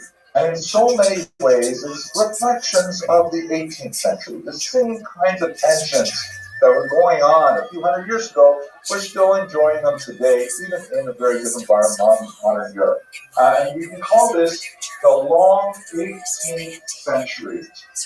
There is this concept of shorter and longer centuries. How long is a century, Mr. Blackburn? 100 years. Excellent. Here's math 261, math 120. 262. There, we can see that right away. So, a century is 100 years. However, historically speaking, you can have a short century or a long century. So, for example, the 19th century is considered long by most historians because it begins with the Franco-Prussian War of 1870, and after that war between France and Germany changed a lot of alignments. Then it continues all the way up to 1914, beginning of Major Mr. Blasco. 1914, yeah. Beautiful, look at that. History 223. No, I just like. Oh, you should know that. That's great. So that's a long 19th century. It doesn't go from 1900 to 1999. It goes from 1870 to 1914. Most historians will think about the 19th century in those terms. Or there's the short 20th century, which goes from 1918, end of World War I, to 1991, collapse of the Soviet Union.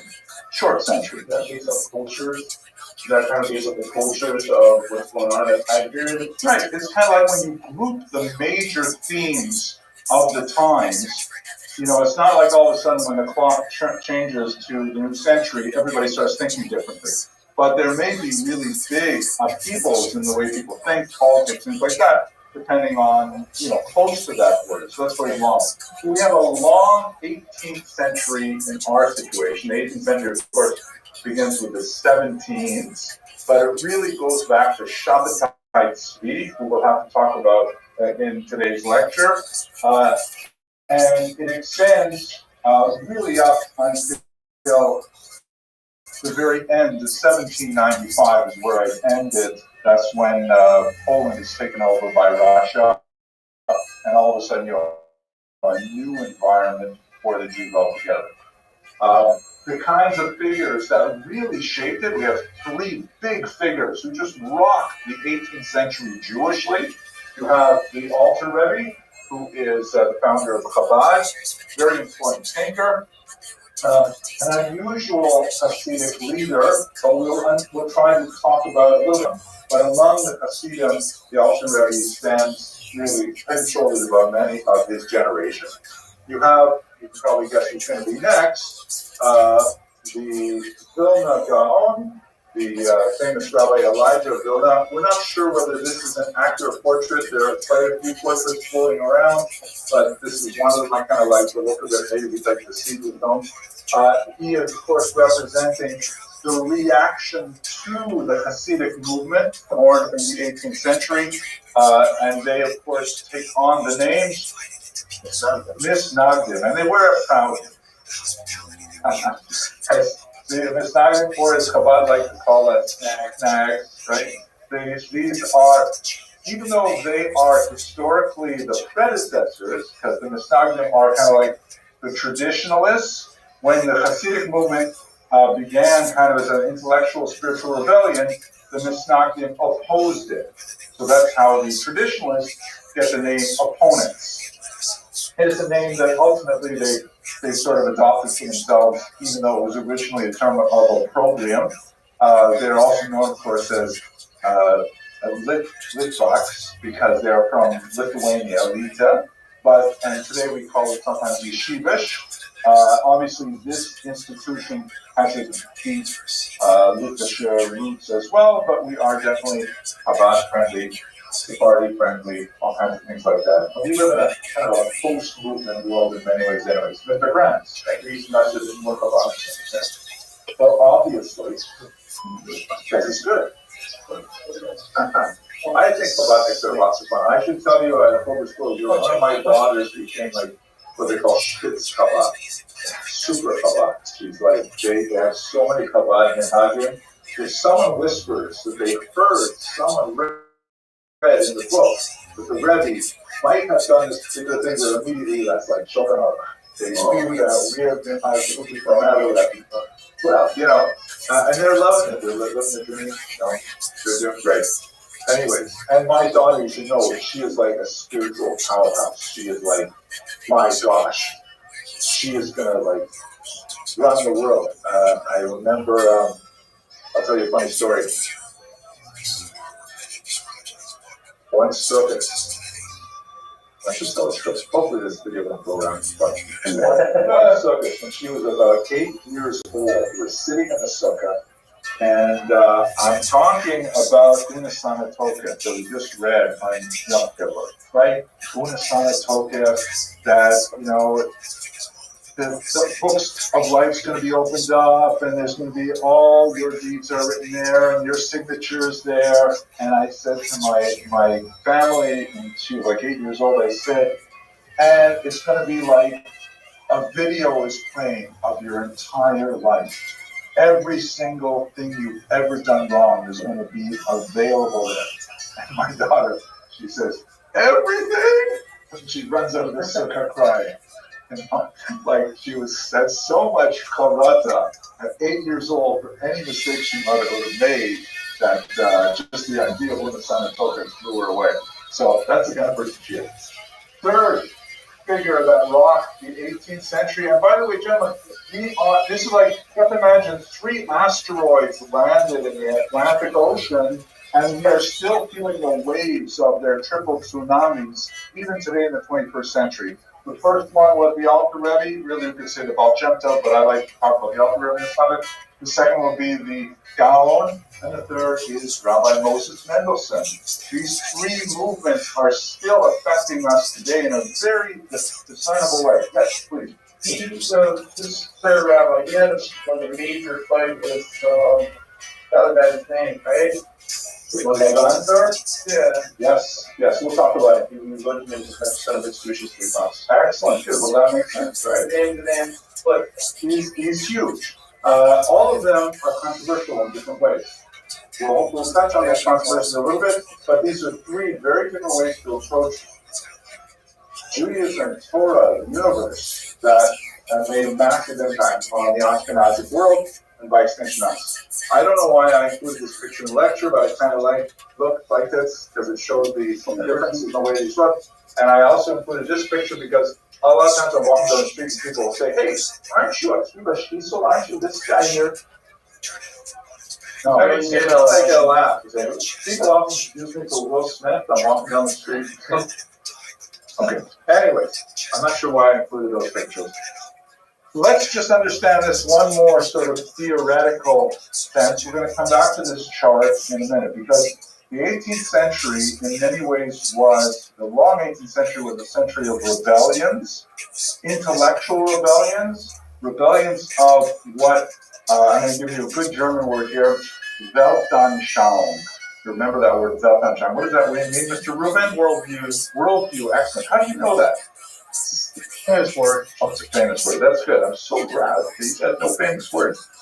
Capital W, Weltanschauung means a way of looking at the world. It's a little bigger, I think, than the English word worldview. It's kind of like pain, by understand. Weltanschauung means like, do you feel optimistic or pessimistic about the world? Do you believe that, you know, God runs every detail of the world, or maybe he's kind of left it alone like a watchmaker or something? Do you believe that most people are nice, most people are evil? Do you believe that people get what they deserve? All kinds of things like that are built into a Weltanschauung. And so there are 3 big Weltanschauung rebellions that happened in the 18th century. We're going to go into each of them. But let's talk about them. First of all, rebellions of discovery. The Hasidic movement engaged in significant levels of innovation, but it was packaged essentially as restoration, in the sense of we are going to do things very differently than our grandfathers and our great-grandfathers. But in reality, that's because they did not have access to the great fountains of wisdom present, in particular in Kabbalistic sources. Like if they had only realized that Chokhmah Sahari, then they would certainly be doing these things. And that's essentially the kind of thing that's going on in Hasidism. Kabbalah is huge, right? Like this Eitz Chaim, the idea of the Sphirot, which really begins to gain a lot of traction in the 17th century, 16th century, really, in Tzfat. This animates Hasidism deeply. Mr. Kranz. Wasn't part of the thing for this, it wasn't really, I mean, they were trying to get, like, that's why we had Mr. Sparrow. They were trying to get that real work, so like, all the letters trying to consider that imitated the results they did. So that's how we, and that's part, even if the bar that's already isn't really that we go. Yes, we're going to go there. go into that. They still didn't have some level of, oh, we do like the Baal Shem, but there was a hidden society of tzaddikim where they were learning all these things, but wasn't that it wasn't ready to reveal that? So that's kind of like a question, sort of like in the theology of Hasidic movement, like if we are rediscovering stuff that existed hundreds, thousands of years ago, how come people weren't talking about it earlier? So that's a good question, more on a theological level. On a historical level, we definitely know that the ideas go back very far. Again, because the rebellion based on discovery. If you could imagine that I stood in front of you today and not wear a suit and tie, but wore, for example, the kind of clothes that Tana might have worn, or an Amora, you look at me kind of crazy, but I would say, no, these flowing robes, this is the way to go. Do you know that Rabbi Akiva wore exactly the same shade? Right? That would be like a rebellion. I'd be doing something different, but it would be of discovery. I learned that Rabbi Akiva's mode of dress is really what I want to do. Mr. Vasilevsky. I was in the casinos go from like the new fresh things to nowadays it's like I see like a person like a straddle like a bag of shell kind of thing, like whoa, kind of like stuff like that sort of thing, No, so you're asking a really important question. It's like an incredibly vibrant, innovative movement for about the first 50 years, and then it goes through a period where a lot of historians consider it reified, that it develops into courts and dynasties, and most historians have seen that as kind of like a downturn of the Hasidic energy, but not all. Many have said that we just don't understand that 19th century very well. So stay with that question, because we're just beginning right now. Rebellion to tradition. This is basically Litvish view that says, no, we have to rebel by doubling down on what we have been doing. Like up until now, we've been kind of relaxing. We have not been engaged in super high-level Talmudic study. We've been sort of like saying, yeah, that's for the elites, but in reality, everybody's got to be in Torah. Everybody's got to be doing this. That's more of a rebellion of tradition. By doing something that Jews typically did not do that much historically, but we are going to reinterpret it in order to make it for the masses. Mr. Toomey. Why all these rebellions? What was going on that everybody felt like they needed to be done with? Yeah, again, this is kind of like a Weltanschauung. Right? Occasionally there are things that happen in history that just make everyone sort of light up and say, well, let's try different things. When I get to the discussion of Shabbatai Tzvi, I believe that's going to be kind of like the breaking of the dam that creates all of these new movements, because there are those who say, Shabbatai Tzvi was really dangerous, but there are some aspects of it which were supposedly cool and I want to develop those. And others say that Shabbatai Tzvi was so dangerous, we've got to do things differently to protect ourselves in the future. But it's like the Shabbatai Tzvi movement that changed everything. 9/11 is one of those moments. Like here in America, I was existing before 9/11, unlike most of you guys, right? We were all like non-existent before 9/11. There was a very different world before 9/11. You did not have to go through security to get on a plane. You just like walking in like this, and you can even smoke on the airplane.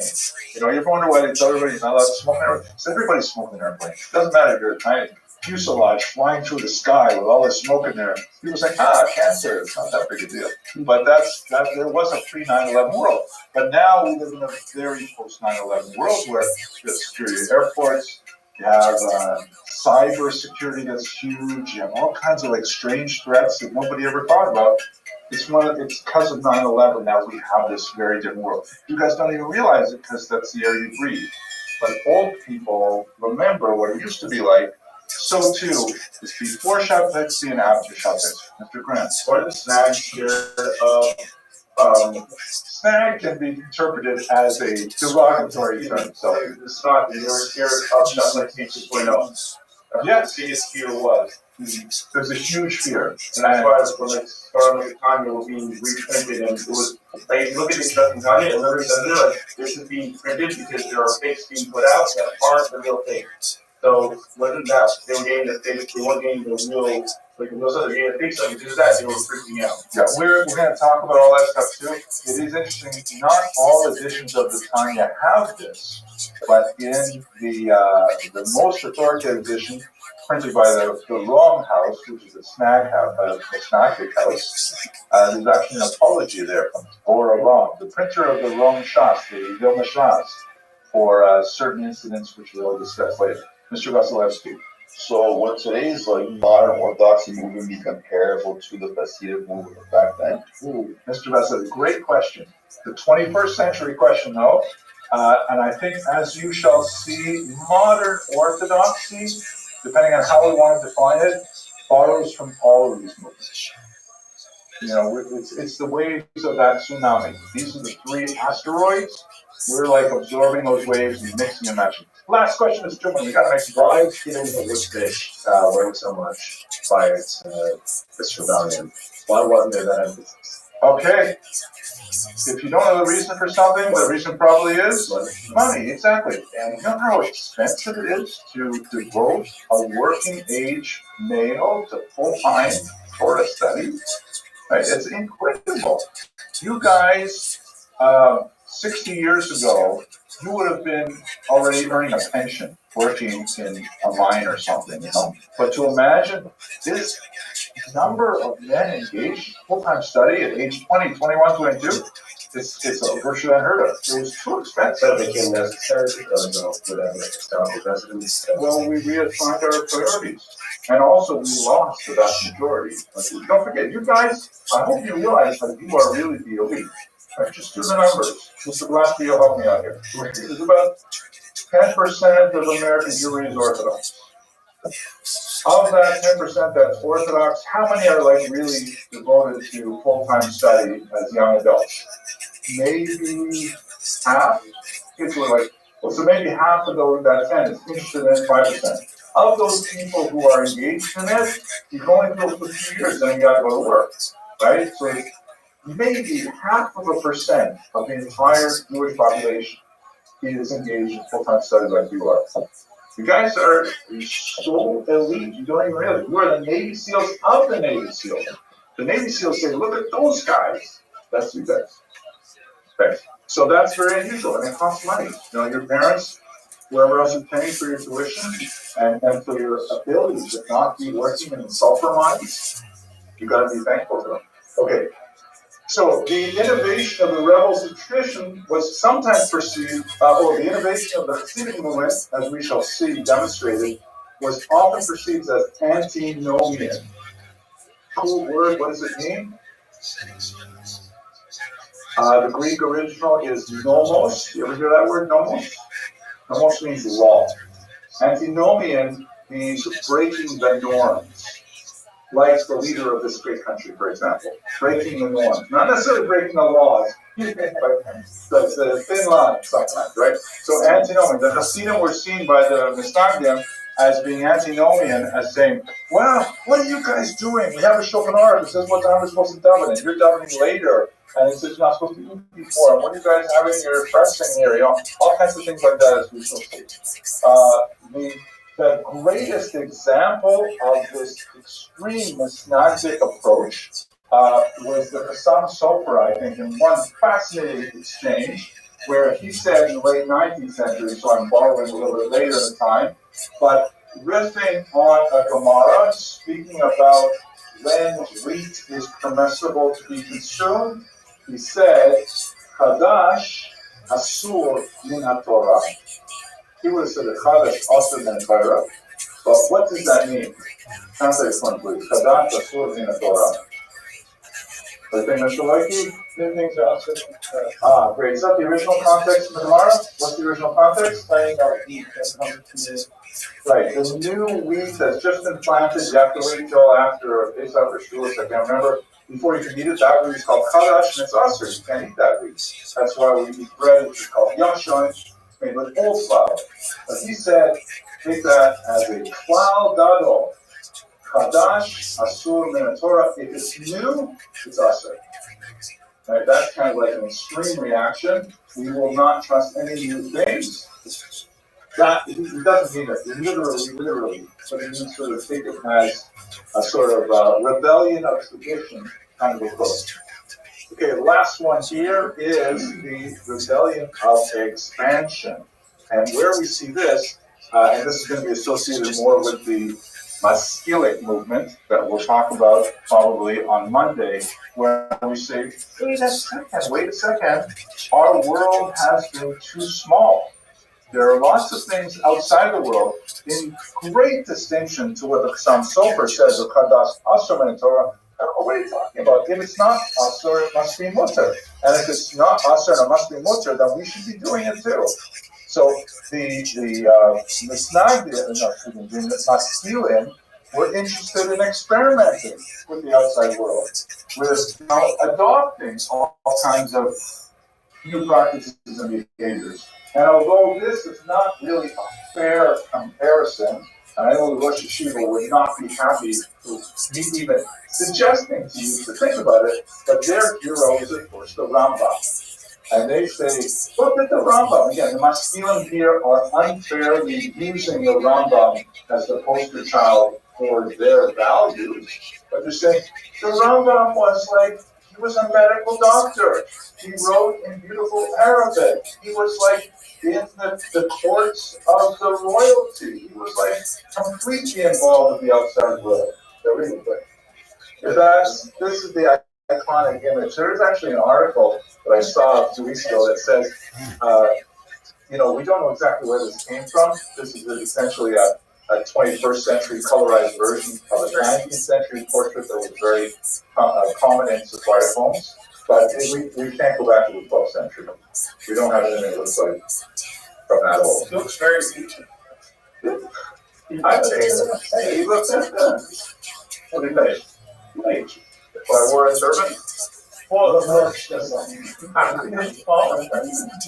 Smith. So again, this is the rebellion of expansion, saying we have been too narrowly focused. With a lot of the political changes that's happening in the 18th century, don't forget the 18th century is also birth of modern France, the French Revolution, birth of America, right? 1776. These things are happening in the 18th century.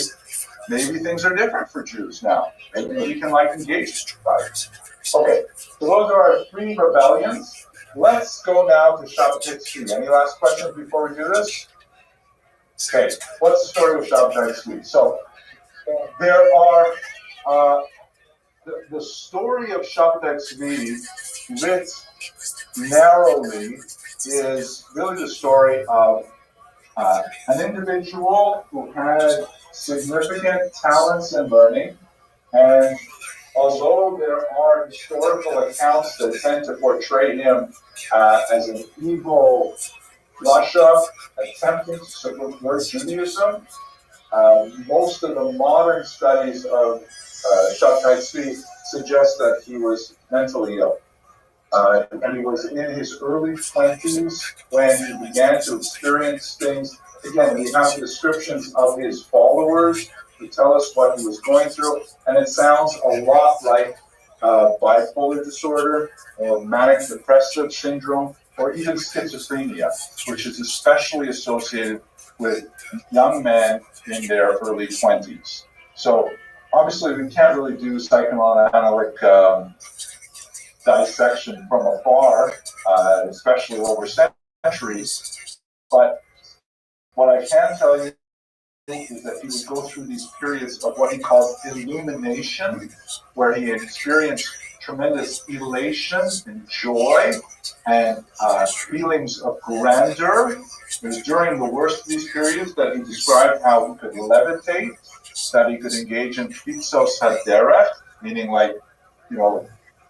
transportation over wide spaces of territory, and with the encouragement of an unhappy colleague named Nathan of Gaza, he came to believe that he was in fact Mashiach. And not only that, because you have to imagine this guy, he's tall, he's good looking, he had several marriage offers, but he wanted to remain in his studies for a long time until he started getting involved in this. Later, he would get married, actually, I think 4 times, but you can't count one of those because it was a Torah scroll that he got married to at one point. Very interesting, symbolic kind of marriage, I guess. So it's a very weird kind of story. But he not only convinced himself that he was Mashiach, he convinced thousands of Jews across Europe and North Africa that he was in fact the Mashiach. And so he gathered this massive movement with them, and well, you know the debacle at the end, I'll explain it shortly. Mr. Parente. How are people so vulnerable to that is mentally ill? How would it be managed? You know, you're asking an amazingly important question. I'll repeat it for the people on Zoom, that how were people so gullible? How did they run it? I mean, historians point to the fact that there was like widespread depression after the Khmelnytsky rebellion that we discussed on Monday that ended in 1649. Trails of violence extended over the next half dozen years, and that contributed to the idea of, wow, after such a horrible massacre, Mashiach must be around the corner. They tie it to the growth of Kabbalistic doctrines that were emanating from Tzfat, and the idea of, wow, look at these totally new ways of understanding the world and thinking mystically, and here's a guy who comes along deeply soaked in this Kabbalah. There's also the role of new technologies. Printing was really beginning to catch fire among Jews. Jews were circulating a lot more literature. Jews were actually seeing more artistic representations of Shabtai Tzvi, and a lot of them took it seriously. And so they're selling their belongings and leaving Amsterdam in particular and making their way to Israel, thinking it's going to actually work. Mr. Swinton. When you say he was mentally ill, you say that these famous cult leaders or even these horrible dictators would form similar categories, and people follow them tremendously. These are not surprising. You know, first of all, I don't know if he was mentally ill. Looking at the descriptions of how he behaved, most historians believe that's probably the case. But even if we assume that, could I assume that other dictator-like cult leaders, you know, narcissistic, self-serving, childish, occasionally nasty leaders, that doesn't stop them from, you know, controlling nuclear weapons. We don't necessarily vote for people who demonstrate sanity. Why am I going on this? That's being recorded. You're very I just got my citizenship, like, here I am already messing it up. Words to the ultimate. I read a survey biography by I was a Kabbalistic biographer. I was supposed to a very Gershom Scholem is the classic. So, he's a master of Kabbalistic history. How you mentioned you become married a harlot? Yeah. I may even have a picture of her here. I'm not sure if I do. Let me see. No, maybe I do have it here. No, it won't take us too far afield, but I do. Yeah, he did a lot of things that were designed to kind of make him look like a Navi. Maybe at the suggestion of Nathan of Gaza was definitely not a good influence for him. You got to choose your Chevra. He married a woman who was an orphan from a Khmelnytsky rebellion named Sarah, and she was not a particularly faithful partner to him. And he did this apparently because he wanted to imitate the Navi. Yeshua? Yeah. No, it's not Rafa. Be careful one. Yeshaya? Hosea, that's it. One of the Treyazim, who also married a woman of ill repute. And there's a whole gospel story we read about how, you know, his children are. Okay, guys, I love the tangents, but we're not going to make brothers. Let's just go back a little bit before we get to Shabtai Tzvi. What kind of influence is going on? 1492, expulsion of the Jews from Spain. A couple of you took my part of Jewish history class. We talked about this a lot, but it's a major theme in Jewish history.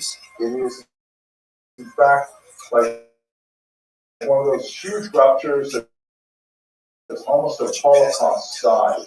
Spain was, without doubt, for a few hundred years, the most powerful center of the Jewish large communities of wealth, basically like America, like the Northeast, New York and New Jersey. That's what Spain was like. And then all of a sudden just collapsed. The pogroms of 1390, the forced conversions, the Inquisition, and then finally the expulsions. And all these Jews find themselves scattered to the winds, making their way across the Mediterranean basin, up into Europe, many of them a las Americas, right? All trying to find a way to reconstruct themselves. And many Jews turn to mysticism, saying, how do we explain this huge rift in our experience here? It must be that there's something has changed dramatically, and we need to find new solutions to it. In particular, the Jews who made their way to Prague, who founded the Tzfat Circle, where you have, the great Kabbalist Ramak, his student the Arizal, hugely influential. Also, Rabbi Yosef Karo in his old age settled there. The Al-Sheikh, many others, the Alphabets, the Khadodi, all of the things are from that part. Why do people always do that? That's an easy question. What do people always do? Why do people always do what? They turn to mysticism and they're hot. We have COVID, and everybody's we have to figure out how to answer it out. That Mashiach's coming this week or next week or the week after. And we keep doing it every year. Do it again. So huge overgeneralizations, right? Because not all people do it. Not all people do this. Not all people react. But I think mysticism, it can be a refuge, right? If you have difficulty understanding the world and reason does not give you the kind of emotional support you need, you may find it in mysticism. You may find it in poetry. You may find it in Saint Tehillim. I don't know, but mysticism is a refuge. If you study my book on the Piaseczny Rabbi, more of a discussion there, because he wrote in the Holocaust. But let's go do this stuff, okay? 18th century. There were also, during this time, you'll recall, for those who were in the start class, that there's a brand new kind of possibility for Jews after the expulsion of Spain.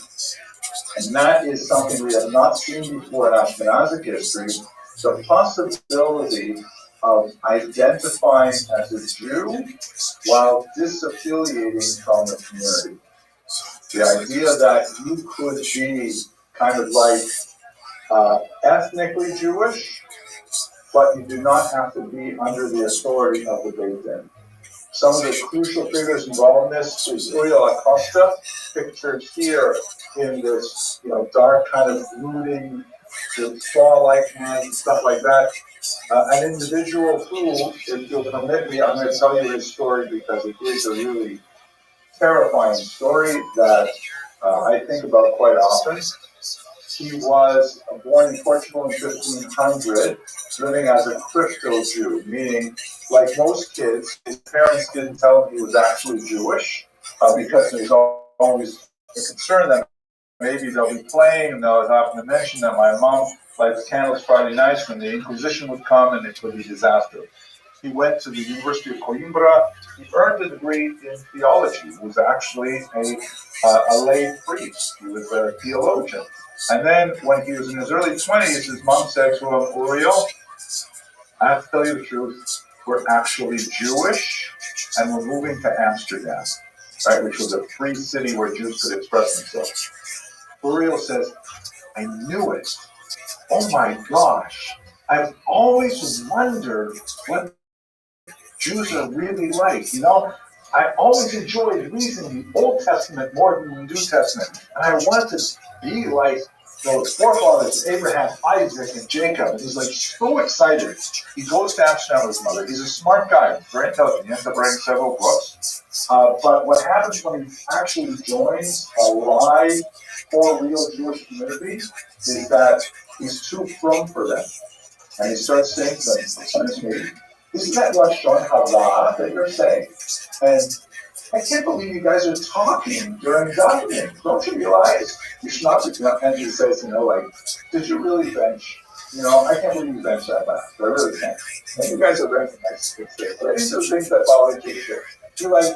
He probably has some kind of mental illness as well. He becomes a gadfly in the community saying, I can't believe it. There are Jews here. I'm so happy to be among Jews and to be expressing myself as a Jew. But I met this guy and he told me he cheats on his taxes. How is that possible? How can a Jew possibly committed a crime. And he's like going around and he's like speaking to too many people, and he's like, and the Beit Din in Amsterdam, who does not, they don't want to rock the boat, right? They actually have it pretty good in Amsterdam. The Dutch have this unusual policy called gedogen, which means basically, if you don't step out of line, you guys can do whatever you want religiously. So they actually have synagogues and things like that open in Amsterdam when Jews are technically not allowed to live there, but they just ignore it. That's kind of like a Dutch thing. And they don't want to have this guy running around complaining about the Jewish community very loudly. So they put him in Cherem 2 separate times. He actually tries to make him in Hamburg, he moves away, same kind of problem develops. Finally, he goes back and he begs the Jewish community, let me back in. I promise I won't, do anything bad to the community anymore. I'll stop writing books like I did. I know there was that one time when I told 2 guys thinking of converting to Judaism that they really shouldn't because the Jewish community is like full of liars. I'm sorry about that. And so they say to him, and I'm making a joke of it, but I really shouldn't. It's a really sad story. They say, okay, fine, we've already done this twice before. The 3rd time is going to be the last time. We require you to stand in the middle of the synagogue, it's a great synagogue in Amsterdam, to recite al Khair and a confession of all your sins in front of the entire community. Everyone's going to be there. We will flog you. They publicly whip him in front of the entire community, and then they have him lie down on the front steps of the synagogue as the entire synagogue walks over his stone form on their way out. He does it because he really wants to be among the Jews. He writes later that if I have to, I will be an ape among apes, but I must live among the Jews. Like he feels like connected. He goes through the whole thing, walks home, takes out a notebook and writes a 12-page suicide note, Latin, called Exemplar Humanae Vitae, the example of human life, and then he shoots himself. Nice. Yeah, terrible. Horrible. But his problem was he was living in the wrong century, right? His problem was he loved the idea of Jewish ethnicity, Jewish ideas, stuff like that. But he could not handle the dichotomy of the difference between how he perceived Jews should be from reading the Old Testament as a Catholic, and how he sees actual Jews who can handle that it was a breaking point for him. And there's definitely more going on in this passage than we can talk about here, in that community of being within the community and being under the auspices and control of the Beit Din, or being completely outside. He did not want to convert to Catholicism. He already was a Catholic, did that, doesn't want to do it again. He wants to be attached to the Jewish community without the requirements of the Jewish community. So while in this particular amazing portrait by Hirschenberg, he's portrayed as like this dark, brooding, depressive type, I think it's pretty fair, the child on his lap, who was his younger contemporary, is none other than Baruch Spinoza, who has a lot of the same story, but Baruch Spinoza, of course, one of the great philosophers of the 17th century who, made a huge impact, a corrosive impact on religion, because he adopted a lot of the ideas of Rio Costa without the self-destructive behavior. And so Spinoza is shown like languidly reaching out with his hand, he's playing with flowers, he's got these curls and bright colors. That's showing the kind of intellectual evolution of the Jewish community in Hirschenberg's view. Here's another example of this is when Spinoza, who went through the same thing because the Amsterdam community was having difficulty controlling these Jews who were like kind of stepping outside the boundaries. They also put him in Cherem, a terrible, awful Cherem, and he basically just ignored it. He said, well, okay, fine, you guys can say what you want. It doesn't change how I feel about myself or how I feel about the universe, the world. And here he is, just walking lost in a book as an adult. And in the background, you have these Jews portrayed in the negative aspect as being cowering, afraid of him. This guy looks like he's picking up a rock to throw at him. That's what's changing big time in the 17th century. Judaism, as it's experienced and expressed by Jews, is suddenly seeing kind of like a different way of existing that's radically changed from what previous generations have known. And that builds on the horrible massacres of Khmelnytsky that we talked about, and the crisis of Shabbatai Tzvi, which we'll talk about now. Okay, questions, arguments, discussions? Were these like Greeks that we've been doing this, or were they just like a bunch of boxing numbers here with this guy? Like, was it like actual like legitimate that things, like, or was it just like people trying to mold up people, trying to go about their daily life, and like, oh, this guy's pretty much. Yeah. So I don't want to use modern terms like modocs to characterize these people, but it was a legitimate Beit-Din in the sense that any community can form a legitimate Beit-Din. None of the people involved in the Beit-Din were like famous people. You might read their words in Beis Medrash, but they're like big cities, and they did not find the right formula for how to control a Galileo da Costa, and they also couldn't control Baruch Spinoza at all. Although it's interesting that you mentioned in that context, a little while ago, there was an incident where an Israeli historian wanted to get access to the famous Neef Chaim archive in Amsterdam, but he had written some nasty things about, some critical things about the Beit-Din's handling of Baruch Spinoza. So they, surprisingly and characteristically, they banned him as well. They said, sorry, you're banned. There's a harem on you coming into our library. It's one of the most famous libraries of Jewish texts in Europe. Because you wrote nasty things about us, we're going to borrow a page from our ancestors and put a harem on you. Intellectual harem. Okay. Shabbatai Tzvi. Okay, so we talked a little bit, we started with this program off the Portuguese. This is one of dozens of portraits we have of Shabbatai Tzvi. He was like very popular among Christians as well. Christians were fascinated by this whole story of Shabbatai Tzvi. They said, wasn't that interesting? The Jews claim to have a Messiah here. What's going to happen? So there's lots of broadsheets portraying this one. You can tell it's definitely written by a Christian. How do you know? Right. Very good, Mr. Logie, right? This is like, they don't know what Hebrew looks like, so we just kind of put some gibberish down here. That's their impression of it. So we don't know if that, maybe that's a picture originally of the Rambam. We don't know what Mr. Rubin. Could be misreading of the same over there. It looks like this says like Yechezkel, maybe Lamed Zion. Right. Ro Elo. Okay, that maybe not, maybe he saw a little bit of a book here, but that's also, that's not much of a font either. Like this is, well, something. But it looks like gibberish more to me. Like maybe we had some kind of book. Maybe I should take it out. That's 4-star and 96. Anyway, so you could be right, too. I should rewind that, take it back. I'm not sure if this is a good example of it. Okay, so let's go. Anyway, so the whole idea of what happened with Shabbatai Tzvi, by the way, the end of the story, for those who may not be familiar with it, is he gets this huge movement. He essentially wanders around the Eastern Mediterranean. He finds some very wealthy backers with deep pockets in Cairo and in Jerusalem. And although there are many who denounce him, he does find a lot of people who think he's the real deal.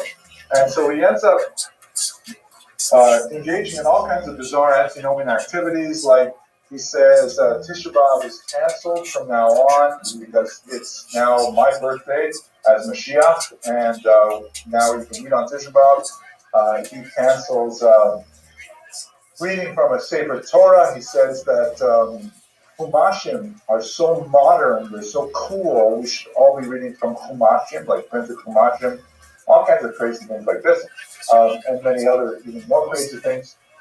He ends up making a delegation to the Sultan, the Ottoman leader who controls Israel, and he says essentially, okay, I'm here, I'm the Messiah, I'm going to take over Israel now.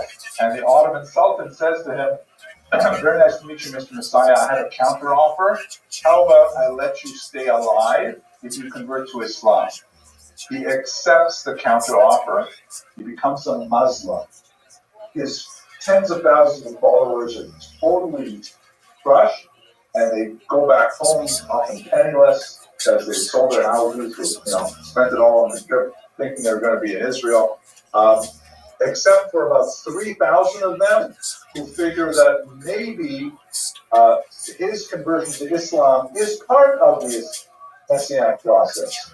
That we've got to go from Judaism to Islam in order to bring about the Mashiach. And so they convert as well. They're called the GUINNESS, and they're actually active in Turkish politics, right, in the 20th century. Mustafa Kemal Atatürk was the done Yes, it's asserted. I'm not entirely clear on whether it's really true, but definitely the Turkish Revolution has some GUINNESS roots to it. So they were really quite active for a while. They still have GUINNESS synagogues or mosques in parts of Turkey and Syria. But after this ends in 1666, what ends up with Shabtai Tzvi eventually really loses it.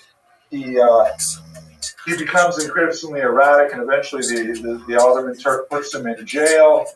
At the end of his life, his last request is for a Yom Kippur Matzah, because he wants to daven, so maybe he kind of came full circle in the end. But definitely, his movement lasted for a good century and a half afterwards. That there were still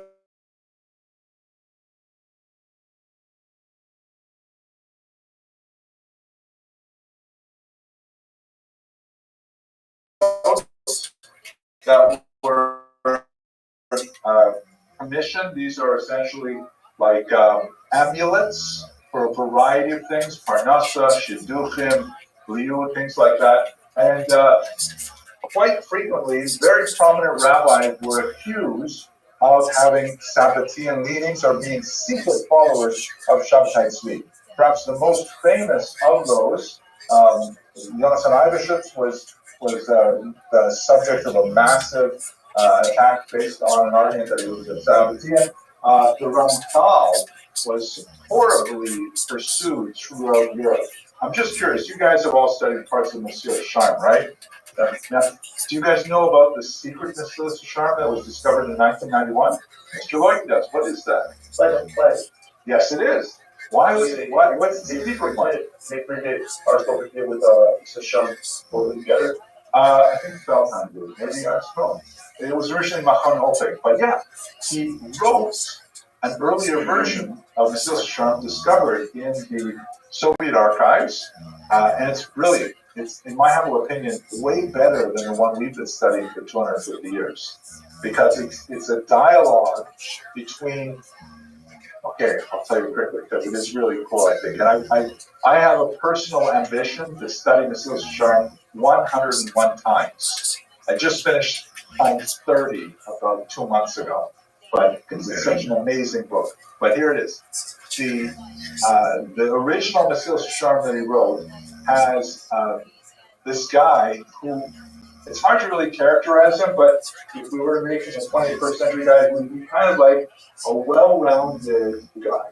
He appreciates Torah, he likes learning, he also likes science and sports and culture, and he's got kind of like a broad, everything sort of personality. But I was wondering, what is it with those Landry guys? What is it? Maybe not Landry guys. He really is talking about Hawaii. He's like, what are those black hats thinking? What motivates them? What switched them? And one day, right at the end of the book, he sees an old high school friend of his who flipped out in yeshiva, and now he's like wearing all black and a big black hat about 6 feet across, right? And he says, "Oh, great!" He goes up to his Shalom Aleichem, how are you? I haven't seen you since high school and stuff. And he says, "Listen, do you mind if I ask you some questions? I noticed you've become like Haredi." He doesn't use the word Haredi, of course, because this is already in the 18th century. But he says, what do you see in it? How can you recite Tehillim so long? How can you daven so long? What's going on in your life? And they begin this conversation that goes through the entire Mesilas Yesharim. And of course, within a few chapters, by the time you get to Nikios, the The regular guy, who he calls a chacham, is completely blown away by the chassid, and he just says, "Wow, you just take the wheel and drive me anywhere you want, because I really need to hear about how you appreciate the world." And that's what this different original version of the Seal of Charm is pretty much. Now, why did the Ramchal publish the first version? He had it written in his own handwriting. Why did he publish the second version? Yes, Mr. Blashman. The justability. I'm sorry, justability. Digestibility. Good argument. Although I would say that the original is way more dramatic. Like, you want to find out what happens to the characters. Like, it's less safer style. It's less safer style, but the Ramchal had no problem with that. He wrote plays. He wrote actual dramatic plays. Like with characters and stuff. It's the grants. Less people would be interested in something like that compared to Bahar Saber. I would think Adarabba, more people would be interested. But you guys, if you don't know the answer for sure, think that was good. One is being less into Kabbalistic stuff, meaning they're persecuting him for. Oh, he got persecuted so badly in his lifetime. He was put under house arrest. His writings were seized in Frankfurt, and because people didn't know whether it was apocryphal, they actually buried it and then lost it. They forgot where they buried it. Somewhere in Frankfurt, Germany, there's a massive chest of the Ramchal's writings that have never seen the light of day, that maybe one day will be discovered. But I'm waiting for you guys to give me, how many times I've given you Abrams to know history? Money, exactly. David Sklar, who wrote a PhD dissertation on this, argues that the reason he didn't publish first one is because the publishers would not print it. They lost the backing. The people were paying for the publication. Why? Because the original version, in a few places, has a few things that if you know the people involved, you can identify them. You can say, oh, he's writing about this guy here. He describes a certain kind of personality. I know who he's talking about. And it was just way too incendiary, so he gave up. And his students said, no, Rabbi, this is such a great book. The world will love it. Please, we have to just do what the editor says. Let's remove those personalized material and let's publish it in a standardized version. And the Ramchal said, and you can read this if you read the introduction and conclusion of the book where he thanks his students for working on it. He says, okay, whatever you want, you take care of it. And his students edited it to the version that you guys read now. Way more sanitized, way cleaner, but it's just a mind-blowing experience to read it. Now, why was he persecuted? That's why I've included here. He was persecuted because there were individuals in Eastern Europe, including Moshe Chaviv, Rabbi Moshe Chaviv, the son of the Chacham Tzvi. The Chacham Tzvi was the number one Shabbatai Tzvi hunter of the era, who was looking for anybody who was looking to become Tzvi. His son continued it, but by the time you get to the Ramchal age, there's very, very few big Shabbatins left. But Rabbi Moshe Chaviv identified him and pursued him in Europe to Greenland, until finally he ended up in the relatively liberal city of Amsterdam, where he could be, more an artifact of this hunt for heresy that was the remnant of discussions. Okay, so let's look at a map here, just to orient ourselves, and then we're going to dive into Hasidus. This is Jewish populations in Europe in the first half of the 19th century, meaning at the end of the period we're looking at. You can see great density, particularly in what would be today Poland and Western Ukraine. That's the greatest concentration. Still some significant concentrations in Western Europe, because even though we have this massive migration to the east, as we discussed last week, there's still pockets of Jews living far behind. Not so much in France, since they have been actually banned from there since 1306, although we will have a weak assertion of Jewish population, particularly in the south here, and none in Spain, because Spain is still officially Judenland, and mainly concentration in the regions of Lithuania, Poland, Belarus, and Western Ukraine. How does that map onto the three great asteroids of the century? So the Hasidic movement is primarily in the southwestern part of the Russian Empire, down here in what will be Western Ukraine, southern Poland. But there are definitely Hasidim who are active further north. The one example that I've been concentrating on, Chabad, is ironically an exception, because Chabad is a Lithuanian Hasidic movement. Then you have the Misnagdim, the opponents, who are definitely much more concentrated on the Baltic coast, in the regions of Prussia, and of course the homeland, Lithuania itself, with its epicenter at Vilna. And then finally you have the Maskilim, the adherents of the Haskalah, that's Moses Mendelssohn, who are much more associated with Germany in particular, so they're to the west. But what you notice about a Venn diagram is that they overlap, right? So you can have regions where you will easily have Hasidim, Misnagdim, and Maskilim living cheek to jowl, arguing with each other, influenced by each other, and so on. Mr. Brandt. You mentioned that the Rippling fact that it was the day, right? That's the different combinations. So we have Islam and So, that's a great question. Question is, how does it affect denominations? The denominations derive primarily from the Haskalah. Meaning the whole idea of what we would call today a denomination is in itself a major breakaway. Because even when they are fighting and trying to strangle each other with the most violence, none of the Hasidim or the Misnagdim were saying that the others weren't Jewish. And none of them were arguing that we don't have to follow Taryag mitzvos. The Maskilim were the ones that kind of broke that open and said, well, wait a second. And so their denominations really are an offshoot of the Haskalah. Of course, once the denominations were really created in the 19th century, then they might dip back in and say, oh, let's be, Hasidic flavored, or let's be, Misnagdic flavored. But that's a much later phenomenon. Mr. Kranz, and then let's wrap it up. Wasn't it so upsetting that alone Trevor one of the main fighters of the Maskilim movement? Yes. Haskalah was very revolutionary. That's when the Misnagdim and all the cities came together, like, okay, we are all serving Hashem. We're all trying to be most of the different ways that we can do Hashem. These guys are the personal. I have a one-word answer for you, Mr. Kranz. Monday. Monday, we're going to go deep into that.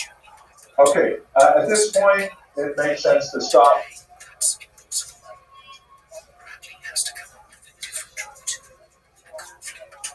Here we are, we're picking up last week, like last century when we spoke, we were talking about these negative pressures that were pushing Jews eastward out of Western Europe, right? What kind of pressures? Remember what was going on? Mr. Hilbert, you got any idea what was pushing Jews out of Western Europe? Barbaric crusaders, right? Exactly. The massacres of Shun 1096 and onward. Good. What else? Government's kicking them out. Government's kicking them out, right? You've got expulsions in France from 1182, then like 5 or 6 of them through the next century and a half. And England 1290, right? Yeah. And why are they kicking them out? Because they generally speaking, when the peasants owe Jews money, you have a rebellion. When the nobles owe Jews money, you have an expulsion.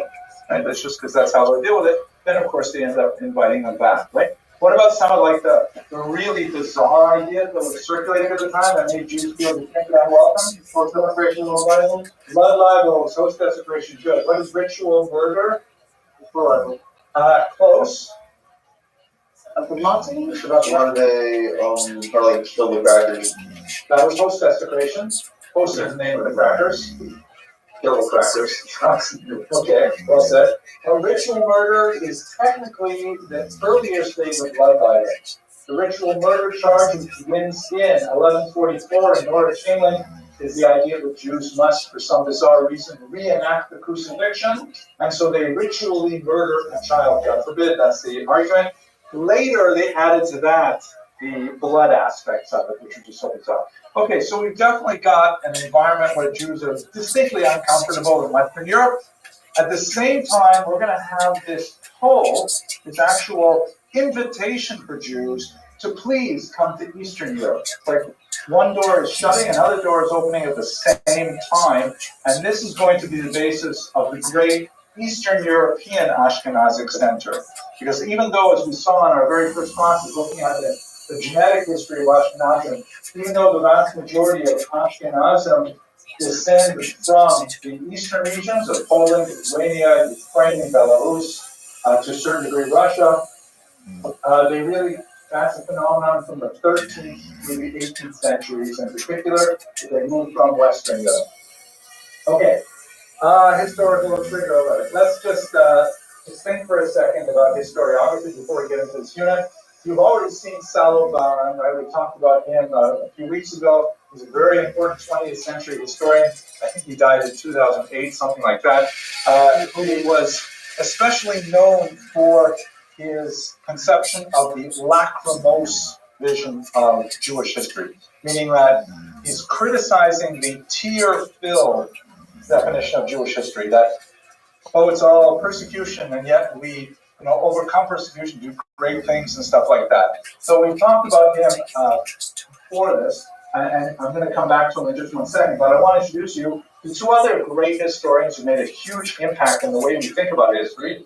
This man, Leopold von Ranke, not Jewish, neither is Dalhousie.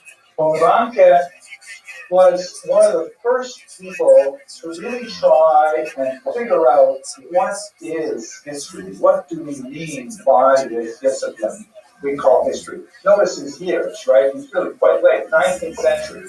That means that all those people who wrote history centuries and centuries before him were not necessarily writing history the way modern historians write it. What could possibly be different about a history written in the year 1000 than a history written in the year 2000? What's different, maybe? I consider a whole entire science that's just for a local area. Okay, good. More use of sources, but even more basic than what sources you're reading. What would my consider more focus on the direct fact? What do you mean by that, direct facts? What is a direct fact? Just things that actually happen, maybe instead of creations and stories. I am so glad that you said that. Can you repeat that? What they use facts instead of stories. No, before you said that, you said exactly a quote. You were mechaving to the great von Ranke when you said things that actually happened. Remember you said that, right? He said history is Geschichte ist, was es eigentlich gewesen war. Translation, what actually happened. History is what actually happened.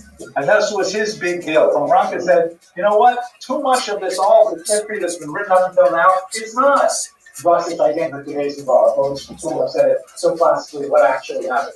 What are people writing? They're writing, like Mr. Silver suggested, stories, edification. They're writing like kind of narratives.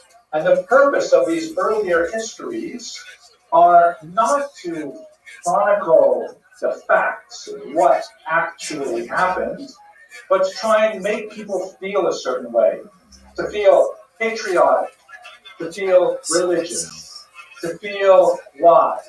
Whatever it is, they're more of an art form than a science, to be sure. And von Ranke said we have to really think about what we're doing, because history is not supposed to be fiction. There's supposed to be a big line in the shelf in the library. On the left is fiction, on the right is history. But in reality, until von Ranke, a lot of history was still pretty fictionalized. Like, there was no problem with going between mythology straight into wars and princes and stuff like that. So this is a huge step forward in history. He would later be really criticized in the 20th century, saying, well, I won't get to the 20th century right now, but that's a really important sort of turning point in how we understand history. Is history supposed to be for something, like to inculcate certain values? Chances are when you went to study history in high school, particularly if you studied Jewish history in high school, they were trying to teach you a certain value set rather than teach you a bunch of facts. And that was, it's appropriate. That's what you want to do. You want to build up people's identity in one way or another. But it's not necessarily the kind of history that Honranke would be happy with. Another really important point that we're going to bring here is this guy, Wellhausen. Wellhausen is not a friend of Yiddishkeit. I got to tell you up front. Definitely not a friend of Yiddishkeit. He is the founder of modern biblical criticism. As distinct from some precursors like Baruch Spinoza, but Wellhausen was the first person to really try and use history to undermine the way in which we read Tanakh. And so he had an incredibly corrosive impact on how I go into his theories. But one of them is so important for us that we can't avoid putting him on the board here. And that is a very, very valuable insight that history tends to reveal more about the period in which it is written than the period which it is writing about. What could that possibly mean? History reveals more about the period in which it was written than the period which it is writing about. Please, Mr. A. Yes. So the people who are writing the history are generally people who were living during those times, and they are by no means an impartial witness to what is going on. So it reveals more about what their personal views were on the matter than what actually was going on. Nice take if you're talking about primary sources. But for example, I wrote my dissertation on the period 1917 to 1920. Contrary to my looks, I am not that old.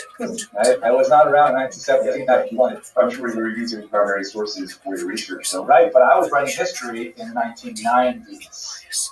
So how could what I'm doing in the 1990s be more reflected in my book on 1917 than what actually the whole book was about? Mr. Evans. You weren't there. I definitely wasn't there.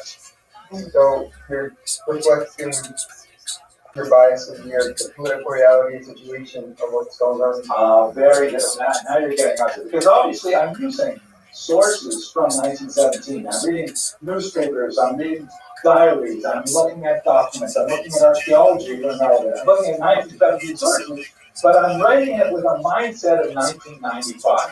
Taking all my 1995 issues, and I'm filtering everything I know historically through 1995. Right? Also, it's interesting. The way we usually view hindsight is to give clarity, but here you're actually ironically blinded by hindsight. Ooh, perfect. Very nice. I'm going to repeat that for the people who are on the Zoom here. Mr. Rabbi says we're actually blinded by hindsight. Exactly, because we're looking backwards, but our perspective is today. So we're trying to understand everything through today. It's like, for example, sometimes people will look at biographies of great individuals, and they'll see that occasionally they may say something that jars us by our common sensibilities. Like they jar us when they say something about slavery, without necessarily being, saying, "Oh, and we hate slavery, it's bad." They just admit only that, or they aver, for example, that Nashim Datan Kalos, that women are like-minded, right? And we say, "Oh man, he's a misogynist." Well, excuse me, there were no misogynists in the 12th century. That was like everybody thought like that. But if we view that person's attitudes as if he lived in the 21st century, then we'll make these facile character judgments which is bad history. But that's what Wellhausen's main point is that we tend to view history from the perspective of where we're living today, and we bring to that understanding of history all of our contemporary biases, and it takes a tremendous amount of intellectual work to try and break free of them. Some historians, some philosophers of history would say it's impossible to break free of them, but that's not what I was saying today. Finally, Sarah Barnes takes home because he says that's what's going on with the history that we're going to look at today. which has a tremendous amount of biases built in by our contemporary situation.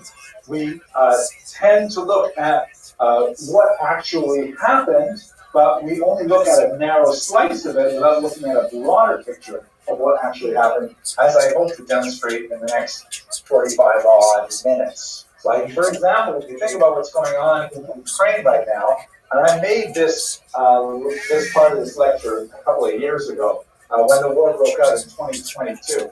Now it's even weirder because we're in a strange moment with the U.S. and Ukraine and with Russia. But this is I like this picture particularly because a lot of the stuff we're going to talk about today deals with the conflict of Jews and Ukrainians in particular, which was like horrific and epic in the 17th century in some ways. But here we are in the 21st century, and here's a little Jewish guy flanked by these two big, scary-looking Ukrainian guys, it's just such a jarring reminder of how much things have changed. And I believe that actually many people look at Ukrainian Jewish history very differently today because of the contemporary political climate. They would have looked at it totally differently 50 years ago, 100 years ago, even though it was the same history. Nothing changed because once the past is over, it's done with. But actually that's not true. William Faulkner said the past is not dead, it's not even over. You still keep reliving the past, but I wax too philosophical. Let us now, with that kind of like introduction to historiography, which I think may have been more mysterious than actually clarifying, but hopefully we'll come back to these ideas as they are revealed. Let's talk about the migration pressures and so on. Here's a map that basically shows the movement of Jews from central Germany. It's a little bit, I want to put this yellow part a little bit higher as well, but this is them making their way in specific years to many communities in what would later become Latvia, Estonia not so much, Latvia up here, Lithuania, Poland, Belarus, Ukraine, and Russia. This is, here it's labeled just as Russia because this map is sort of reflecting the 19th century Russian Empire, that as I'm sure all of you are aware, the Russian Empire, which was succeeded by the Soviet Empire, fell apart in 1991, revealing itself to be full of much smaller important countries like Ukraine, Poland, Belarus, and so on. But we've got this significant eastward movement of Jews, pressured from the nasty things we talked about last week, but at the same time invited into Eastern European countries. So we have to figure out, why are they invited into it? Okay, let's look at it. Here is the political map of the largest country in Europe for much of the later Middle Ages and early modern period. It's a country known as the Polish-Lithuanian Commonwealth. The reason why it's called a Commonwealth is because it was produced as a result of a dynastic union between the monarchies of Poland and Lithuania. And as you can see, it's massive. It stretches all the way from the Black Sea, the Baltic Sea, almost down to the Black Sea here. This would be the southern part of Ukraine. Here's Crimea, still a contested region, contemporary Ukraine held by Russia. Now, actually, look how we're on to. This is more or less the front line of the Russian-Ukrainian war today, too. But Russia has most of this, although the Ukrainian linguistic territory goes further. And the Krim down here is part of Russia, although this part is still Ukrainian. But pretty close to contemporary war. Germany would be over here. Right? So Central Europe, way over here will be England, right? But it's a big, big country. And more significantly, it's actually filled with several distinct ethnicities. There are Ukrainians and Belarusians who are Eastern Orthodox, right? The Christian church has an Eastern section called Orthodox. It's ruled by 7 patriarchs. The Western church, Poland in particular, is under the Catholics. There's a little chunk of Ukrainians here who are also Catholics. And they're also speaking closely related Slavic languages for the most part. Ukrainian and Belarusian are both written with a Cyrillic alphabet like Russian. with a handful of letters different, both in shape and in pronunciation. Poland is also a Slavic language, but written with the Roman alphabet, the one that we use for English. Lithuanian and Latvian, Estonian are a totally different language family altogether. So many different peoples in here. You also have a certain amount of Greeks and Armenians, but the next biggest minority, of course, will become the Jews. The Jews first enter this area, as far as we can tell, from the Crimean Peninsula, where they were first there with Greek trading organizations back like around the year 0. And then you also have some Byzantine and Khazar migrations, specifically to the region around Kiev, or Kiev as they say nowadays in English. Actually, let's clarify that for a second, kind of a weird thing. When you listen on the radio, everybody says Kiev. Kiev is not a place. I don't know why they are difficult to say. There's 2 syllables in that word. In Russian, it's pronounced Kiev or Kiev. And that's why in English, for the longest time, that's what you said, Kiev. Just like, I'm Paris, I don't know.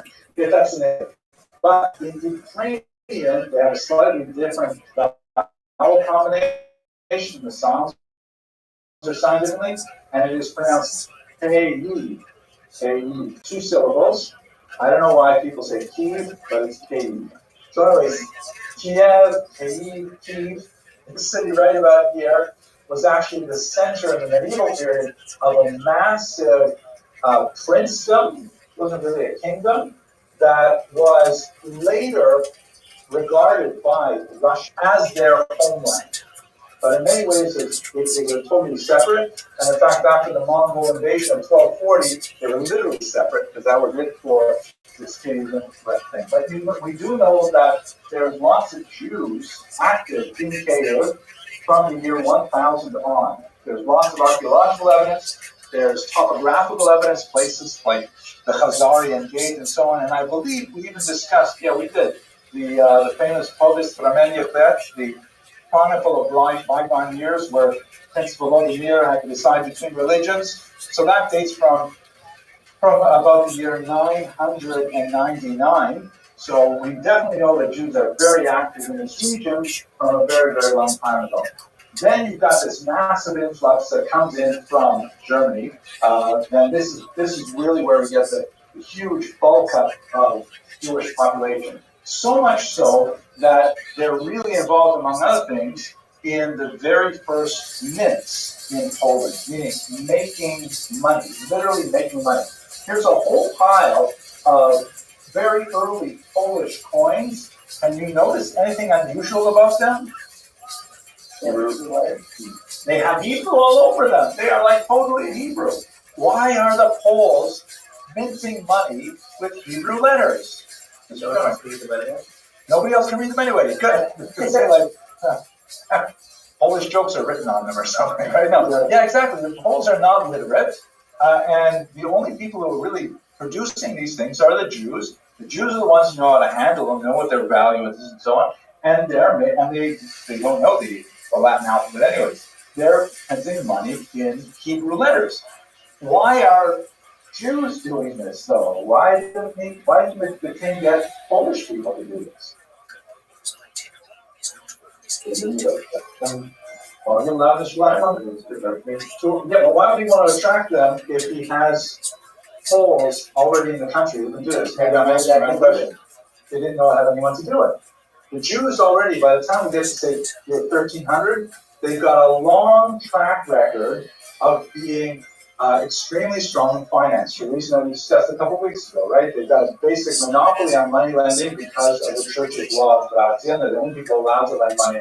They're literate and numerate. They have extensive experience by now with producing coinage. And so the Poles were saying, it's so hard to get us from this old barter economy where people are buying things with like rabbit skins and bushels of grain. We need to move to that more advanced money economy like they're doing in Germany and France. Let's get some Jews over here to do this for us. And the Jews are very happy to come in and they start working on these things. You can see lots of the little folks having some in here. This one's my favorite. It says, Maszko Karol, King Meszko, which is, it's great. Karol is king in Polish. These are just amazing things. Going back to this here, a lot of them settle in particular in right bank Ukraine. And I'll explain why that is so significant momentarily. But what this term right bank means is because there is a major river that bisects Ukraine. It runs from Chernobyl, right? The Chernobyl Rabbi, the Chernobyl disaster. It runs from the north down into the Black Sea. And as it flows southward, and you're facing the water's flow, the right hand is called the right bank, and the left side is called the left bank. The Jews are deeply concentrated in the right bank Ukraine, primarily because of an economic institution that was especially welcoming for them. That's called the Arenda. So hang on to that word Arenda, because we're going to come right back to it.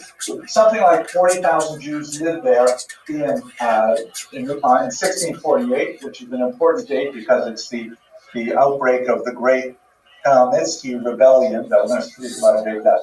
When you look at this map here, it just gives you a sense of the tremendous scope of Jewish settlement. Each one of these place names represents a place that has Jews living there by the time you get to the 17th century.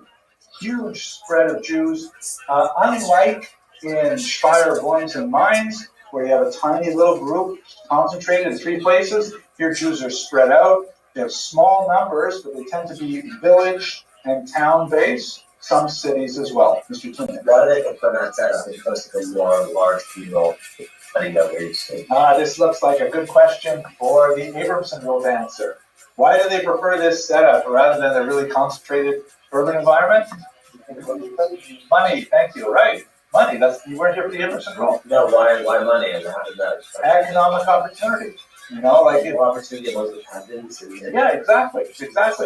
As we shall see, the kinds of economic opportunity that this environment afforded was especially good for much smaller pockets of Jews, rather than the massive concentrations that you would get with industrialization, when factories start developing and new industries like department stores, things like that. That's really when you start seeing Jews in really big communities like Warsaw, places like that. But in these tiny little settlements, which were called shtetla in Yiddish, the word shtetl is the singular. Shtetl is a Yiddish form of the Ukrainian word mistechko, which simply means village.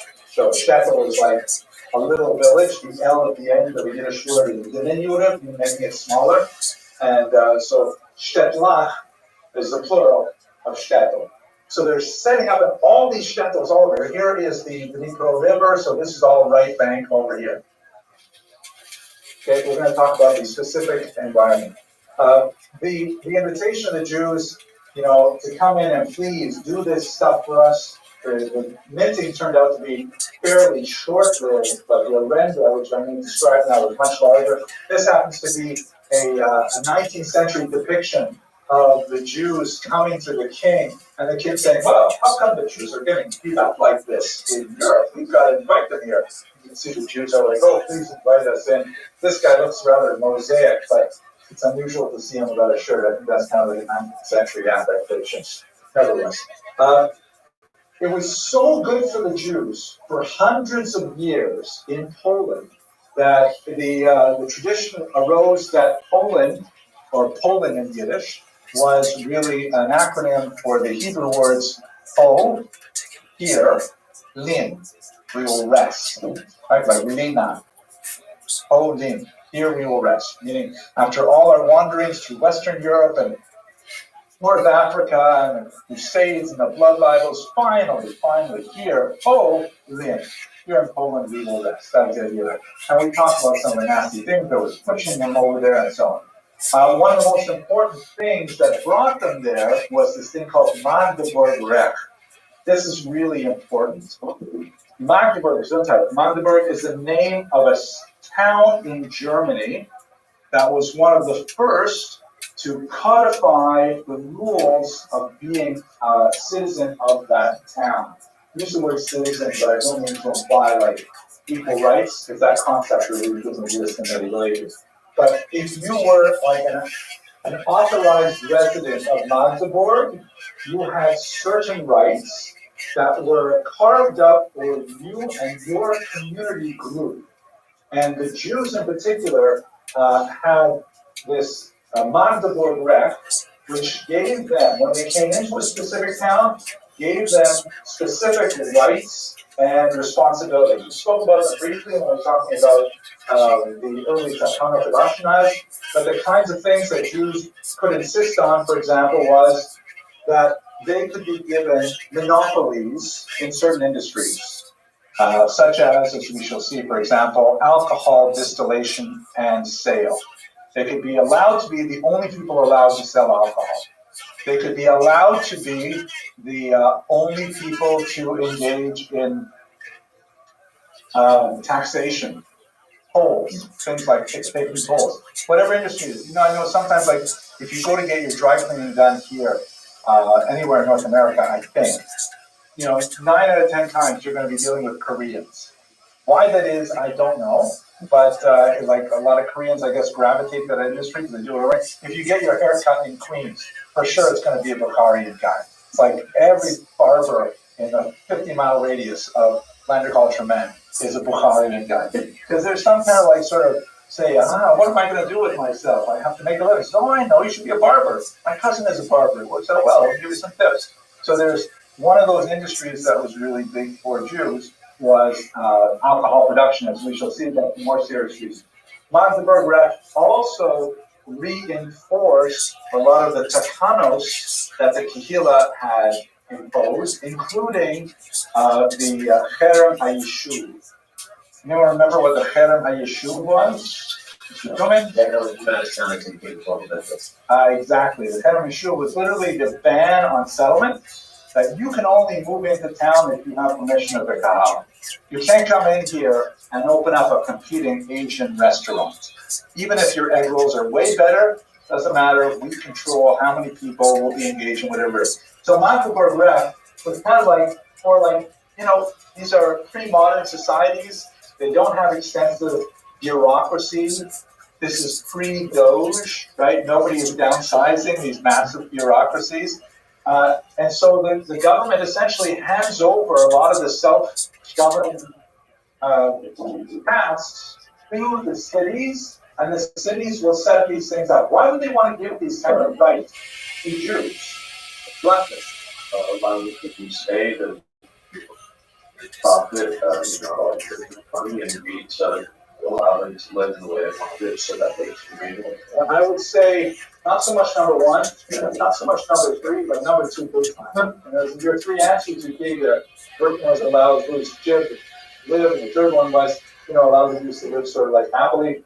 I don't think those are big concerns, but make money, everybody loves that. The Abramson rule at work, once again, right? The whole idea is that the Jews are prosperous, the king can tax them. They're not the only, he's not the only one who can tax them. The local municipalities can tax them too. And so there's an open recognition that Jews are very good at making money through a lot of skills that are not widely shared in the population, like literacy and numeracy. And so let the Jews live here, give them the privileges they want so they can set up shop, and then we will tax them, right? Kind of like lahavdil, why an individual community might want to open up a gambling casino, right? They might not like here in Queens, there's no gambling in Queens. Is there gambling by the highway or something? Okay, by JFK, there's like a racetrack. Yeah, so people, why would you want to have a gambling casino? You could think it's going to attract people who are maybe not so salutary. It's going to be a lot of despair when people lose their money. So why would you want to have that in your neighborhood?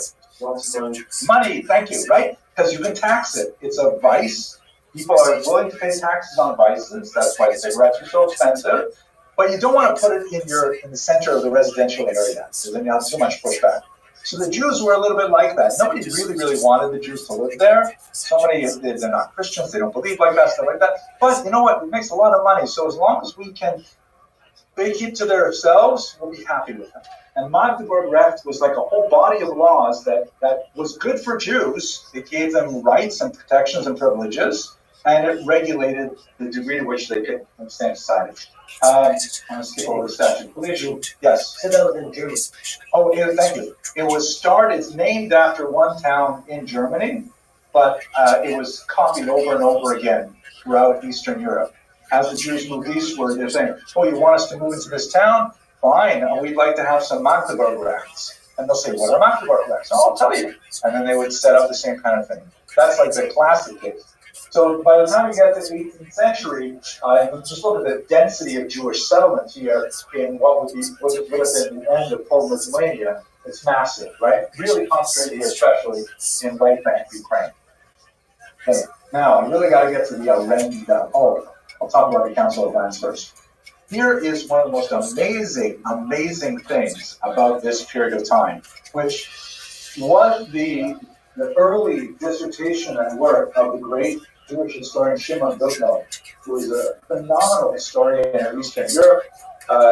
He lived until 1941 when he was shot dead by the Nazis. His last words to his students who came crowding around his body as he bled out, he said to them in Yiddish, Schreib und verschreib. Write and record. And he gave a tzivui to his last students, a last will. Keep recording, keep writing it down, let people know what happened. At any rate, he wrote his dissertation on the Great Council of Lands. Because this is what happened. You have, in all of these tiny shtetl all over, you have kahals. Right? We talked about the kahal structure with the Beit Din and with the parnas and the covers and stuff like that. So each kahal is making its own rules, which are basically Talmudic in nature, but they're going to have some variation, local customs, things like that.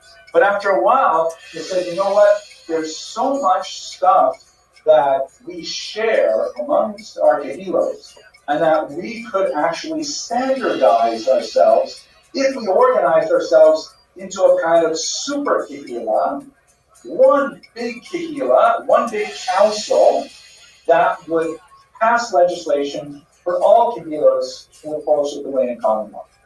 And so Kahara, that's what they did. They set up first in what they called 4 lands, then it was later 5 lands. I'm just calling it the Council of Lands for simplicity.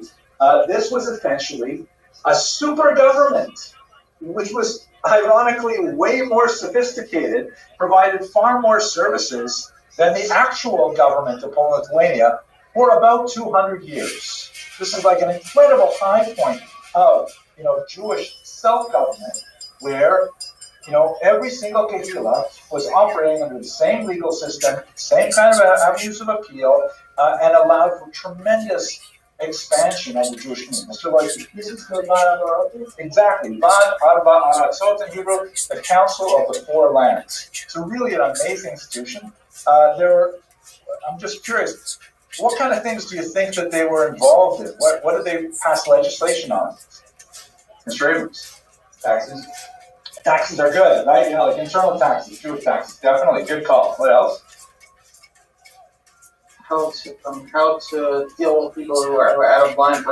For example, somebody like usually. Yeah, good point, Mr. Rubin. You're absolutely right. How to deal with people who refuse to recognize authority. Like, let's say you're living in Pinsk, and the Beit Din sends you a seruv. You've got to show up to court. And you say, I'm not going to listen to the court. I'm going to move to Minsk, right? So if there's no central government, so now you live in Minsk. That's kind of like America is like that today, right? You don't like the Beit Din in Detroit, so then you move to Seattle because you can, right? And unfortunately, our Beit Din doesn't have the power to kind of chase you to Seattle. But the Vad Aratzot did. They could say, oh, really? You think you can escape the rules by going to Minsk? No way. If there's a cherem placed on you in Minsk, you are also going to be under cherem in Pinsk, which was like huge. Again, remember, there is no secular Jewish identity at this point. The only way you can escape the power of your Beit Din is if you become Christian. There's no sort of like, I'm just not going to kill you. That's something that happens from the 18th century and long afterwards, first in Western Europe and eventually throughout Eastern Europe as well, but it's not at all true of the council. So in other words, wherever you went, there was an incredible system to follow you around. One other area that you might go, like where you see it a lot, for example, is in Gittin. The guy wants to not give his wife a get, and he says, I want to punish my wife, I'm going to move to Minsk, and his wife is stuck in Minsk. Well, they can go send Gabayim to Minsk to pick him up and bring him back to Minsk and force him to give the get. That's the power of this incredible thing that stretched, again, through what would be today 6 countries. Yes, Mr. Rubin. I know in Bohemia they had prisons for Jewish people who, because they're in Jewish hands than being treated in the non-Jewish prisons. Was this applicable about our Rotherham? It was absolutely applicable, although flogging was more common in prison. Because prison involves a great expense, right? You've got to keep people, you got to feed them, all kinds of. But if you flog them once and it's done, and it's a physical pain, people are afraid of it. So flogging was far more common. You go through Eastern Europe, and you find like some, flogging pillars where they would actually, this is where we flogged. Shlomo was flogged here, that kind of. Okay, one other thing you might find surprising, but I guarantee you see it every single day. It is an innovation of the Vad Arba Aratsos. Can I give you a hint? I don't know if I can give you a hint. What do you see when you first open up a book, a Hebrew book? Copyright? Close to copyright, yeah. Well, we'll call it Haskama, right? What is Haskama? And what does it certify? I guess it's more like, it's like, in regular book, you see quotes from other authors. Like a emotional blur, right? Yeah, right. Yeah, good. Mr. Abrams? Credibility. Credibility in what sense? Credibility in the sense that it's like who writes those Haskamas? Big rabbis, right? Big rabbis say. Right. A big rabbi writes, I didn't have a chance to read this book, but everybody tells me that the author is a really nice guy, and then he signs it, right? Until he later revokes it because they found out how he got wrong in it, right? But that's how we use Haskamas today. But Haskamas were invented by the Vad Arba Aratsos because of the new technology of printing. Because it used to be when you wrote a sefer, then basically once anyone had the manuscript, they could, if they wanted to, spend the time to copy it out. Big expensive procedure, but just copy it out.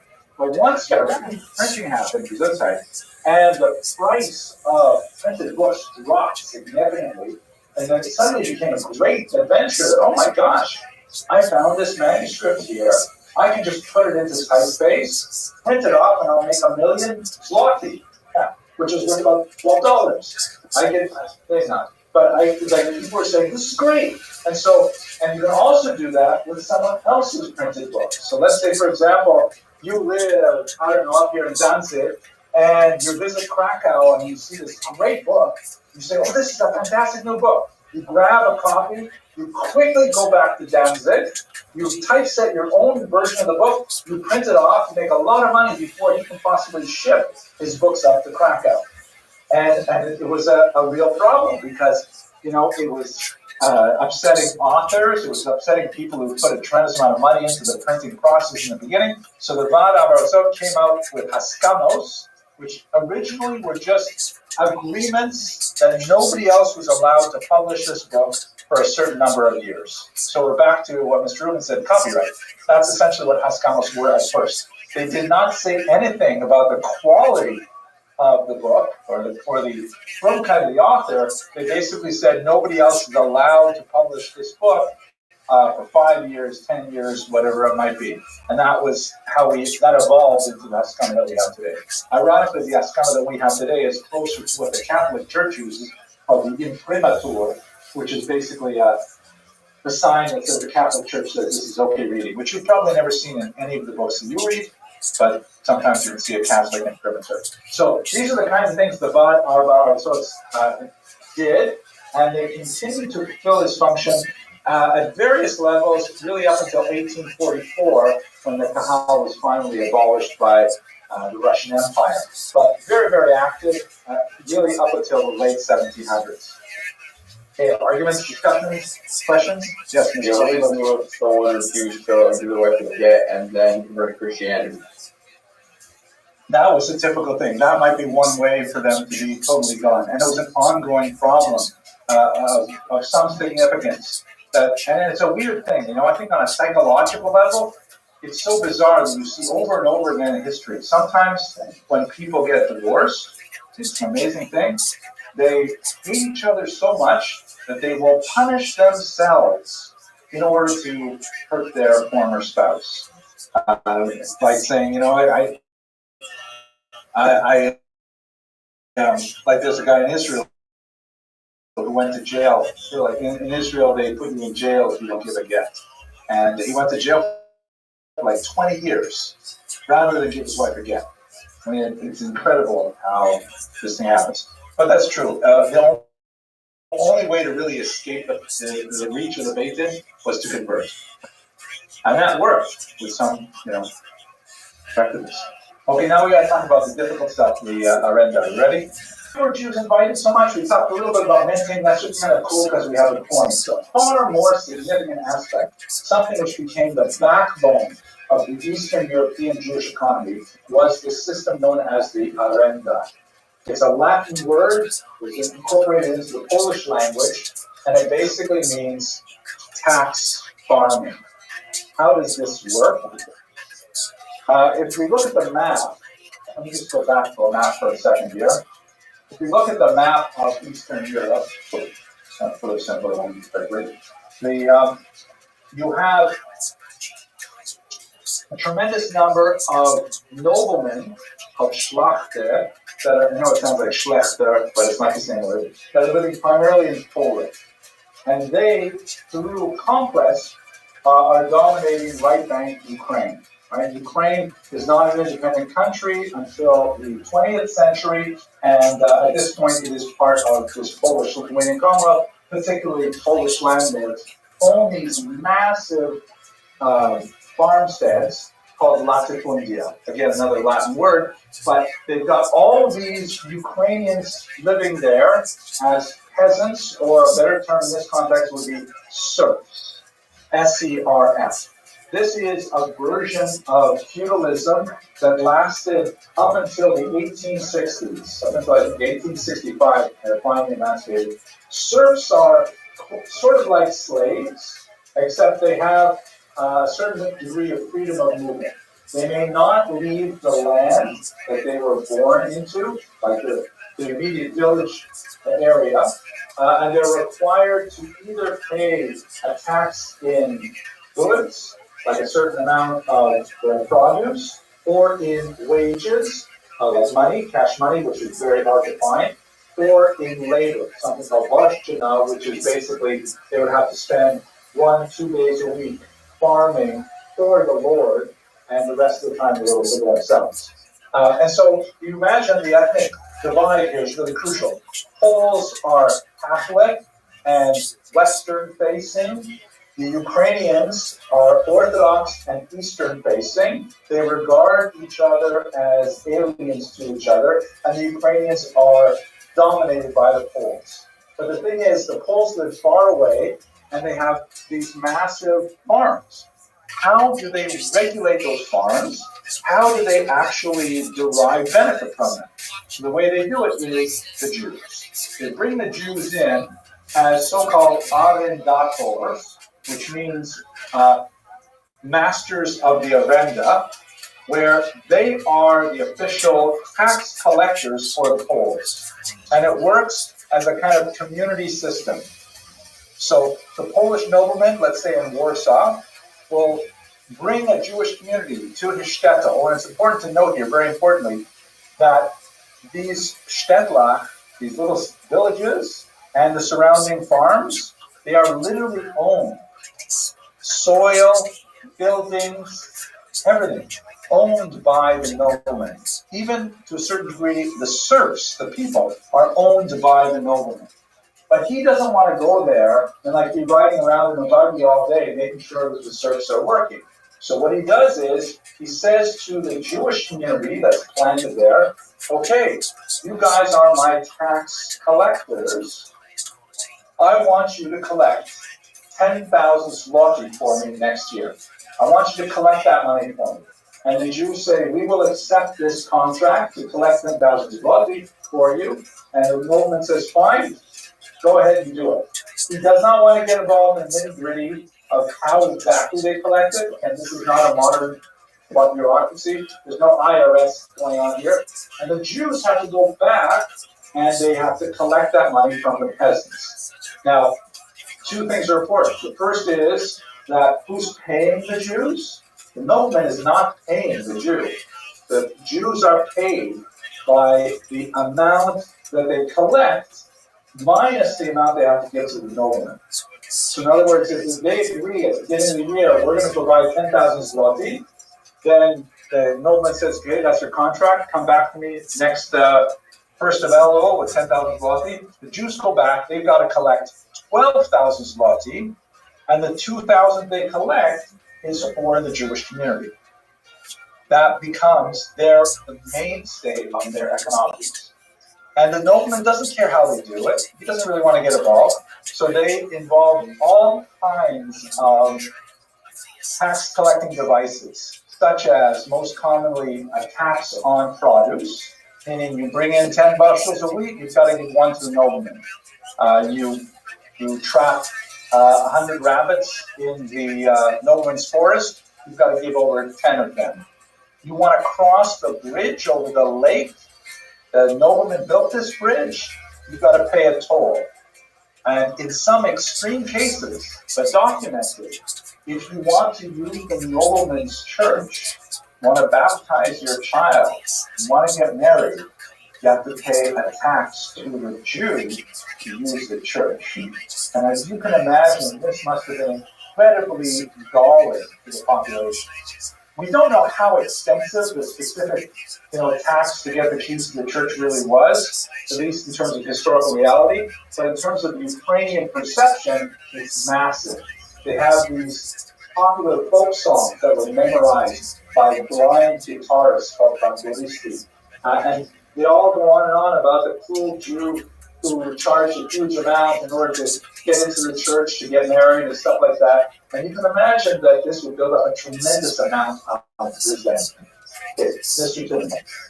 So first of all, the Jews, the way we picture them with their respondents, they were really impoverished. They were the lowest class, the lower peasants. I don't think they were the better peasants. People that took all the money and farmed with it and got the money.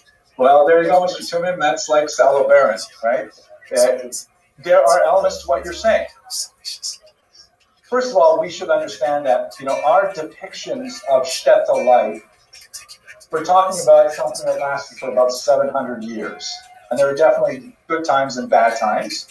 And also we have to understand that we're looking at shtetl life, where we've got we don't even think about the fact that we have running water, right? Whereas going to the river and getting water was a daily chore for everybody. So their overall standards were much lower than ours. So we tend to be distracted by that.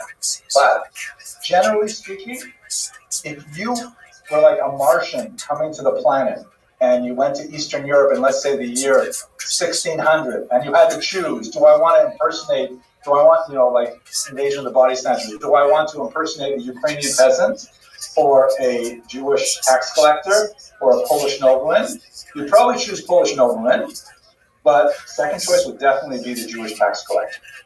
They were definitely far wealthier than the typical Ukrainian peasant. There were also the scapegoats, the people that the Ukrainians hated. They had no interaction with the noblemen, they interacted with the Jews. They would be the group that hated, that stole the money. You are absolutely right, Mr. Truman. I mentioned the year 1600, because in 1648 this would all blow up. As you can imagine, huge peasant rebellion, all kinds of anger directed at the Catholic Polish lords and their Jewish middlemen representatives right here in Ukraine. But you can understand the economics behind that huge explosion of anger. And in fact, I'm not being really counterintuitive. We tend to have sort of like a vision, like we saw with Dahlhausen. We have a vision that's sort of colored by Fiddler on the Roof. Anyone ever seen that movie, Fiddler on the Roof? Fiddler on the Roof presents a certain kind of image. A lot of it is true, but that's presenting, let's say, a 1905 image, which is very different from 1600s. We can't take it back to the 1600s in the same way. And it's a rosy picture. If you look, however, at a really important source, which I recommend you read if you're curious about doing research on this, Yeven the Tzulah. very, very powerful book by Nathan of Hanover, a historian who records the peasant uprising of 1648. And he just goes to town on how evil it was and how stupid it was for the Jews to get themselves in that kind of an economic position. Anyone with eyes in their head could have seen that this is headed for disaster, that eventually things would blow up, and they did. And that's a Jew from the 17th century being, unusually self-critical about, wow, bad choices Jews made in the 17th century. Primary source, oh, absolutely. Plus, primary witness.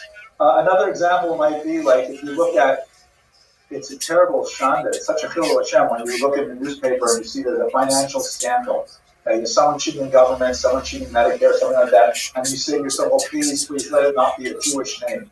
And then you see a stein or a bird, But that's the same kind of thing, where unfortunately, to have this idea that everybody in the 1600s wore black hats and made Shomer Shabbos, is unfortunately not true. And even the people who wore black hats and were Shomer Shabbos were sometimes unfortunately involved in very shady and exploitative economic practices. Demonstrating there were people who were as lonely or even more than today, like that. And why are the companies becoming with that? Why were they at such a high level than the rest of the day? So that's a fascinating question. It's more of a theological question, I think, than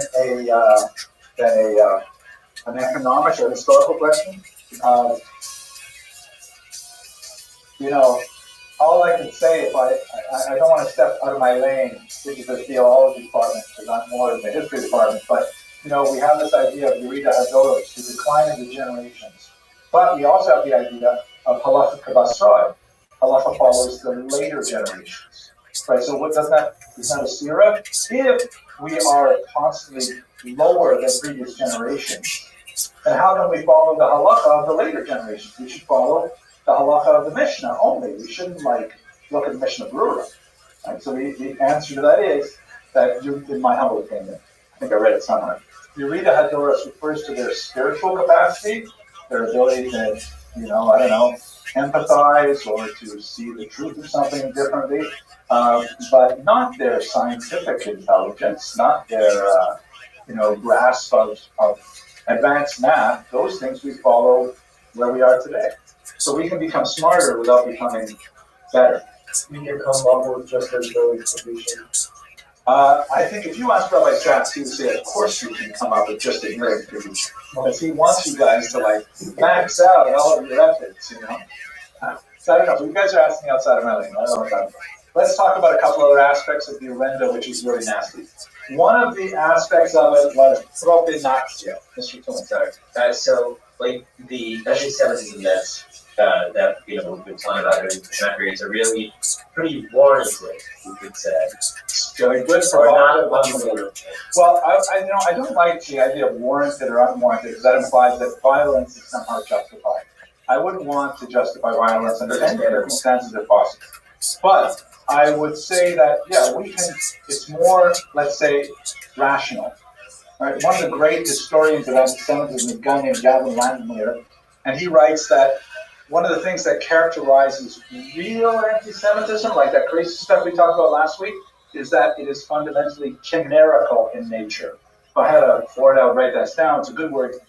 Chimera. You don't know what a chimera is? Yes. Same for 300 beasts. Right. And why would he call anti-Semitism chimerical? So a chimera is like a made-up monster, where you attach things one to another to make up something it's like just bizarre, like a three-headed beast or a pink elephant or something like that. So some of that weird stuff that we saw going on in Western Europe was Jews killing children for their blood and stuff. Wow, what weird, totally irrational stuff. This anti-Semitism, on the contrary, is more like an explosion of a socioeconomic basis.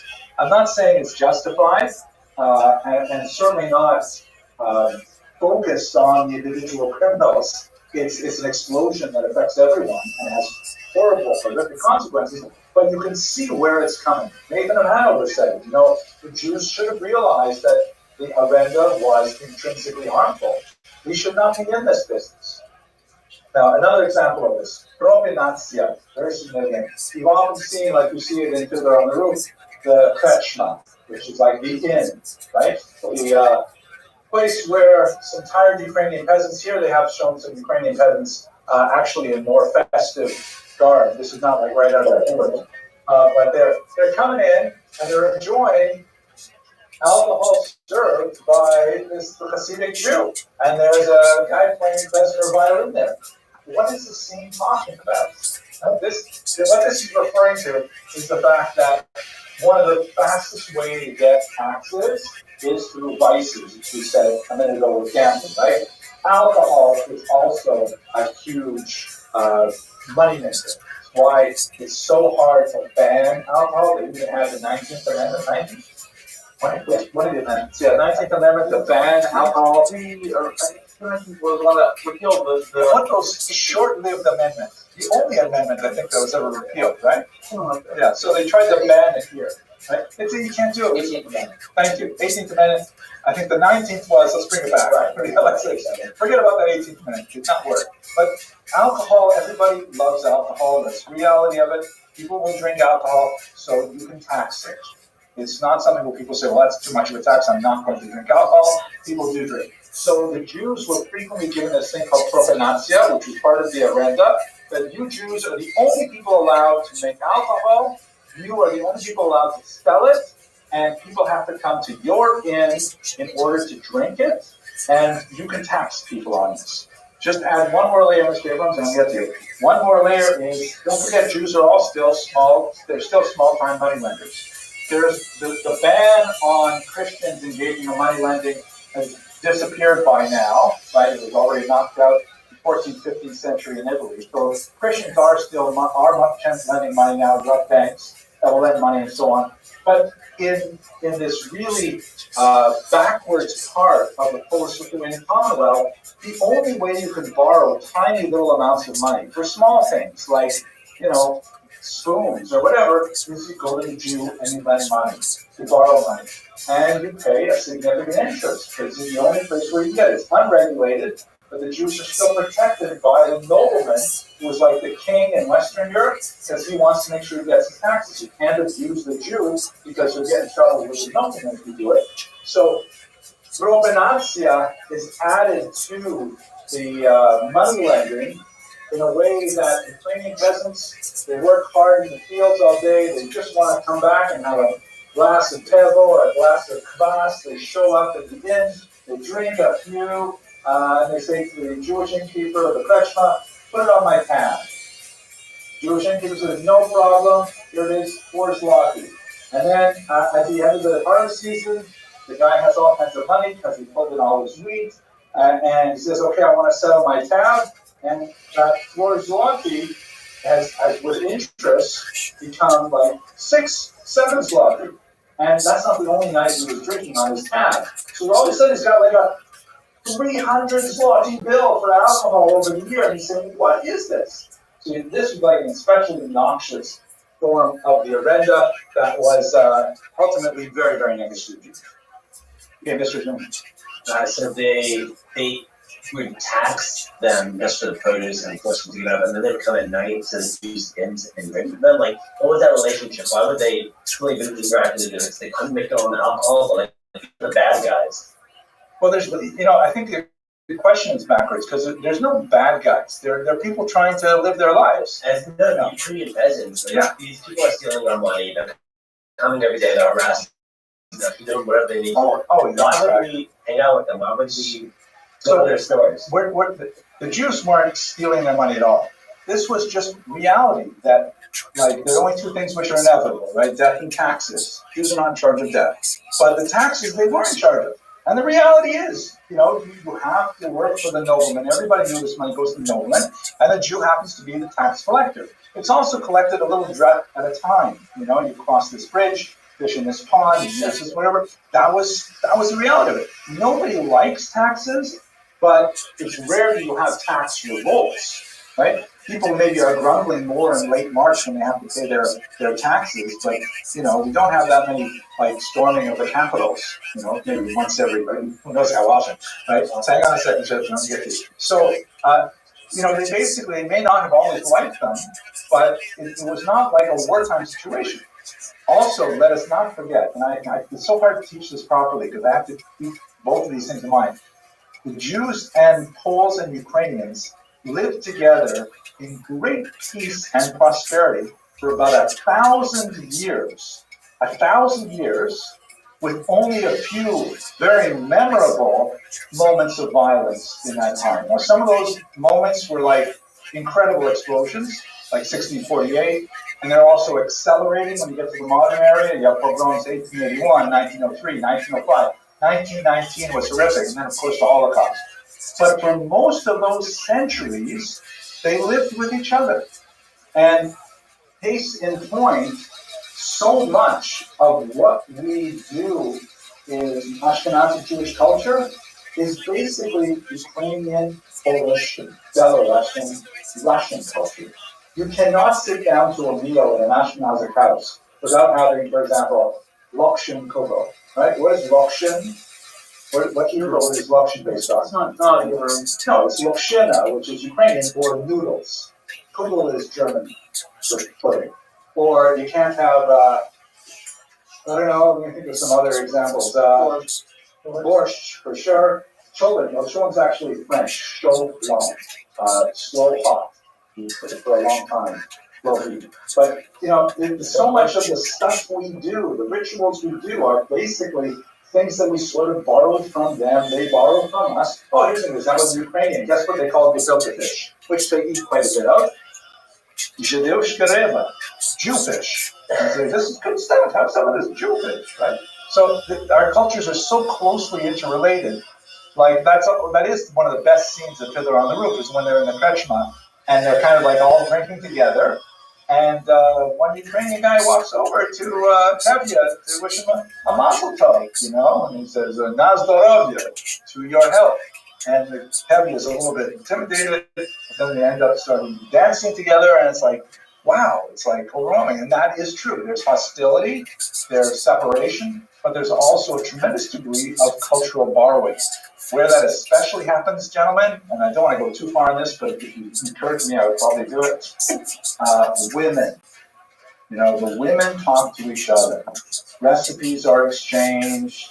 They're picking up fashion hints. They're doing all kinds of. Women are much more the glue of societies than men in this regard. Men may have hostilities and political views and things like that, but the women will talk to each other.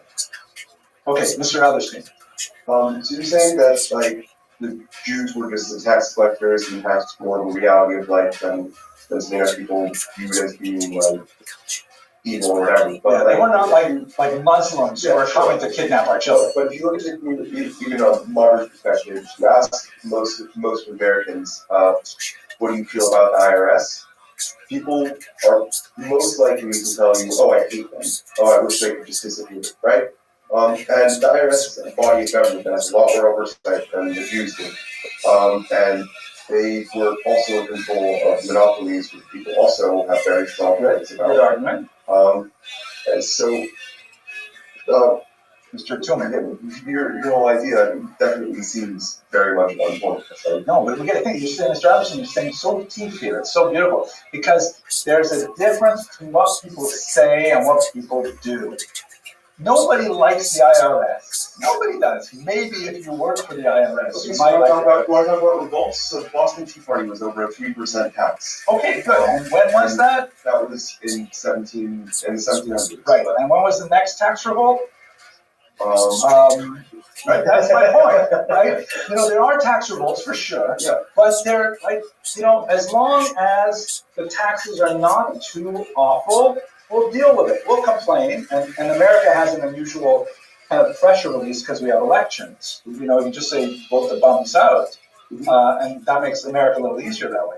But generally speaking, taxes are just an accepted part. Nobody likes them, but everybody agrees. But there have been many historical revolts over taxes. Like, obviously, it's a slightly different situation, but in some socialist or communist countries that tried going socialist or communist and increased taxes exponentially, had revolts, sometimes even relatively quickly. Yeah, I will not disagree that it does happen, but in the main, people just want to live their lives, And if the pressure is not too great, they'll just make sort of a benefit cost analysis, and they'll say, it's just easier for me to pay the money, and then they'll leave me alone. And it's only when it's too much that you have the revolt. And this is where it's basically okay. 80% interest on every beer that you drank during winter. Well, okay, so that's what brings us to the comment here, right? That brings us there, because it does happen. This, by the way, is a great piece of art by the fantastic Ilya Rabbi, which shows the reply to the Zaporizhian, or the reply of the Zaporizhians to the Sultan.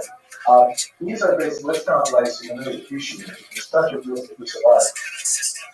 These guys are the original Cossacks, or Kozaké in Ukrainian. And what they were people who were so upset with the system that they opted out. They fled these Ukrainians for the most part. They fled the settlements, and they went as far south as they could to be out of the reach of the Schlachta, the Polish noblemen. And they essentially set up these sort of like independent cowboy settlements where they lived free according to their own rules. And they had all kinds of unusual sort of fashion statements, like this walrus mustache, this classically Cossack style. There's top knot as well. You don't see it quite often in the streets of Kiev, but the top knot there. And this is, by the way, for the Ukrainians. These are kind of like their national heroes. Like we think in America, we idolize the gunslingers, the Wild West, right? The Marlboro man with the big hat riding off to the sunset on his horse, that kind of thing. This is like the cowboys for the Ukrainians. Unfortunately, the national heroes for the Ukrainians are like the national enemies for the Jews. Because the Cossacks, among the things they did for which they are valorized by Ukrainians, is they fought with the Ottoman Turks, who would raid Ukrainian villages for children and take them back to be slaves. It's a really awful phenomenon in early modern history. And then the Cossacks would fight with them. And at one point, the Ottoman Turks said, would you guys please stop attacking our slave raiding? We'll make a deal with you. And so they wrote back a very chutzpahdik note to the Ottomans. And so here they're celebrating that one guy who knows how to write is composing a letter, and all the other Cossacks are like suggesting various, profanities to insert in the letter. But this is really like sort of Cossack mindset as encapsulated in Ilya Rabbi's work. They were led by this guy, Bogdan Khmelnytsky, who was one of these petty noblemen who fled to the particular part of the rapids on the southern Dnieper River. And he organized all of these kind of like bands of freebooting Cossacks. And he said, let's all organize ourselves and let's not run away from the Polish noblemen. Let's run at them and let's attack and let's kick them out of our territories. And of course, this was like hugely bad for the Jews, because the Jews were the tip of the spear for the Polish economic system, right? The Poles were living far away, but the Jews were living right there in right bank Ukraine. And so when these Cossacks came and they had all this pent-up anger at the Polish noblemen, who were incidentally also sort of culturally trying to dominate them, trying to get them to convert to Catholicism and leave their orthodoxy, so there was also a religious element to this too. They came sweeping into these Jewish shtetl, and the massacres were horrific. I mentioned Nathan of Hanover earlier as the chronicler of this period, and although he does criticize the Jewish involvement in the Arenda system as being really the basis of the problem, he does provide such a horrific and like emotional description of these pogroms that I'm not going to tell you the kinds of things he describes, because they will scar your minds and you'll never be able to forget them. If you are curious about reading this, then look up Yevon Metsula. It is a chilling, awful read. Well, this comes into the region. The region by the period is called in Hebrew Zeras Tach V'Tat. Tach and Tat refer to the 2 years 1648 to 1649. It actually extended a little bit longer, but these 2 years were the worst. Sorry? On this job, I think we have Nebuchadnezzar. Yeah, Nebuchadnezzar from Gezeres Tactic.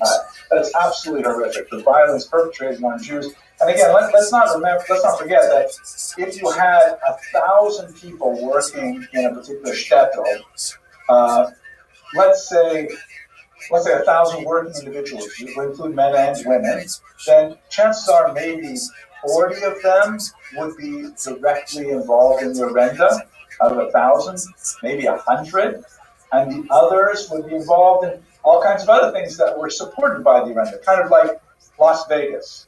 Las Vegas, what's the main industry there? No, I keep coming back to this. Gambling, right? If you took gambling out of Las Vegas, what would happen to Las Vegas? It's just part of the desert. Yeah, it would literally dry up because all that water is imported, right? But most of the people in Las Vegas do not work in the casinos. They work in all kinds of ancillary industries, hotels and Ubers and restaurants and stuff like that, that to support the people who come in to do the gambling in the casinos. So the casinos are the reason why Los Angeles continues to exist, but most Las Vegans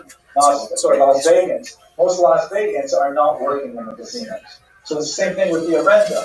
The Orenda was what really allowed the basis of the Jewish community, was the backbone of the economy, but the vast majority of Jews were doing all kinds of other things, silversmithing and tinsmithing and small trails. You had the occasional scholar, these are other things. I think Vegas is actually especially good comparison because the New York is south of Vegas and the casinos there are only 5 Jews. Oh, Mr. Adelson, it's terrible. I'm not going to repeat that on the microphone, but yeah. Okay, we talked about this. Oh, this is the translation of the epistle We read in the Sherman's class in regards to literature studies. Oh, very good. It's one of my memoirs. It is absolutely horrific. There are English translations. Now, one of the things that is a challenge to historians is trying to figure out, we have these very emotive sources. Nathan of Hanover is perhaps the fifth among equals, but there are many other sources as well that describe this horrible devastation.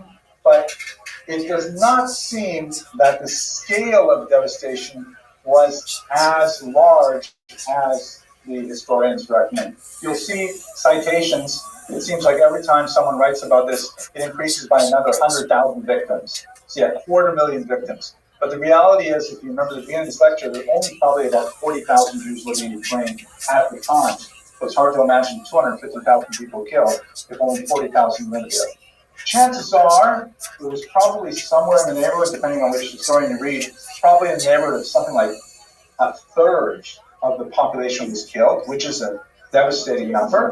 But the total number is not at all like what a lot of the historians do. Okay. Let's take just the app, we'll wrap it up. This is a 5, this one is, I think. It's Ukrainian, but I can't remember what the denomination is. Yeah, not big, yeah. No, it's, Chat Freven, right. So it's 5 Freven notes, and this is on the $5 bill of Ukraine, none other than Bogdan Khmelnytsky. So again, remember when we started when we were talking about Salo Baron and so on. For the Ukrainians, they view Khmelnytsky for the most part as a great national hero. He's their George Washington, who united them and brought them all together and pushed out the Polish landlord, and also incidentally massacred lots of Jewish doctors. But when Jews see this picture, they see Adolf Hitler. They see horrible anti-Semitic. And that's. Both of those pictures are true. We just have to understand the lens through which they are viewed. Mr. Truman, last question. We really have the same history with the Native Americans. So yeah, I would say the Native Americans look at Columbus and they see. That's in the wrong 20 So the Native discovered back in the Native Americans. Well, we call Native Americans. No, it's hard to do comparative martyrology. I got this is, by the way, in Central Square of Kiev. They have like this very heroic statue of Khmelnytsky there as well. The earlier version of it actually had, it's like a bronze cast, actually had like a Jew trampled underfoot by it. But even the Tsar said, no, that's not important. That's Cortes. So they removed the Jew from it. And okay, let's call that a day.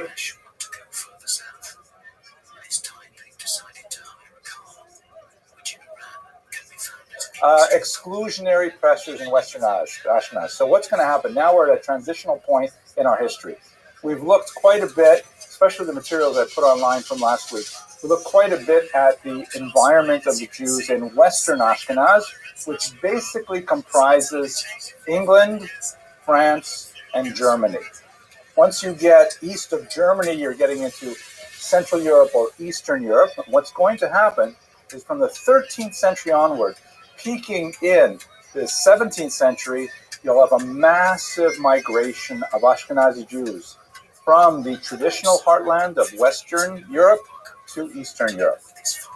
There in Eastern Europe, there's going to be a massive population explosion in the 19th century as a result of several factors, including things like the invention of the smallpox vaccine, the unique style of Ashkenazic living arrangements called Kest, which reduced infant mortality significantly, and there's going to be just an explosion of Ashkenazi Jews in the 1800s.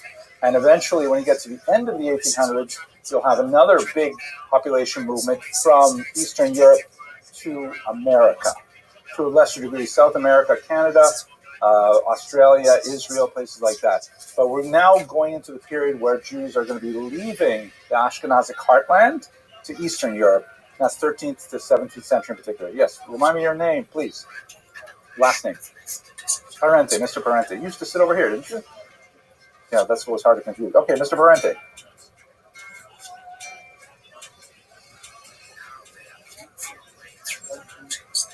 So, good question. The question which I will repeat, because people who are watching the video sometimes ask me to repeat the question.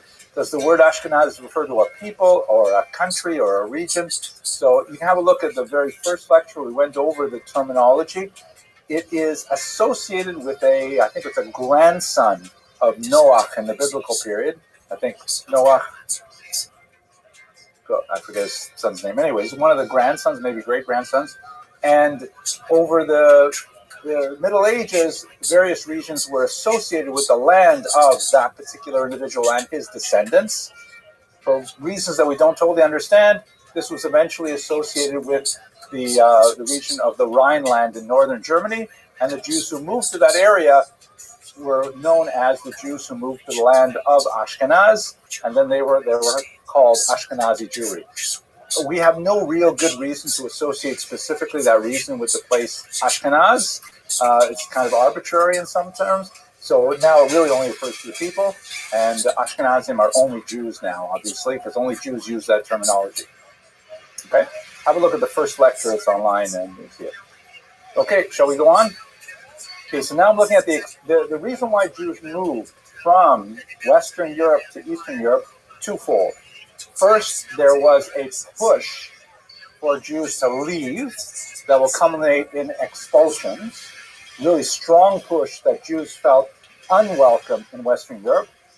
And at the same time, not for our discussion today, but probably next week, there was an economic vacuum in Eastern Europe inviting Jews in. Literally, leaders of municipalities, of kingdoms, saying, please, Jews, come here. We will give you privileges. We will give you tax breaks. We will give you specific, legislation that you will want, like the right to build a wall around your community or the right to have a monopoly on X, Y, or Z. And so that will be like a vacuum, an invitation, bringing Jews in, pushing Jews out, bringing Jews in at the same time. We're going to talk about the pushing Jews out first. Mr. Kranz.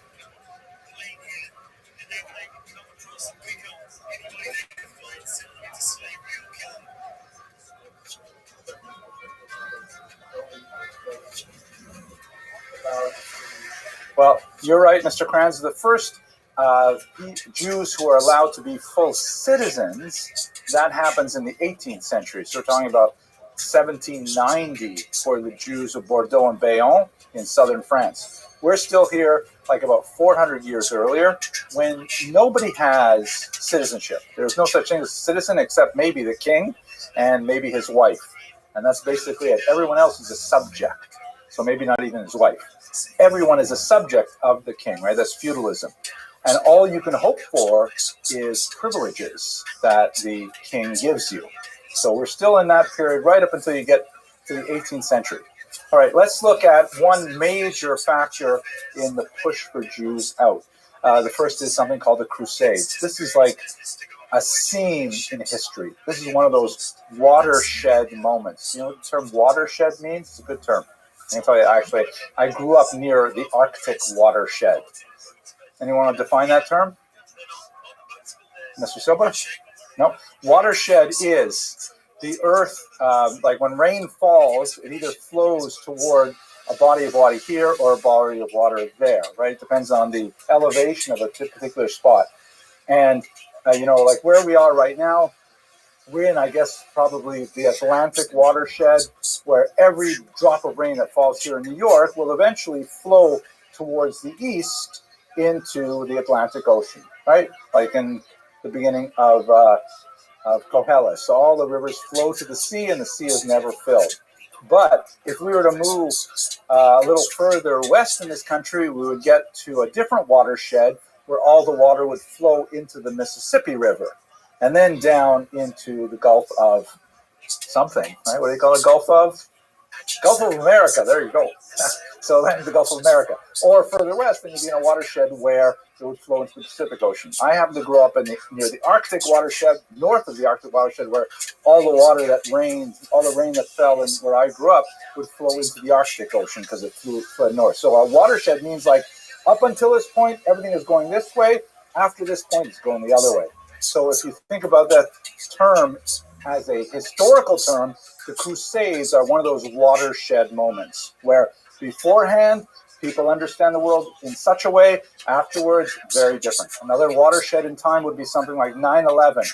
That's a huge watershed for the United States history. That was just before many of you were born, but you live in the post-9/11 era. It's changed everything in so many ways. The Crusades are one of those moments. This is the history. This guy, Pope Urban II, 1095, he complains that the holy city of Jerusalem, which is controlled at this time by the Muslims, right? Muslims are in charge of the land of Israel at that time. They are not allowing Christian pilgrims appropriate access to the holy sites. Church of the Holy Sepulchre, various sites that Christians revere in a very significant way. And he's like really upset about it. He reaches out to Christian Orthodox, right? Don't forget, at this time, 1095, there are two basic major kinds of Christians. There are Catholics who are ruled from Rome, the Pope in Rome, and there are Orthodox who are ruled by 7 patriarchs in the Eastern world, sometimes called Greek Orthodox, sometimes called Russian or Armenian Orthodox. It's a different form of Christianity than the Catholics, but they both are Christian faiths. If you want, it's not really appropriate to use the term denominations, but they are two different, let's say, flavors of Christianity. And they have not gotten along well for the last couple of hundred years. But he says to them, wow, it's just so awful that, we're hearing about Christian pilgrims not getting in to see the Church of the Holy Sepulchre. And the entire Christian world just, resonates with that message and says, yeah, it is terrible.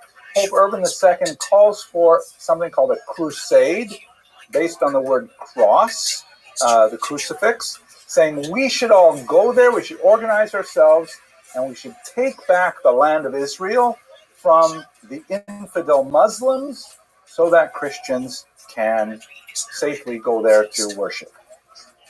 Massive reaction for a whole pile of reasons.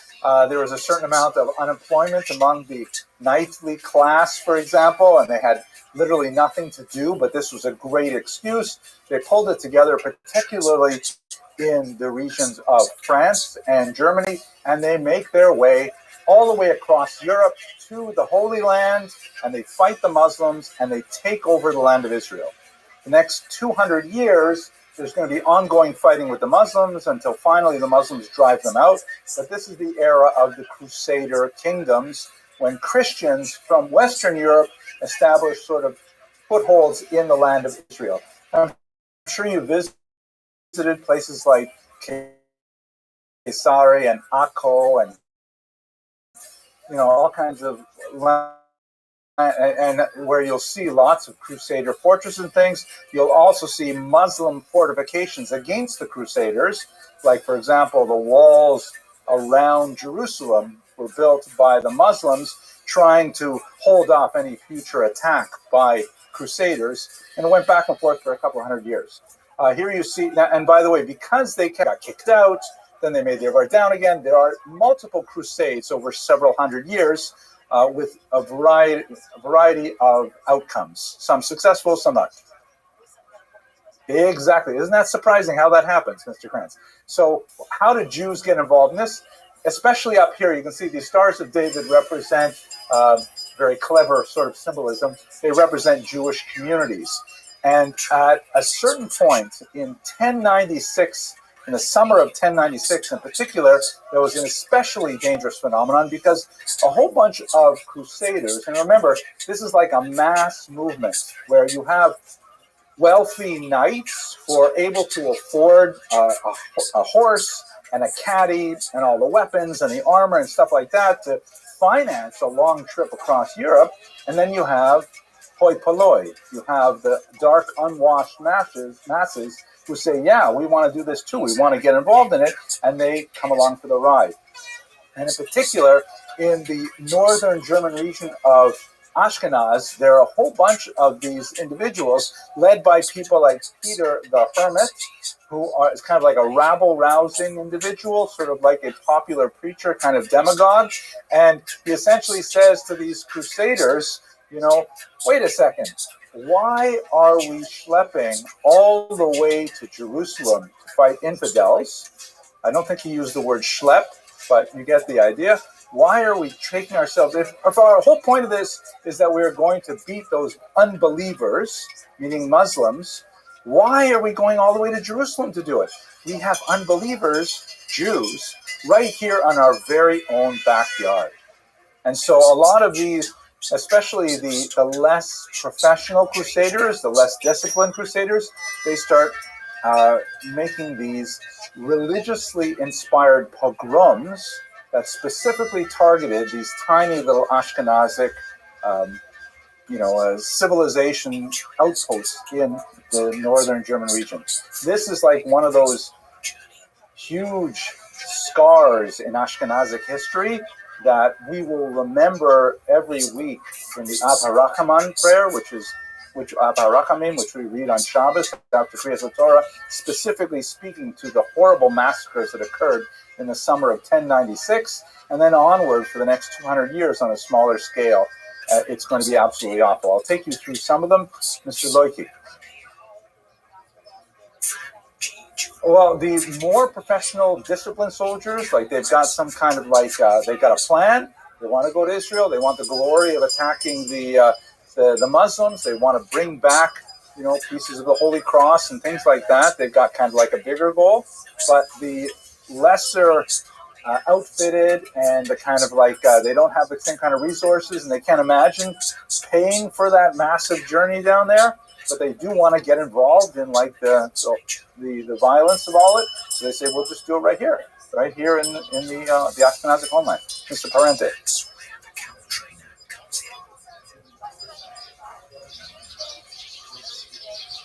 So I think that if you asked a crusader, he would say the goal was to reclaim the Holy Land. And maybe a side benefit would be the fact that we can show those unbelievers what they're worth. And by the way, where you see this especially clearly in the Rhineland massacres is because Jews were given the option, convert or die. Right? This is the option, well, get baptized, which will represent a victory for Christianity if these Jews become Christians, or get killed. So it has definitely a very strong religious root, demagogic and violent and all kinds of nasty things, but nevertheless religious at its core. Right, fighter? Okay, so he says to these crusaders, why are you slipping all the way down there? Let's do this right here. Here's another image from that time. And we have a lot of chronicles, by the way. We have source material for this written by Jews, some of really heartbreaking chronicles written by Jews, like a handful of them. And we also have Christian chronicles of the attacks on Jews as well, which largely corroborate some of the most horrific aspects of these massacres. 1096, the summer, May through June, is specifically the time when they were at their most intense, the beginning of the Crusades. There would be, as I mentioned, later Crusades that also had violence against Jews attendant upon it. You'll recall in the lecture where we looked at Ashkenazic genetics, we saw all those Jews thrown down the well. So that was as part of the Second Crusade. There's a tremendous story about Rabbeinu Tam being involved in one of these crusades as well and wounded, absolutely horrific. The three main towns, however, that are at the epicenter are called Speyer, Worms, and Mainz. They're known as the Shum communities by acronym. These are three really small but important old Ashkenazic settlements. Remember, Ashkenaz at this point only has been around for about 200 years, and there's still maybe a few thousand Jews in each one of these places, but nevertheless, they were the three that were most powerfully attacked in the beginning. The Jewish response is fascinating and says a lot, I think, to the formation, one might suggest, of Ashkenazic culture. Yes, question? Yes, definitely. That was where Rabbeinu Gershom studied, for example. So these are significant towns. They're not faraway places. They're small by our standards, but still big by periods of the century. So this is where one of the oldest techniques that Ashkenazim developed, Jews in general, but Ashkenazim in particular, for dealing with communal threats.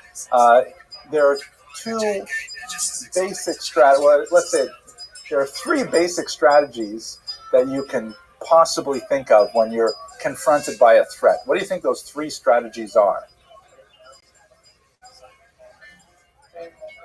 Pay them off. Thank you. Thank you. Fight back. What happens if you fight back?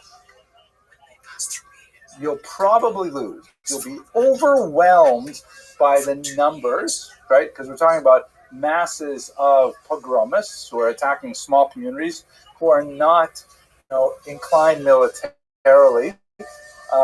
There is an argument to be made, and we do see it happening in the 1900s, in the pogrom waves that swept through Russia, that you might actually scare them off by showing a little bit of backbone. But early on, the Ashkenazi Jewish communities, with very, very few exceptions, basically said fighting back is not our best option. We are going to get completely murdered, massacred, if we fight back. We need to rely on other sources of authority and might to protect us. So fighting back was not something that Jews, Ashkenazi Jews in particular, started doing really until the early 20th century. We have a long, old history of military resistance that goes back to biblical times, but basically living as a minority in the diaspora, we set it aside as a strategy since the Maccabees, really. Oh, actually, a little later. Since the revolts against Rome. Since Bar Kokhba in the 2nd century, we basically set aside military responses. That's why, by the way, maybe we'll get to it at the end of the semester, that's why Israel represents another watershed moment in Jewish history, because this is the first time that we really organized ourselves to bring back some of that old martial tradition that we had in the ancient period. But that's not what's going to happen in the medieval period at all. The other possibilities are you run away, and yes, we have lots of flight of Jews. It's not always possible, though, You're talking about your family, talking about your children. How are you going to run away with all of them? They're going to catch up with you. It may not be a very viable option. The third option is to bribe the criminals. Try to pay your way out of it. This is what one of my students once memorably said. This is the fee or flee strategy of Jewish survival. Okay, you can remember that? Fee or flee.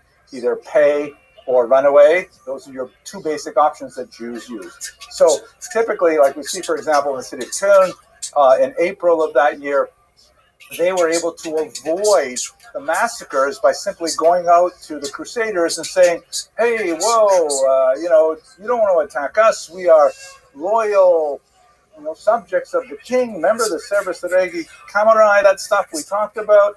But we appreciate your desire to liberate the Holy Land from the Muslims. Here's a big bag of gold to help you finance your military endeavor.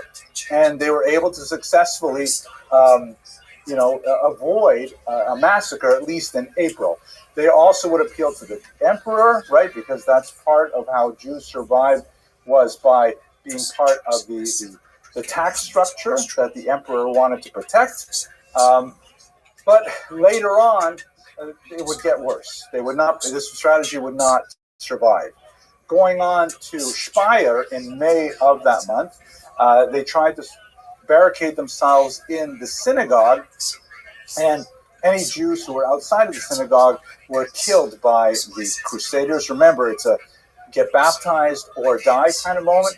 Many of them chose to die rather than be baptized. In fact, what we will see happening in some of these chronicles, which is absolutely horrific and hard to imagine, but we see it very clearly in the chronicles that Jews in the Crusades frequently chose suicide over baptism. This was like an incredibly dramatic moment where you'd have situations where Jews were trapped inside synagogues, and the Crusaders would say, come out and be baptized or we will set the synagogue on fire. And the Jews inside would actually take out knives and slaughter their own children before they took their own lives. And the Crusaders would set fire to a building that had no more living people in them. Absolutely horrific examples recorded not only in the Hebrew Chronicles, but also in the Christian Chronicles, saying, can you believe these Jews? I mean, amazing that they would rather kill themselves and their own children, Rahman al-Islam. They would rather kill their own children rather than submit to baptism. And gentlemen, I would hazard as something for you to think about further, this is one of those moments that define Ashkenazic history, that from the Crusades onwards, much of Ashkenazic culture would sort of like bend inwards and begin to say that, wow, the outside world is so dangerous. The outside world is so toxic. It is fundamentally and existentially threatening to us. We must protect ourselves at all costs from everything involved in the outside world. And Ashkenazic culture tends to get kind of like that inward focus that results in some interesting cultural expressions we'll see shortly. Sephardic culture, by contrast, they didn't have this same challenge of the Crusades. The Crusades did not sweep through Spain at this time. Spain is also, where Jews are mainly living. It's Muslim. It's not even under the Christians. But their big challenge would come after 1391, as we discussed last semester, that their challenge would come after 1391, where now they've been forcibly converted without their will, without a chance to even say no, and now they have to live in both the Christian world and in the Jewish world simultaneously. Sephardim develop a kind of cultural tropism where they can direct themselves to adapting to outside society while preserving a Jewish identity. Right? You see the contrast between these two? Ashkenazim, sword in the sand, saying, if you force this on me, I will literally kill myself. Sephardim say, give me your worst, I'll find a way to cope with it, and I'll do sort of, if you'll pardon the pun, Jiu-jitsu, and find a way to keep my Jewish identity, despite the fact that I'm living outwardly as a Christian. Two different, very different survival strategies. Okay, so it was in Speyer that we have the first example of this, at least recorded in the Jewish Chronicles, of a Jewish woman who chooses to die rather than to submit to baptism, and this becomes kind of like a major theme of the Crusades. Finally, in Worms, the Jews at this time, they go to the bishop. The bishop has a big fortified castle, and they say, please protect us. The bishop says, okay, because the bishop, one of the ironic things we'll see about anti-Semitism for much of this period is that the upper church wanted to have nothing to do with this. They wanted to have nothing to do with these crazy allegations of blood libel and these, bizarre ideas that the Jews had to be massacred. It was actually contrary to the doctrine of the church fathers. Jews were to be somewhat persecuted, second-class citizens in order to send a message to the Christian world that it's not good to be a Jew, but they were not to be killed. In fact, the opposite. They were supposed to be preserved so that later they could testify as to the validity of the second coming. So the bishop says, yeah, come on in, I'll take care of you guys. The Crusaders broke into the bishop's own castle and then massacred 800 people there. You have, more and more of these examples of mass suicide among Jews happening. In Mainz, the bishop was willing to help, but he could not do it. There are some interesting examples of when you do have a little bit of a pushback. I can't remember which town it was. Maybe it'll come up in my notes here. But one town, they actually arrested one of the worst of the rabble-rousers, and they cut off his hands, and that stopped the violence right away. But otherwise, the violence just ran over even the bishops, even the church. If they wanted to stop this movement, they could not. It's like when you wake up this kind of elemental hatred, even though it is technically disguising itself with a religious sort of veneer, it's a much more powerful impulse than any kind of religious thought at the time. Count Amico is one of these examples. He's one of the worst of the pogromists at this time.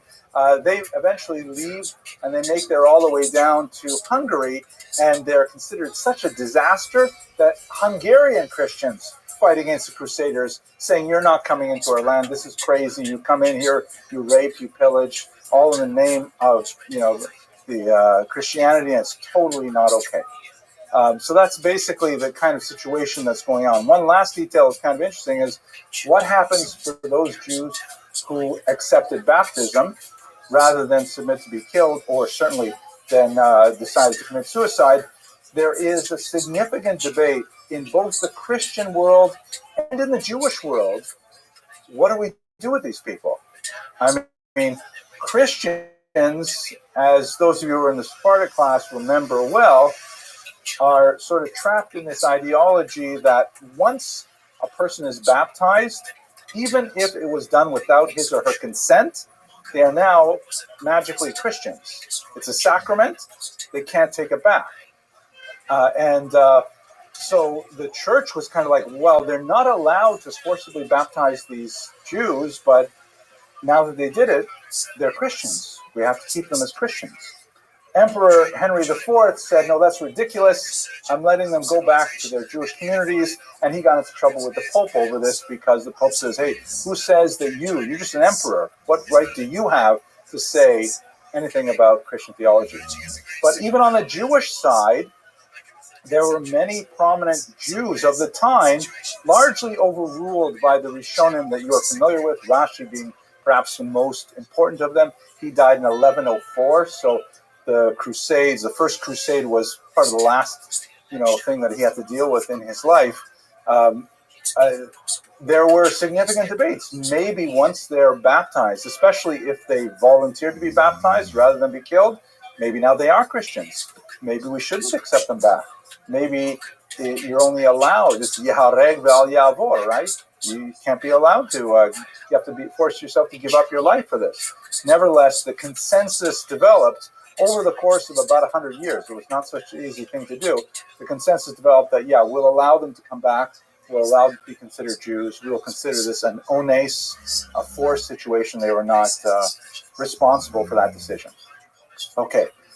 Arguments, discussions, anything on that? It's clear as the sun at noonday.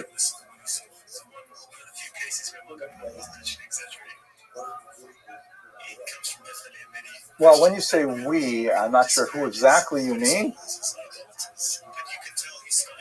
I don't know.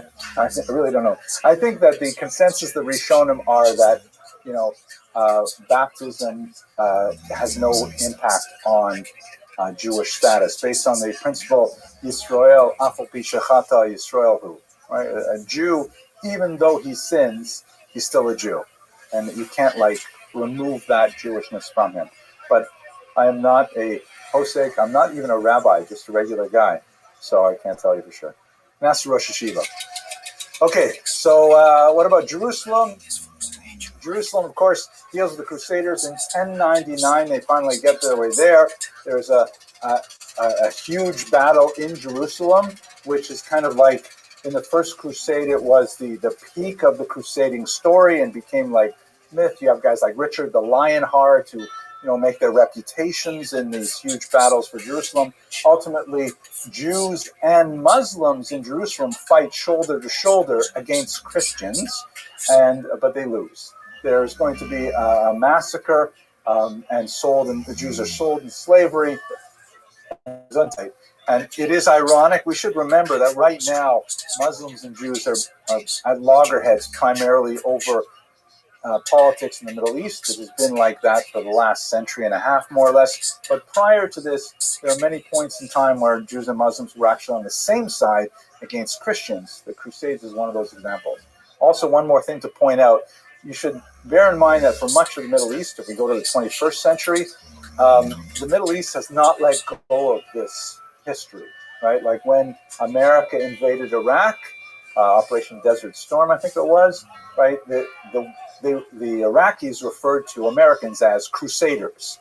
They're thinking of Americans as these guys.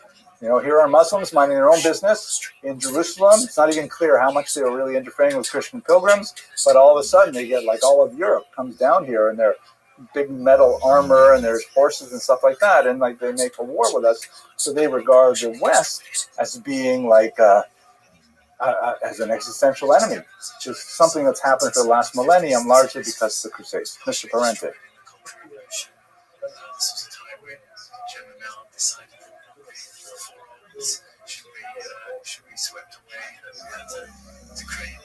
Yeah, so you got to take the Sephardic Jewish history class. That's you do have this period which they call, it's a little bit of an exaggeration, la convivencia, the period of coexistence. Lasted about 200 years. About, give or take, 950 to 1150. Yes, exclusively in Spain. Yeah, but that's it. It's an interesting period of time. Sephardic Jewish history. You think right now everybody's getting along?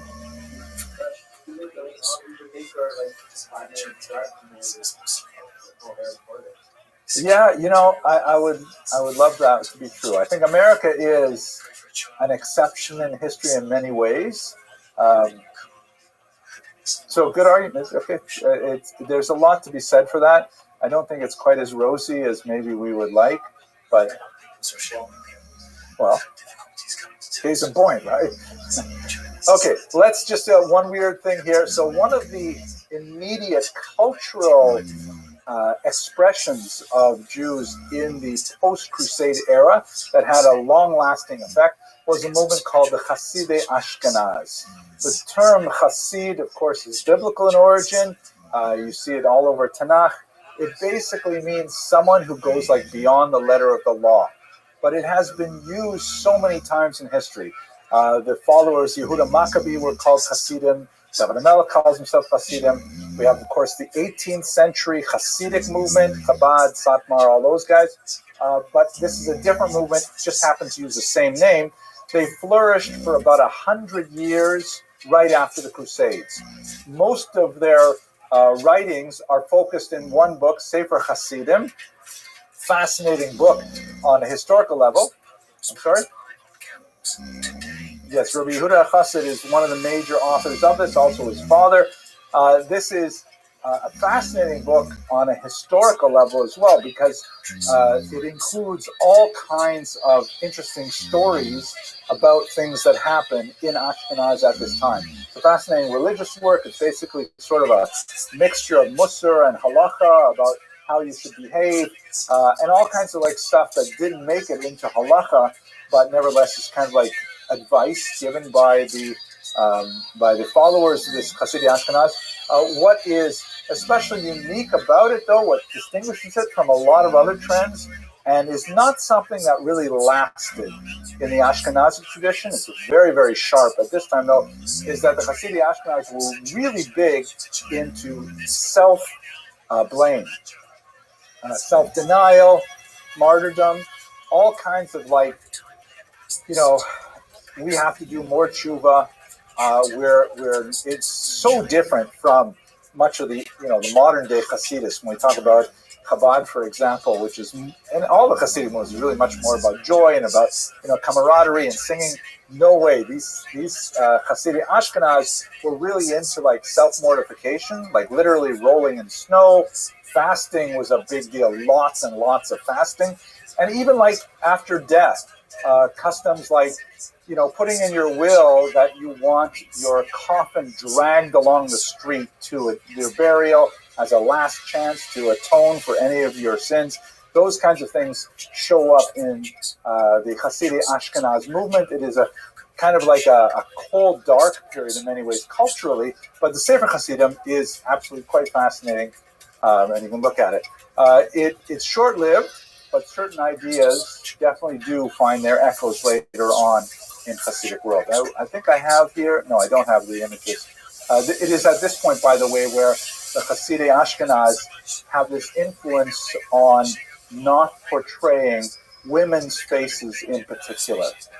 That in the artwork that we have from the time, a lot of I have them, I think, later on in this lecture, or maybe I put it in one of the videos. A lot of the artwork will show women with animal heads rather than with human heads. If I know, I'll try and find it later if I didn't show it to you before. Sometimes all people, not just women, but especially women.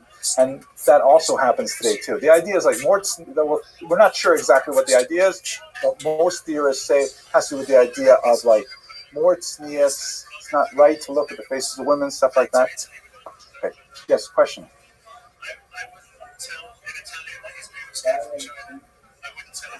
The Hasidic Ashkenaz?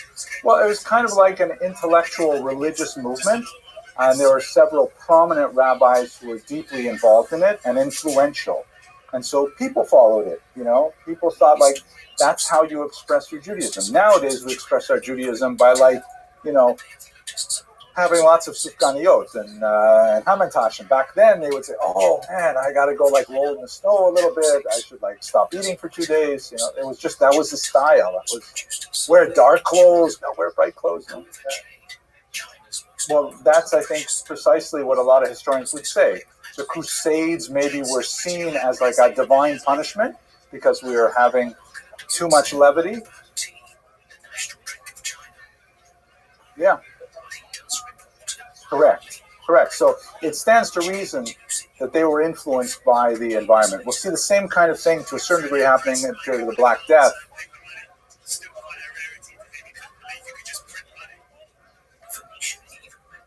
No way to know for sure. But I would think it did survive. I mean, we still have their writings, which indicated they were circulated.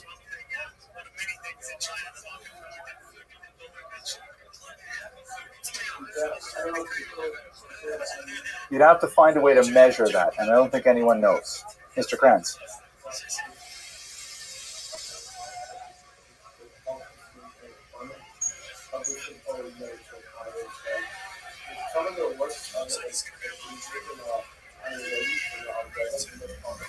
Yeah. Chabad in particular did not like that, yeah.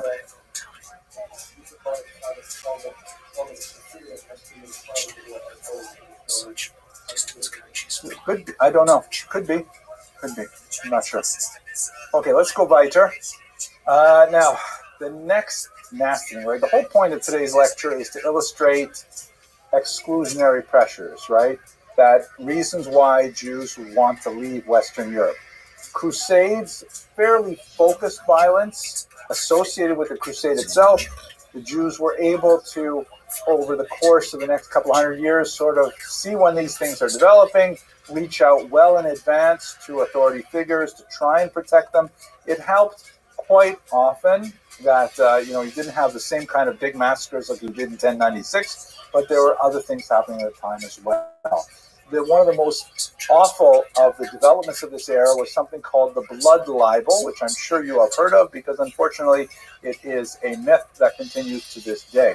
This is a map from the Encyclopedia Judaica that shows you the places in Europe that had a blood libel with the centuries when they occurred. And you can see the numbers in circles are the 19th and 20th centuries. So there's definitely an ongoing persistence of this bizarre idea It started first up here in Norwich, right here in the, it's actually the earliest one is in 1144. The story goes, and this is basically repeated over and over again, that the Jews need to kill, God forbid, a Christian child.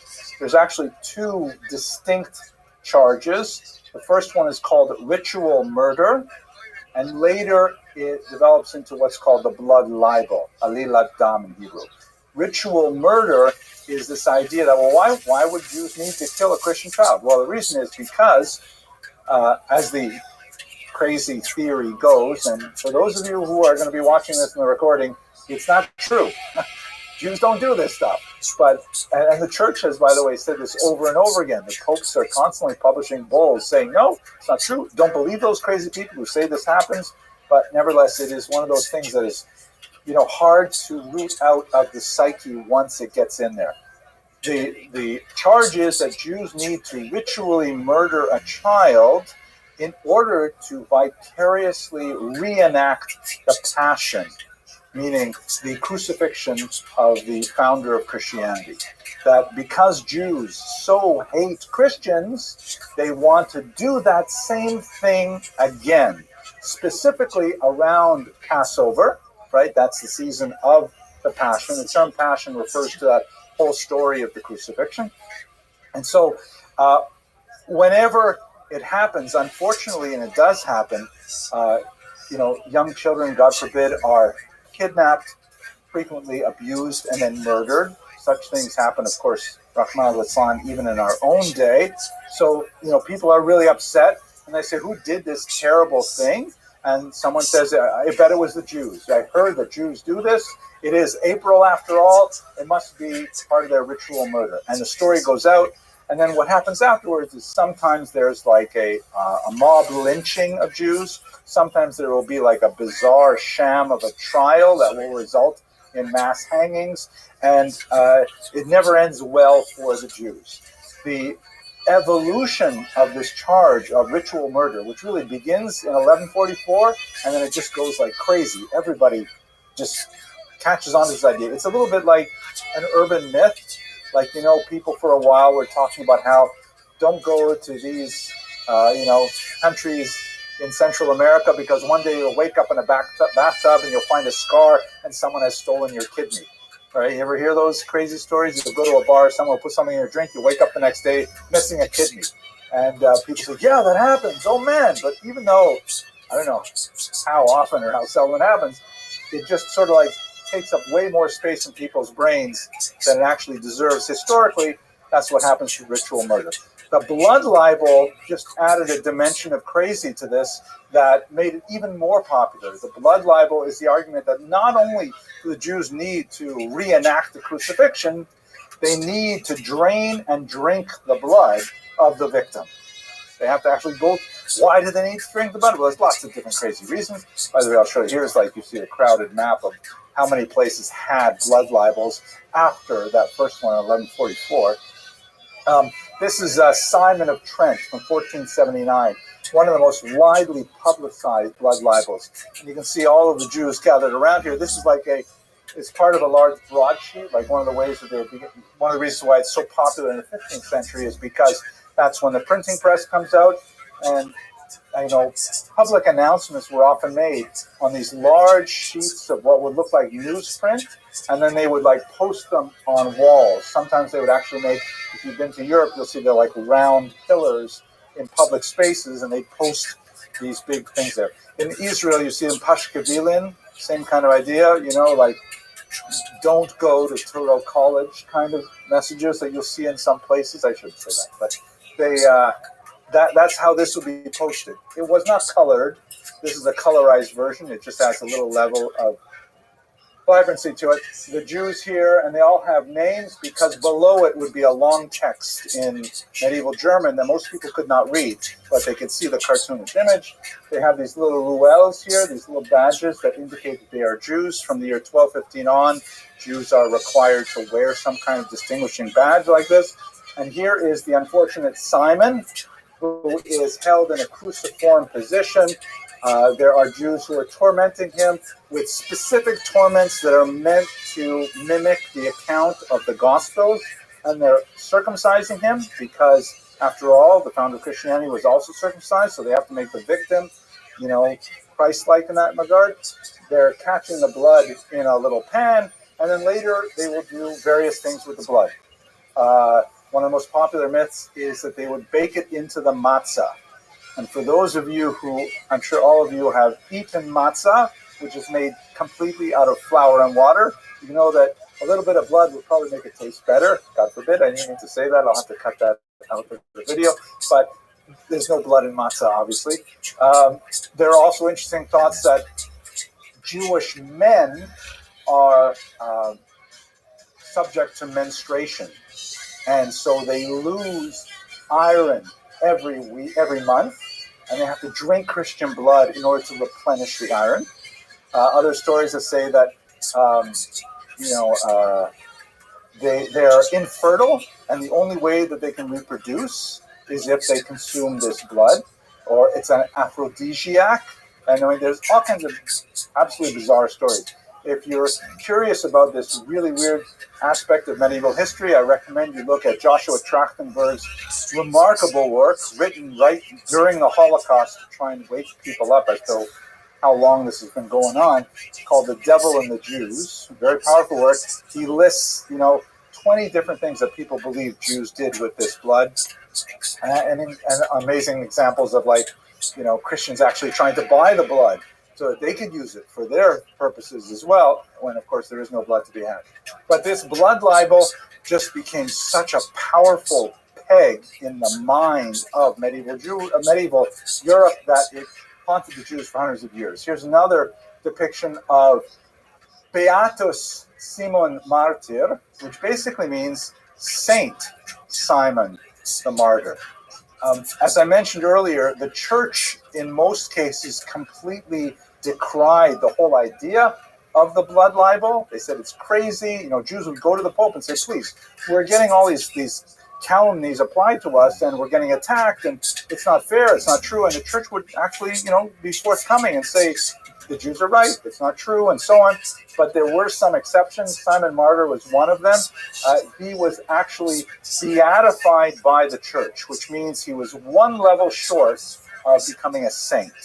Quite often they would take the remains of the child who was killed by who knows whom, definitely not the Jews, and then be buried in the wall of a church. You can go to churches today in Europe and you can see where they have, the remains of these children who were horribly killed, but the Jews were blamed for it.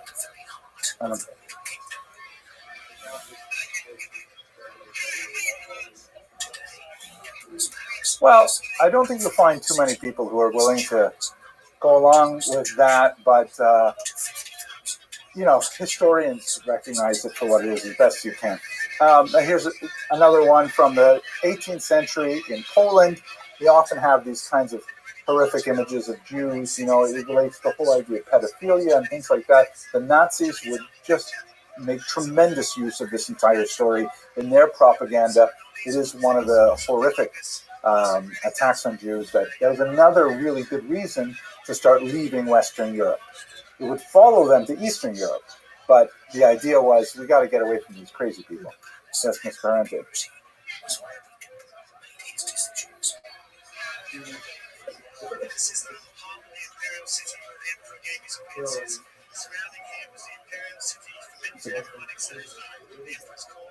So the question Ms. Ferrante asks is, there's kind of like an iconographic standard for the ugly Jew.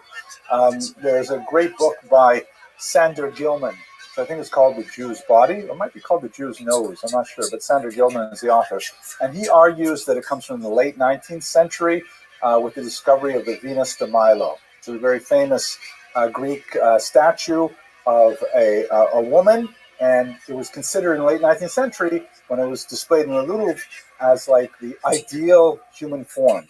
And so a lot of anti-Semitic caricaturists started saying, well, if this is the ideal, with the aquiline nose and the right body proportion, then the Jew must be the opposite of that. And that's when the kind of capitalist image, the large, it's late 19th century most likely. Good argument for it.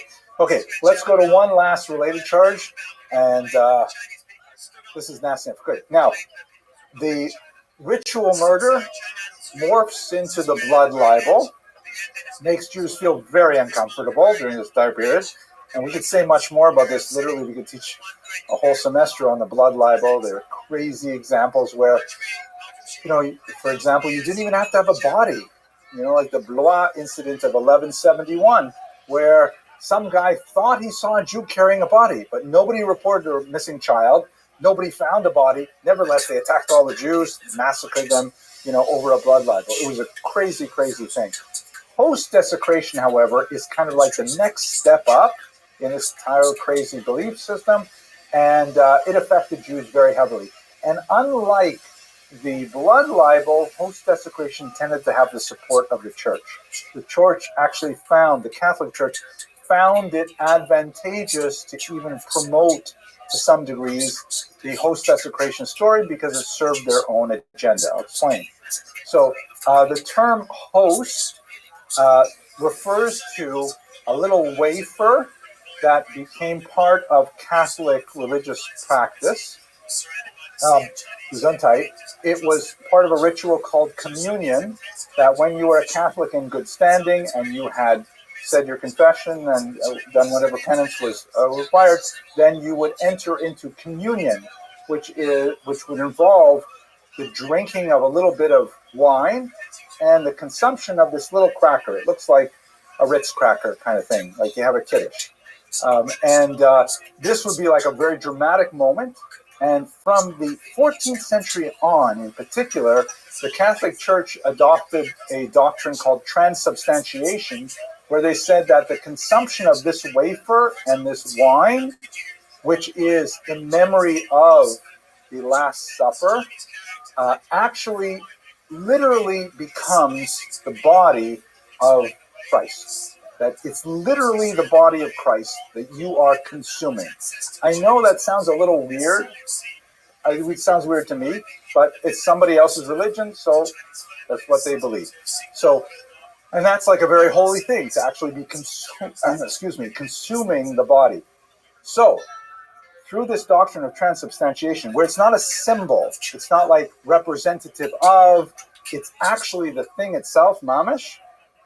So, if it is the thing itself, then it stands to reason that Jews would want to torture it, right? If they are killing Christian children, as the argument goes, in order to reenact the Passion, certainly they're going to do it with the wafer itself, which represents Jesus literally.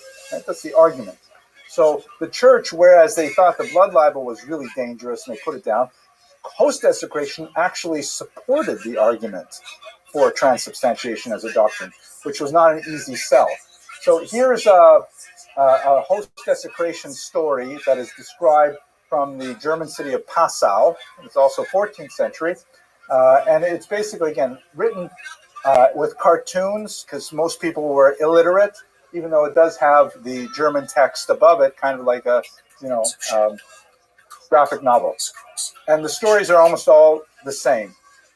Here is a Christian accomplice. Typically, there will be like a renegade Christian in these stories. There's also a renegade Christian in a lot of the blood libel stories, a renegade Christian who, helps the Jews find the child, that kind of thing.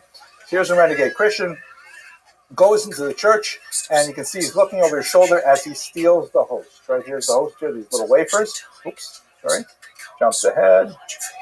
And then he goes and he takes them to the Jews. You can tell they're Jews because they have the ruel on their shirts there, their tunics. And he accepts money for, that's so irritating. He accepts money for the host. The host is then brought back to the synagogue by the Jews. They got it in a little box here. And in their synagogue, they torture the host. You can see they're stabbing it with knives. Miraculously, it bleeds. Right? It starts to bleed. That's again, demonstrating the miraculous properties of the host. You can see that the Christian artist has never actually been in a synagogue or hasn't looked carefully because he's trying to reproduce the Shnei Luchot Brit here in Hebrew, but he doesn't know how to write Hebrew, so he's going to write gibberish up there. And then what happens is like the police come to the door and say, hey, what's going on in here? We hear like some screaming, right? Like the host is screaming, as it were. So the Jews say, quick, get rid of the evidence. They collect it up. They throw it into the furnace, and miraculously the form of a small child appears in the flames, and doves fly out of the flames to be caught by waiting angels, right? Like all these miracles are attached to it to sort of reinforce the idea of transubstantiation. All of this stuff is Narishkeit, Bubamais is not true at all. The next part, unfortunately, is typically what actually happened. There's a mob, bursts into the synagogue. They arrest all the Jews. They behead them. This is also a typical Jewish hat from the 13th century. They torture them over the flames. They set them on fire. The Christian is later taken away for other punishment, and the synagogue is rededicated as a church. You can see the body parts up here from blood libels, things like that. So host desecration, also hugely popular from the 13th century onward. Goes from ritual murder to blood libel to host desecration. It just gets crazier and crazier. This is a map that shows the spread of the host desecration. This also spreads into Spain quite heavily as well. Okay. Oof, that's so exhausting and nasty. Questions? Yes, Mr. Valente.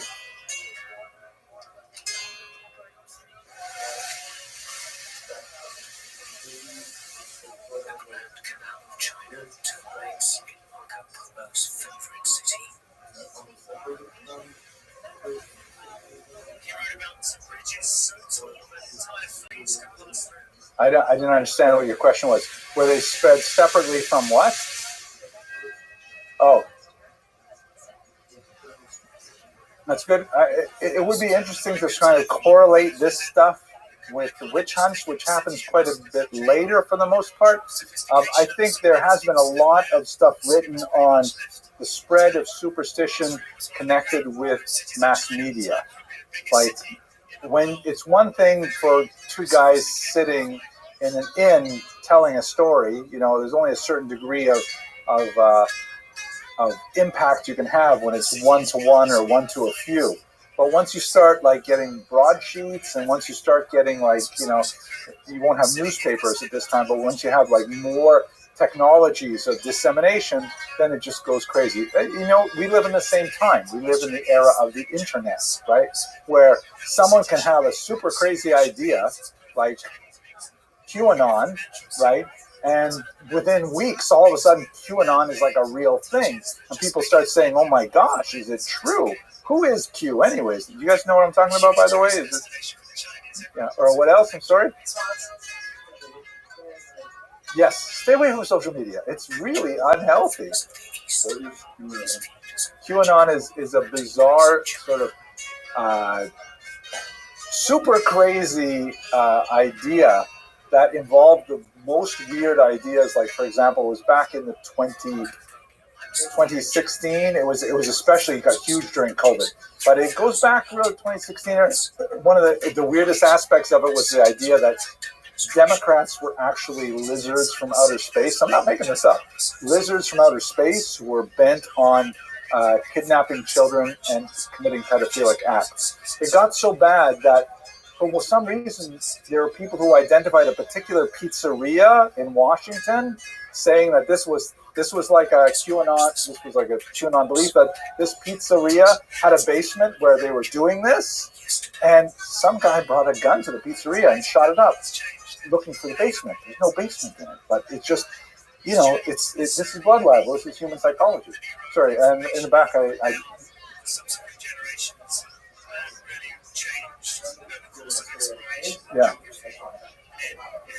Yeah, it did happen. There's super crazy things that happen. And it has a lot to do with how information is shared. And we don't know what it means to share on the internet. Maybe you know better than I do because you're digital natives, but we don't know how to protect it. Mr. Rubin.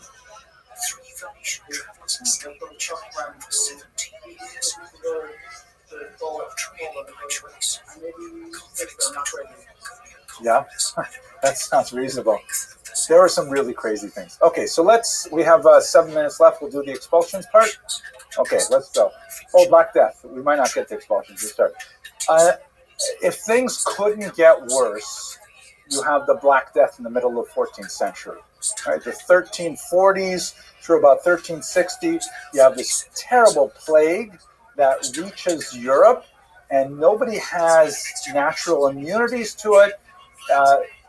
The contemporary opinion is that it's based on a particular bacteria that's on a particular kind of flea that was on a particular kind of rat that made it from Asia on some of the boats landing probably in Italy or maybe in Sicily, and it just like carves a swath of death through all of Europe, with mortality rates reaching like 40-50% in some places. Horrible bleeding death with these big ulcers called buboes that would grow up in, lymph glands and things like that. And people are like, obviously freaking out. Think COVID-19, but with a lot more blood and with a lot more mortality. Yeah, mortality. Yeah, it was happening really fast, and also people don't have any good idea about how germs spread, right? Yeah, they don't have a good idea about any kind of this contagion theory. There are a lot of interesting Jewish accounts, because remember, how would Jews be related to this in any ways? Well, they'll be playing for the No. Okay, so unfortunately, as much as we'd like to think that, we have no basis for saying that Jews suffered less. We do have these arguments that, okay, Jews wash more because they wash their hands before bread. Again, usually without soap. I don't know how many times you guys wash Netilas Yadayim with soap, right? So they wash without soap. And we would bathe more often, like once a week, right? So that's not exactly bathing so much.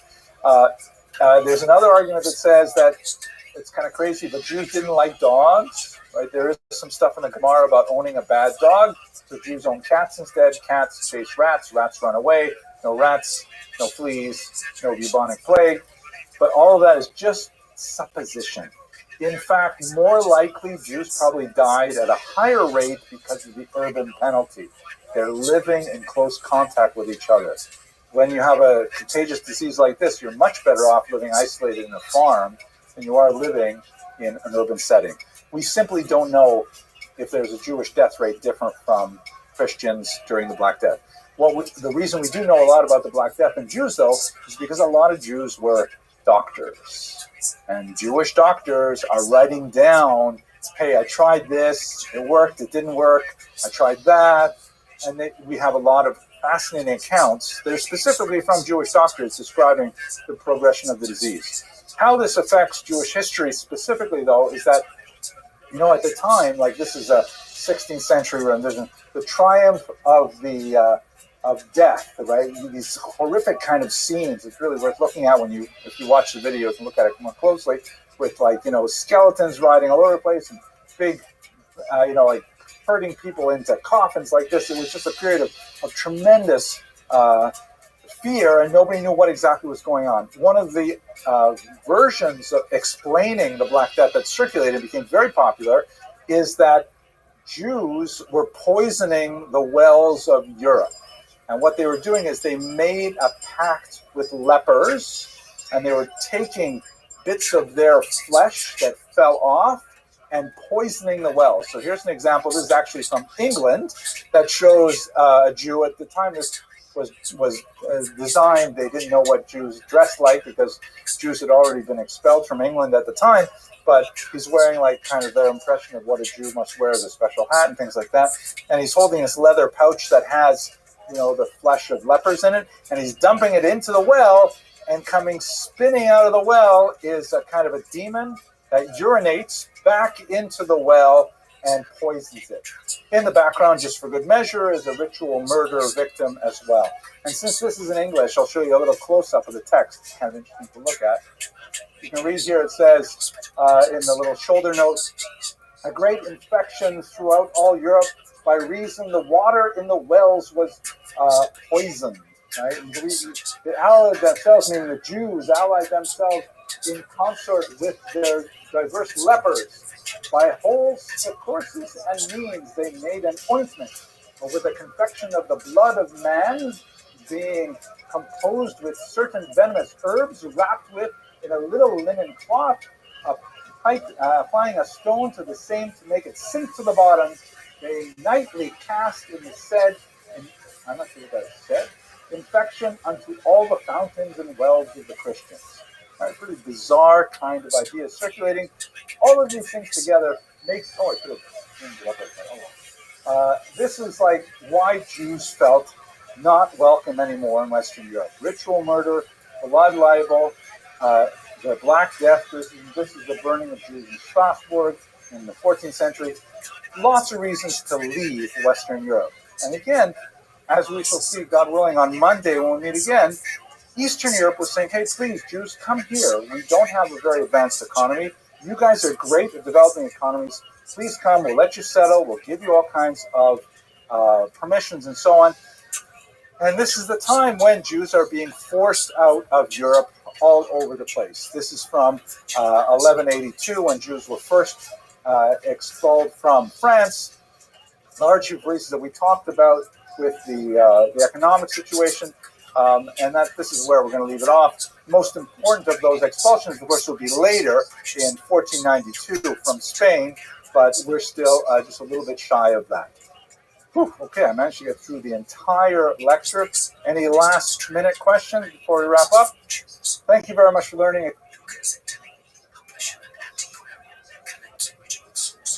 All right, so where we left off, we talked about trade and commerce as one of the most important elements of the Jewish economy in the medieval era. Another extremely important element, and in fact, probably the most important element for much of medieval history, was specifically money lending. Using the nasty term is usury. Usury is more like, we don't use that word in English very much, but it's sort of like loan sharking. It's kind of like charging injurious rates of interest, and in the Middle Ages, we should note that rates of interest were typically 40 to 70% per annum. How much is like a really bad credit card today? Yeah, maybe 35%. And in the medieval ages, it could be double that easily. So money lending was extremely profitable for the money lender. Anyone else benefit from money lending besides the money lender? The king, exactly, because the source of tax income. That's why, for example, if you think about vices like, let's say, gambling or alcohol consumption or cigarette smoking, that governments love vices so far as they can tax them. They're bad if they get out of hand. Like if you have a gambling casino on every block, it tends to bring a neighborhood down. But having a few gambling casinos where people could go and then their winnings are heavily taxed, the governments love them. And that's exactly the situation with Jewish money lending.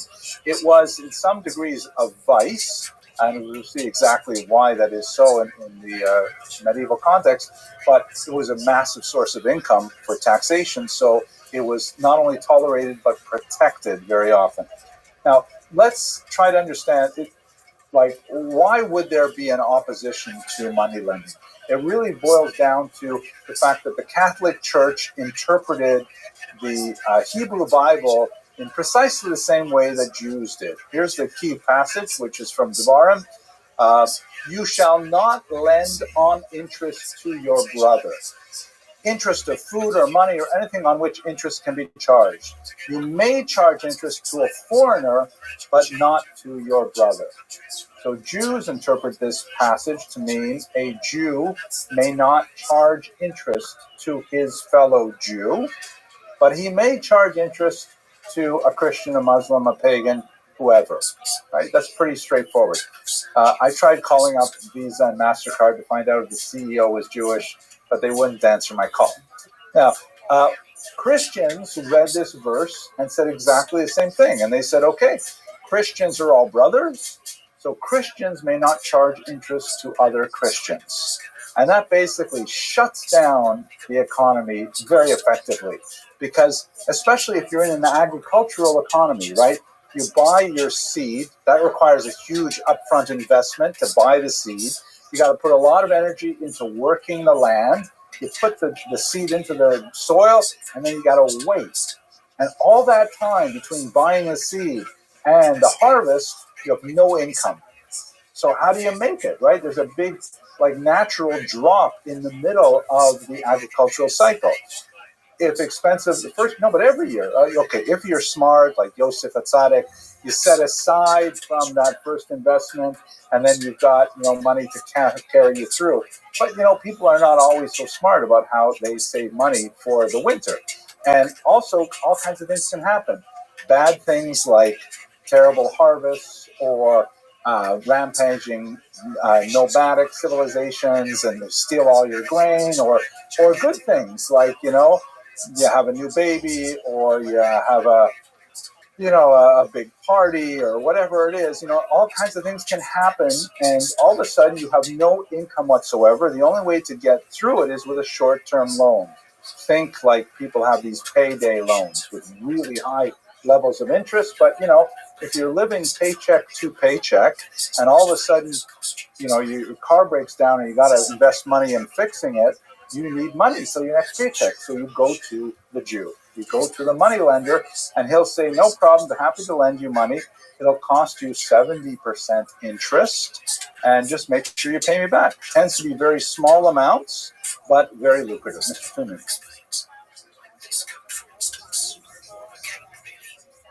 Precisely. This is where the stereotype comes from. It does not come from thin air. The big nose thing probably comes from thin air. But the idea of the Shylock, right, who was a character in Shakespeare's Merchant of Venice, who actually, if you've ever read Merchant of Venice, which I recommend, it's a very powerful play, I personally don't think that particular play is actually anti-Semitic. Shylock is very, very badly treated, and when he finally has a chance to get his revenge, he loans money to, I forget the guy's name, Christian, and he says, but if you fail to pay me, what I want to charge you is not interest, but a pound of your flesh. Meaning, I'll choose a pound of your flesh as my payment. And then, of course, the guy can't pay, and then there's a whole lawsuit and stuff like that. In the end, Shylock loses, and it's a happy ever after, because it's actually a comedy. But Shylock comes across, I think, when you read it, as a very human character, because he's deeply wronged by whatever his name is. Antonio, what is it? Antonio, there you go. So that's where you get the phrase, though, your pound of flesh, meaning that it's a usurious, extreme rate of interest. So here, but think about it economically, right? The Jews are living this very precarious kind of existence. Farming is not a good option for them because they can be kicked off their land, or they can be evicted, or they can be chased out by pogromists and things like that. They can make a small amount of living in small crafts and things like that, but quite often advancement requires membership in a guild, which is closed to Jews, just like we talked about the Cherem HaYishuv, where Jews would actually regulate how many Jews could come into a town. They also were regulated against by the various guilds who said only so many, leather workers and things like that. So this is like a field